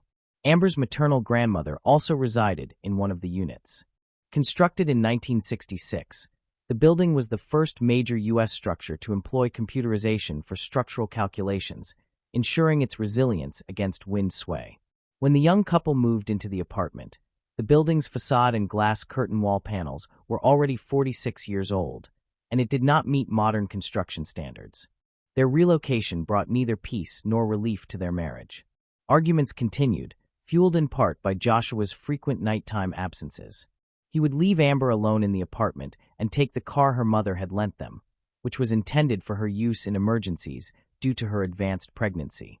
Records show numerous text messages from Amber pleading with Joshua to return home and fulfill his family responsibilities, but he repeatedly ignored her requests. By this point, family members and friends had taken sides, each blaming the other for the ongoing strife. Amid accusations and gossip, there were repeated suggestions that the couple should separate for their own good. In early June 2011, with Amber 7 months pregnant, they seriously considered divorce, making the atmosphere in their home increasingly unbearable. The tension escalated to the point that one of them threw a television out of the bedroom window, shattering it. When they informed the building manager about the damage, they were told they would have to cover the repair costs. On Tuesday, June 7, 2011, with divorce papers spread across their apartment table, Joshua chose to skip Amber's biological father's wedding that upcoming weekend. Instead, he decided to go with friends to a music festival in Tennessee. According to Amber, he planned to use and sell drugs at the festival. Upset by his intended absence at an important family event and concerned about his questionable plans, Amber reacted angrily.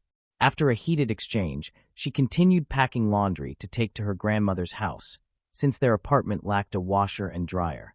In a fit of frustration, she began pulling her husband's dirty clothes out of the basket. At that moment, the professional hired to repair the broken window knocked on the door. Upon entering, he immediately sensed the tension in the room. When he quoted a repair cost of $150, Joshua and Amber began arguing again. Joshua considered fixing the window himself, but ultimately agreed it would be better to let the professional handle it. With his belongings packed, he asked his father to pick him up, but his father was unable to do so. Consequently, Joshua turned to his friends for assistance. One of them, Brandon, agreed to help but did not realize the urgency of the situation. Shortly thereafter, the conflict between Joshua and Amber escalated into even greater violence. Exactly what happened next remains a mystery known only to them. On the afternoon of Tuesday, June 7, 2011, while they were arguing in the living room, 23-year-old Joshua inexplicably fell against the window, which shattered on impact. Amber watched in horror as her husband plummeted from the 25th floor. The professional who had been working on the other broken window in the bedroom heard the crash and rushed to the living room. At first, given the intensity of the argument he had overheard, he assumed that Joshua had jumped intentionally. According to his later testimony, Amber was completely distraught, crying and frantically exclaiming that Joshua had fallen and needed help. She then ran out of the apartment. Across the street, Robert, a nearby resident, was smoking a cigarette when he witnessed Joshua fall and land face down on the 8th-floor parking garage, his head striking the railing. It took nearly 3 seconds for Joshua to reach the ground, resulting in instantaneous death. Robert ran toward the apartment complex while the building manager tried to contact Armando, the professional working on the window. Meanwhile, Amber frantically pressed the elevator buttons, desperate to reach the first floor in search of Joshua. When she could not locate him, she looked toward the 8th-floor parking garage and realized the tragic outcome. She ran to the elevator again, this time accompanied by the building manager, who urged her to remain calm to prevent further chaos. Upon reaching Joshua's lifeless body, Amber comprehended the full gravity of the situation. Paramedics, firefighters, and law enforcement arrived, alerted by multiple neighbors. Amid tears and screams, Amber repeatedly begged them to save him, but it was immediately clear that nothing could be done.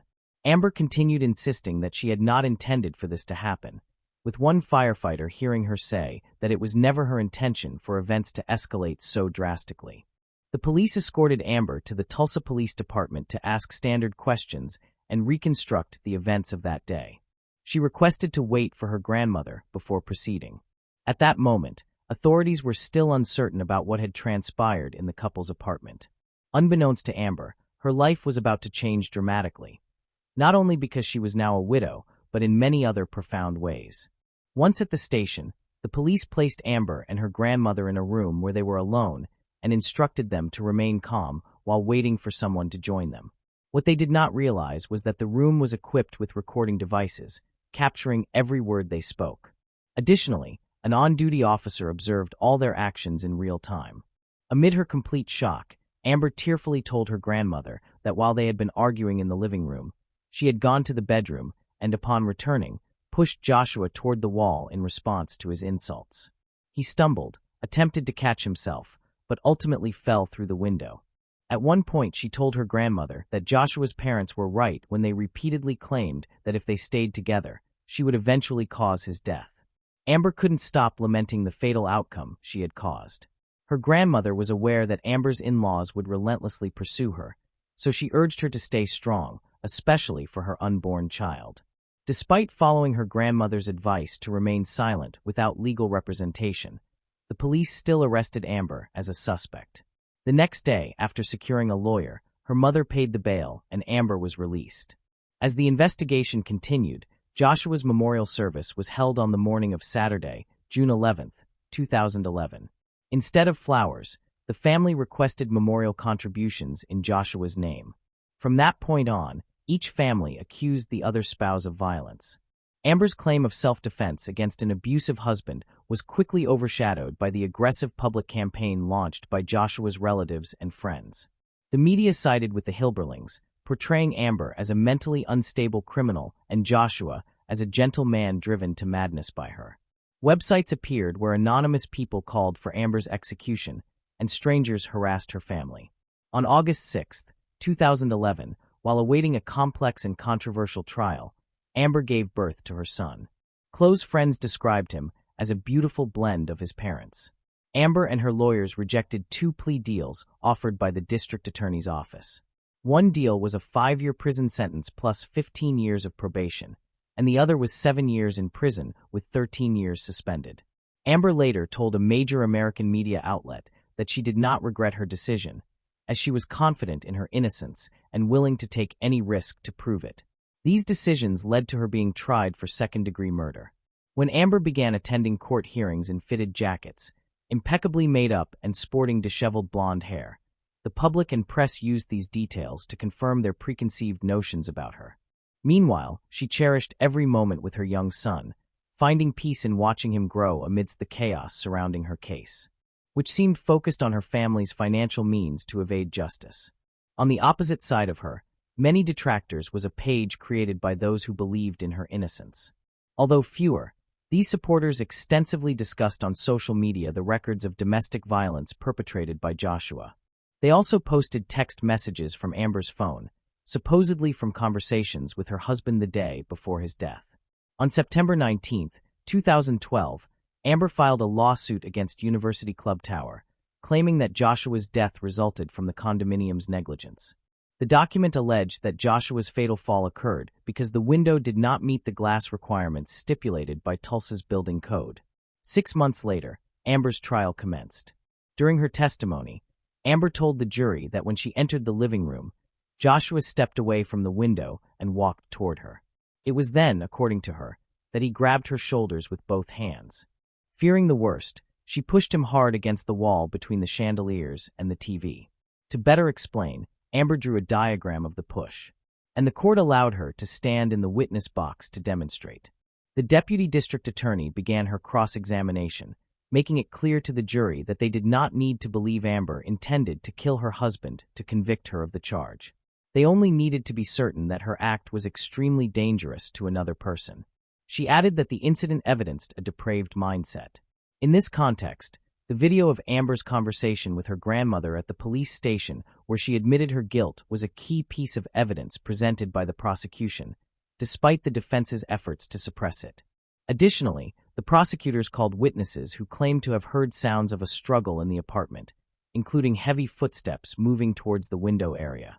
Their hypothesis suggested that Amber, despite her advanced pregnancy, had attacked her nearly 6-foot, 220-pound husband in a fit of rage, pushing him through the glass. Armando testified about what he heard and saw that day, as did the firefighter at the scene, who mentioned that Amber repeatedly said she didn't mean to push her husband out the window. An expert in windows and glass was called as a defense witness. He explained that the window in question was made of annealed glass, which lacked the strength required for residential use. He asserted that if the window had been made of safety glass, Joshua might not have fallen through it, as tempered glass is 4 times more resistant to wind loads and twice as resistant to impacts as regular annealed glass. In his expert opinion, the domestic dispute put the victim in contact with weak, unsafe, and poorly supported glass, compounded by other factors like the building's poor condition and wind pressures pushing the glass and Joshua outward. Despite the defense's considerable efforts, the jury took only 3 hours to find Amber guilty of second-degree murder. On March 18, 2013, The judge sentenced Amber to 25 years in prison for the crime against her husband. Additionally, she was fined $10,000 in order to reimburse over $6,000 in funeral expenses paid by Joshua's family. According to Oklahoma law, after 1 year, the judge could suspend part or all of the sentence, potentially granting Amber less time behind bars. Otherwise, Amber would have been required to serve at least 85% of her sentence, or 21 years, before becoming eligible for parole. Her son, then 6 years old, was legally placed in the care of his grandmother, Rhonda, and her husband, who regularly visited Amber in prison. A few months after her sentencing, a well-known American television presenter visited the correctional center to interview Amber. The program aired in 2016.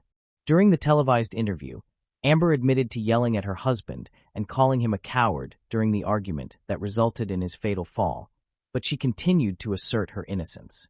The special, which included interviews with family members, police officials, and various experts, reignited public interest in the case and the controversial verdict. The passage of time did little to diminish the public's fascination with the story. The controversy intensified when the state Supreme Court questioned the tactics used in prosecuting Amber.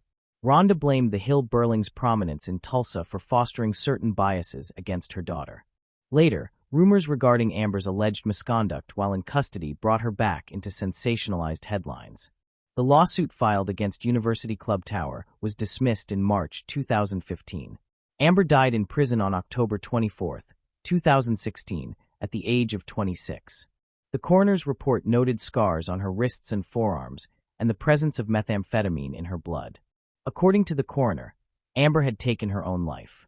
Later, her parents appeared on television, asserting that they believed their daughter had been killed by someone else. The Oklahoma Department of Corrections was subsequently sued for failing to take reasonable measures to prevent or address the conditions that led Amber to such a drastic action while in custody. The lawsuit, filed by her heirs in Oklahoma County District Court, sought $75,000 in compensation. A spokesperson for the prison system stated that the agency does not comment on pending litigation. The outcome of that lawsuit, if any, has not been disclosed. Rhonda, Amber's mother, later remarked that despite the tragic end, which no one in the family had desired, her daughter had finally found peace. She also stated that she would ensure her grandson had a fulfilling life. This case underscores the severe problem of domestic violence in the United States. The Hill-Burlings had reported each other to authorities multiple times, providing evidence of injuries that confirmed their claims. However, they failed to end their toxic relationship, culminating in a doubly tragic conclusion. Moving on to the next case. Lindsay Buszajek. In this video, we examine the heartbreaking story of a woman who stepped into a trap and never came out. This is the tragic case of Lindsay Buszajek. The Saanich police are searching for something with their detectives. It's a dress. It's quite simple. It has designs in white, pink, and black. Yet this dress might be the one thing that helps solve a murder. A tall man with dark hair and a middle-aged woman wearing that same dress were spotted entering 1702 D'Souza Place to view a house with Lindsay Buszajek, a junior real estate agent who was 24 years old. But after 20 minutes, nobody had exited the house. Later, Lindsay's lifeless body was discovered in the master bedroom. Even though the house became the scene of a crime, there were no fingerprints, DNA, or any other trace. Not even a single strand of hair or piece of clothing could be located. Some believed they were strangers. Others thought it could have been someone close to Lindsay, but the best way for them to find their primary suspect was to track down that dress. She was born in Victoria, British Columbia, Canada, on November 2, 1983. Lindsay was described as kind, warm, friendly, and charming from a young age. Her father, Jeff, was a real estate dealer, and Lindsay soon entered the same field.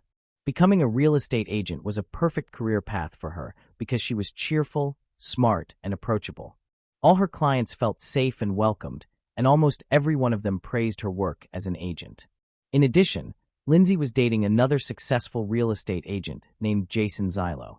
Jason's family was very wealthy and well-known. They owned a real estate business. Lindsay was 24 years old when the case unfolded.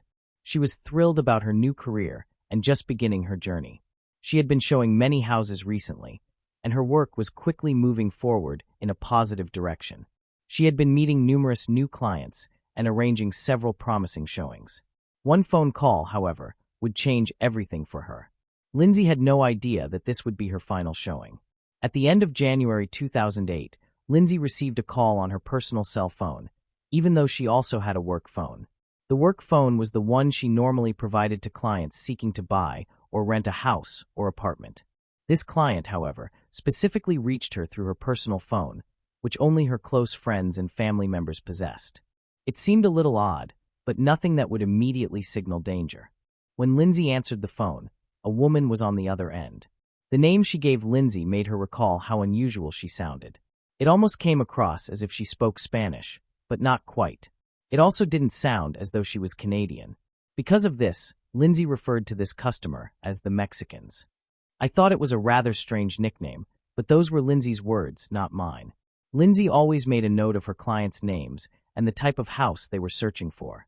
It appears she sometimes wrote down little nicknames for certain clients to help her remember who they were. This client, in particular, had a few specific requirements. First, she needed a house immediately, one that was fully ready for move-in. There was to be no fuss or hassle.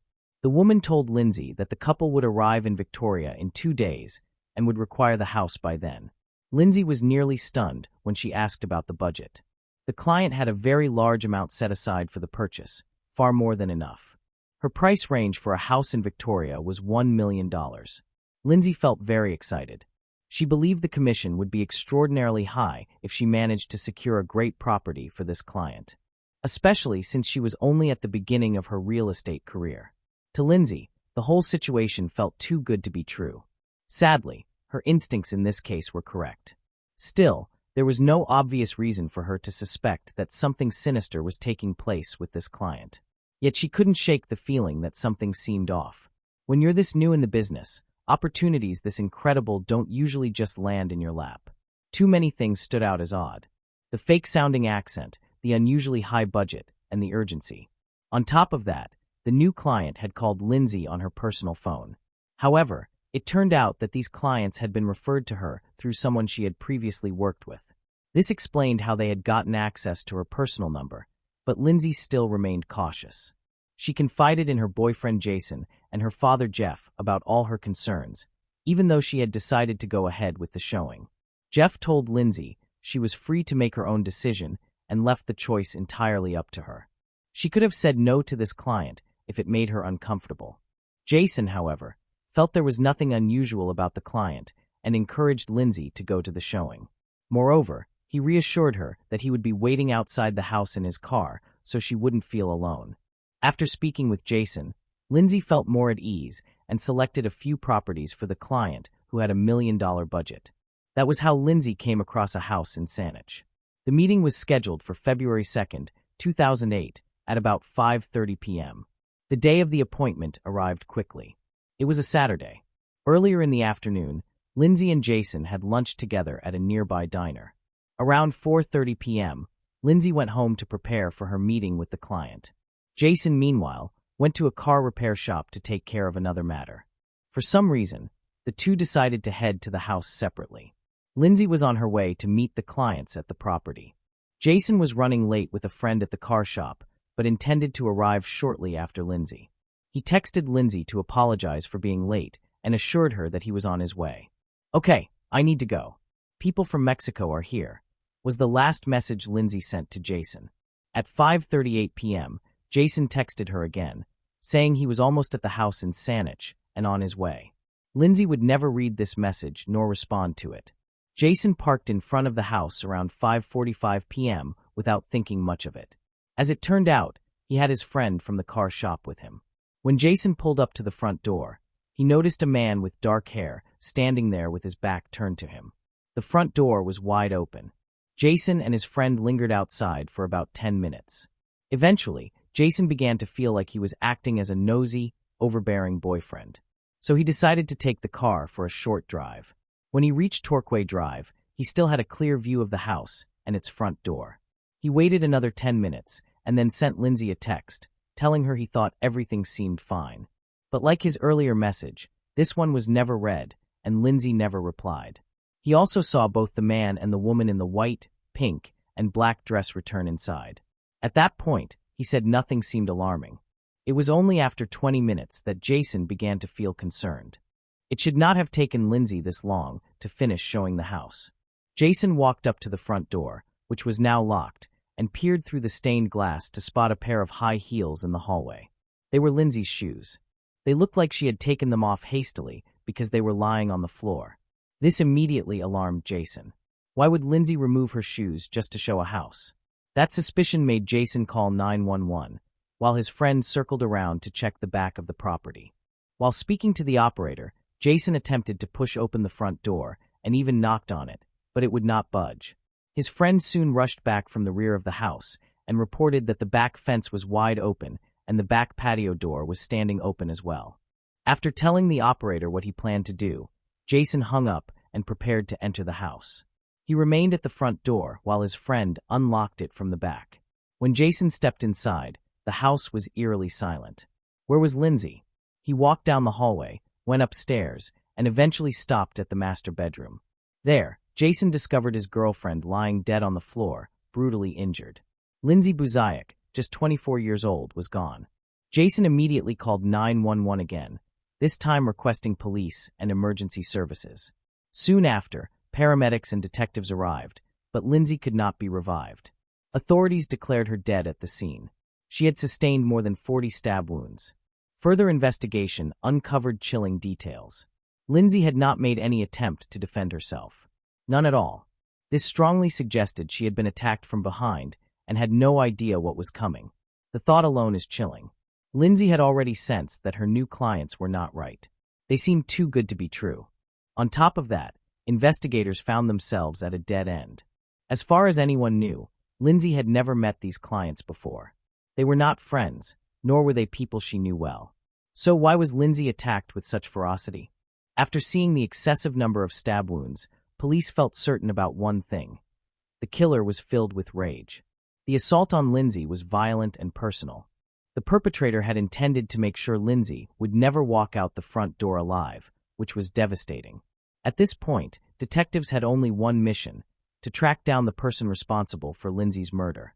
On the quiet street of D'Souza Place, a real estate agent had been slain. The story quickly spread throughout Victoria. Crimes like this simply did not occur in such an affluent neighborhood. It sent shockwaves through the community, especially among real estate agents. The notion that killers posing as clients were hunting for blood was terrifying. Suddenly, real estate no longer seemed like such an attractive career. All eyes turned to investigators, who were under pressure to deliver answers. The public wanted those responsible to be caught and brought to justice. Hearing that Lindsay had died in such a horrific manner was devastating for her family. They simply could not believe it. Lindsay had been enthusiastic about her work, doing what she loved, and now her life had been taken. Jeff was heartbroken and determined to see justice served for his daughter. The first step investigators took was to examine Lindsay's phone. For the most part, everything appeared normal, except for two key details. The first was that the supposed client had contacted Lindsay on her personal phone. This fact convinced police even further that the client must have known Lindsay. Details like this stood out clearly. The second and far more unsettling discovery was that Lindsay's phone had dialed a number not saved in her contacts. At 5:41 p.m., her BlackBerry placed a call to an unfamiliar number. Detectives theorized that this was the exact moment Lindsay had been attacked. During the struggle, the phone might have been jostled in her pocket, accidentally pressing buttons and initiating the call. This clue became an important lead. Additionally, the lockbox on the house registered a timestamp of 5:29 p.m., later confirmed by police. That was when Lindsay and the clients had entered the house.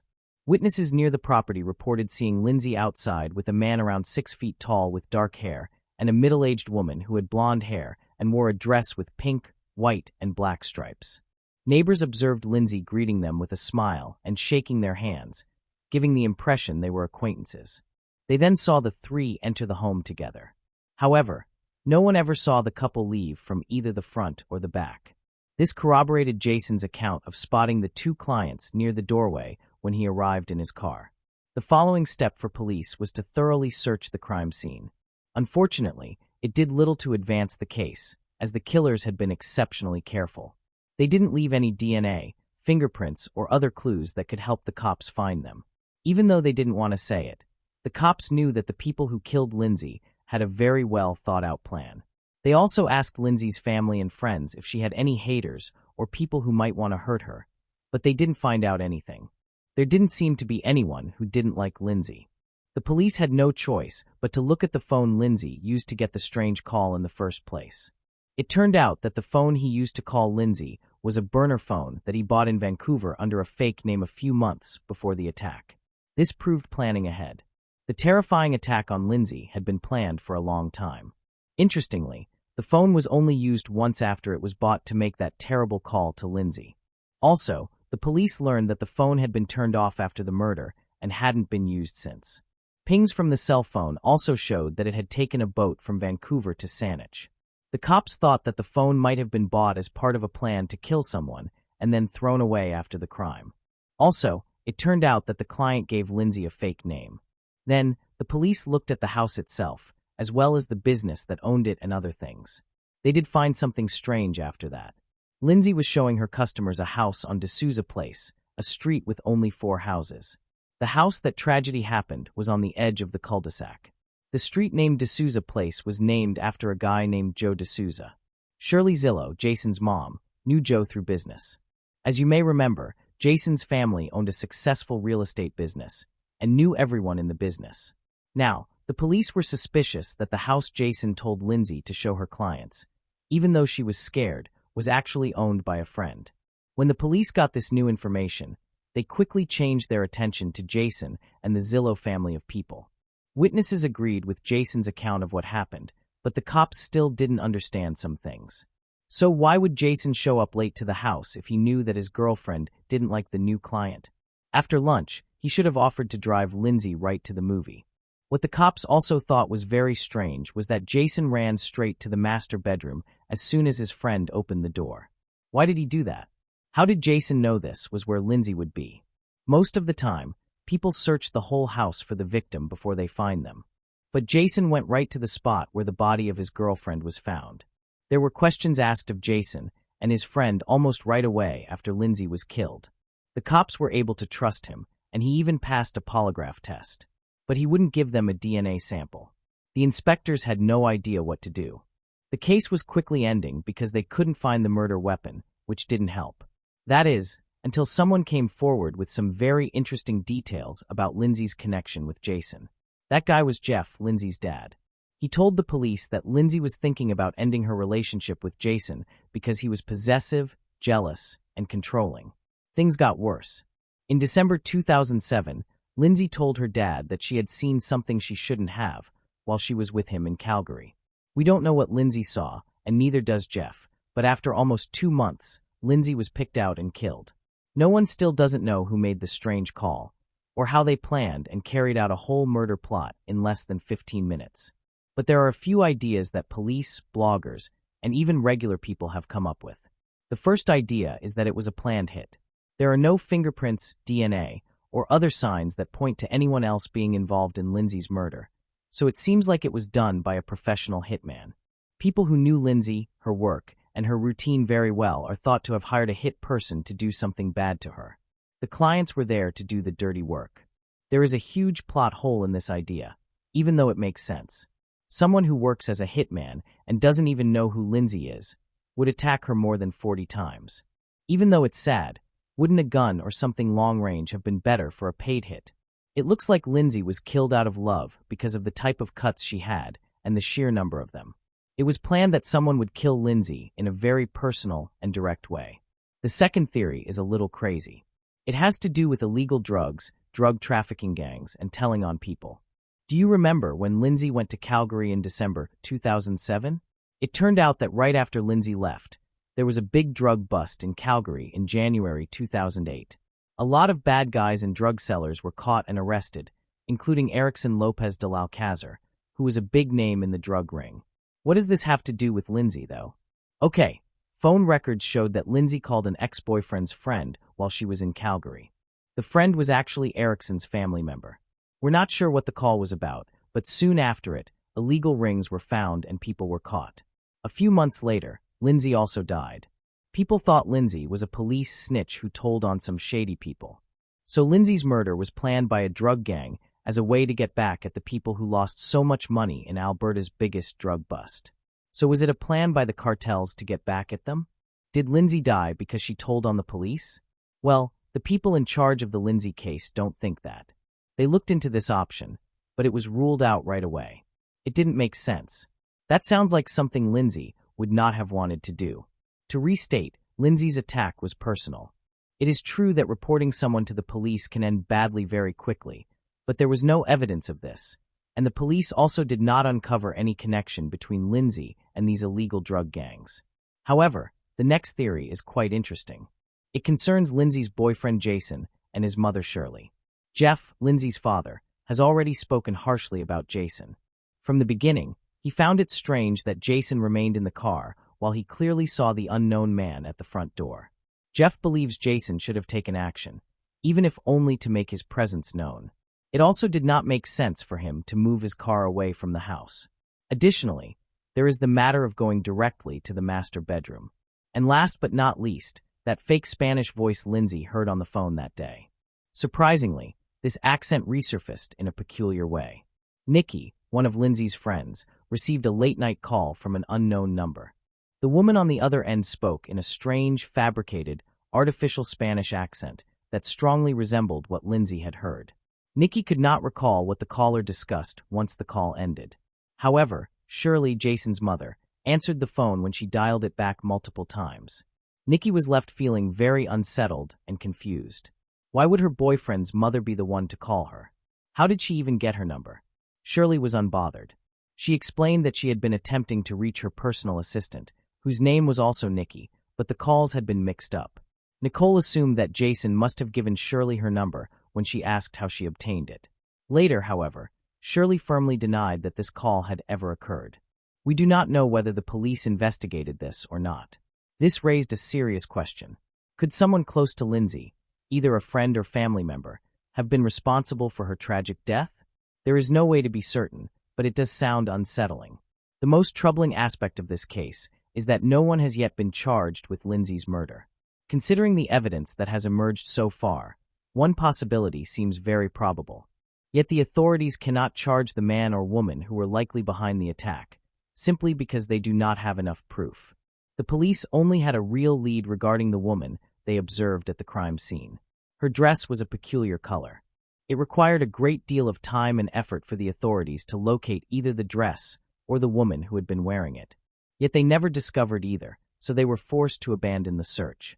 Jeff Buzayak, Lindsay's father, has not given up hope, and there has been some advancement in the case recently.